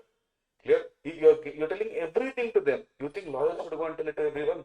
No. So therefore, if obviously they have a code of ethics and law where they're not supposed to share all the information. In that case, if it does not prohibit, if it prohibits, I can't force them. So I will go with alternative procedure. But if it does not prohibit, please continue with the work and get your evidence. Now, situation where auditor needs to meet ECL and discuss. Very, very important area of question. Where, in what situation I am supposed to go and meet him? Number one, if the matter is a significant risk, sir, it is always better to go and meet him. Number one. Number two, matter is complex, sir, very difficult to understand. It is always better to go and meet him and get the clarification done. Disagreement between management and ECL. Now, management says, no, we are not going to make provisions. But ECL says, boss, you have to make provision, otherwise you'll be in big trouble. In that case, please go and meet ECL and talk. But whenever you are meeting, you need management's permission with the representative present. Without representative, you cannot go. Clear? Next, reporting requirements. Sir, how do I report, sir? If management refuses to give permission to communicate or meet with the ECL, you give modification. If ECL refuses to respond appropriately, then also you give modification. If auditor is unable to obtain SAI from alternative procedure. See, try to understand two options here. One option is this, where management refuses. Second option is, sir, ECL refuses, but you are trying to perform alternative procedures, and the alternative procedure also you are not able to obtain SAI. Now this is the condition is and in these two cases we can give modification of opinion or modify the opinion. Then comes segment information. In segment information, what we should do? Obtain SAI with respect to presentation and disclosure of segment information. Accounting standard 17 is very, very important here. I hope you remember AS17. AS17 talks about what? Segment information only. So according to AS17, whatever presentation you are supposed to do, have you done it or not? If you have done it, by using what method? have you done it? Number 2, perform analytical procedure as appropriate. Okay. The auditor need not perform on any procedure on SI to give an opinion. Sir, I am performing procedures on segment information to just check presentation and disclosure, but not to give any opinion. MCQ or a case-based question can be beautifully drafted on this. Okay. Now, auditor's job is to check the overall FS, not to audit each business segment separately as if they were different companies. See, for example, Reliance. What all segment Reliance has? Petroleum, garments, electronics, telecommunication. So many things are there. We are not here to check each and every segment in detail. We are here to check Reliance Industries overall. So, as Reliance Industries are you doing well or not? Okay. Now, a company has 3 divisions: automobile, electronics, and textiles. The company includes segment-wise revenue and profit in FS as per AS or Ind AS. Clear? For example, let me just show you. Let me just show you this.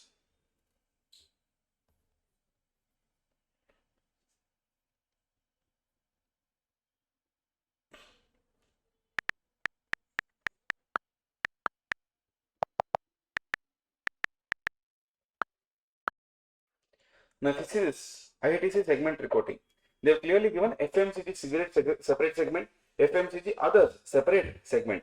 Then we have total FMCG, and then we have hotels, agribusiness, paperboard, paper packaging, and then total segment. That's done. So their entire company is divided into these many segments, which currently now the hotels have been gone because of demerger, right? So ITC has demerged their hotel business from the regular ITC. So now we have ITC hotel separately, ITC separately. Now next year onwards, you will not. I don't think you will be seeing hotels in the balance sheet or even P&L as a segment. Clear? Because that segment has been taken as a new entity. Okay. Next, what should auditor do and what should auditor not do? Sir, what should auditor do? Number 1, check total of all segment revenue and profit matches the overall financial statement, because segment comes from financial statements only. So the division should match. Ensure the data follows accounting standards are applicable in days. Confirm the figures are not misleading. These are our do's. What is my don't? Do not issue separate opinion on whether electronic segment is 100% accurate or not. For example, here, this is purely based on example. Okay. Do not conduct a full audit of each segment as if they were different companies. For which segment? These 3 segments. Okay. Next, conclusion. The auditor focus on the big picture, that is financial statement as a whole, but will investigate further if any segment figure seem incorrect or misleading. So whenever I am doing segment reporting audit, my objective is nothing but whether it is matching with presentation and disclosure or not. Now this objective you have to be absolutely clear in your head. Whenever I am auditing inventory, my objective is to know 2 things: existence and condition. Whenever I am doing litigation and claim, my objective is for reasonableness. Whenever I am doing audit of segment information, my objective is presentation and disclosure. Litigation la completeness and reasonableness is what I am supposed to check. Clear? Yes, this is your essay 501. Essay 500 and 501 is continuation. So you have to study together. Next. Essay 510. Essay 510 talks about initial audit engagement. Now, whenever we talk about initial audit engagement, what do you mean by initial audit engagement? Before conducting an audit, we have to apply some procedures. Clear? Just a minute, I'll use a question and CARO.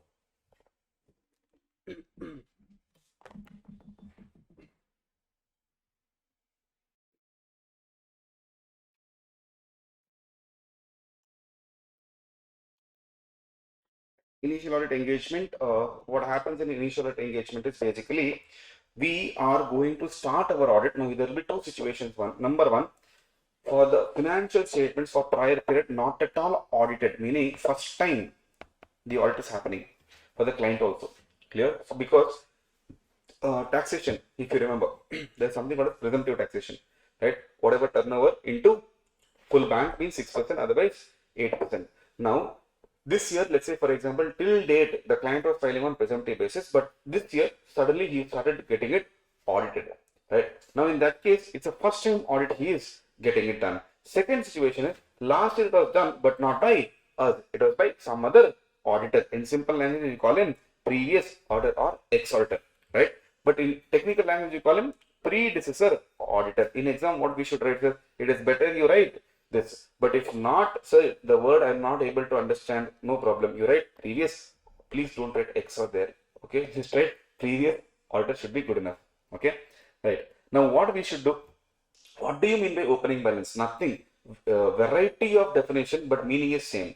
Opening balance is nothing but balance at the beginning of the period. Now, here we are not using the word year. We're using the word period. Be very, very careful here, because it could be a quarterly financial statements. It could be monthly. Some financial statements can be prepared for any period. Okay. So, opening balance is nothing but balance at the beginning, closing balance of previous period, right? And that is nothing but our opening balance of current period. It reflects three things. T. It reflects T, transaction, events, and accounting policies of prior period. Matters requiring disclosures, contingencies, and commitment. Even these will have opening balance. For example, contingency of, let's say for example, law. That is your case. In that case, so somebody has filed a case. We are supposed to give compensation for them. This year there could be some provision made, which is nothing but closing balance. Next year, the same balance will be carried forward as opening balance. What is my objective? My objective is only two things here. Number one is obtain SAI. SAI with respect to two things. Number one, our opening balance has any misstatement or not. That's my first objective. Second, whatever accounting policies are there, is it reflected in opening balance or not, and consistently applied in current period financial statements. See, I told you yesterday, accounting policy, if you do not follow consistently, the resulting financial result will be fluctuating and decision making will be very difficult. You change accounting policy, no problem, but do not keep changing every now and then. AS1 allows you to change accounting policy, but only based on two aspects. Number one, requirement of law. Number two, better presentation. For those cases, you change your accounting policy, not for fun, right? Now, these are my two basic evidence. Now, opening balance, if it has any misstatement, obviously in the current period closing balance also, it will be affecting. See, look at the formula. So, in case, if I want the closing balance, what is the formula? Opening balance plus the, this is what I knew you would say purchase sales and all. I am talking about just closing balance of any amount during the year transactions. It could be plus, it could be minus. So, opening balance plus or minus during the year transaction will give me closing balance. So, closing balance is nothing but a result of two factors, A plus B. Now, B is the entire syllabus. Everywhere we'll be studying only about B, whether transaction recorded properly or not, evidence you have to collect, conclusions you have to give. So, SA 510 especially talks about A. Your opening balance, if it is wrong, even though during the year transaction is right, your closing balance ultimately will be wrong. So, to avoid that, SA 510 will come into the picture. What is the procedure I have to put, sir? Check whether closing balance has been correctly brought forward. Any adjustment, if you have, it should be disclosed as prior period items. Any adjustments, clear? Any changes, if it is there, it should be accounted, presented, disclosed. Where as per AFRF, basically AS1 says you have to disclose the changes in accounting policy. Clear? Opening balance should reflect accounting policies followed. Example, SLM method in case of depreciation. Clear? It should be reflected in your closing balance of asset. Clear? Inventory should be reflecting in closing balance of inventory.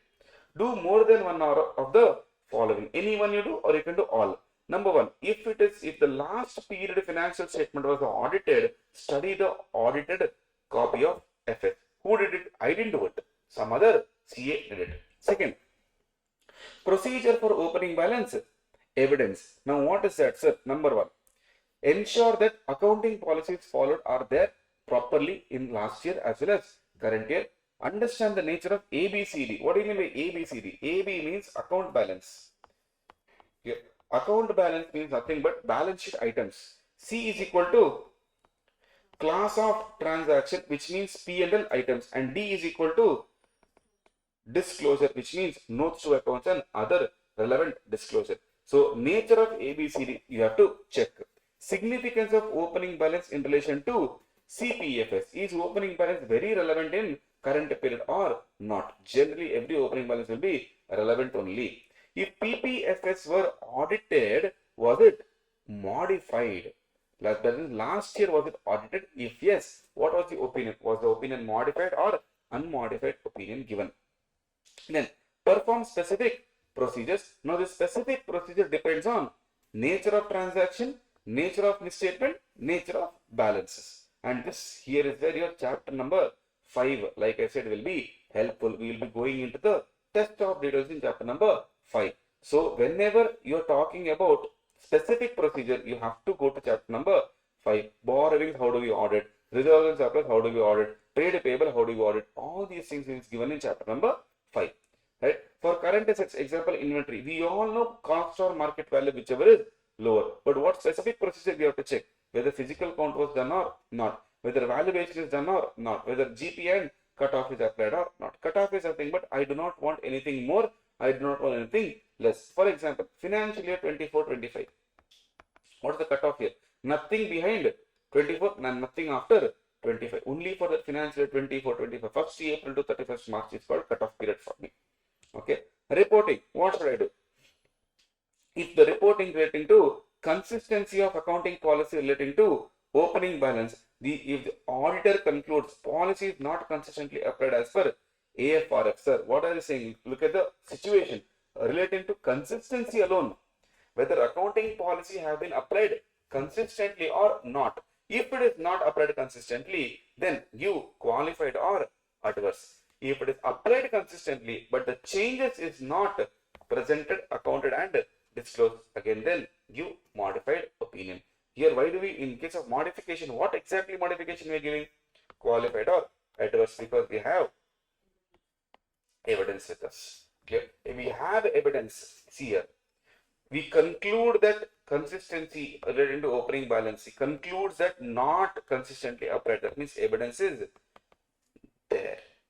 That's why we give modified, specifically qualified or adverse. So with respect to opening balance, we conclude that we were not able to obtain SAI. Now it's very simple. Unable to obtain SAI. Which opinion will come into the picture? Qualified and disclaimer. One of them will come into the picture.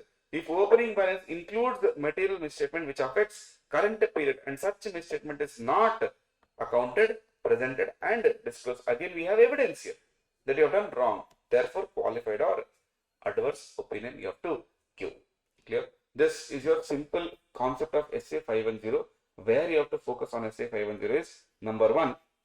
Sir, what are the procedures if I have to check opening balances? There are two situations in SA 510. One is first time audit. One is I am doing it for the first time. Clear? The only problem here will for students will be, sir, with respect to procedures. Clear? What procedure I am supposed to put for opening balances? Clear? This 5 points you study properly, procedure is done for you guys. Clear? This is your essay 510.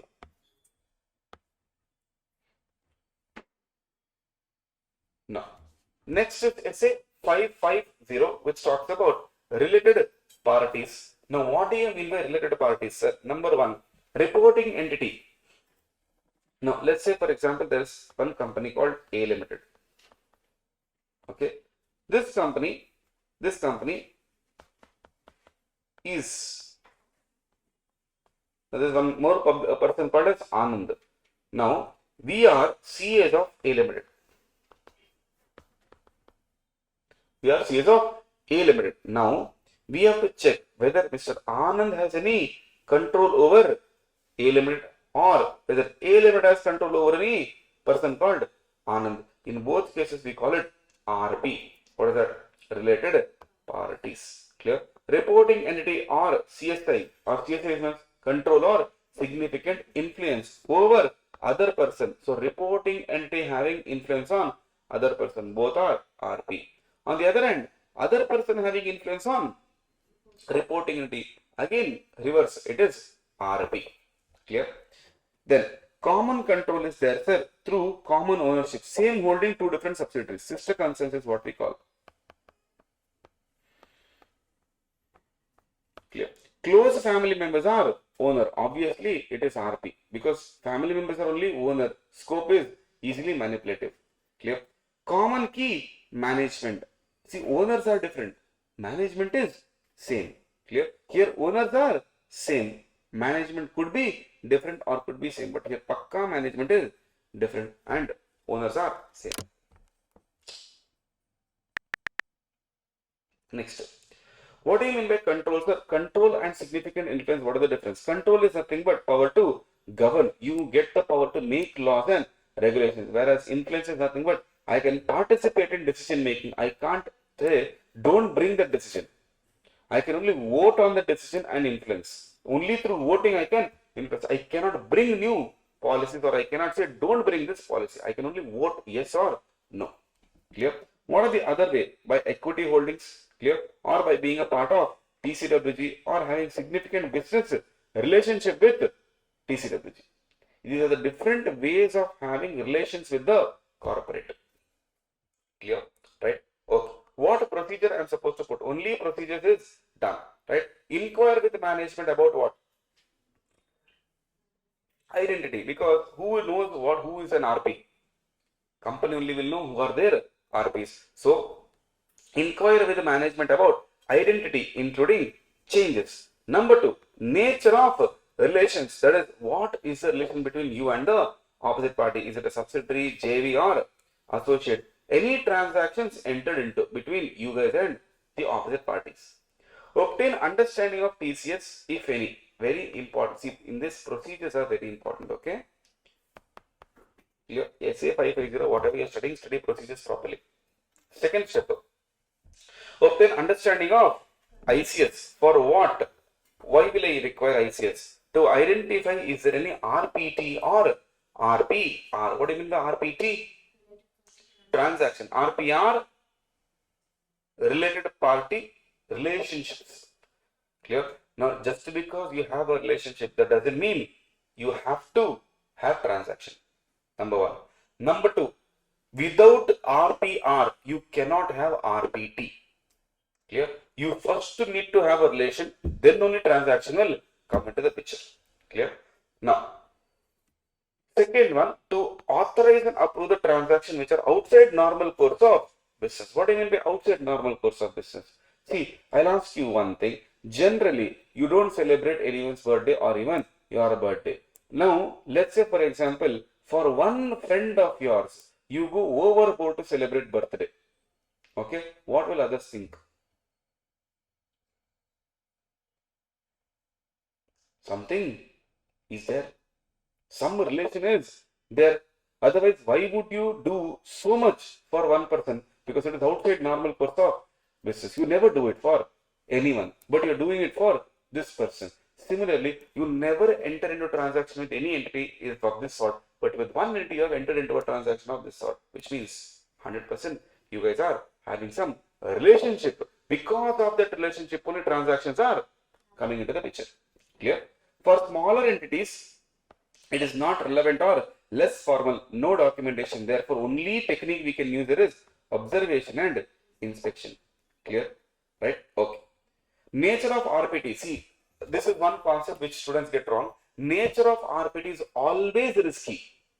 Always risky. For example, if I give you a knife, okay, will you give you a knife to a small kid, like a 2-year-old kid? Why? Why would you not give? The kid might harm itself. Correct? The same knife will you use? Why? Partiality. You know how to use. Does that mean knife is safe? Knife is not safe with the kid also. Knife is not safe with you also. The nature of knife is risky. It depends on how you use the knife. Similarly, nature of RPT is risky. They never said don't do RPT. Do RPT. But if you're doing RPT, do it normally. You having transaction with another company where your father is a director, definitely RPT.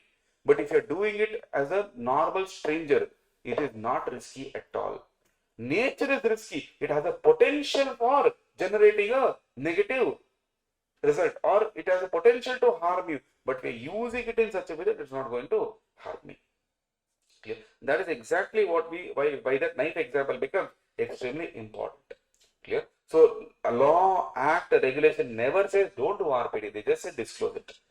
Clear? Then nature of RPT always risky, but if it is done in normal course, no risky. In these three areas, always and always risky. Which are those? Involved in complex transaction. Clear? Your internal control system is waste, not at all identifying any RP. Third, RPT not conducted under normal market terms. Everyone is giving, let's say for example, you appoint one person as a manager. In your industry, no one gives him more than 10 lakhs, but you are giving him 25 lakhs per annum.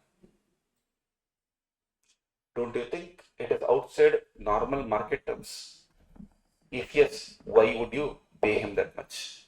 Later on, you find out that that fellow is actually managing director's son. Now there is RPR. Yes. RPT is there. Yes. Is it normal market terms? No. Risky. Clear? High risk. Verify the existence. How do I verify the existence, sir? See, management will have a list for sure. Clear? But management will have a list only if the framework requires. What is the framework? The law requires. If framework does not require, management may not be aware of the list, but management will be aware of the relationship. No. What is the relationship between you and someone else? I can ask. You may not have it in writing, but you know what relationship you have. They may not have a list. In case of common control, focus on resource sharing with each other, meaning sister concerns. Clear? Same holding company, two subsidiary company, S1 and S2. If S1 and S2 should have RPT, they should focus on sharing resources with each other. Only then I can call them as RPT. Clear? This is your essay 550 related parties. Now, essay 610 talks about internal auditors work usage. Or how do I use internal auditors work?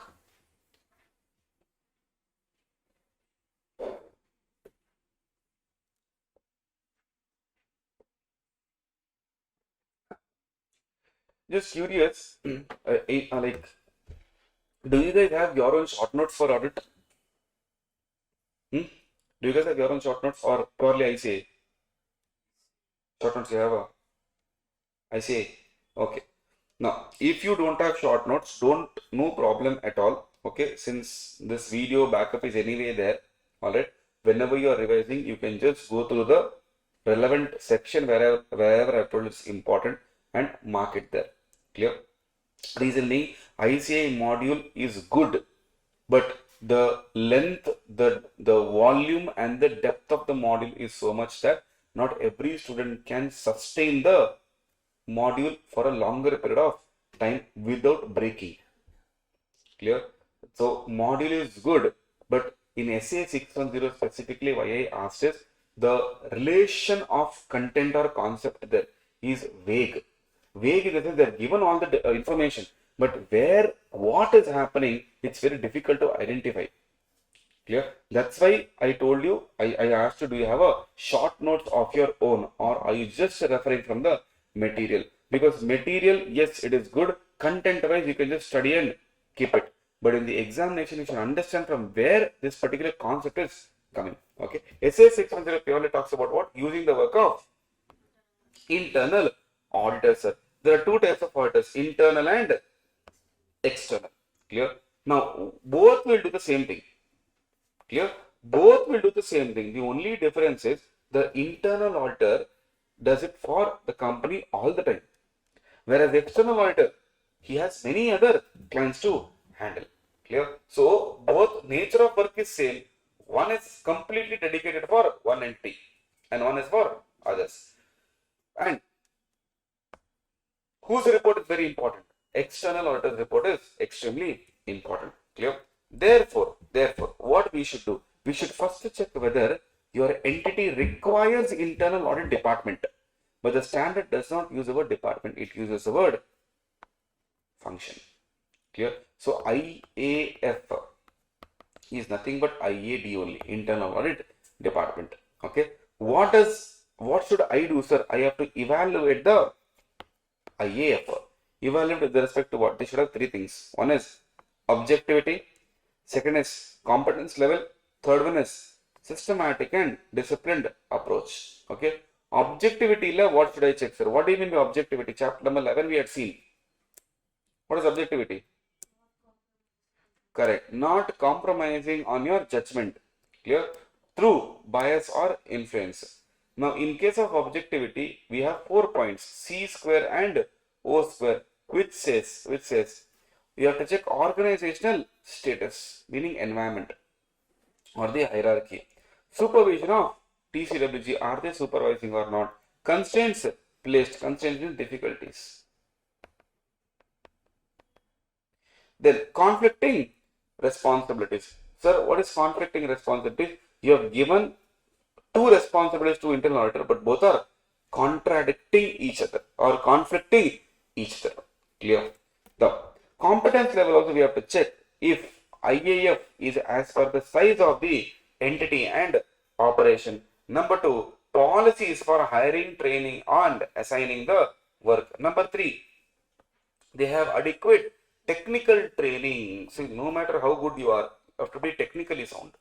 Clear? If technical knowledge is not there, then it will be very difficult for me to rely on you. Clear? If IAs have required knowledge or not. IAs means internal auditors.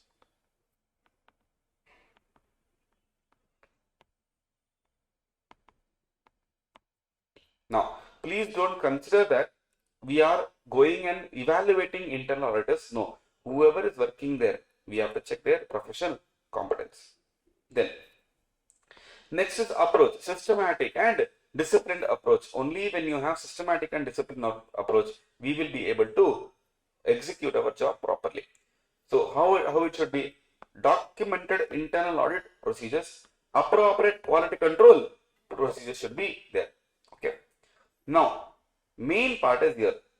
There are 3 ways to use SA610. One, using the information. Second one, using the work. Third one, using them only. One is using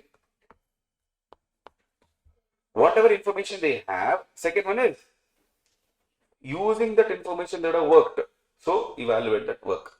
Third one, using them only as our assistant, saying you come to us. Now, 2 arrow mark goes. This is number 1. This is number 2. So, we will be talking about number 1. Clear? Then here we will be talking as number 2. Okay? Right. Number 1. Sir, whenever you want to use the work, what should you do? Step number 1 is check whether his work is matching with your strategy and plan. If it is not matching with your strategy and plan, obviously I will not be able to use his work. Number 2. So now this particular point in your module, you have to sit and search where the point is. Clear? But it is there. It is 100% there. But it should be inserted in such a way that you get a flow of idea as to what is happening. Okay. Whenever I am using the work, what is my first step? Checking whether my plan and strategy is matching with the work. Number 1. Number 2. If these are present, if the work is present and your objectivity is there, competence is there, approach is there, okay, what should I do? Discuss the use of IAF work. How am I going to use the work? With whom? With the management only. Access the report of IAF and consider nature and extent of AP performed. Get the report of internal audit, start studying. Okay. Third, perform sufficient appropriate audit procedure on IAF for adequacy of EA's work. What is the adequacy? Yes. Sufficient. Okay. Areas where work of IAF is useless and perform more of his work. Number one, if more judgment is involved in planning and performing AP, do not use their work. Why? I told you today only. What is in evidence is a professional judgment. So your judgment and my judgment could be different. That's why what you're supposed to do. If more judgment is involved in planning and performing AP, number one. Number two, evaluating the evidence, then 100% you're supposed to perform less work of yours, his more of your work. So if ROMM assessment is high, if risk is high, risk identified is significant, obviously do not use more of his work because again risk is subjective in nature. Third, IAF objectivity is less. What do you mean by objectivity? Again, that biased mindset is there. Therefore, I cannot use his work. Competence level is low. Listen to me very carefully. If this OCA, objectivity, competence and approach, if it is not there, we will not even accept. Here, competence is not there, objectivity is not there. Why should I rely on their work? But in this case, they never said it is not there. In the last 2 points, they never said it is not there. They just said one thing. It is there, but very low. I cannot trust it. Clear? In the previous segment, it is not there at all. Okay. Then, so using IA as direct assistance. How can I use them as a direct assistance? Twice in last 4 attempts, they have asked this particular concept, which brings to the percentage called 2 out of 4. How much? 50% in the last 4 attempts have been from direct assistance. Clear? And I will keep telling it again and again and again for May 25. Direct assistance might come. Now, in this also, there is one area where you have to be careful. Which are those areas, sir? Ensure that there is no prohibition from using. So, whatever work we are using, there should be no prohibition from any law or regulation. Number one. Number two, evaluate objectivity and independence and competence of whom? That's the only. What if he doesn't have objectivity? What if he doesn't have independence? What if he doesn't have competence? And I am relying on him only. That is my second clause. Third, before using the work, we have to obtain agreement in writing. Clear. From whom? From entity's representative and from the internal auditor. Both should give it to me in writing. Why they should give, sir? Because what if tomorrow they interfere? So they should write and give what? We will follow your instructions, sir. Clear? We will follow your instructions, number one. Number two, we will not intervene in IA's work for EA. We will not intervene, meaning what? Will not interfere in your work. When you or he is working for you and you are giving him work, we will not interfere. Second, from internal auditors, why do I want or what do I want here? I want him to write and give that he will keep the matters confidential. Number two, inform about threats to objectivity to EA. So I should tell him, whatever you find threats, please come and inform me. Why? I am the partner, no? Right? I am the EP, engagement partner. If you remember, I am the responsible person, SQC and SA 220, SA 220 leadership responsibility. Who is the responsible person? Engagement partner. So I am the one who is responsible for these things. So we have to be careful. Here, important. Do not use only for the following. Meaning you use direct assistance. There are 2 cases. One, do not use at all. Do not use at all. Whereas here what they are saying, use, sir, but not in these areas. That means apart from these 4 pointers, can I use them anywhere? The answer is yes. Here you can use them anywhere. Number one,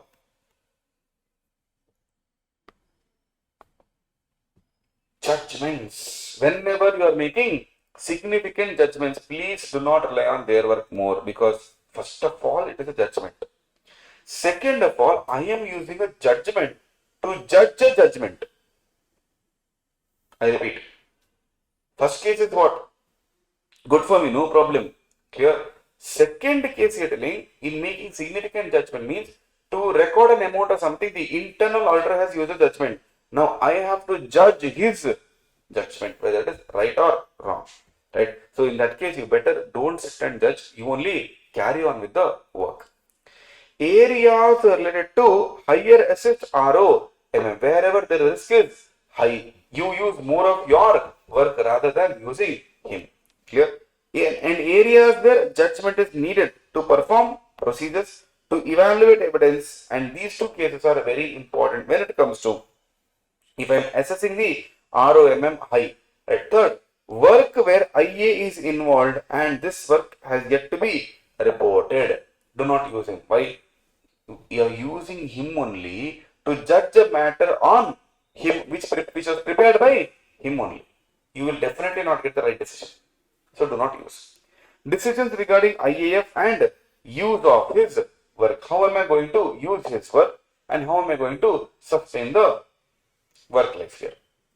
Or will my stress increase? Will my procedure increase? Clear? This is your essay 610. Now from this chapter we are left with only one particular standard called as essay 530, and after that we have two things to do mainly. Clear?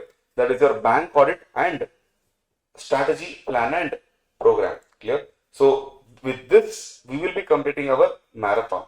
Okay. I am not going to do chapter number 5 and chapter number 9 as a marathon because there it is just reading. Clear? There is no concept there. It is just reading points and highlighting things. So I would not do that here. Chapter 3 concept, then and there I have covered like audit risk, internal control. Clear? Those things I have covered, but I will tell you which areas to at least cover and go for the exam rather than skipping the entire chapter. I know there are two chapters which students want to skip. That is 3 and 5.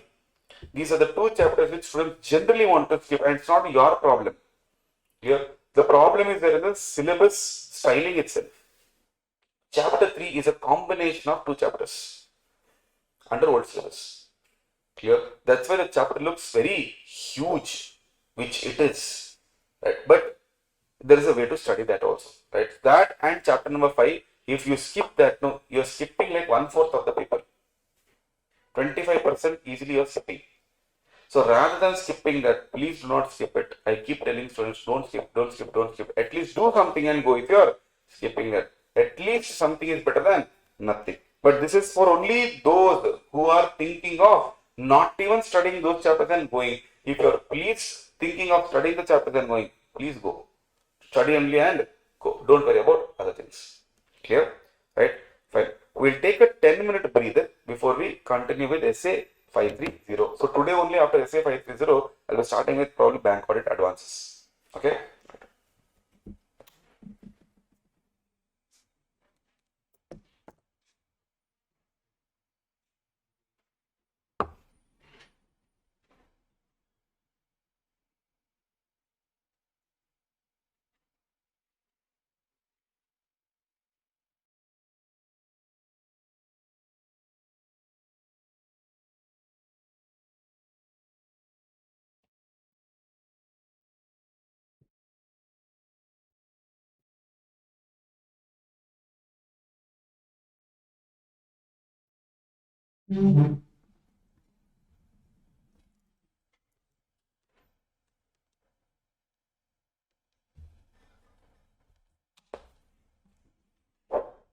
Right, let's continue. Essay 530. Okay, essay 530 audit sampling. In case of audit sampling, what do you mean by audit sampling? There are two things. Number one, we have studied this in essay 501. Small information is there where how do we select the items? We select the items based on sample. What do you mean by audit sampling? It's nothing but application of procedures to less than 100%. That means even if it is 90%, it is still a sampling only. So to less than 100% of items in a population, if we apply procedures, we call that procedures as audit sampling in such a way that all units have an equal chance of selection, which means there should not be any bias involved. So when you're picking samples, you have to pick in such a way there is no bias involved. Now there are two specific aspects here. One is population and one is sampling unit. What do you mean by population? The entire set of data from which the sample is selected is what we call as population. And what do you mean by sampling unit? Individual items that make up the population. For example, students, 100 students are there. Every student is called a sampling unit and the entire 100 is called as population. Clear? Now, characteristics of population, CAR, C-A-R, completeness, appropriateness and reliability. So, the population should be complete. If population is not complete, that means all relevant items should be there. If irrelevant items is there or relevant items is not there, then we cannot be able to take any items from the population. Number two, appropriateness should be as per our objective. Now, if your objective is to check the credit sales, you have to check only the debtor population, not the creditor population or asset population. Clear? Third, reliable. Information should be complete and accurate. Only then my result will come out really well. Try to understand one process here. In case of sampling, we from the population, we take up the sample. Clear? Now, this sample will be tested by putting up procedures, and these procedures will give us evidence. Now, in this, if the sampling goes wrong, even though your procedure is right, your evidence will be wrong. Clear? So, try to understand the flow here. Sampling is ultimately important. Even if population is wrong, sample will be wrong. Therefore, my opinion will be wrong. Example. Let's take two general examples, and then let's come to the technical one. Now, imagine in the general example, when you go to blood test center, do they take entire 5-6 liters of your blood for blood test? No, they take only few 5 or 10 ml, right? In that also, they actually take only a few drops of blood to test it, correct? Now, in this case, what they are telling is, imagine you do not give the blood there, or they do not take it there only. You go home, you prepare your own. Now, I don't like blood. Now, what I'll do, I'll come home, I will prepare a different mixture and I will give it to them. When they test, procedure is right, but sample is wrong. Therefore, result will go wrong. Similarly, cooking.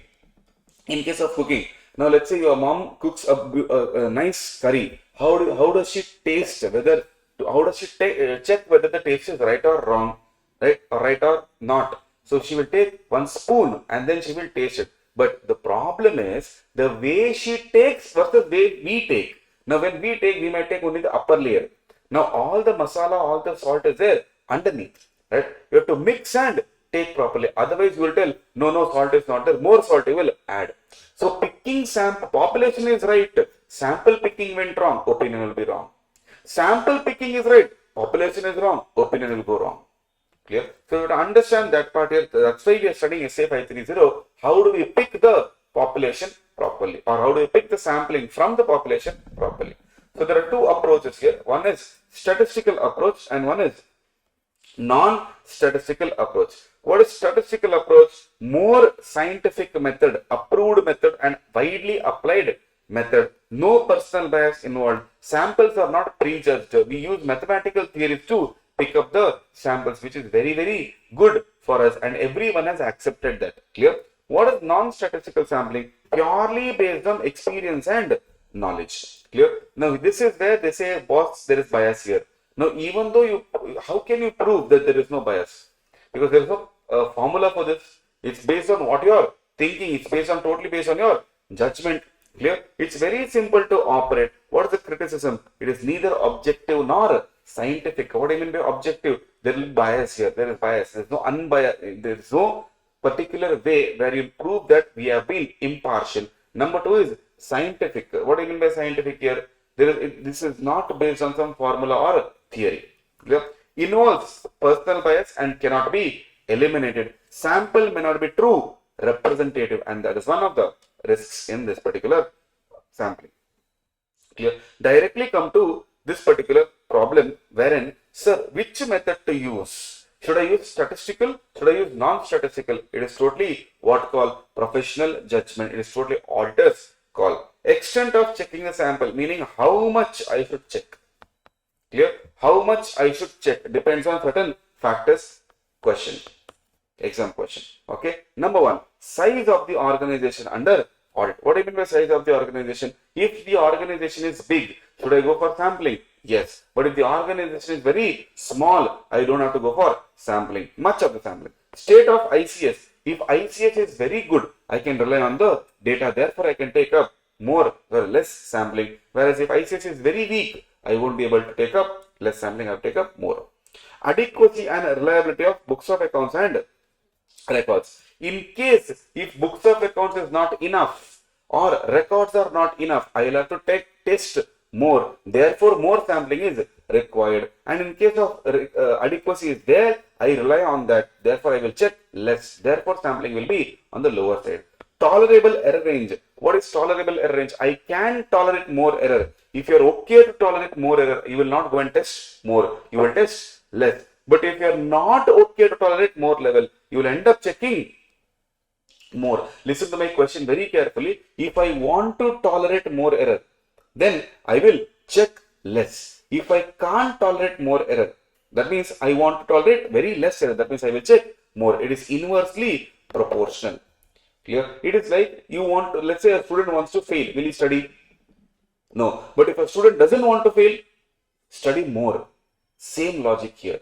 Clear? I don't want to tolerate more error. If I don't want to tolerate more error, then I will end up checking more. But if I want to tolerate less error or I want to tolerate more error, I will end up checking less. It's inversely proportional. Then desired confidence level. I want more confidence. If I want more confidence, will I check more? Yes. If I want less confidence, will I check more? No. I will check less. The word is desired. How much, what type of confidence level you want. Then sample design, size and selection. Three concepts. How do I design? Consider specific performance and purpose and type of audit procedure. Clear? So she said, now what is she saying? Consider specific purpose and type of procedure. What is your purpose of choosing a particular population and what type of procedure you can put? Clear? Now, for example, debtor is a population. What is the purpose of taking debtor, sir? I want debtor confirmation. What is the procedure you are going to put? Direct confirmation procedure, sir. That means I have to select only those debtors from whom I can take direct confirmation and not from all type of debtors. That is my first point. Second point, consider the nature of AE to be obtained. What type of evidence you want? Do you want oral evidence? Do you want written evidence? Do you want personally they have to come and give you a testimony? What type of evidence you want? Depending on that, my population will be sorted. Clear? Then consider possible difference. Now see, in XA 530, they use two terms. Clear? If it is a TOC, that is test of controls. In case of ICS testing, if there is a difference, we call it deviation. In case of facts and figures, if you are testing and if you get any difference, we call it misstatement. Clear? Both are nothing but difference. Both are nothing but difference. Clear? So consider possible deviation in case of TOC. Consider possible misstatement in case of TOD. Clear? Evaluate expected rate of difference. Now, whatever difference we have received or we have got it, we have to evaluate that. Clear? Deviation in case of TOC, misstatement in case of TOD. Then divide the entire population. There are two ways to divide the population. One is stratification and one is value weighted. What is stratification, sir? Entire population is subdivided into stratum, subpopulation. Every unit in that subpopulation is called as strata. Clear? Now, sample size. Sample size should be in such a way that my objective is to reduce the sampling risk to lowest possible level. So, sampling risk has a direct impact on sample size. Higher the risk, higher the sample. Lower the risk, lower the sample. Clear? Whether you use statistical or non-statistical, it is totally your call, which you already discussed. Factors affecting the size. How much I should select or how many units should be there in sample depends on these factors. TOC. Now you tell me, extent of reliance on ICS. You rely more on ICS. If you are relying more on ICF, don't you think you want to check more or check less? You are relying more on ICS. I want to rely more means I will end up checking more. But if I don't want to rely on ICS means I will check less because I don't want to trust that particular ICS. Why will I waste my time there? Number two, tolerable error range. You cannot tolerate more error. Check more or check less. You cannot tolerate more error. Check more. Why? I can't tolerate more error, sir. Slightest error if I get, I want to check everything. Which means, sir, I am very sensitive to tolerable error range. So basically, you can't tolerate more mistakes. If you cannot tolerate more mistakes, you will end up studying more. Similarly, I cannot tolerate more error. So I want more confidence in that. Therefore, I will end up checking more. Deviation rate expected. Expectation. If you are expecting only more deviation, will you check more or check less? Check more. If you are expecting only less deviation, check less. Mark my words, here 100% confusion will happen if you go with an assumption that everything is directly proportional or everything is universally proportional. Every point is a different proportion. It depends on what angle you are asking and what angle you are seeing it as. Clear? Assurance level desired. Sir, I want more confidence. I'll check more or check less? I'll check more. I want less confidence. I will check less. Clear? TOD. Now, in case of test of details, reliance on other procedures. You are relying on other procedures more, not on sampling. Some other procedure more. I will check less. Tolerable misstatement, same as error. ROMM evaluation. You are getting to know that risk is more. If risk is more, check more. If risk is less, check less. Assurance level desired, same logic will be applicable here.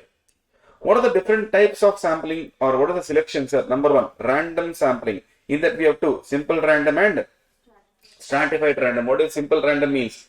Randomly picking without any bias. Stratified random means the entire population divided into stratum. Under stratum we have called strata. Now for example, let's say 100 students are there. I will divide this into subpopulation. All students wearing specs, one population. All students wearing shirts, one population. All students wearing t-shirts, one population. All the way from the same class. Clear? Now that is what we call as stratification. Out of that stratified population, I pick up the samples and test. Clear? It could be in a class. I will now further population I can stratify into those who scored 40 to 61 population, 60 to 71 population, 70 to 91 population, more than 91 population. Clear? That way I will stratify it and I will pick samples from each of the subpopulation having similar characteristics, and that is what we call as stratified random sampling. Then interval or systematic sampling. Divide the population by sample size. How many sample units you want, sir? 20. How many population is there? 1 lakh. 1 lakh divided by 20 you do. How much you will get? Or let's say 100 divided by 20 you do. Don't want. Easy. How much? 5. Every fifth item I will take and check it. That is how interval works. Clear? You just have to decide what is your sample size and what is the population size. Population size divided by sample size you do. Whatever you get is nothing but interval. Every nth item you will take and check. Okay. Monetary unit sampling is based on value weighted selection. Haphazard sampling means randomly. So there's a difference between point number D and point number A. Here we go by judgment. There is no structure and all. Clear? There is no structure and all. We go by judgment. Here they say here statistical sampling will not work in case of haphazard selection. Block sampling, very easy. Adjacent units I will take. Adjoining items I will take. Let's say for example 1, 2, 3, 4, 5, 6, 7, 8, 9, 10. I need three blocks I need. 1, 2, 3 will be one block. 4, 5, 6 is second block. 6, 7, 8 is third block. Okay, done. Now, what is this? I cannot choose. See, 3 items are there, 3 are there, 3 are there. I cannot choose 1 from here, 5 from here, and then 8 from here. Then I will call it 3. No. What is there next to each other only you have to pick. Clear? That type of picking is called as block sampling. Clear? That means your entire population of this block should have similar characteristics. Only then block sampling will work. Otherwise, your block sampling will fail. Okay. Sampling and non-sampling risk. What is sampling risk, sir? Sampling risk is risk that the auditor's conclusion based on a sample may be different from the conclusion if the entire population were subjected to the same audit procedure. Meaning, let's say I picked up 10. Now, let's say in school, there are 100 students in a class. Now, in that particular school, that particular class has a status saying brilliant students are there. Okay. Average marks scored there is, let's say, 96%. Now, out of that, somebody came and told, we will conduct a quiz competition. From every class, you send 5 people. Okay. Now, imagine those 5 people who are there in the class, which is picked now from that class. These people fail every exam. Clear? That is why that average is 96. Others it would have been more. Okay. Now, imagine you send these people to quiz competition. They are from the same population. Yes. Will they fail in quiz competition? Yes. Now, does that conclusion matches with the class conclusion? No. Which means your sample selection was wrong. Okay. You have to select the right sample. Now, in our school class teacher used to do that only. Right? Ask questions to people who do not study. But never ask question to people who studies. Right? And people who are good at sports will not go into sports. People who are not good into sports will go into sports. And ultimately conclusion is wrong. So the student is duffer. But you never know the student is good in some other population.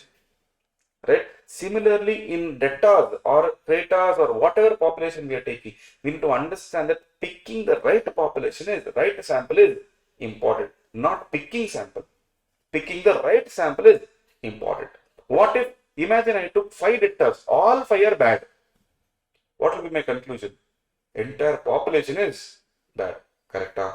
No. Imagine out of 100, only 5 are bad and you picked only those 5. Now, entire 95 is good, but you are telling it is bad. Conclusion is wrong. This type of risk is what we call as sampling risk. To reduce this, what we should do? We should clean the population as close as possible, pick randomly. That is when we get the right idea. If you pick with bias, you will not get the right idea. Okay. What is non-sampling risk? Anything that doesn't relate to sampling risk. For example, human mistakes, misinterpreting the results, relying on erroneous information, applying wrong procedures. These are all non-sampling. You have picked the sample correctly. Population is correct. Procedure is correct. Anna, you read the conclusion wrong. Now, for example, let's take the doctor example. You went, gave the blood for the blood test report scale. Imagine they said negative, but doctor read it as positive. Now, sampling was right. Procedure is right. Opinion also right. What went wrong? Interpretation went wrong. And because of that, my entire conclusion after that went wrong. Those type of risk is non-sampling risk. Clear? Now, it will lead to 2 types of conclusion. What is the first type of conclusion? There are 2 things, TOC and TOD. You end up telling, what you are telling is TOC is more effective. What are you telling? TOC is more effective, but actually TOC is less effective. And TOD, you are telling there is no material misstatement at all, sir. Super financial statement, sir. And actually there is material misstatement. That means the sample that you have picked is wrong. This will lead to inappropriate opinion, which will affect audit is ineffective, sir. Waste audit. Understood? Second type of conclusion where your TOC, you are telling it is less effective, but actually it is more effective. TOD, material misstatement exists, but actually it doesn't exist. It will lead to additional work to establish initial conclusions were incorrect, which will lead to audit efficiency being the issue. And now I will have to do double the work. I have to work again. Time waste, efficiency waste, energy is gone. Clear? So this is nothing but we taking the wrong samples and reaching the wrong conclusions. Clear? Right, sir. Now, perform audit procedures on the sample that you have picked. Whatever sample that you have picked, perform the procedure on that. If procedure is not applicable on that, replace the item and we call it replacement item. Replace and check. Even on replacement item, it is not applicable. Now we call it as a difference. And this difference, in case of TOC, what do we call? Deviation. In case of TOD, what do we call? Misstatement. Clear? Projecting misstatements. Projecting is very easy, sir. One of the easiest topic of samples. Projection means what? Futuristic.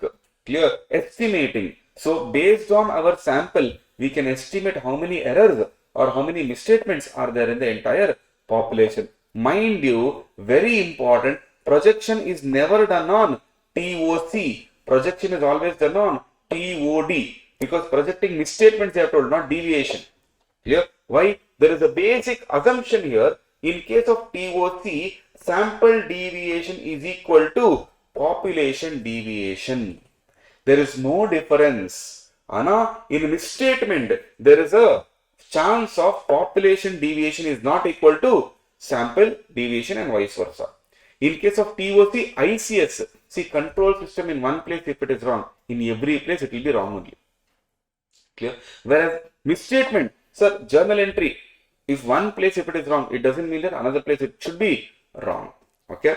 Right. Now, out of that, what do we get, sir? Nothing but broad scale of misstatement. Clear? We get a broad scale of misstatement. While estimating, we have to exclude something called as anomaly. What is this anomaly? This particular unit is a not representative of population. Therefore, we call it exception. Clear? So, if you can use this generally also, let's say for example, sir, in the era of bad people, he is an anomaly. Meaning he is an exception in that. Clear? So, anomaly is a technical word for exception used. Okay, right. Now, sir, evaluation of results. Once we got the results, what we should see? Very easy, simple. In short, if whatever misstatements I find, if it is within my tolerable error range, sampling is good for me. But whatever error I found, if it is going beyond my expectation, I cannot accept the risk. Therefore, sampling is not worth. I have to go for 100% checking, because sampling is less than 100%. Clear? So, in case of TOD, TOC, you forget about all those things. If PM is projected misstatements plus uncorrected misstatements. Projected plus uncorrected misstatements. If it is more than tolerable misstatement, sir, sample is not giving me conclusion at all. Sampling doesn't work for me. But if PM is more than expected misstatement, that is projection is more than expectation, therefore unacceptable sampling risk that actual misstatement might be more than tolerable misstatement, I cannot go for sampling. I have to go for 100% checking if sampling is not helping me out. Right? If sample doesn't provide the reasonable basis, number one, request the management to investigate. Sir, something is wrong in the population. Can you please go and investigate? Number two, make necessary adjustments where? In the audit. Clear? Make necessary adjustments in the audit. So basically, in short, how do I evaluate the result? If whatever sample error I have got, if it is within my tolerable range, I will take the sampling methodology. If not, I will go for 100% checking. Understood? That is your essay 530. Right. Now, let's move on to the bank audit chapter. We are directly to the advances.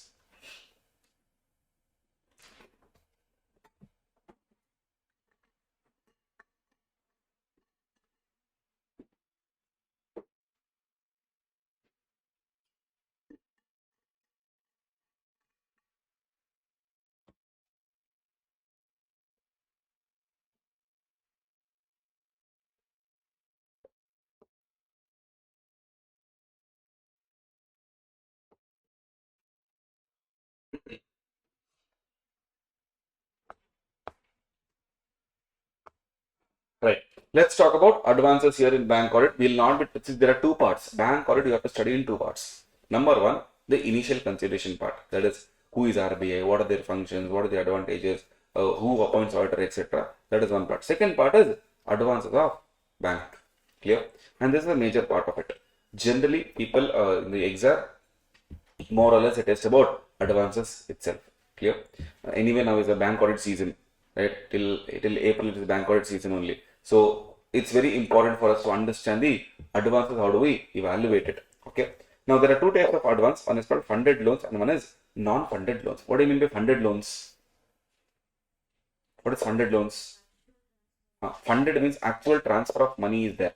Non-funded means you don't have actual transfer of fund, but you're getting the benefit out of it. Example, let's say in case of guarantee, bank gives you guarantee, right? Now imagine you are entering into a transaction with a foreign supplier. Foreign supplier will tell, I will not give you any supplies until you give me a guarantee. Now bank will tell him, boss, you give him supplies, if he doesn't pay, I will pay you. That's a bank guarantee. Now is bank guarantee funded? No, because money is not given, but you're getting the supplies still. That's a non-funded loan. Funded loan, term loan. You go to the bank, you ask for a loan, they ask you to open one savings bank account, put all the amount there. You are having the funds, you use as per your convenience. That type of funds are called as funded loans. Okay. Now, sector-wise, we have priority sector and non-priority sector. Generally, agriculture, education, in MSME will come under priority sector and others will not come under priority sector.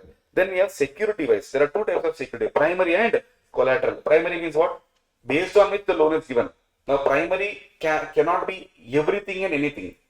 Depending on the loan, depending on the policy of RBI, they'll have to ask only that type of asset. Collateral can be in any form. Tangible, intangible, movable, immovable. Collateral can be in any form. Whereas primary cannot be in any form. It depends on the type of loan that you are taking. Clear? If a housing loan, you can't give your vehicle income. You have to give the house only as a security. Now that's called primary security. Clear? Mode of creation of security, one is called mortgage. Mortgage usually is for immovable property. There are two types of mortgage, registered and equitable. Registered means that we put it on a document form. Equitable means nothing but transfer of possession of title. Remember, it is not transfer of title. Title transfer means sale. Here we are transferring the title deeds, just documentation. From one hand it is going to another hand, that's it. Clear? That type of transfer is nothing but equitable mortgage. Pledge. What do you mean by pledge? Where nothing, your foundation concept, bailment of goods. Clear? But what is the difference between bailment and pledge? Bailment is for any purpose. Pledge is for security purpose. That's the only difference between bailment and pledge. Bailment or delivery of goods with the intention of creating a charge. The lending banker gets certain defined interest in the goods. Defined interest means what? Restricted. He cannot use. For example, imagine I give jewelry. Now, I give jewelry and I take loan. Now, bank manager's wife likes the jewelry. Can she wear and go for a function? No. She doesn't have that interest. Clear? Now, that is very restrictive. You can keep it in the locker. If I do not pay, then you liquidate that. But till then, you cannot use a particular loan. Clear? Then comes hypothecation. Hypothecation again is an creation of equitable charge where you execute something called as hypothecation agreement. Usually for vehicle loans, hypothecation agreement will be executed. Now in case of vehicle loan, vehicle is in whose name? Your name. Possession is with whom? You. Original key is with whom? You. Document is with whom? You. But here in hypothecation, you act like an agent of the bank. Clear? Previously, in case of vehicle loans, no, one key they used to keep, one key will be with you. Now both the keys will be with you. Only in the documentation they have the right. Clear? That is called hypothecation. You can't tell possession will be with the bankers. Now imagine I want a vehicle loan to pick and drop school kids. Morning 9 o'clock, I'll call manager or what? Get the vehicle down. We have to go to school. No. So therefore possession will not be there with him. Possession will be there with me only. Clear? Assignment. Assignment is something but transfer of right. Now I am supposed to receive 10,000 rupees. Okay. Now let's say for example, ArivuPro has to pay me 1 lakh rupees. Clear? Now I have to pay you 1 lakh rupees. Okay. Imagine for everyone I have to pay 1 lakh rupees. Correct? Huh? Now what I will tell? Now you come and ask me money. Okay. Let's say for example I sold goods. What's your name, ma? Netra. Now I sold goods to, she sold goods to me. I'm supposed to pay her 1,50,000. Now we executed a bill of exchange. Okay. Obviously, it's not no more the logic here. But we execute bill of exchange where I'm supposed to pay her how much? 1,50,000. ArivuPro has to pay me 1,50,000. So what I will tell, I am supposed to receive 1,50,000 from Arivu. She is supposed to receive from me 1,50,000. Now between ArivuPro and me, whatever right I have, I will give it to her. So she directly can go and claim from ArivuPro saying you are supposed to pay Karthik sir 1,50,000, you give it to me. Now that is called assignment. So a debtor is supposed to pay me. Correct? Now imagine ArivuPro is a bank. So debtor is supposed to pay me 2 lakh. Now I have taken loan from a bank and I will tell the bank, you do one thing, you take this right and go. Tomorrow the debtor will pay whom? Bank. Clear? This is called assignment of right. So again I can't go to debtor and say, give me 2 lakhs. Clear? Right? It's settled. Then set off. What do you mean by set off? Very easy. I am supposed to pay you. You are supposed to pay me. Now, for example, imagine I am the bank. Okay. What's your name? Vijay. Now he came and kept 1 crore rupees in my bank account as an FD. I'm supposed to pay him interest. Clear? Now he is supposed to pay me also interest because he has also taken loan. Now what I will do? He is not paying me. I will also not pay him. I am setting it off. Mutual owings is what we call in accounting language. Clear? I owe you, you owe me. We are setting it off. Any balance is there, I will give it to you. Clear? Next, lien. What do you mean by lien? Creation of lien is nothing but a legal charge with the consent of the owner. This is extremely important. Clear? Creation of lien is nothing but consent of the owner is there, which gives lender a legal right to seize and dispose or liquidate the asset under lien. Only on default. You cannot use wherever and whenever you want. Clear? Prudential norms. Now comes the hero of bank audit. Clear? Prudential norms. Every loan will be categorized into 2. Number 1, standard loan.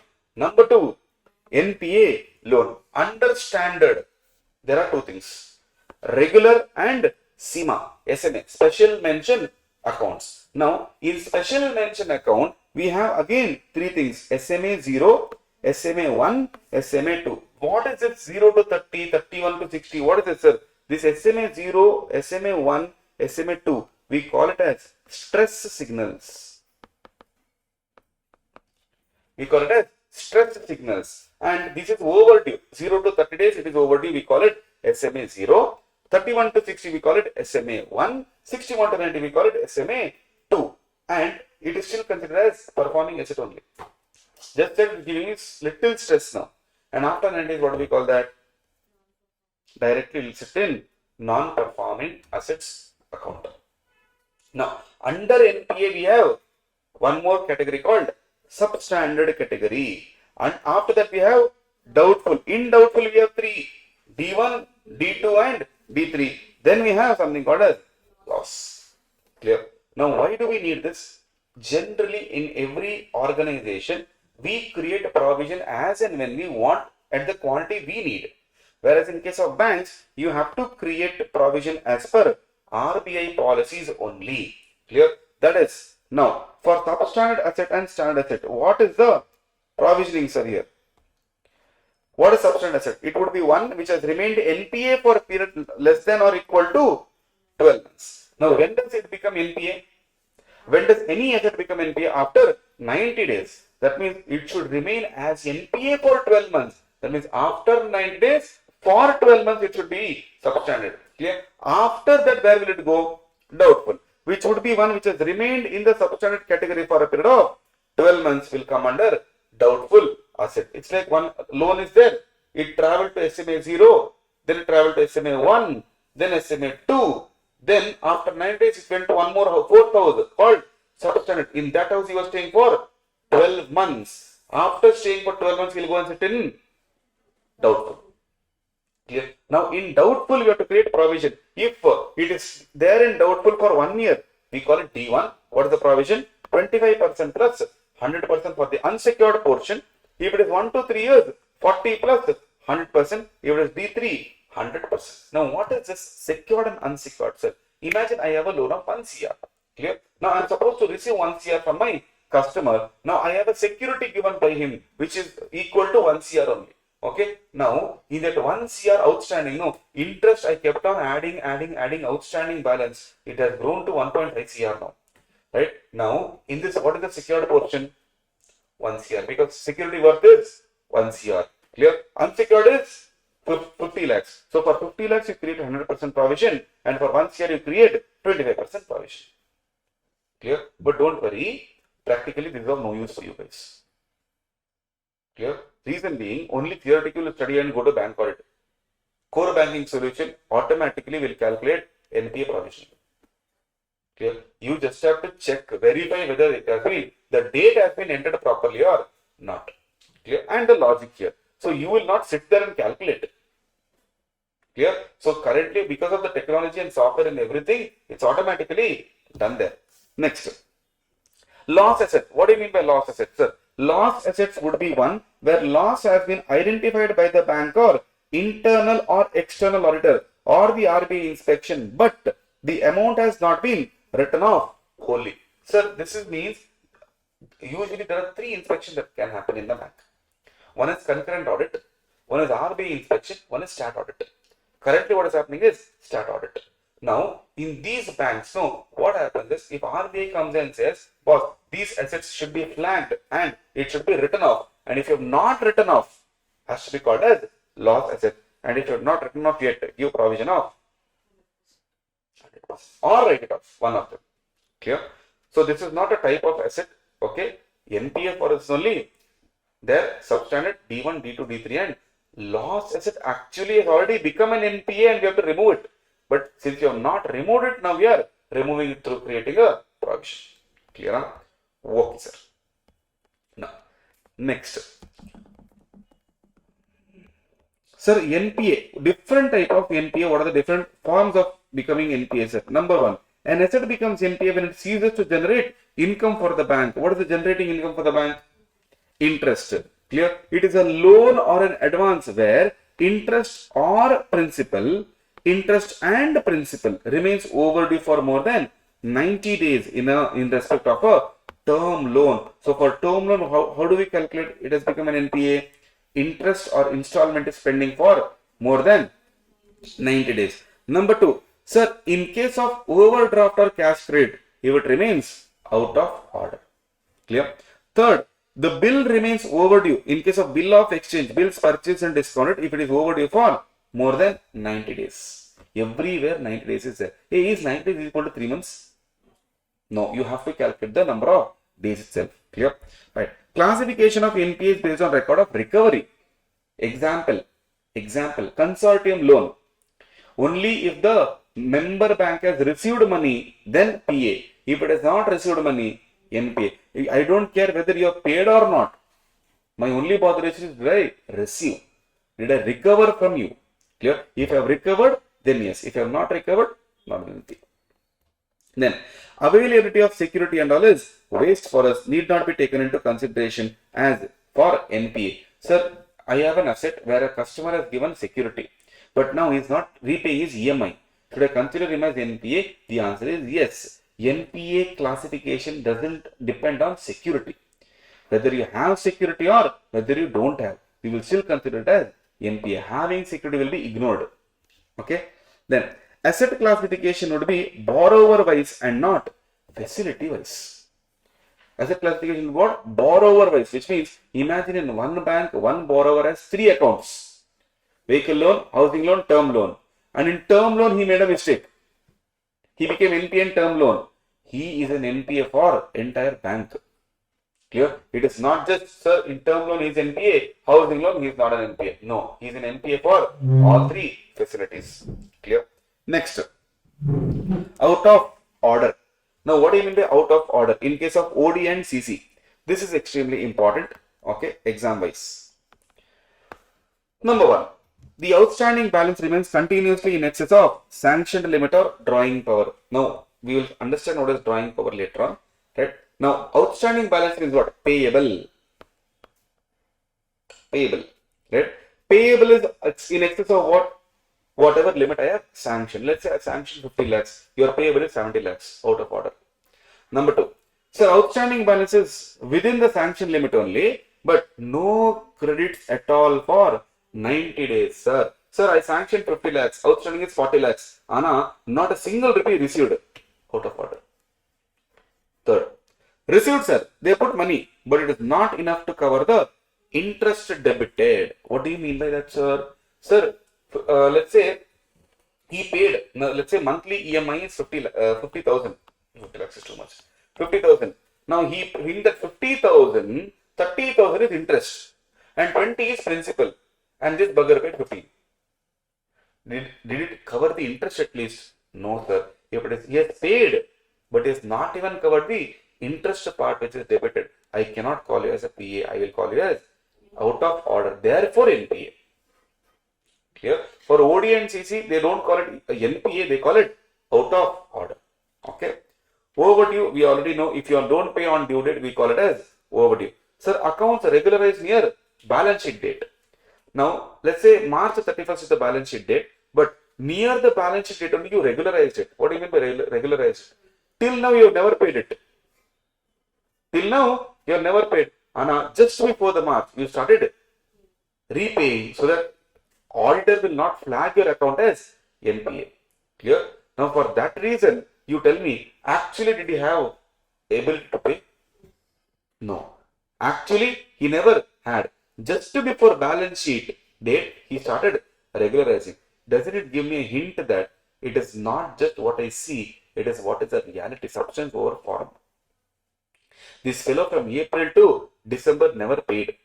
Suddenly in February he is paying. Isn't he avoiding the tag of NPA? He's trying to avoid the tag of NPA, and for that reason they are telling where account indicates inherent weakness, then treat it to be as a NPA. Even though it is PA, we will assume it to be non-performing asset. Clear? Yes. Right. Government guaranteed advance 4 marks. 4 marks. This question was asked a bumper question in the exam September 24. Clear? And this was such an easy question where only these 2 points are read, you get 4 marks. What are the types of advances we are talking about? Government guaranteed advance. Now, what is government guaranteed advance? There are 2 governments. We follow unitary system of government. Clear? Federal system of government with unitary features.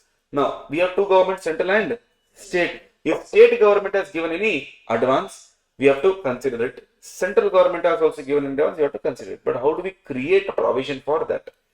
For state government, general rule. What is general rule? 90 days if it is not generating, convert that into NPA or treat it as NPA. But exemption for central government alone. Clear? Imagine bank has given me money. Now, for example, let's say Mudra loan. Okay.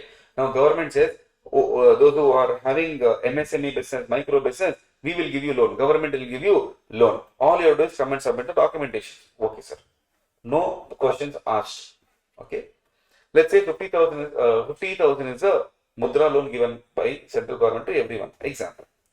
I go submit the documentation. Government will tell, okay, take 50,000. You take. Bank will give me 50,000 without any security.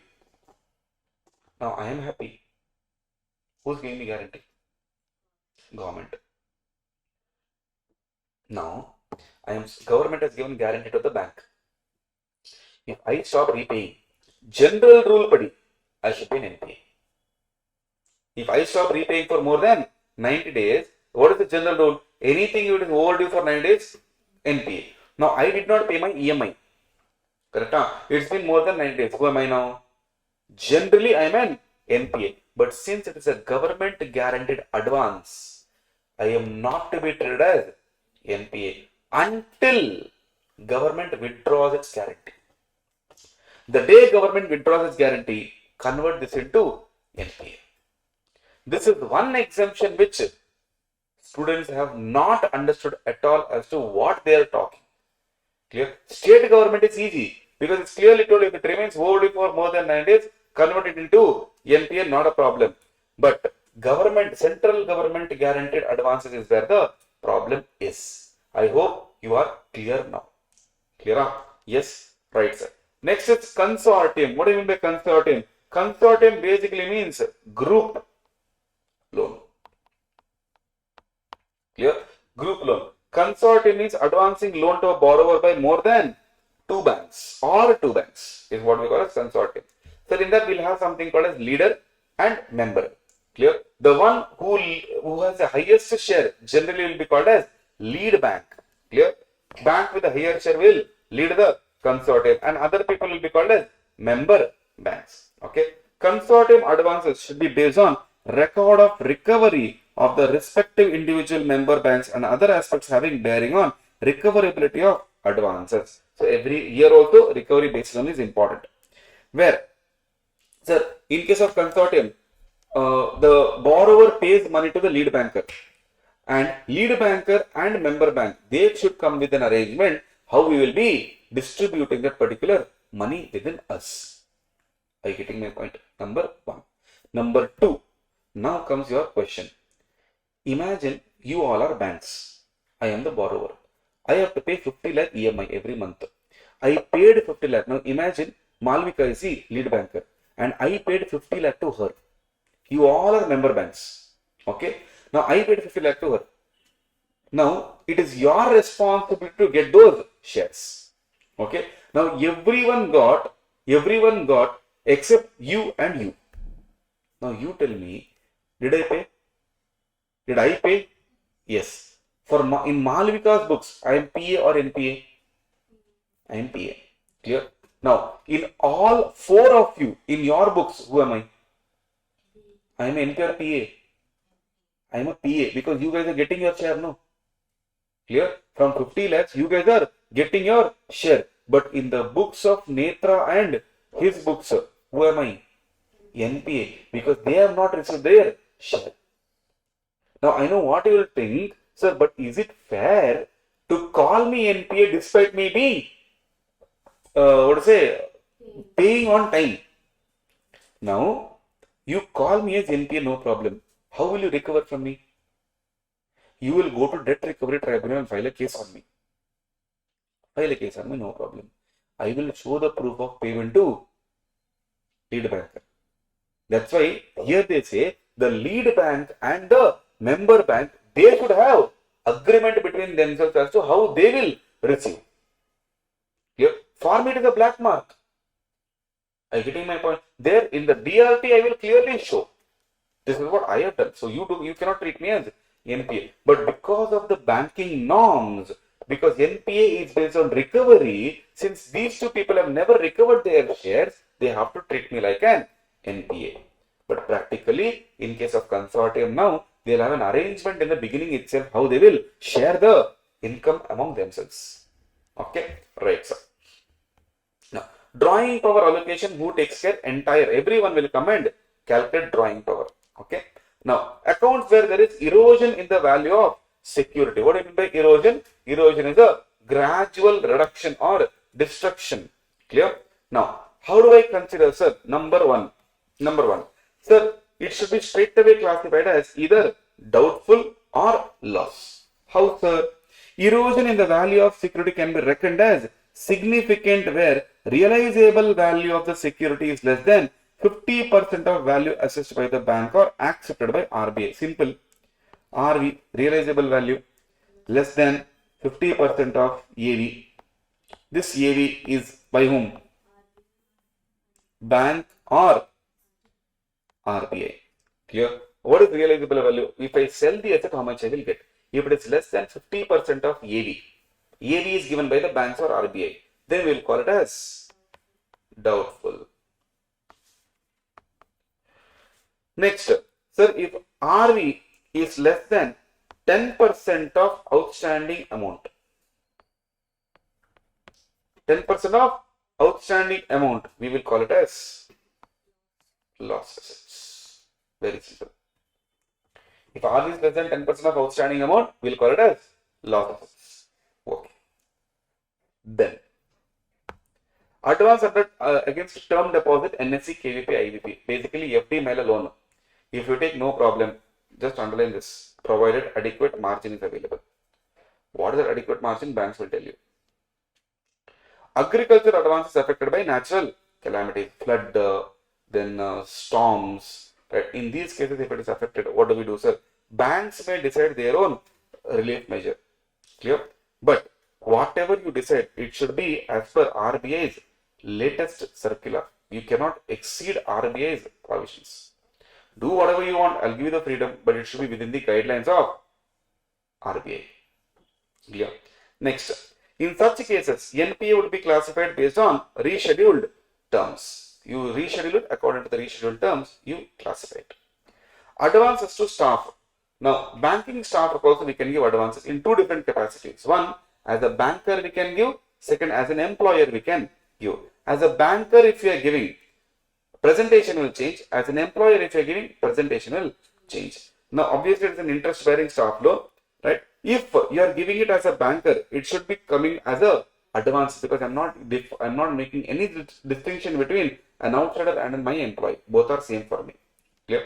But if you are giving it as a not as a banker but as an employer, then it should go under other assets presentation. Okay.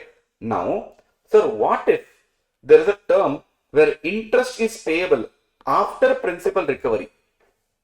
Okay, I enter into an agreement where I tell them interest is payable after recovery of principal. Imagine you give me loan today, you as a bank, you give me loan today, and you tell, okay sir, calculation of interest will happen today. Calculation generally will happen, but payment will start after you repay the principal. Now, don't you think the due date for principal is different, the due date for interest is different now? And accordingly, NPA will be calculated. Because NPA is from the due date. 90 days should be overdue. When will it become due? First of all, after repayment of principal. Clear? Only then the due date will come. So this one thing you have to be very careful. Okay. Next, such loans or advances should be classified as NPA only when there is a default in repayment of installment of principal or payment of interest on respective due dates. Not what you think. Clear? That means for principal separate due date we have, for interest separate due date we have. Clear? Next, agricultural advances, sir. Now in that we have two things, long duration crops and short duration crops. Sir, long duration crops means what, sir? Crop season longer than 1 year. Short duration crops means what? Very easy. Somebody who is from the commerce background has written this answer in bank audit. Crops which are not long duration crops. Clear? Now what do you mean by duration here? Clear? They say, sir, crop season. How do I consider as NPA first? A long duration crop will be treated as NPA if installment is overdue for one crop season. If it is a short duration crop, if it remains overdue for two crop season. What do you mean by crop season? Crop season is period up to harvesting. What do you mean by harvesting? Separating the produce from the earth. Clear? The moment you separate, crops are ready. You cannot tell the bank, my crops are not sold, that's why I'm not paying. Are your crops ready for sale? Done. You are supposed to pay. Clear? Now, computation of drawing power. Very easy. One formula. Clear? 3 problems we'll solve right now. Clear? Computation is done. Okay? Now, see, drawing power usually is for working capital loan. Every month, working capital keeps changing, right? Therefore, now drawing power is a short-term facility. Now, usually it happens in the current generation when we enter now one particular case study only, actual case only. Imagine a company is giving service to government. Okay, what is the service? Garbage collection in the city. Okay, no more throwing of the garbage. So we install a system where the small trucks will go from house to house, and we'll put QR code in the house, and once collection is done, we scan and we update that this area has been cleaned. Okay, so every house will have this, and we go and collect. This is a system installed by one of the companies. This was proposed to the corporation, and local municipalities have accepted it. Okay, now April month service, I submit the bill when? At the end of April or in the month of May. Now imagine the year policies in the month of May will give. When should I receive payment? April month payment, when should I receive? When I submit the invoice, I submitted in the month of May. When should I receive the money then? May. I received the money in the month of June. Sorry, July. April month revenue, I receive when? July. So, April month salary who will pay? To employees. April month electricity bill who will pay? Fuel expenses who will pay? Everything is from the revenue only, no? And the revenue is not less than 1.5 crore a month in this case. Now imagine, will your workers work for you? No. Now if your workers don't work, will you be able to execute the service? No. So there's a delay of 3 months. There's a buffer of 3 months. What this company did was, this company went into short-term loan. So they took a working capital loan from the banks. The working capital loan they paid high interest rate. Okay, pretty high interest rate compared to the long-term loans. Now the case is, they say, okay sir, I am receiving it in the month of July. That time I will repay the loan. Okay, what about May month? You are receiving in August. June month, September. Now that means every month I need working capital loan, and that is where drawing power will come into the picture. Now working capital, is it same every month? Theoretically it might be same. Practically it will not be the same. Some employees might leave, usage of power might increase, fuel might decrease. So it is fluctuating in nature. Now I do not know how much you want every month. So what I will do, you give me security first. And the security is current assets. Based on current assets, what they will do, they will set one limit. They will set one limit. That limit is what we call as sanctioned limit. Right? Based on the asset, they will set one limit. That limit is called sanction limit. That limit, once they set, that is a ceiling limit. Maximum you can withdraw that much. Now every month you give me your current assets data, inventory, stock, your debtors, etc. Because it keeps fluctuating. Based on that, I will calculate one more limit. That limit is called as drawing power, and drawing power should never be more than sanction limit. Okay, so drawing power is always calculated based on current assets, usually stocks and debtors after having some margin. Okay, so there's a formula for this. What is the formula? DP, drawing power, is equal to stock minus creditors. Why am I reducing creditors? I am reducing creditors because there is a charge on the raw material. Tomorrow you don't pay creditors money, they will come and take the stock. And what will I have? Nothing. So that risk is with you only. Let it be with you. So stock minus creditors minus margin. Generally, students fail to reduce creditors, they reduce margin directly. Clear? Now, plus book debts minus margin. This is the total calculation of DP. Right? What is the formula? Stock minus creditors minus margin plus book debts minus margin. Clear? Now, let's say I have given month 1 here. Okay? Month 1 is there, month 2 is there. Both months, calculate the DP and tell me how much you are getting in each of the month. Then we will solve an exam question on this.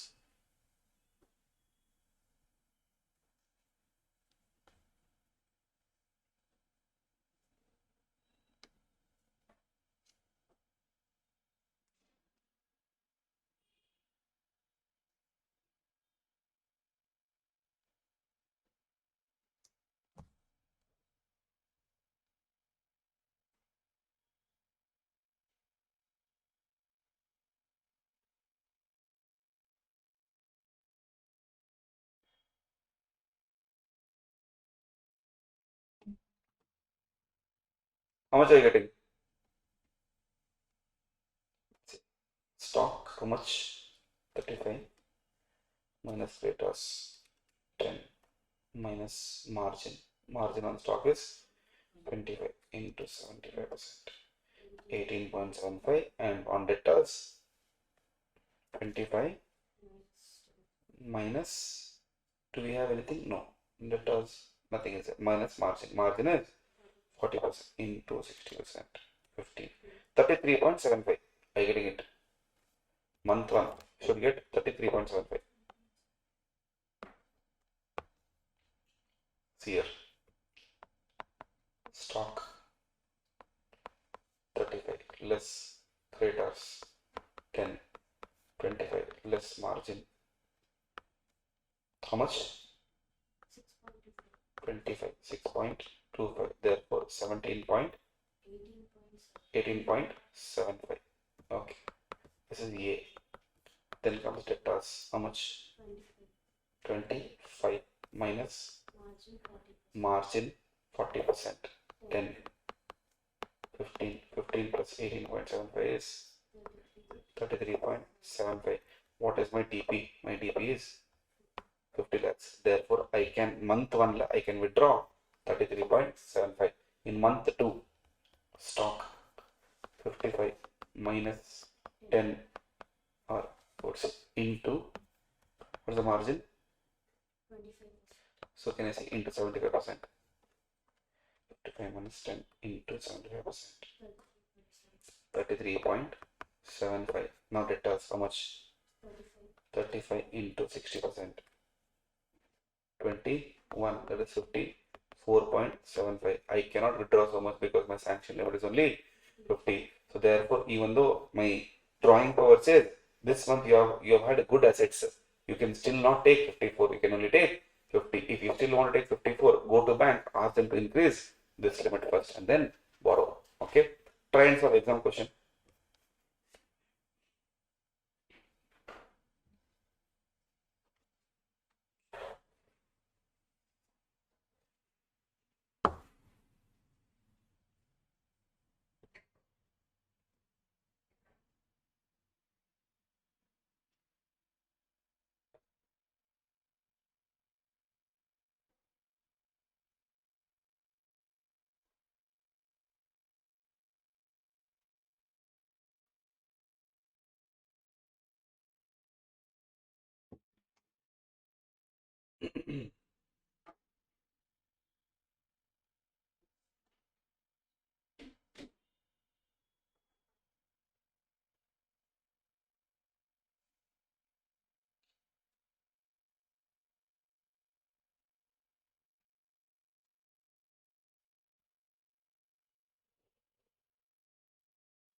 We hit 48, but 45 we can put.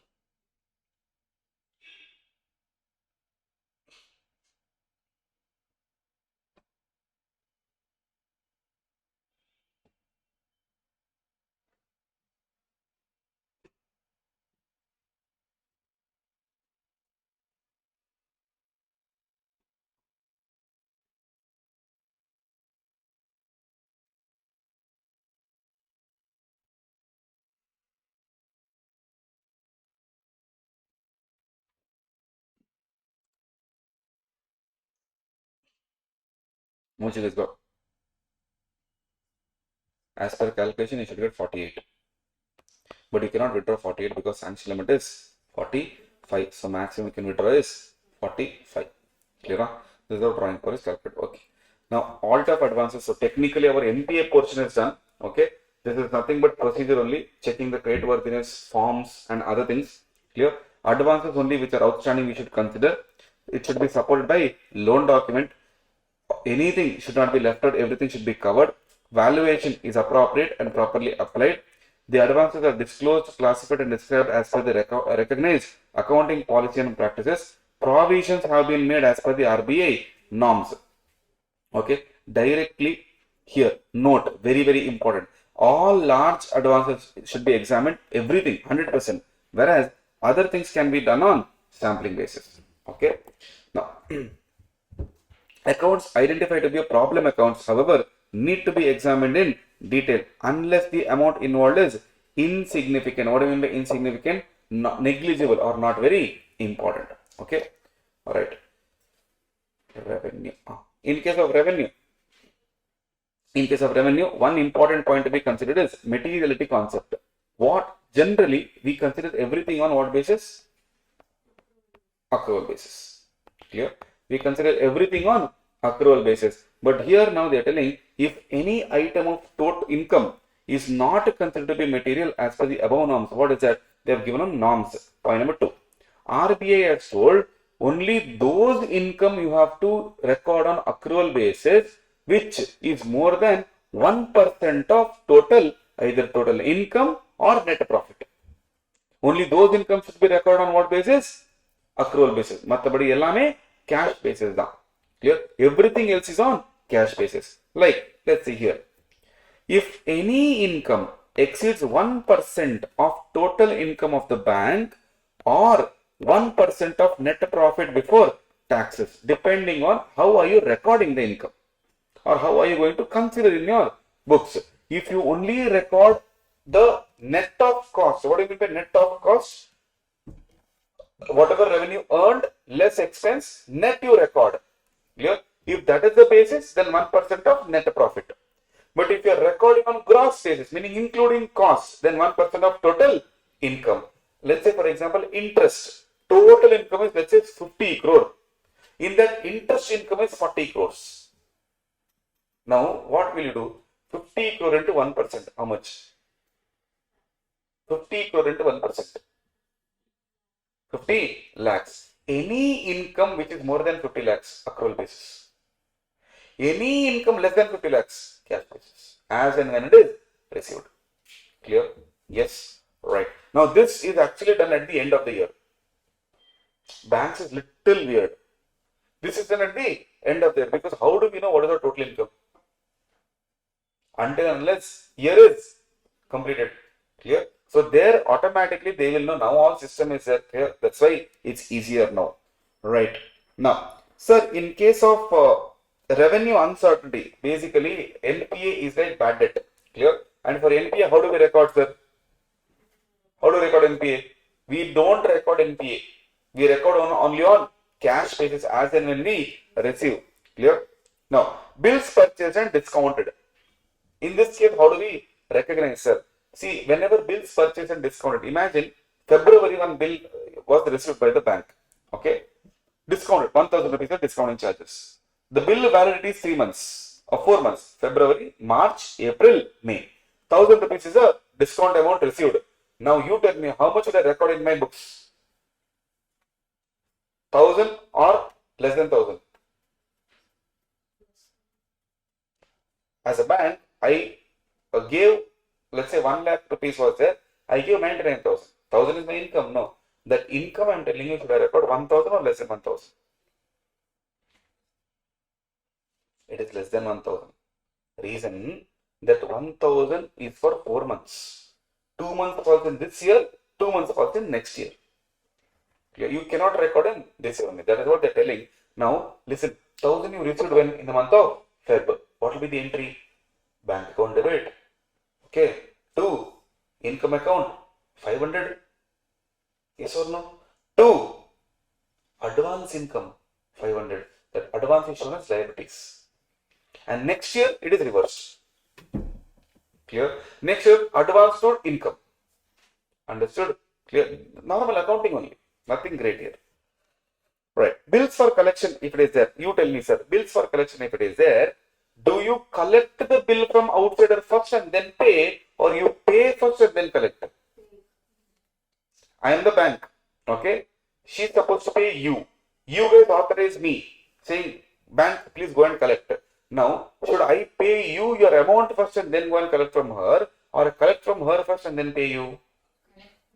Always collect from her and then pay you. Otherwise, accommodation of bill of exchange will come into the picture. Nicely, you can fool me then. So, first I will collect from her, then I will pay to you. That should be the process. Okay? Right. Reversal of income. Very easy. Only one thumb rule you have to follow. What is reversal of income? See, here accounting concept is very general accounting concept. What do you do for bad debts?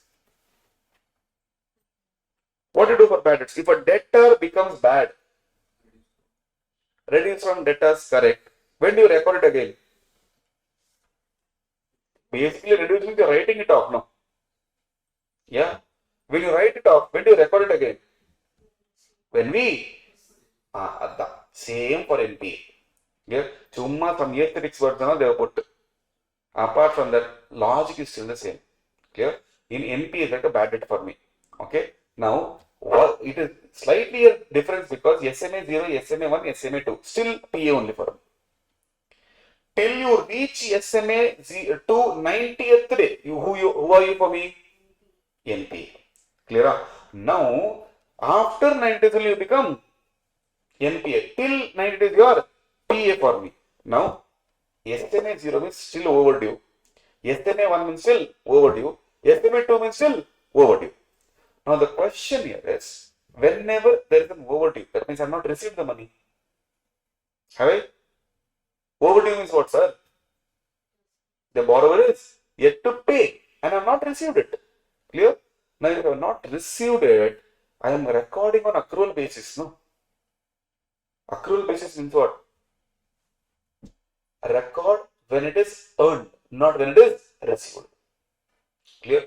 Now, those 3 months interest I have already recorded but not received. So what I will do, after 9 days you sit where in NPA. Now simple formula I will give you, remember it. Though that part of income which is accrued, recorded but not received, reverse it. That part of income which is accrued, recorded but not received, reverse it. When you receive it, you record it. This is exactly what you do for bad debts. But in bad debt, you don't wait for 90 days. You ask the debtor not paying, right away, write off. Bad debts recovered. Whenever you recover, you pass an income entry. Same here. Here only difference is we wait for 90th day to finish. After 90 days, we reverse the income, whatever we have recorded, accrued, recorded but not received. Like loose, don't go there and write, sir, received income also will reverse. Why? It is never NPA for us, no.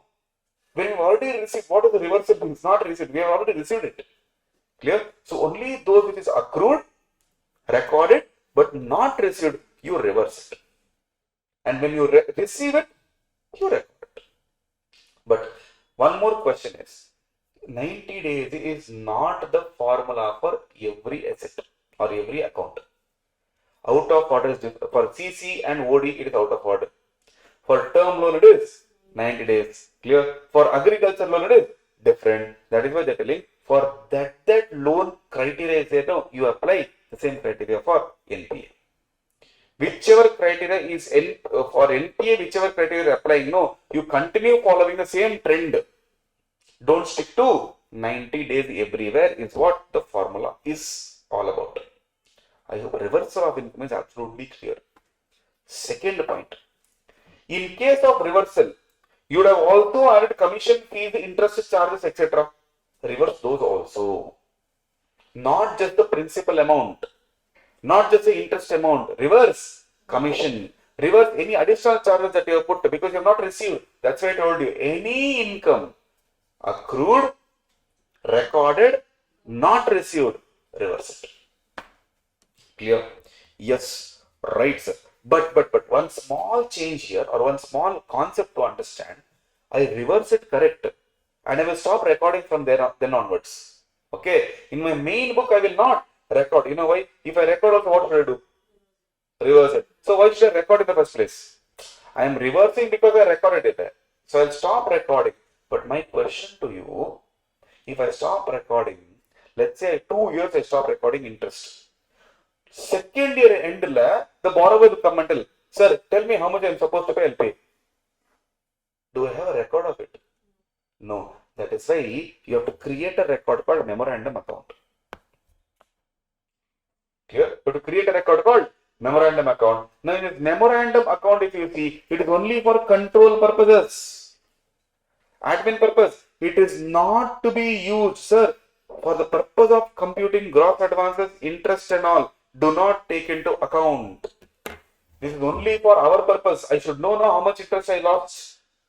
Clear? So I will record it in memorandum account, and tomorrow it will be easier for me to track what is the total interest loss from this particular account. Understood? Clear? Yes, sir. Right, sir. Now, expenses and all, nothing same as usual. Nothing great here. Analytical procedure you have to use by calculating that weighted average rate. Now, that one thing I will tell you how to calculate weighted average rate. Sir, weighted average rate. Example. Example. Imagine we have three types of accounts. Okay. Expense we're talking about a savings account, EFT, and let's say RD. Okay.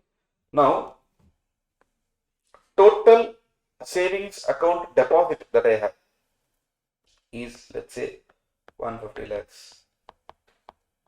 Okay. EFT 200 lakhs. Alright. RD 350 lakhs. What is the interest rate on this? Interest rate 15 lakhs.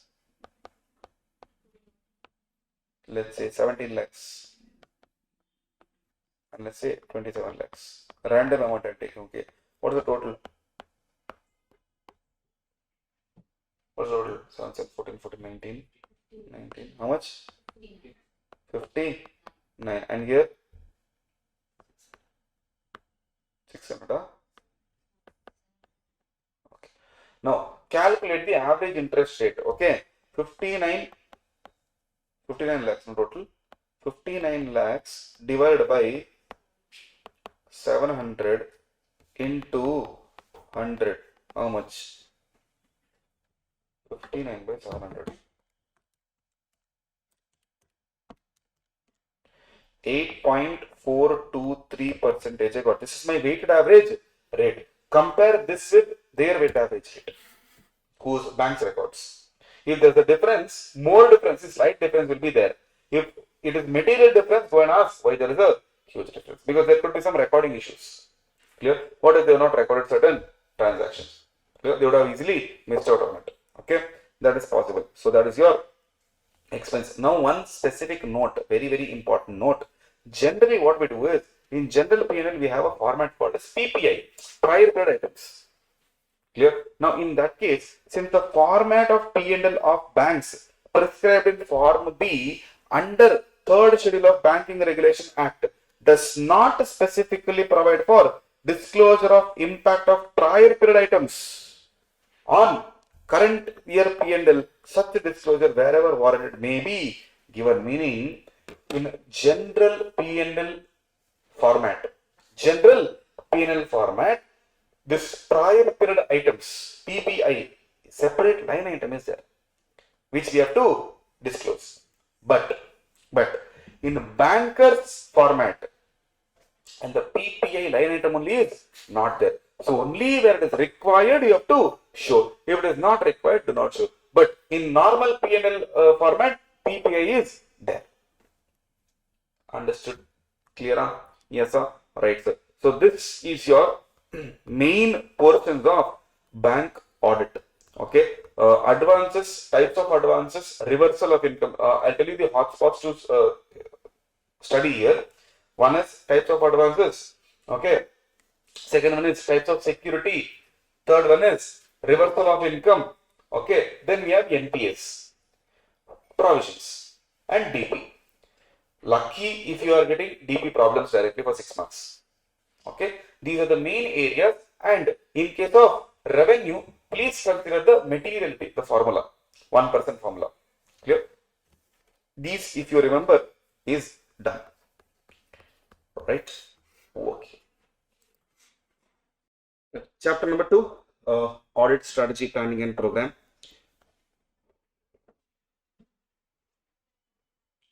Okay. Offline, good afternoon. Online, please confirm that you can hear me once before we begin. Yes, right. So let's continue with the chapter number 2, and then we have chapter number 3 left. Right. In case of strategy, planning and program, strategy always comes first, then comes planning, and then comes program. Right. So strategy is more detailed or planning is more detailed. The answer is planning is more detailed. Between planning and program is more detailed. But before we begin, the module is designed in such a way that first they're spoken about the planning, and then in the process of planning, they're spoken about the process strategy.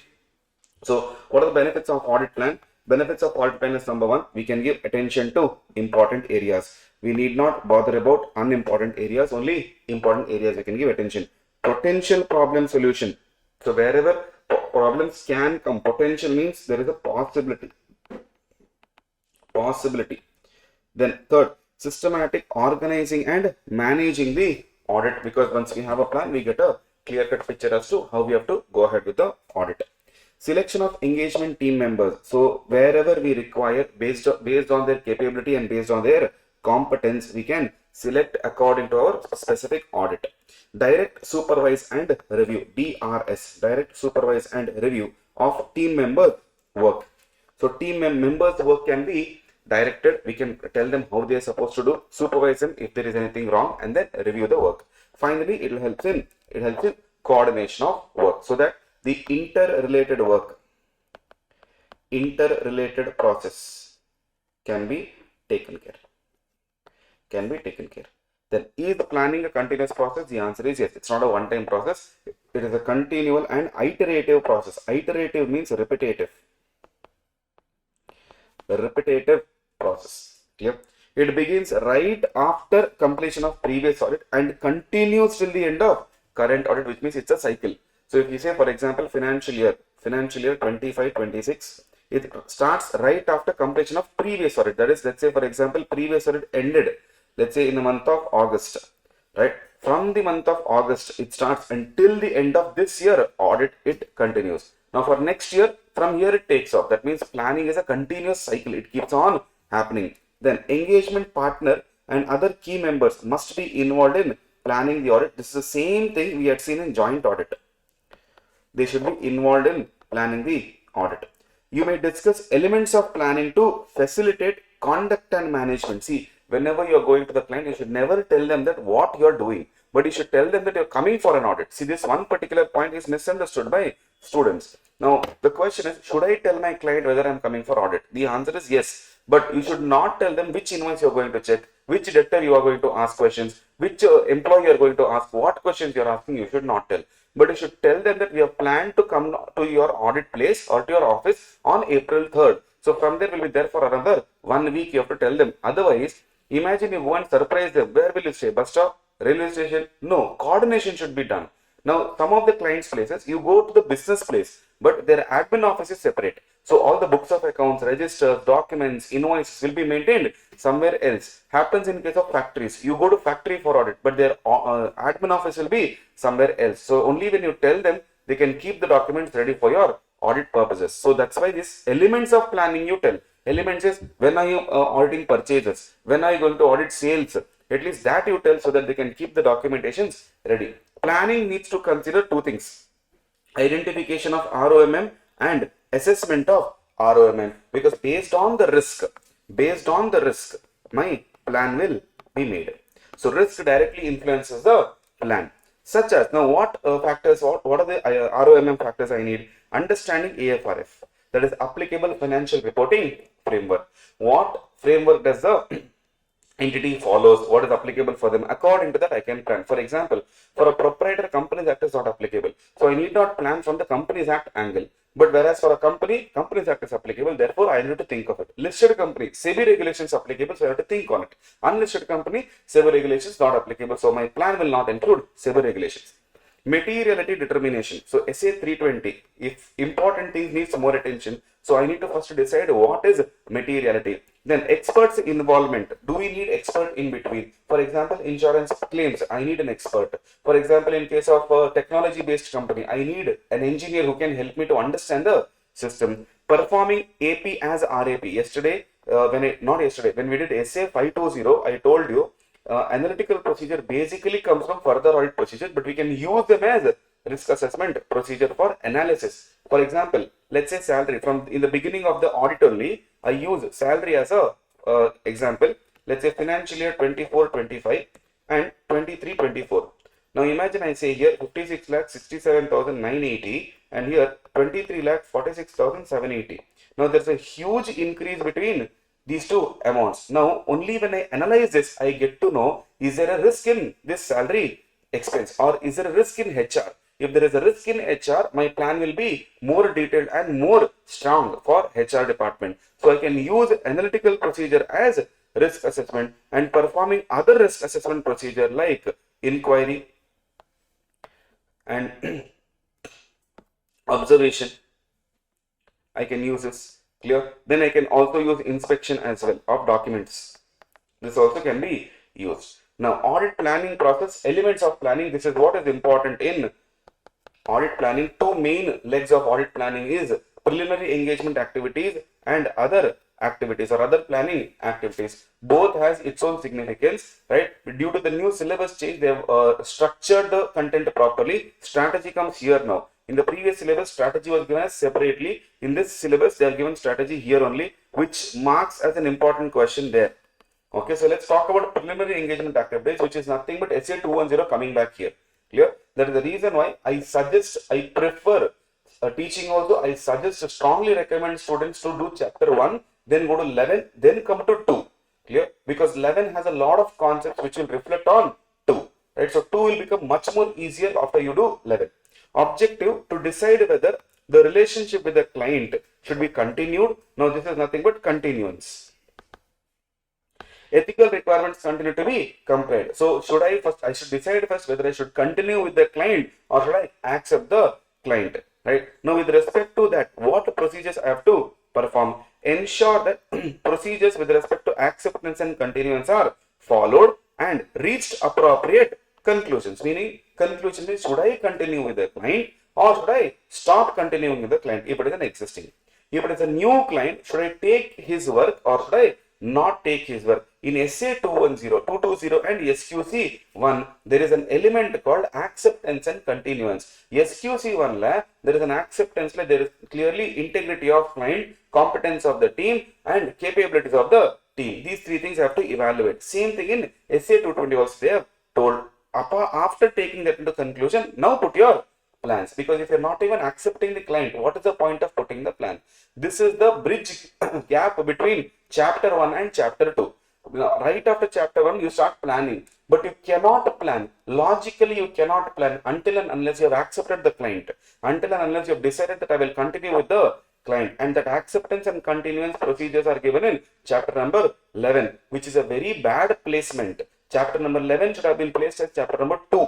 And then planning should have come. Now, those who do not know this order, by the time you reach chapter number 11, you would have done all the procedures without knowing why are we doing, where are we doing, what is the link. And that is exactly why audit is scary. Because at the end, if you go, after audit you are learning, should I accept or should I continue? So that big gap between chapter 1 and 2 will be filled by chapter number 11.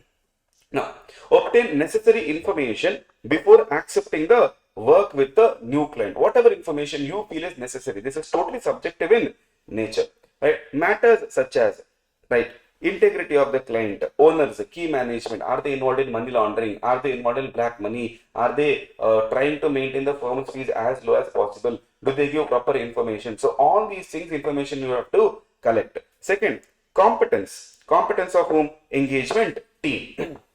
Whether the team, my team, engagement team is competent enough to do this work or not. Clear? Then implications. Implications of what? Matters arising during the current and previous audit. Let's say, for example, in the current audit, the client was very adamant on giving a particular information. If next year, I will think, should I continue with this guy or not? This year I have done somehow. Next year, these matters will influence me in deciding whether I should take it or not. In case of initial audit engagements only, first time when you're taking, you always have to communicate with the previous auditor if there is change of auditors. If there is no change of auditors, you need not communicate with the previous. Example, last 4 years I am only doing the audit. This step is not applicable. But this is the first year I am doing the audit. This step is applicable. If last year somebody else has audited, but if it is the first client or for client it is the first time audit and I am doing it, no communication is required. Evaluate ethical requirements. What is ethical requirements? Like I said, IPCCO plus independence, integrity, professional behavior, competence and due care, confidentiality, objectivity, independence. SA 210 concept coming right inside the chapter. Now, evaluate compliance continuously, not one time, every now and then you have to evaluate whether are we complying with these things or not. Engagement partners should remain alert for evidence of observation and inquiries. Clear? So you have to be alert for evidence. Now, how do I get the evidence? Through observation and inquiry. I have to get evidence about what? Non-compliance by team members. If team members have not complied, then the partner and other important people in the firm, they should take appropriate action. Form conclusion on compliance with independence requirement. Sir, how, sir? Identify and evaluate the circumstance and relation that will create threats to you. There are 5 types of threats. Self-interest, self-review, advocacy, familiarity, intimidation. Again, chapter number 11 coming back here. Evaluate this information on identified breaches of firm's policies. Have there any breaches done by my team? Clear? If yes, identify that. Then take action to eliminate. If elimination is not possible, place safeguards. That also not possible. Finally, withdraw. Then after that, establish an understanding of terms of engagement through audit engagement letter. Now, contents of this have been studied in chapter number 11. That is nature and scope, my responsibilities, management responsibilities, identify or applicable AFRS, and then we have your expected type and form of report with a statement where actually it can differ. Clear? Now, when we should give before starting the audit? Why we should give to avoid misunderstanding? Who should send? Auditor should send MCQ. Clear? The auditor should send the engagement letter to the client. Now, the second leg, planning activities. Whenever we put planning in first place, first that comes to our mind is strategy. Clear? Now, strategy will always set STD, scope, timing and direction of audit, and also develops a planning. Clear? Also develop the planning. So, process to establish OAS helps the auditor to know matters like what resources to deploy, how much I should deploy, and when to deploy, how do I manage. This is a 4-mark question, examiner's favorite question as to overall audit strategy helps in what. Clear? Now, always in the question, find this keyword for this question called overall audit strategy. OAS. They will not mention as OAS. They will clearly give overall audit strategy, or they will give us in a way which will give you a hint that they're talking about overall audit strategy. Like for example, they can use the word saying what the auditor should take care while establishing a strategy overall.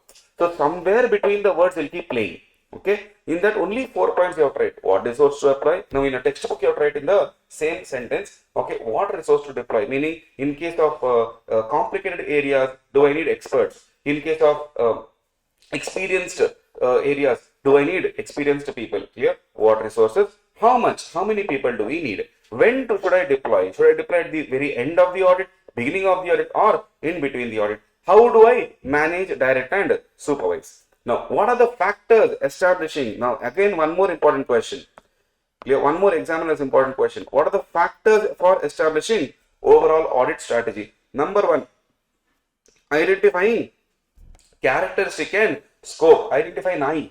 Clear? NAI means NAIE. That is nature of business, including specialized knowledge, or do I need specific knowledge? Applicable AFRS, that is applicable financial reporting framework only. Industry specific reporting. For example, if banks require NPA reporting properly. Clear? NPA, Basel 3, right? These things are important. SEBI reporting is required. Clear? So industry specific reporting should be done. Pharma companies, probably research and development, whether we have done proper trials or not. Clear? EV, whether we have done proper testing or not. So industry specific reporting. Expected use of audit evidence obtained in previous audits. So last year I have got the evidence. Can I use it this year? If yes, my strategy will be based on that. If not, I'll have to work little more.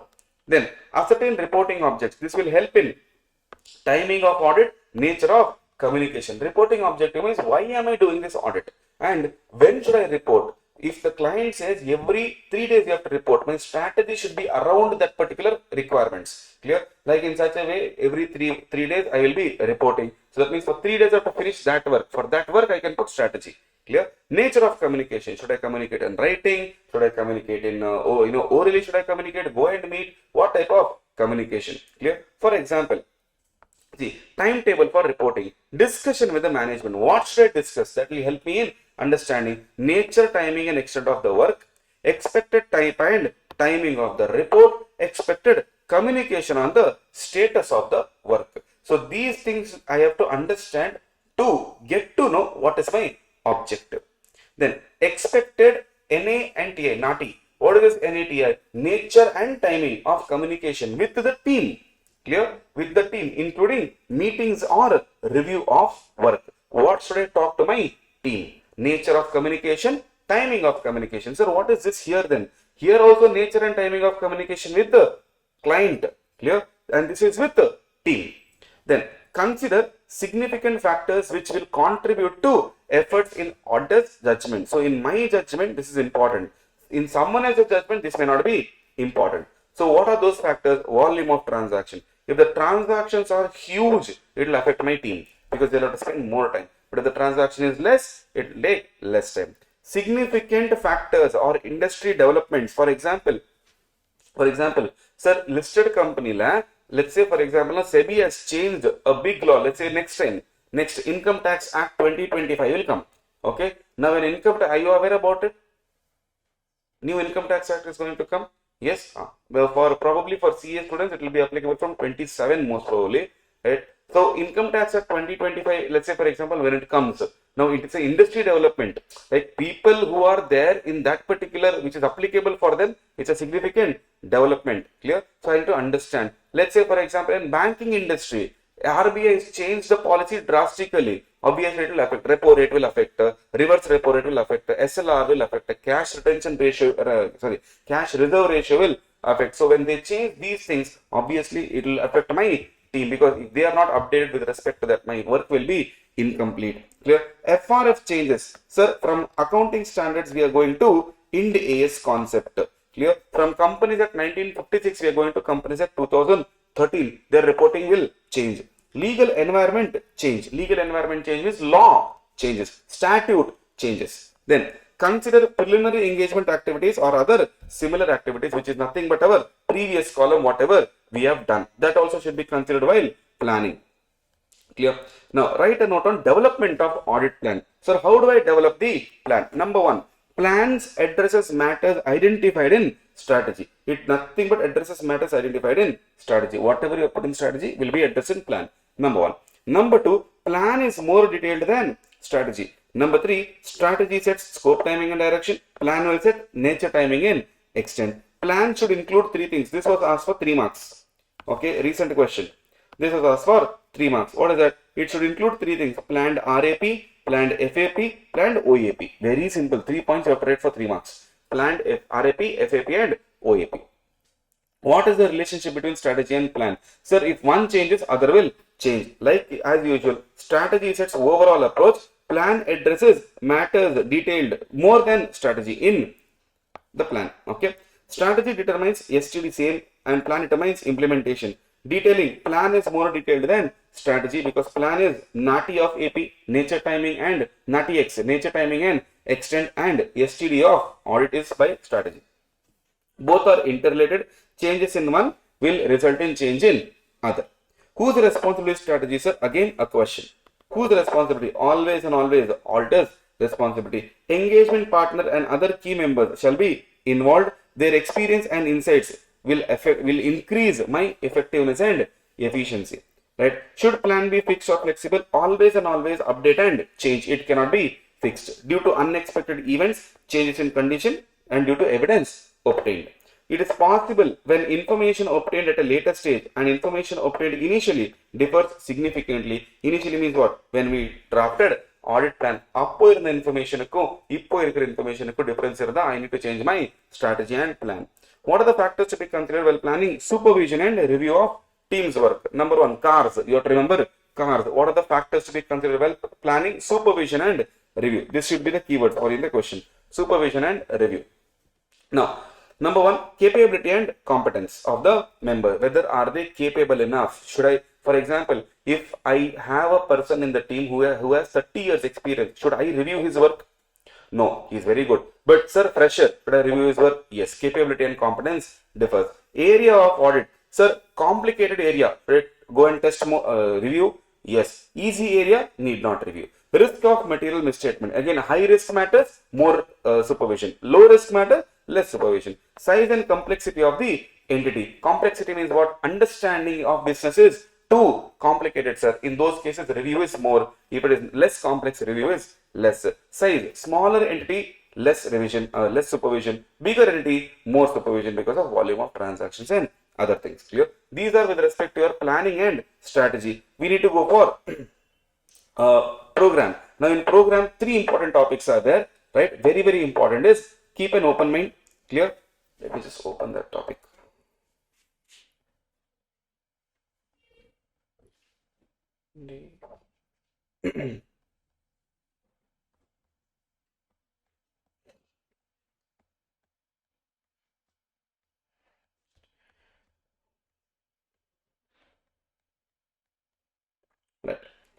Right, some three important points are there. One program not practicable, meaning one program not practicable means for every business different plans should be there. Clear? The factors that vary in nature, size and composition. Different business composition will be different. What is composition? Mixture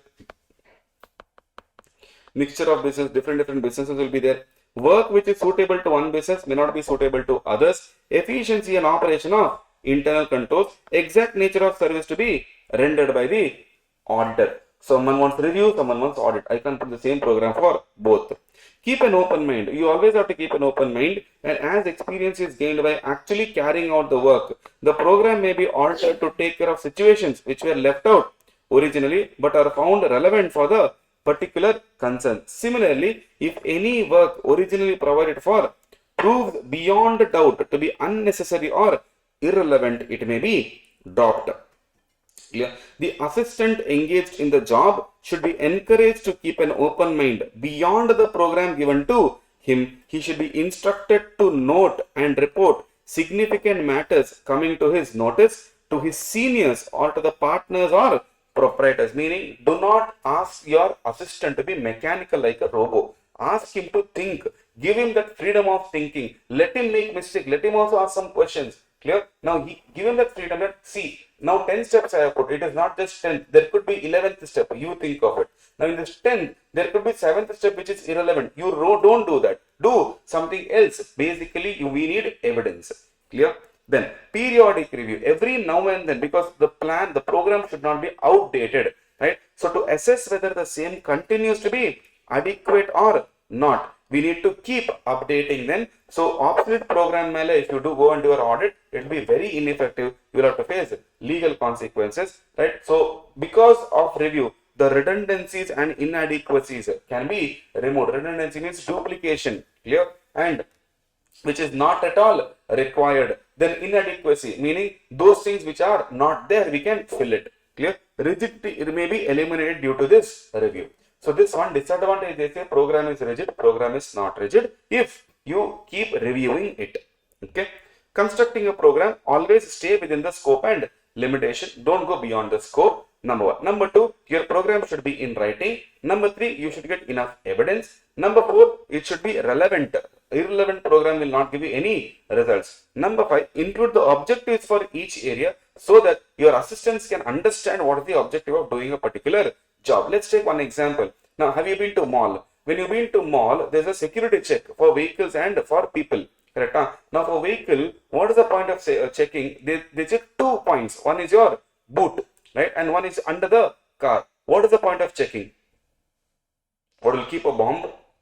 Now, if that is the objective, do you think I need to keep a bomb there only or in the dicky only? Why can't I hold it? Why can't I keep next to my seat? Right? So, they do not know the objective of what they are doing. Similarly, when you enter, there is something called as a screening of the bags, especially ladies' bags. You'll have to put in that machine, right? You'll screen and then it will come out. Now, half the people there don't know what it is. Why are we doing it?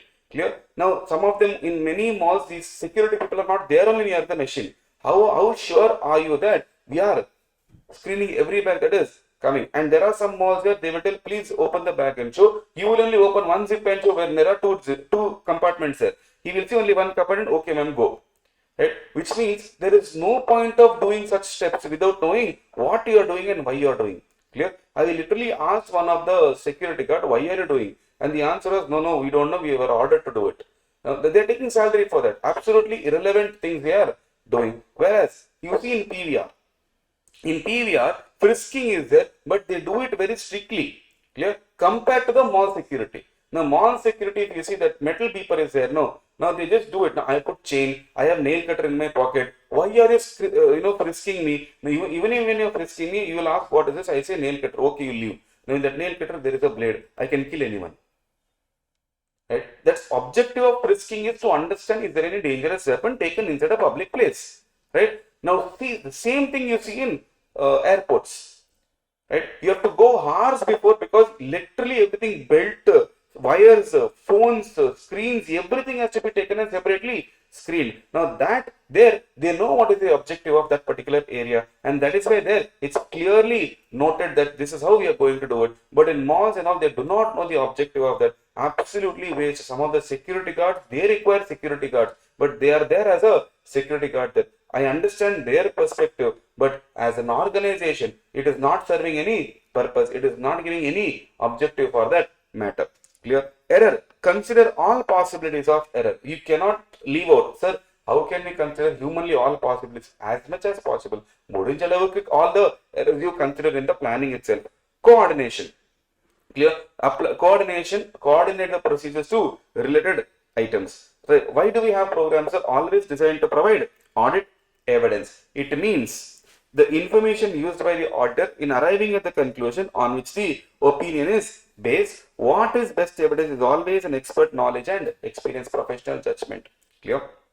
However, you have to place appropriate weight on each piece of evidence and accordingly prescribe the priority. Meaning, don't dispose of anything till the end. Clear? Keep all the evidences till the end and then place a priority. Okay? Then, advantages, disadvantages. Advantages, clear set of instructions, provides a total perspective, assistance becomes easier, reduces overlooking because we are updating it now every now and then. Accountability, I can hold people liable.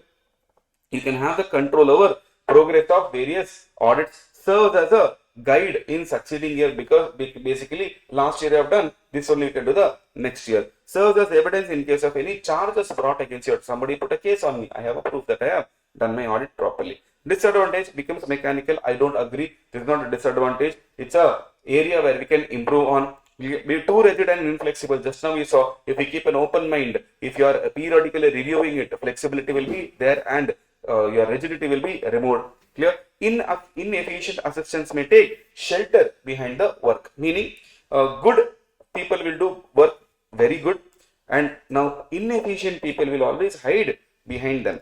Right? A hard and fast program may kill the initiative of efficient assistance. Clear?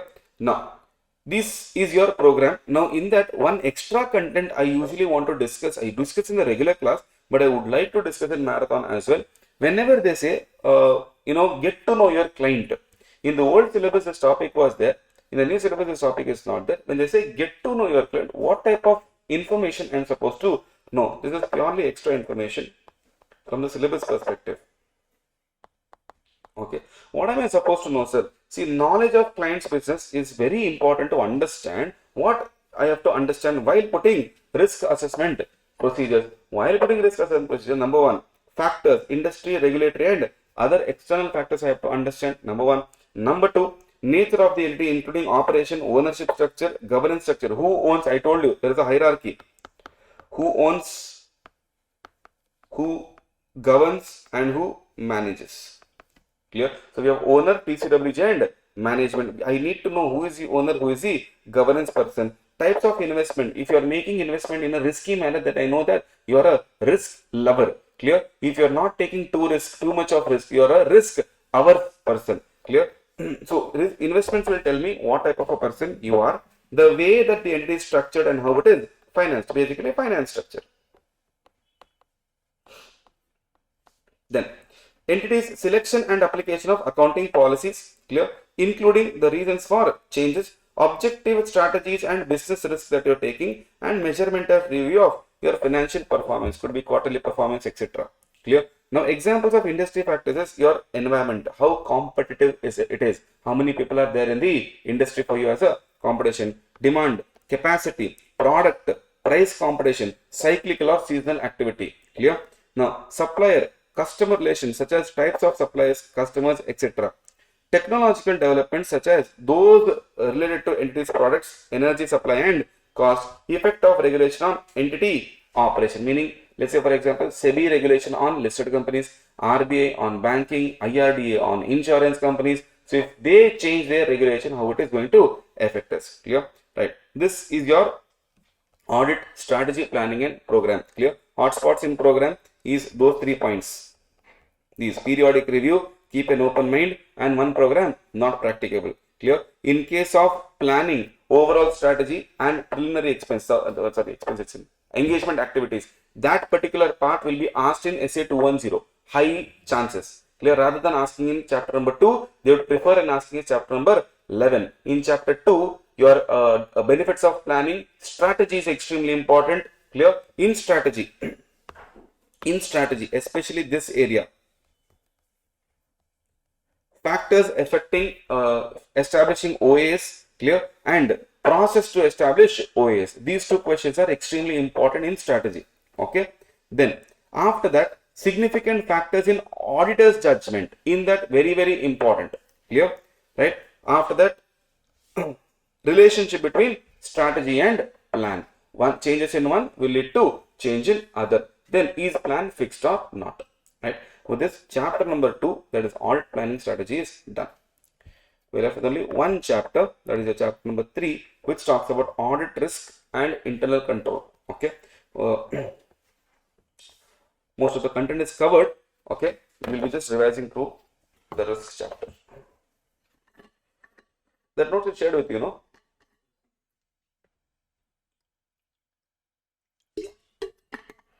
Online? All good?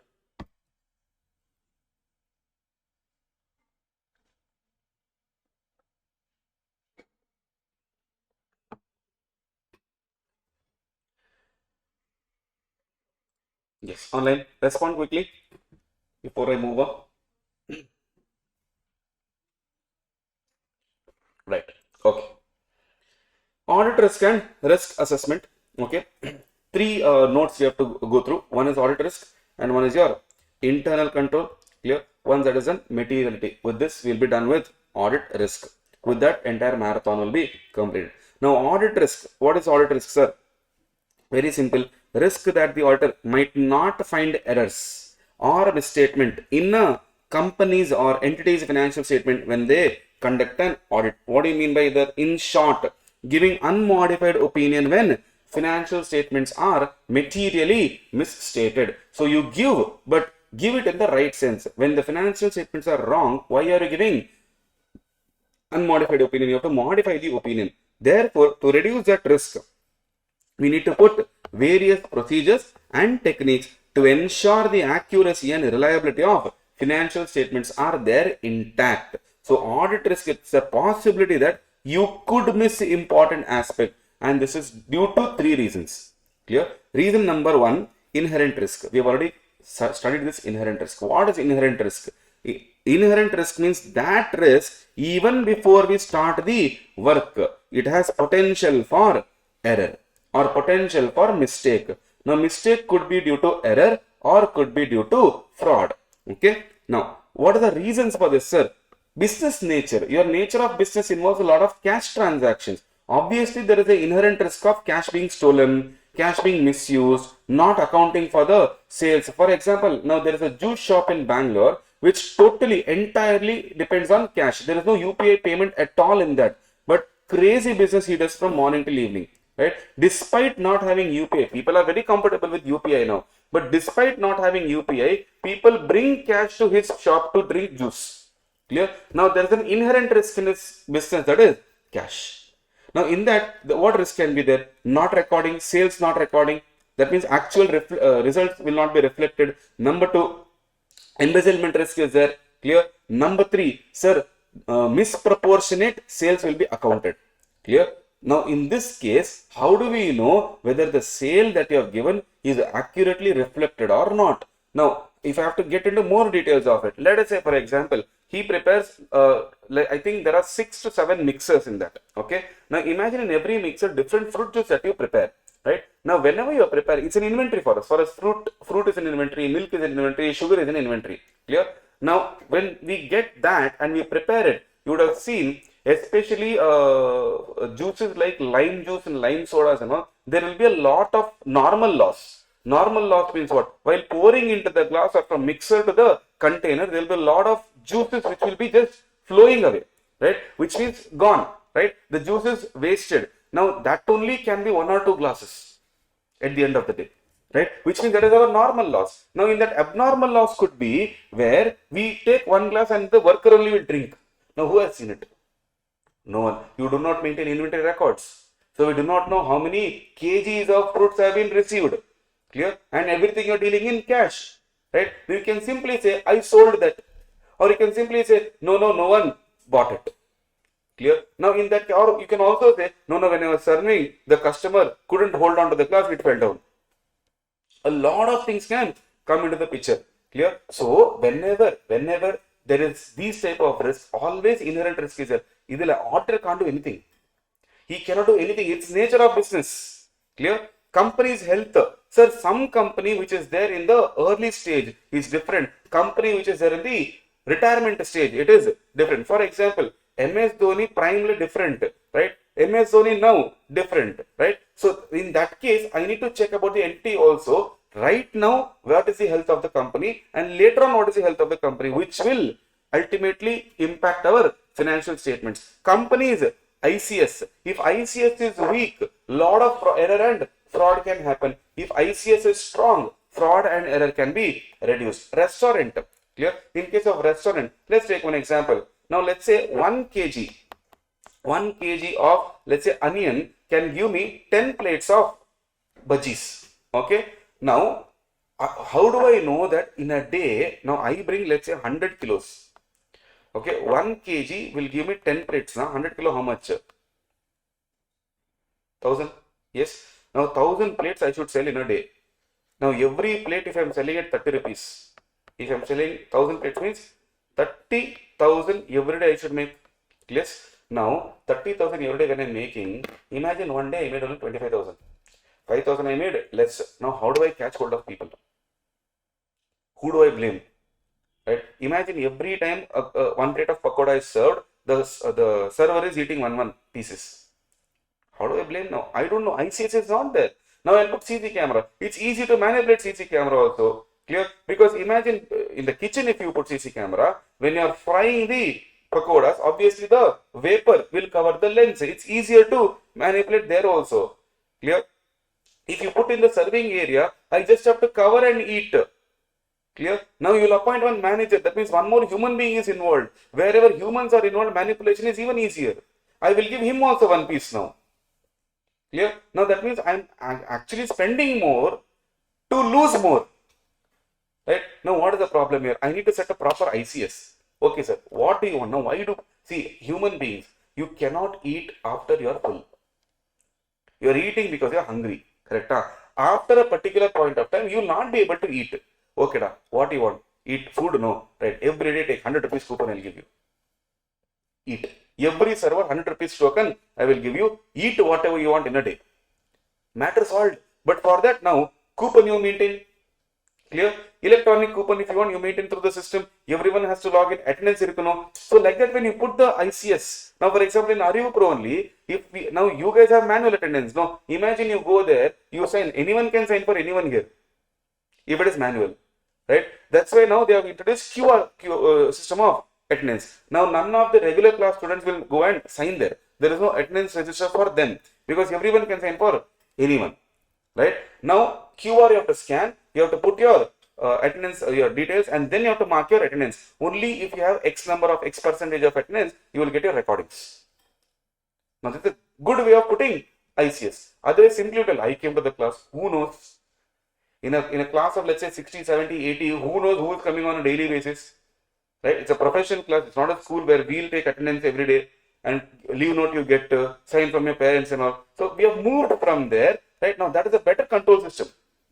Clear? Otherwise, when the recording is given for free, obviously teacher is taken for granted. You will not come. Sir, talavali. Talavali kya valikad. Scientifically, head can't ache. Clear? Now, how do I know whether you have a headache? How can I prove it? Or how can you prove it? Clear? Now you'll come and tell, sir, stomach pain. How do I know? Now I have to give that excuse. Clear? I have to give that excuse. If somebody says, sir, emergency, personal reasons. Now we all know that this is an aesthetic word you use, no one will question you. Clear? Personal reasons, sir, I couldn't come, sorry. Right? You just say sorry over. Now in that case, obviously now we will feel very agitated because we come with some expectation and you take us for granted. Now for that we have to put ICS. The more stricter we are, you will find better ways to manipulate. Right? Fine, sir, do it. Now with the attendance system, we'll get to know. Of course, every system will have some or the other limitations and loopholes which will keep on improving. Yeah. So if ICS is very good, obviously our inherent risk will automatically come down. But if ICS is weak, inherent risk automatically shoots up. Clear? Then that means high inherent risk is equal to chance of error or fraud being more. Clear? Control risk. Entities ICS may fail to do their role. What is their role? Prevent, detect and correct errors as well as fraud. You have ICS. Imagine CC camera is there, but CC camera is not working. What is the point of having ICS? Clear? Not possible at all now. Now attendance system, biometric you put. Clear? Now biometrically you imagine only when you give the biometric access, the door will open. Right? Now imagine the ICS is so weak that you don't even give biometric, the door, or you just push it, the door will open. What type of ICS is that? You have, but it is not doing its job. Therefore, your control risk will increase. If control risk is high, error and fraud also, chances will be more. Therefore, your ROMM will be more. Because ROMM formula is nothing but IR into CR. So, if IR and CR both increases, high ROMM.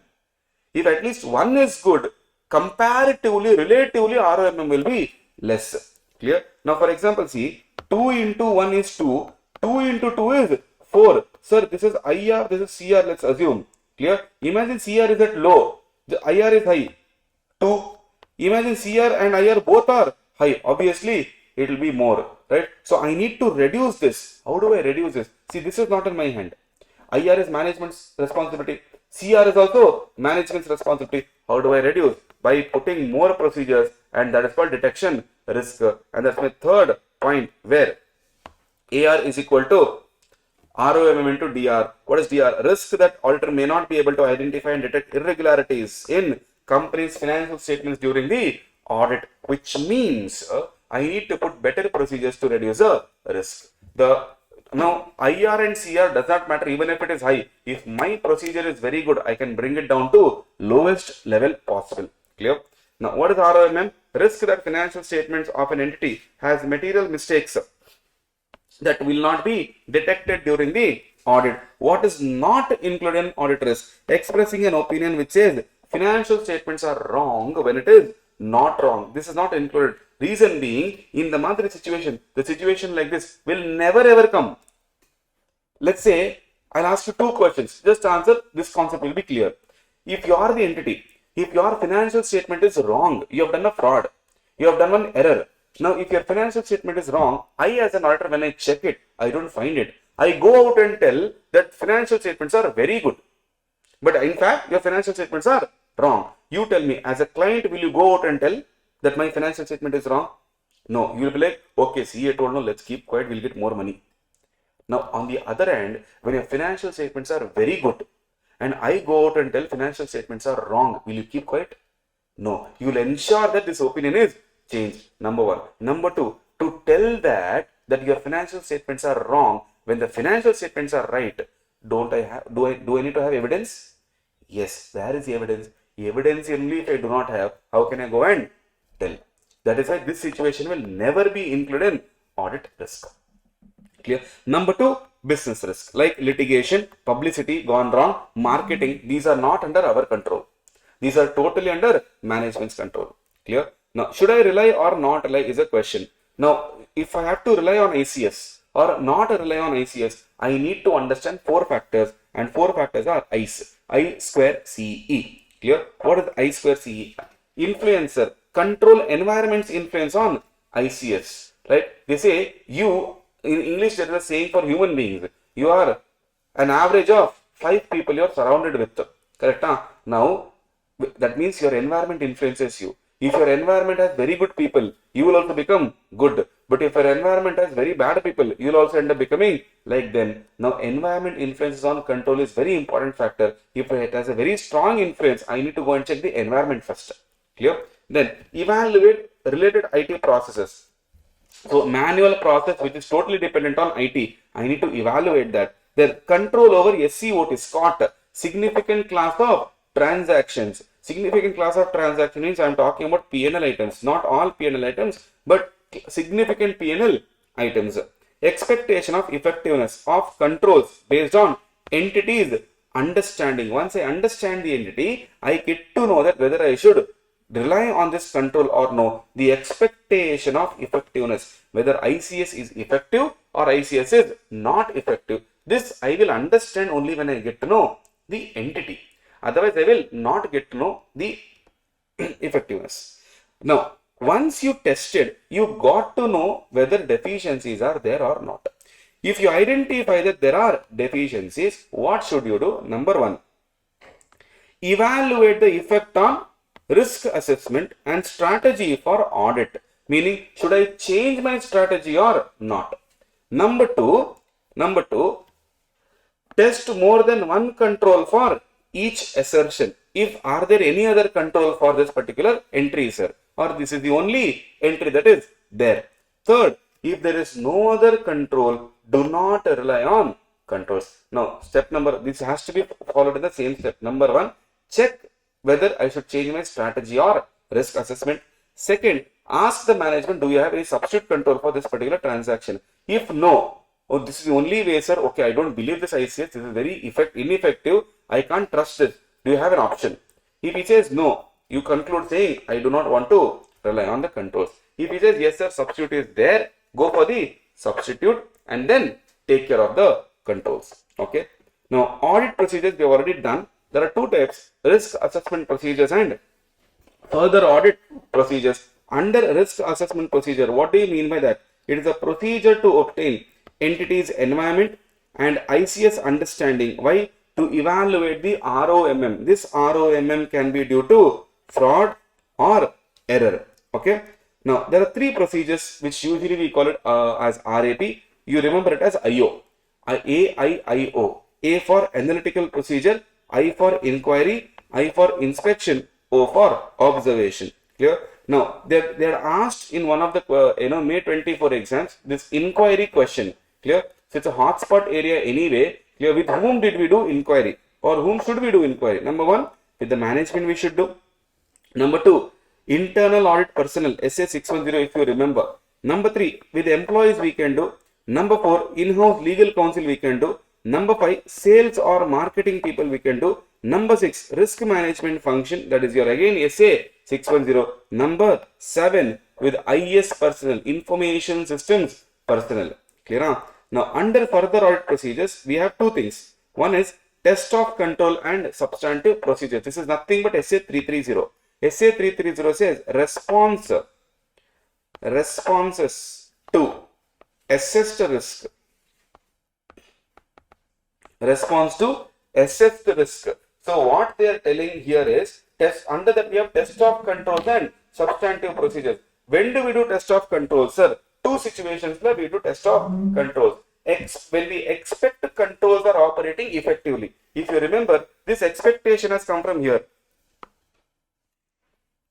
When we expect that control is effective, we go and obviously we test that only, no, because when we are expecting this ICS is very good, we end up going and testing that ICS for our evidence. Clear? That is number one.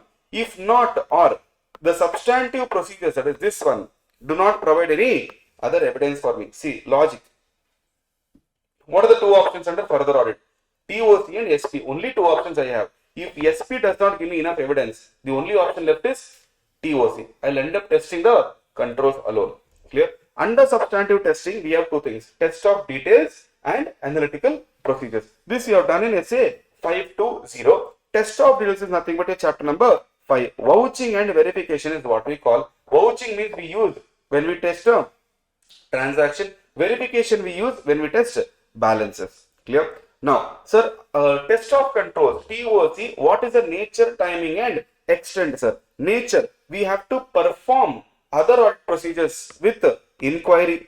Number one. Number two, how should I perform, sir? Right? Or how did you perform? I should ask them, how did you perform this control? Second, third, I should ask is consistency. Have you performed it often? See, once in a while when you perform a system, it will 100% work correctly. But over the time when you work, I get to know whether the system is giving proper results or not. Clear? And third one, by whom? Who performed this or by what means? Did you use any software to get the results or who did the work? Timing, you can use it at a particular timing or throughout the period. It's your call according to the situation.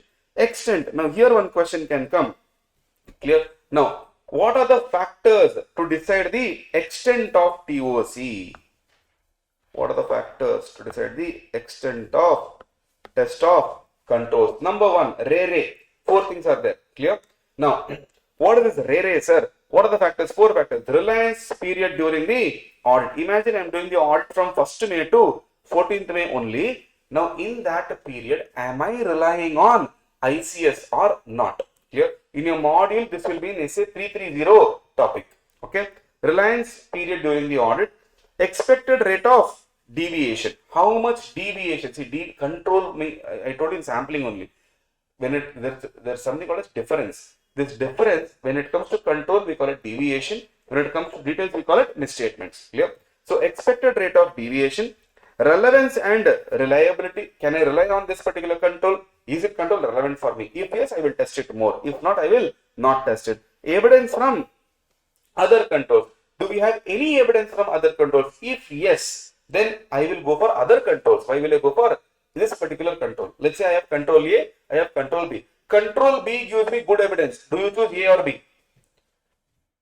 There are two controls, A and B. B gives me super evidence than A. Where do I go? B only. I will ignore A. Clear? Then, sir, deviation can be due to three reasons. One, changes in key personnel. Now, person who performs the ICS only left the job. You ask the new person to come.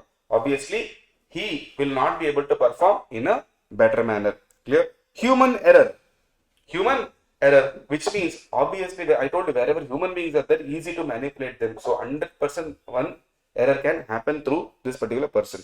Significant fluctuations in transaction. Now sometimes if you see UPI, now ChatGPT recently that Ghibli trend, right? He told no, our GPUs were melting, which means the server can't take at certain point of time. So fluctuations when the transactions are huge, my system might crash. Clear? At that point of time, I cannot do anything. Clear? This happens generally when there is huge offer, right? Even IPL tickets, clear? IPL tickets, ICAI results, right? At one point of time, when many people log into that, the system might crash. Now, it's a fluctuation, deviation. I can't do anything with respect to that. Clear? Huh? Right. This is your essay 315 and 330, not entirely. This is purely auditor's perspective. Clear? After this, we have to start with essay 315. Clear? Right. Essay 315 talks about what? Essay 315, again, same thing will repeat. We have to identify and evaluate the risk of material misstatement. At what level, sir? Financial statement level and assertion level. Financial statement as a whole. Assertion means individual balances, individual transaction, individual notes. Right? Whether this ROMM has been done due to fraud or error. We do that by designing procedures which we have already seen in audit risk point of view. Clear? For this, that means to understand, to identify and evaluate ROMM, I have to perform four things. Clear? What are those? Number one, identify the risk throughout the process. You cannot change the order here. Okay? You cannot change the order here. Here, it's a process. Step number one, identify the risk throughout the process. Step number two, whatever risk you have identified, you have to evaluate that. Clear? Step number 3, relate the identified risk to what can go wrong. This also we have seen somewhere. What can go wrong? In analytical procedure, we have seen this. Clear? Then consider the likelihood of misstatements, and that is nothing but the probability. Clear? Now, what is the risk assessment procedure? Sir, RAP, again coming back to audit risk only. It is nothing but the procedure performed to obtain understanding of 3 things: entity, environment, and internal control. So, is understanding a one-time job? The answer is no. Understanding is a continuous process. Here one question can come. Clear? It is a continuous dynamic process of what? Gathering, updating, and analyzing the information. This understanding will help the auditor to plan the audit and exercise the judgment, right? Only when I get to know this, I can plan better. This understanding acts as a reference point in the following situation, hidden question. Where all it will help me, sir? It will help in ROMM assessment. Whenever I assess risk of material misstatement, the understanding of the entity will help me. Number 2, materiality determination. Whenever I want to determine what level is important, understanding of the entity will help me. Third, identify areas where special attention is needed. Example, RPT, GC assumption, purpose of transaction. So understanding the entity will help me in identifying, okay, this transaction is RPT. There is a going concern issue here. Clear? Developing expectation in AP also will be helpful, and evaluating AE to conclude as SAAE, SA 500 concept, whether an evidence is sufficient or not. That will help me in understanding understanding the entity will help me in deciding whether EAE is SAAE. If the entity is very good, I trust their internal evidences. If entity is very bad, I can't trust their internal evidence, which means I have to go for external evidence. That means SA 500 says internal I cannot trust, I trust external. What is the understanding that is required? Relevant factors, we have already seen this in SA 315. The extra content which I told you there. Relevant factors, industry, regulatory, and external. Nature of entity, operation, ownership, governance, types of investment, capital structure, finance structure, just now we did. Clear? Selection and application of accounting policy, their objectives, strategies, business risk. Clear? Financial performance, that's why written here. How do we get to know their financial performance? By reading quarterly financial statements, last year financial statements. Clear? Now, this is your risk assessment. We have internal control and we have materiality to cover. Now, internal control, what are the things? There are certain points you have to remember. One is meaning, second one is objective, benefits, limitation, and what controls are relevant. And then we have elements or components of ICS and what is important in ICS. After that, we have materiality to cover. Okay.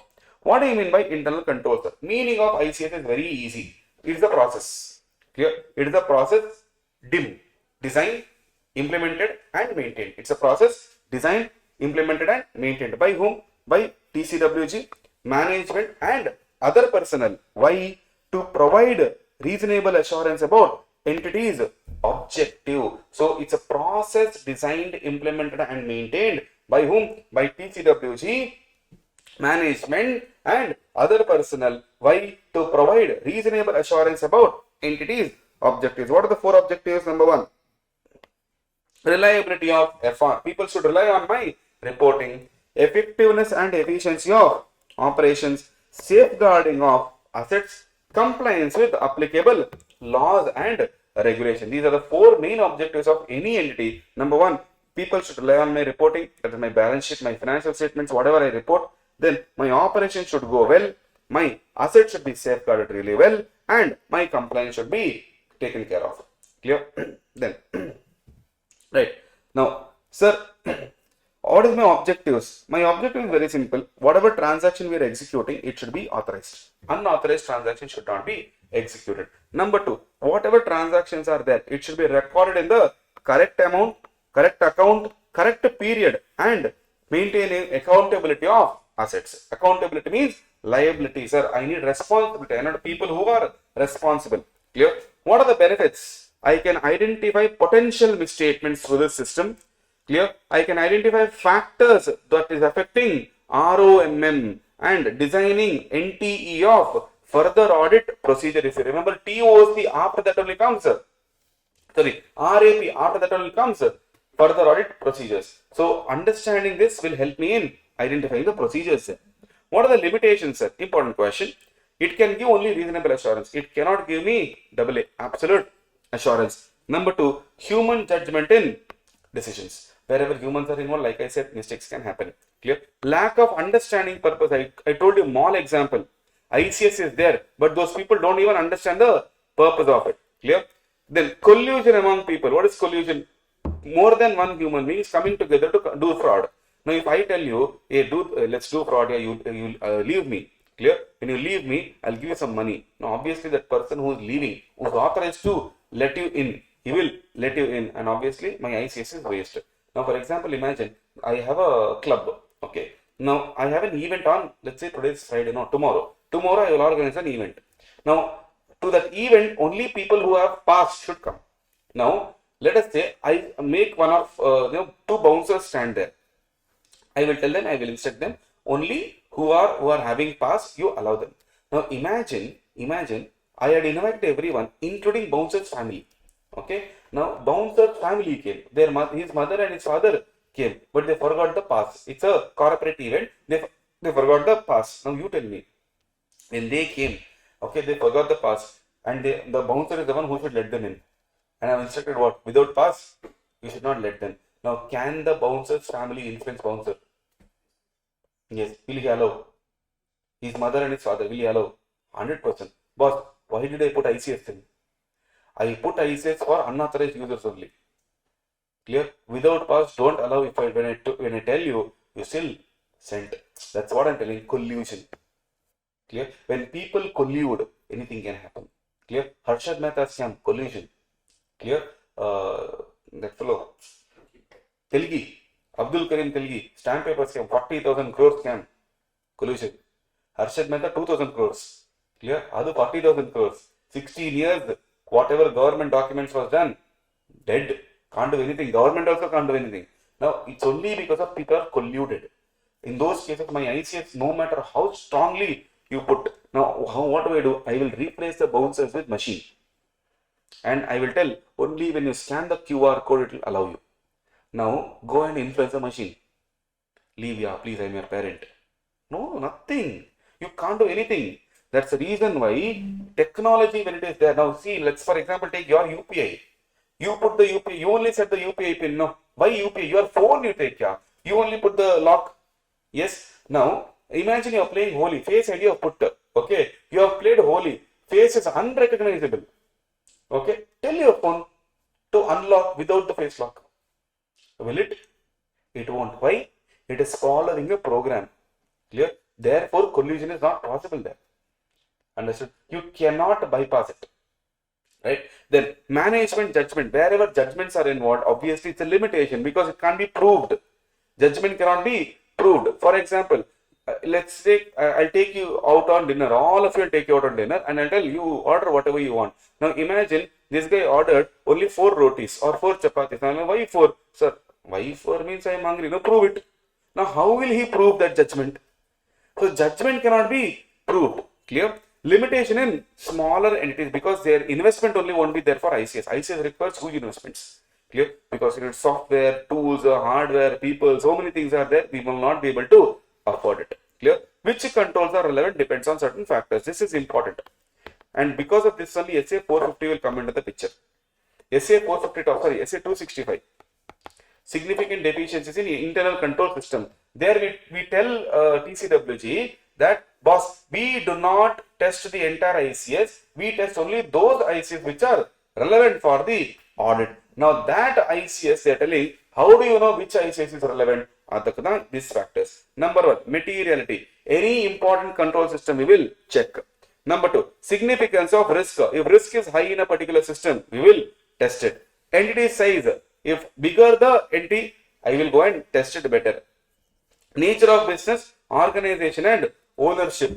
Public, private, people who have history of scams. If those are involved, obviously I will test more. Diversity and complexity of operations. If operations is very diverse, what do you mean by diverse? What is diverse? Different, varieties, clear? And in case of complexity also, I will check more. Applicable legal and regulatory requirements. Sir, law is asking me to go and check a particular system. Example, Now, Companies Act. Now, here also it is there. Point number 11. Companies Act in section 128, they are specifically asked they have to maintain a particular software which has edit log feature, and the edit log feature should not be able to disable. Now, as an auditor under 143, I am supposed to report on that. Now, that IFC or ICS reporting has to be done very director's responsibility statement. Even directors also has to mention about it. How do you know that I have to check? Because my law has clearly told go and report on that. It is a regulatory requirement. Clear? Then, nature and complexity of systems in ICS and how control can, in combination with other, prevents, detects, or corrects a material misstatement. I have to understand, right? How much of the control the entity has over completeness and accuracy of information produced. If the entity is influencing the system, I do not want to check the system, provided the entity is very good. Imagine the management is honest and they have 100% control over the data. I can still trust the data. But if management is it's very bad, cunning, fraudster, and he has control over the system, do you believe the data given by the system? Absolutely not. So I will ignore that ICS. Clear? ICS over safeguarding of assets. If assets are very important for me, let's say computers, let's say projectors, let's say car, let's say land building. In that case, if ICS is there, I have to test it because for me, asset is more important, not ICS. Clear? I am testing the asset is good or not. In the process, I am checking the ICS. Clear?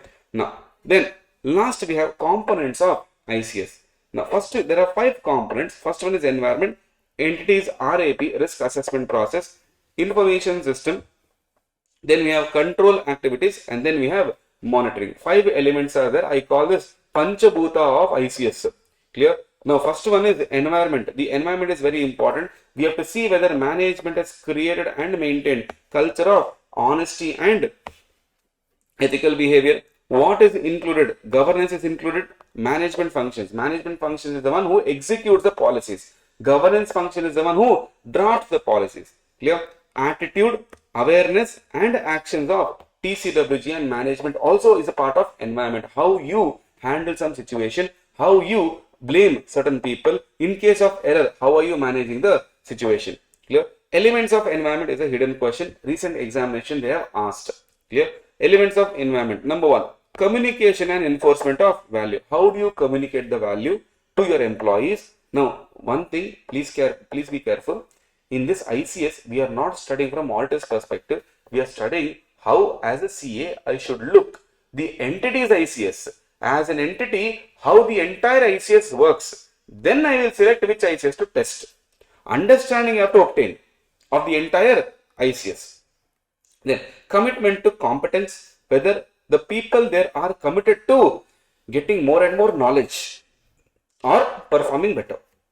Then TCWG should participate. Clear? Now this will help in understanding how the framework is set. Their independence influences, their experience and stature will influence, their involvement will influence, and appropriateness of action will always be a part of environment. Clear? Management philosophy and operating style is a part of environment. What do they believe in and how are they working? Clear? Right, just a minute. Right. So this particular point helps in understanding what the authority or what the entity stands for. Assignment and of authority and responsibility. Who have you given the responsibility? Who have you given the authority of doing certain job? In the company, I want to know who is responsible for which area so that I can go and ask him.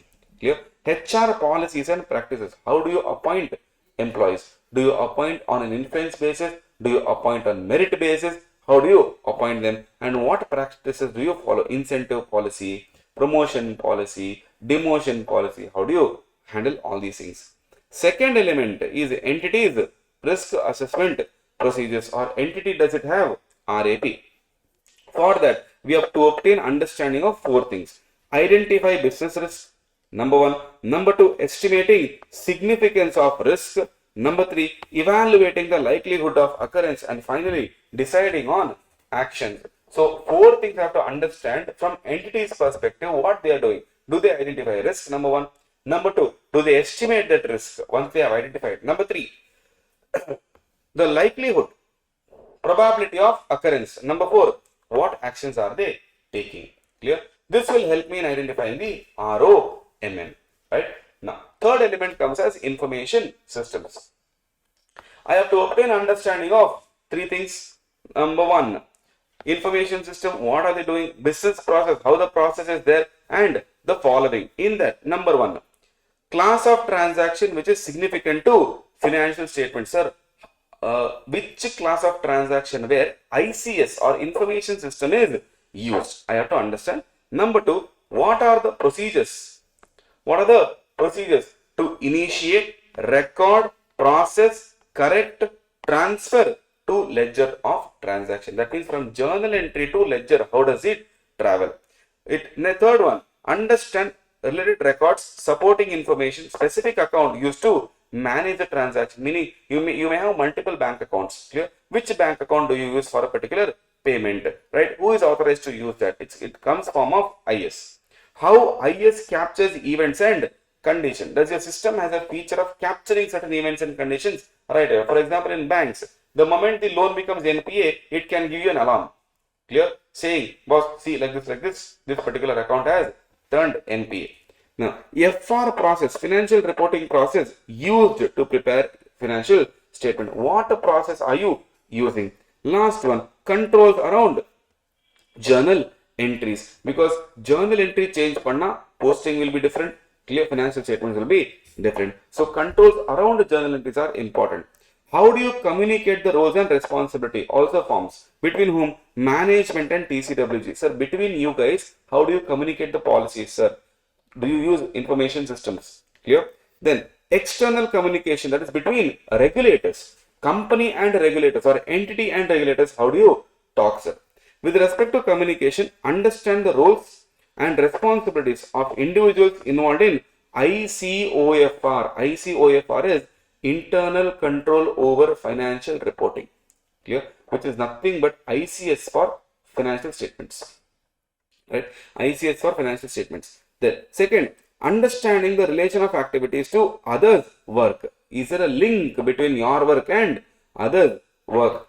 Sir, do you have any manuals? That is your policy manuals and financial reporting manual. Do you have any open communication channel? What is open communication channel? Anything happens, you can come and talk to me openly. Do you have such channels? Clear? Less structured for smaller entities. Why? I already told you, they will not be able to invest in ICS. Therefore, we will not be having IS only for them. Where will they have big softwares and hardwares for understanding the systems? Clear?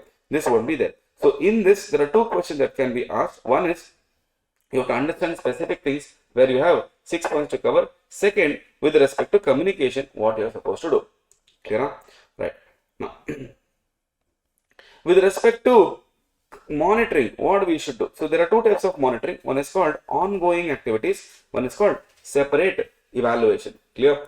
Now, this may include whenever we are monitoring, we may take information from outside parties, communication from outside parties. It is difficult in case of smaller entities because, sir, management and owner both are same. Clear? Worker also is same. In case of smaller entities, so there is no point of monitoring here. Who do you monitor? That fellow is only doing everything. For example, let's take general stores. Now in general store, that fellow who is there as the owner, he will only clean the shop, he will only pack it, he will only collect the cash, he will only deliver it. Now in that case, what ICS will maintain there? Nothing. Who will you go and monitor? That fellow only will have to monitor. Clear?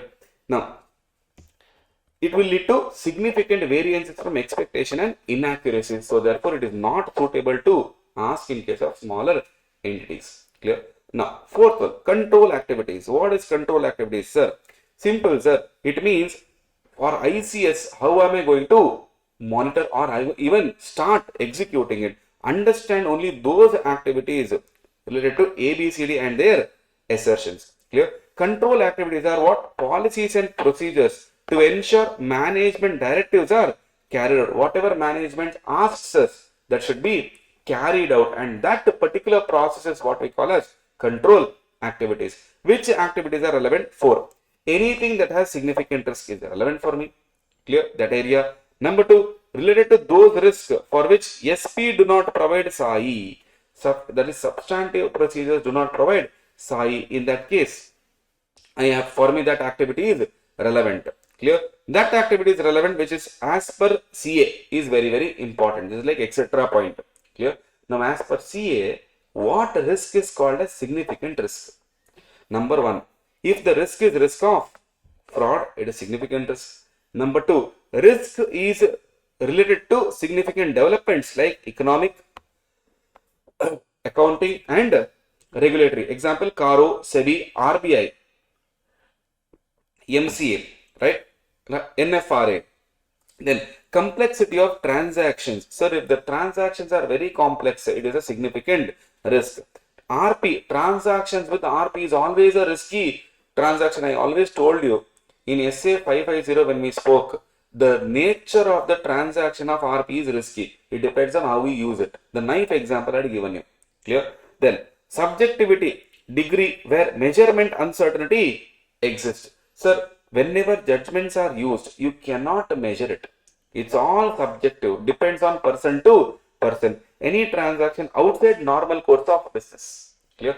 Now, this also I told you. Outside normal course of business, if you do, something is wrong. Clear? If you do in the normal course of business, no problem. But you do outside normal course of business, things are not right. Clear? For the following areas, risk is always and always significant hotspot. Here, whatever blue color mark I have put, these points are always risky. Okay, these points are always risky. Right. Now, come back to this non-routine transaction. Sir, wherever management specifies the accounting treatment, high risk, high area of risk. Right. Manual intervention is a high risk. In what? Data collection and processing. Why? Sir, adulteration of information can happen. Complex calculation or accounting principles. Transactions are such that ICS cannot be placed. See, I told you many transactions where you cannot place ICS. Those are always significant areas. Now, ICS will be placed only in those areas where the transactions are recurring in nature. If it is non-recurring, we cannot place ICS. Clear? For example, let us say COVID came once in a while. Now, do you place a system where it detects COVID virus? No, because COVID is once in a while event, right? So, but if it is some other regular event, I can put softwares or I can put controls for that. But if it is a once in a while event, I cannot put software or control systems for that. Clear? Now, judgmental matters, always risky because I told you we cannot prove it. Clear? Accounting principle is a judgment. Accounting estimate is a judgment. Revenue recognition is based on interpretation. AS9. Some of them they will clearly tell, but sometimes when it comes to sales and all, no, it's purely interpretation basis. If you want, you can go to ITC key audit matter para first line. I mean, in the main report. Clear? In their financial year 23-24 report. Clear? In the financial year 23-24 report, key audit matter, first key audit matter is about revenue recognition only. They have given how differently they interpret that. Right? Subjective, complex or assumptions about future. See, future is always risky. So if you're taking any judgment based on futuristic information, it's really, really risky. We cannot do anything about it. Clear? So these areas are always risky. In internal control system, no, they can ask you one question from this particular chapter. Chapter means what? Not the entire chapter. Only from internal control system, one question can come from basically elements. Clear? So elements, be careful. Or components, be careful. One question from there. One question is factors affecting or which controls are relevant. From there, question can come. Clear? These are the two important questions which I feel is required. At least those who are telling, sir, I will skip chapter number 3, internal control, at least these two questions. Don't skip the entire chapter. Clear? Alright, sir. Now, last pending thing is nothing but materiality. Now, what do you mean by materiality? Very easy. Materiality standard is extremely easy. Now, what do you mean by materiality, sir? Anything that is very important for us is material. For example, I'm sure that you would have heard, many of the relatives would have told you, you doing CA, very good. Sarcastically. I mean, not very seriously. Correct? We all go through that system, right? The processing system where people will tell you can't do CA, CA is very difficult. My neighbor did, he only couldn't clear. He's a scholar, he's a topper, right? Now, when they say, does it hurt you? Does it hurt you? When your relative who is not close to you, or when someone, then some stranger, some third party says, does it hurt you? No. Same thing when your parents say. Why? Materiality concept.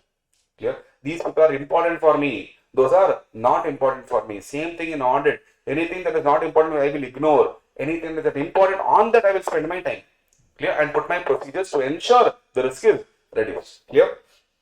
What is important for me? Users' decision is important. What type of decision? Personal decision? No. Economic decision. What is economic decision? Should I invest more or should I invest less? Clear? Or should I remove the investment? So materiality is not always about the size of the amount. Let's put you in a situation. Sir, if your parent or if you steal 10 rupee from your house, steal, I am telling, not ask. Steal 10 rupees from your house. Your parents find out. What will be the treatment for you? Will they treat you saying, oh, cutie, nice? Or will they hit you? 100% massage. Indian parents, you don't even have to ask for massage. They will keep giving you whenever they feel like. Now, in that case, you will be thinking, I stole only 10 rupees. I stole only 10 rupees. But why am I getting hit as if I am stealing some 10 crore? Then they say, it is not about 10 rupees. It is about stealing. So there, materiality is not just about the size of the amount. It is a circumstance. Similarly, in audit also, it is not about how much cash you have embezzled. It is about you have embezzled. Clear? You have stolen. That is a very big risk for me, and that is important for me. I will consider that I will take that into account, and I'll have to report that. Clear? So materiality is not just about the amount. Clear? Generally, materiality means what? Anything that influences user's decision is materiality for me. Clear? Then depends on three things: circumstance, size, nature of misstatement. Clear? On in what circumstances have you done it? Clear? How big is a misstatement and what is the nature of misstatement? Then anything that affects a common financial information which is the need of the general users, if it is affecting them 100%, that is material for me. In this one question, 100% is important. Clear? It may not come in this attempt, but 100% chances are there. Okay? It provides the basis for three things. Materiality provides the basis for three things: determining NTE of RAP, nature, timing and extent of RAP; NTE of FAP, nature, timing and extent of further audit procedures; and assessing ROMM. It helps in three things. Now, what is important, what is not important? Totally whose call? Professional judgment. Now comes the question. Sir, whenever I am taking a judgment, I am allowed to assume four things. Clear? Whenever I am taking a judgment, I am allowed to assume four things. Number one, that, sir, users can make reasonable decisions, sir. I don't have to tell them how to decide. I will assume that they are capable of making reasonable economic decision. What is this reasonable economic decision? In any audit report you take, nowhere auditor will guide you as to how to decide. It's an assumption taken that you know how to decide basic decisions. Clear? Number two, you have reasonable knowledge about business and economic activities or to study the financial statements. None of the audit report will tell you that how to study financial statement, because it's an assumption that you know how to read the financial statement. Clear? Third, understand auditor has prepared financial statement based on materiality. Now here, it is not auditor who has prepared.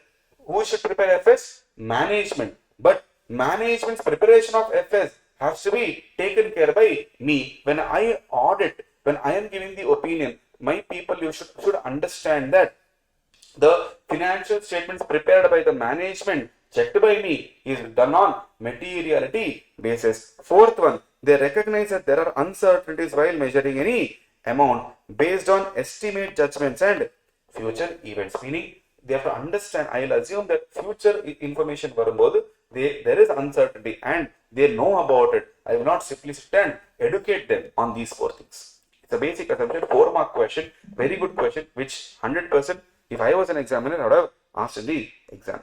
Clear? Now, come to performance material, later we'll do. Sir, what is materiality has to be through the benchmark. What do you mean by benchmark?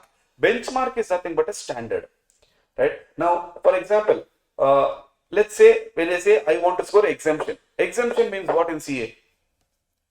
You have to get 60 and above. Now 60 is a benchmark for that. Clear? In CA intermediate, not the current syllabus exemption is not that difficult to get. We can get exemption. In old syllabus and old to old syllabus, getting exemption is God. People can worship you for that. Clear? In our syllabus and all, getting exemption is next level. Right? Then came old syllabus there. Yes. Compared to our syllabus, it was easier. Now the current syllabus, because of MCQ, if you put the right strategy, exemption, you can smash exemption like anything. Clear? Highest scored in audit till date in my class, 96. Now 96, if you have to get, I told that student, even if I write, I will not get. The strategy was so much, and this was under old syllabus. In the new syllabus, maximum is 86, sorry, in audit. Now to get that, you should be on a different level of discipline also. That syllabus also is good. Clear? Now to get that, I need to understand what is a benchmark, sir. Right? Benchmark is nothing but like a standard. How do I apply that as a percentage of other benchmarks? Now, if I have to see whether it is important or not, clear? I need to compare myself with someone. I need to compare myself, not in personal life. In audit, no, my performance should be compared with some other performance. Only then I get to know whether it is important or not. What are the factors to identify benchmark? Mnemonic, no life. Clear? If there is no life, no. I mean, if there is no benchmark, there is no life. N for what? Nature of entity. Sir, pharma has a different benchmark. I cannot compare pharma and auto because it's the wrong benchmark I am comparing. Clear? I have to compare auto versus automobile only. Pharma versus pharma industry only. Number 2, O means ownership structure. I cannot compare BSNL and Jio. Can I? No, because one is owned by government, one is owned by Ambani. Two different mindset. Then L, life cycle of entity. Something which is at the initial stage. Can I compare ITC with the small company now, which started just now? I cannot. One is, sir, experienced, sir. He has seen everything. Clear? Whereas this fellow is yet to see something called as recession. Clear? Right? I need to understand that. Items on which users' attention is generally focused. Items means in the P&L and balance sheet, which item do you focus on? Clear? F, finance structure. I cannot compare something which is debt oriented with equity oriented. Both are two different entities. Clear? And then E square, elements of FS, P&L, balance sheet, income, expense, asset, liability. For everything, different benchmarks I have to set. Then industry and economic environment. How is the environment, economic environment of India, and how is the industry environment of India? Clear? Only then I'll be able to set a proper benchmark. Clear? Now, sometimes misstatement of a lesser amount is material for us. We set 5,000, let's say for example 5,000 as a limit. We have a misstatement of 3,000, right? Now the question is 3,000 is important for us, provided what are the factors that will tell us that misstatement of a lesser amount is important, whether AFRF affects users' expectation regarding disclosure. Now I told you it's not about 1 rupee, it's about stealing. If I don't disclose this, will it affect my users? If the answer is yes, even though it is less than the amount, I have to consider it as important and go and report it. Number 2, disclosures with respect to industry. Example, banking. Doesn't matter how big your NPA is, you still have to report. Doesn't matter how small your NPA is, you still have to report. Focus on a specific aspect during a major event like purchase of business, sale of business, demerger, merger. In these cases, no matter how big or how small the amount is, you still have to go and report it. Clear? Is materiality fixed? The answer is no. It shall be revised as the audit progresses, as materiality is fixed only during strategy. Because strategy is starting before procedure. Right? So there we put materiality. Now information is different, circumstances is different, idea will be different, procedure will be different. Therefore materiality will improve or increase. Then reasons for revision. 3. Again a hidden question. Circumstantial changes, sir. Situational changes. New information I got to know. Therefore, I need to change my limit. Changes in the understanding of entity and information. Sir, initially I thought my owner is having integrity. Everything is saying true, sir. Later on, I got to know he's lying. Obviously, my understanding will change. Because of that understanding, my strategy will change, and obviously, my materiality planning also will be different. If overall materiality has to be changed, performance materiality also has to be changed. We are yet to discuss about PM. Document four things, right? Materiality for FS as a whole, for each ABCD, PM, and any revision if you have done, that also has to be documented. Look at the example of materiality for you. You are planning to do an audit of a trading company, okay, for financial year 24-25. What is the revenue? 100 crore. PBT, that is profit before taxes, 15 CR. Total assets you have 75 CR. Now, to set the materiality, I have to use benchmark and professional judgment. Now, I have to set two materiality. One is OM and one is PM. Step number one, what do? I use PBT as benchmark. Okay, out of these three, I use PBT as benchmark. Now, what is PBT, sir, here? 15 CR, right? Now, since majority of the users are concerned about profit, I use profit only as benchmark. So, I will usually just take a call saying 5% I will take, right? 5% of PBT. How much is PBT? 15. 15 into 5 is 75 lakhs. So, anything below 75 lakhs I will ignore. Anything above 75 lakhs I will consider. Clear? This is how I set materiality using a particular benchmark. Okay. Now, determine performance materiality. Here I will explain PM. What is my objective of PM? To reduce the risk of undetected misstatements, and this depends on ROMM. Now, what generally I do, generally in our industry, PM is equal to a percentage of OM. Here what is my OM? 5%. Correct? Now, I have to take care of PM, that is equal to, I will take 60% of OM. What is my OM? I got amount 75 lakh. 60% of 75 lakh is 45 lakh. Meaning 75 lakh is here. 45 lakh is here. So I am telling anything below 45 lakh I will ignore. Anything above 45 lakh is I will consider properly. Clear? Now if you want, you can change this PM. Let us say I will take 10% of OM. What is 10%? What is OM? 75 lakh. 75 into 10%? 7.5. 75 is here. 7.5 is here.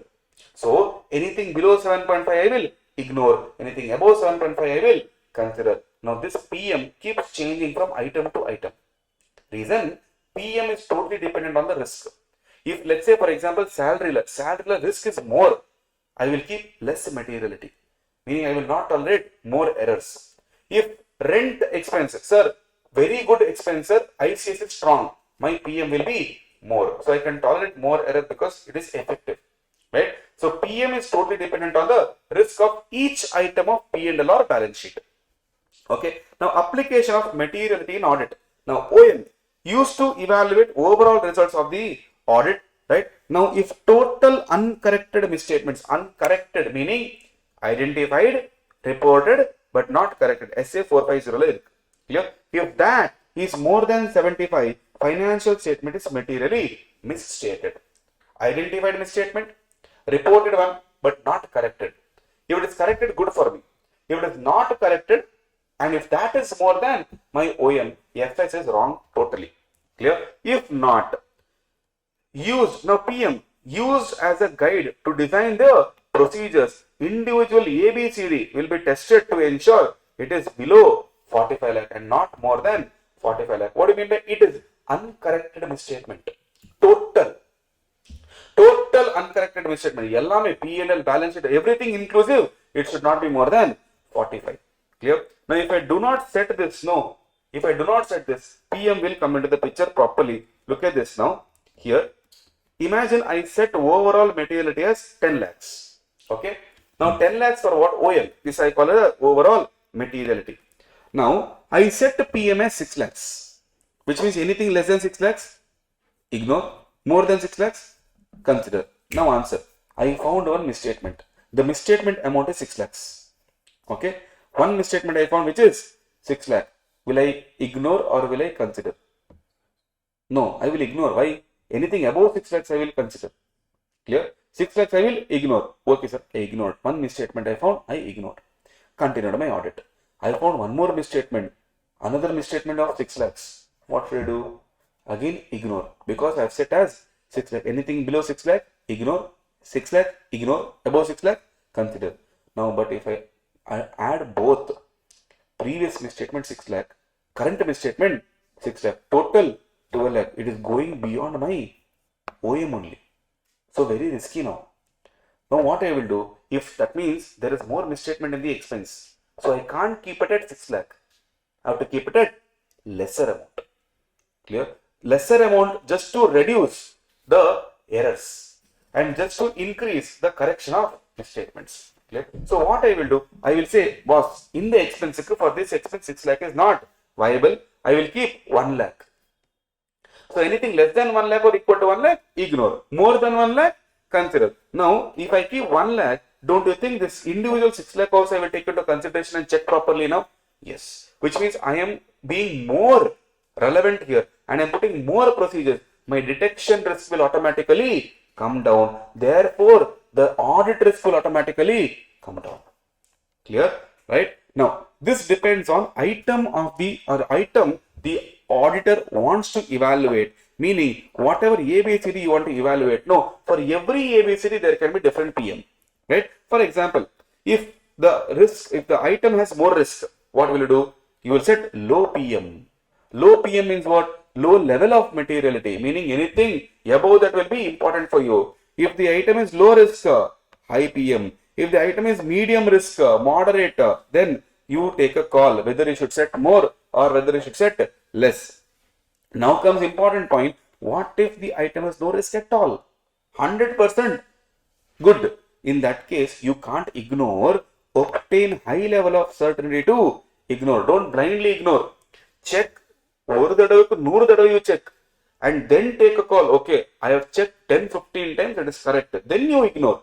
Don't directly, once you check in, ignore. Because tomorrow, see, nothing can be 100% perfect. And if there is something as 100% perfect, then take proper validation for that. Check, verify properly, and then go ahead with ignorance. Clear? This is your SA 320 materiality concept. Clear? Now, in this particular chapter, you have to understand there are 4 parts. Clear? First part is all about SA 315. Clear? Second part is about internal control. SA 315, there is audit risk also, there is internal control, your SA 315 also. Then you have internal control. Then comes the third part, which is nothing but your SA 330 and materiality. This to be considered as actually 330 and 315 is one part. Okay. Audit risk 315, 330, ICS. Then you have automated environment. In automated environment, there are 3 questions you have to be careful about. Question number 1, specific risk identified. Clear? Now, in that, there is some specific risk called recording, processing inaccurate data or inaccurate processing of data. There is one point there. Clear? Security. Wait, I'll tell you.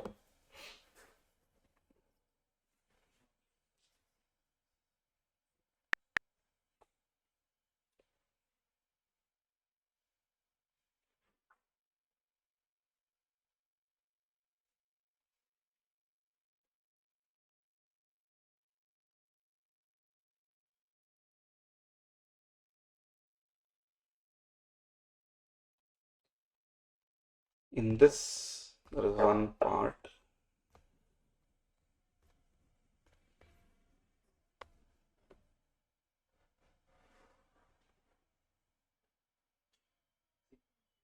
Yeah, one is your 3.55.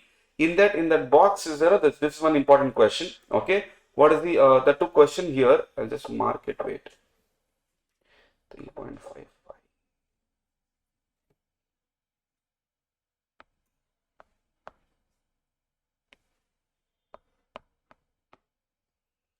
This one. Here, the question should be: what should you consider to obtain? What should you consider to obtain understanding of company's automated environment? Clear? Understanding of environment to get, you have to write these points. Clear? Then the next point, risk arising from use of IT systems. Very important question. Okay. Then Impact of IT risk, rarely they have asked the question, but there is a possibility of asking, but the frequency is less. Okay, then directly this one, characteristics of manual and automated. Clear? In that box, 4 points and these 2 points. Important question. Clear? Where we can use manual, where we can use automated. Page number 3.60. Then you have in 3.61, that one box is the entire picture. That is important. Clear? Right? Next. In that one minute. Yeah. There is one small error here, typing error. It is walk through to end to end. They have put one T extra there. This T should be removed. Okay. Then data analytics in that box, one important question. Where can we use? Clear? Or what is the benefit? Data analytics use panna, what are the benefit where it can be used? Clear? Yeah. Then IFC 1 minute, this thing, reporting. Just go through it once in the box. That's it. These things, if rather than skipping it, it is better you at least do these things, do these important areas and still at least score something in this particular chapter rather than doing it completely, doing away with the chapter completely. Clear? Right? With this, we will end our marathon. Most of it is covered in the marathon as a revision purpose because substantially the marks are already covered in standards. Clear?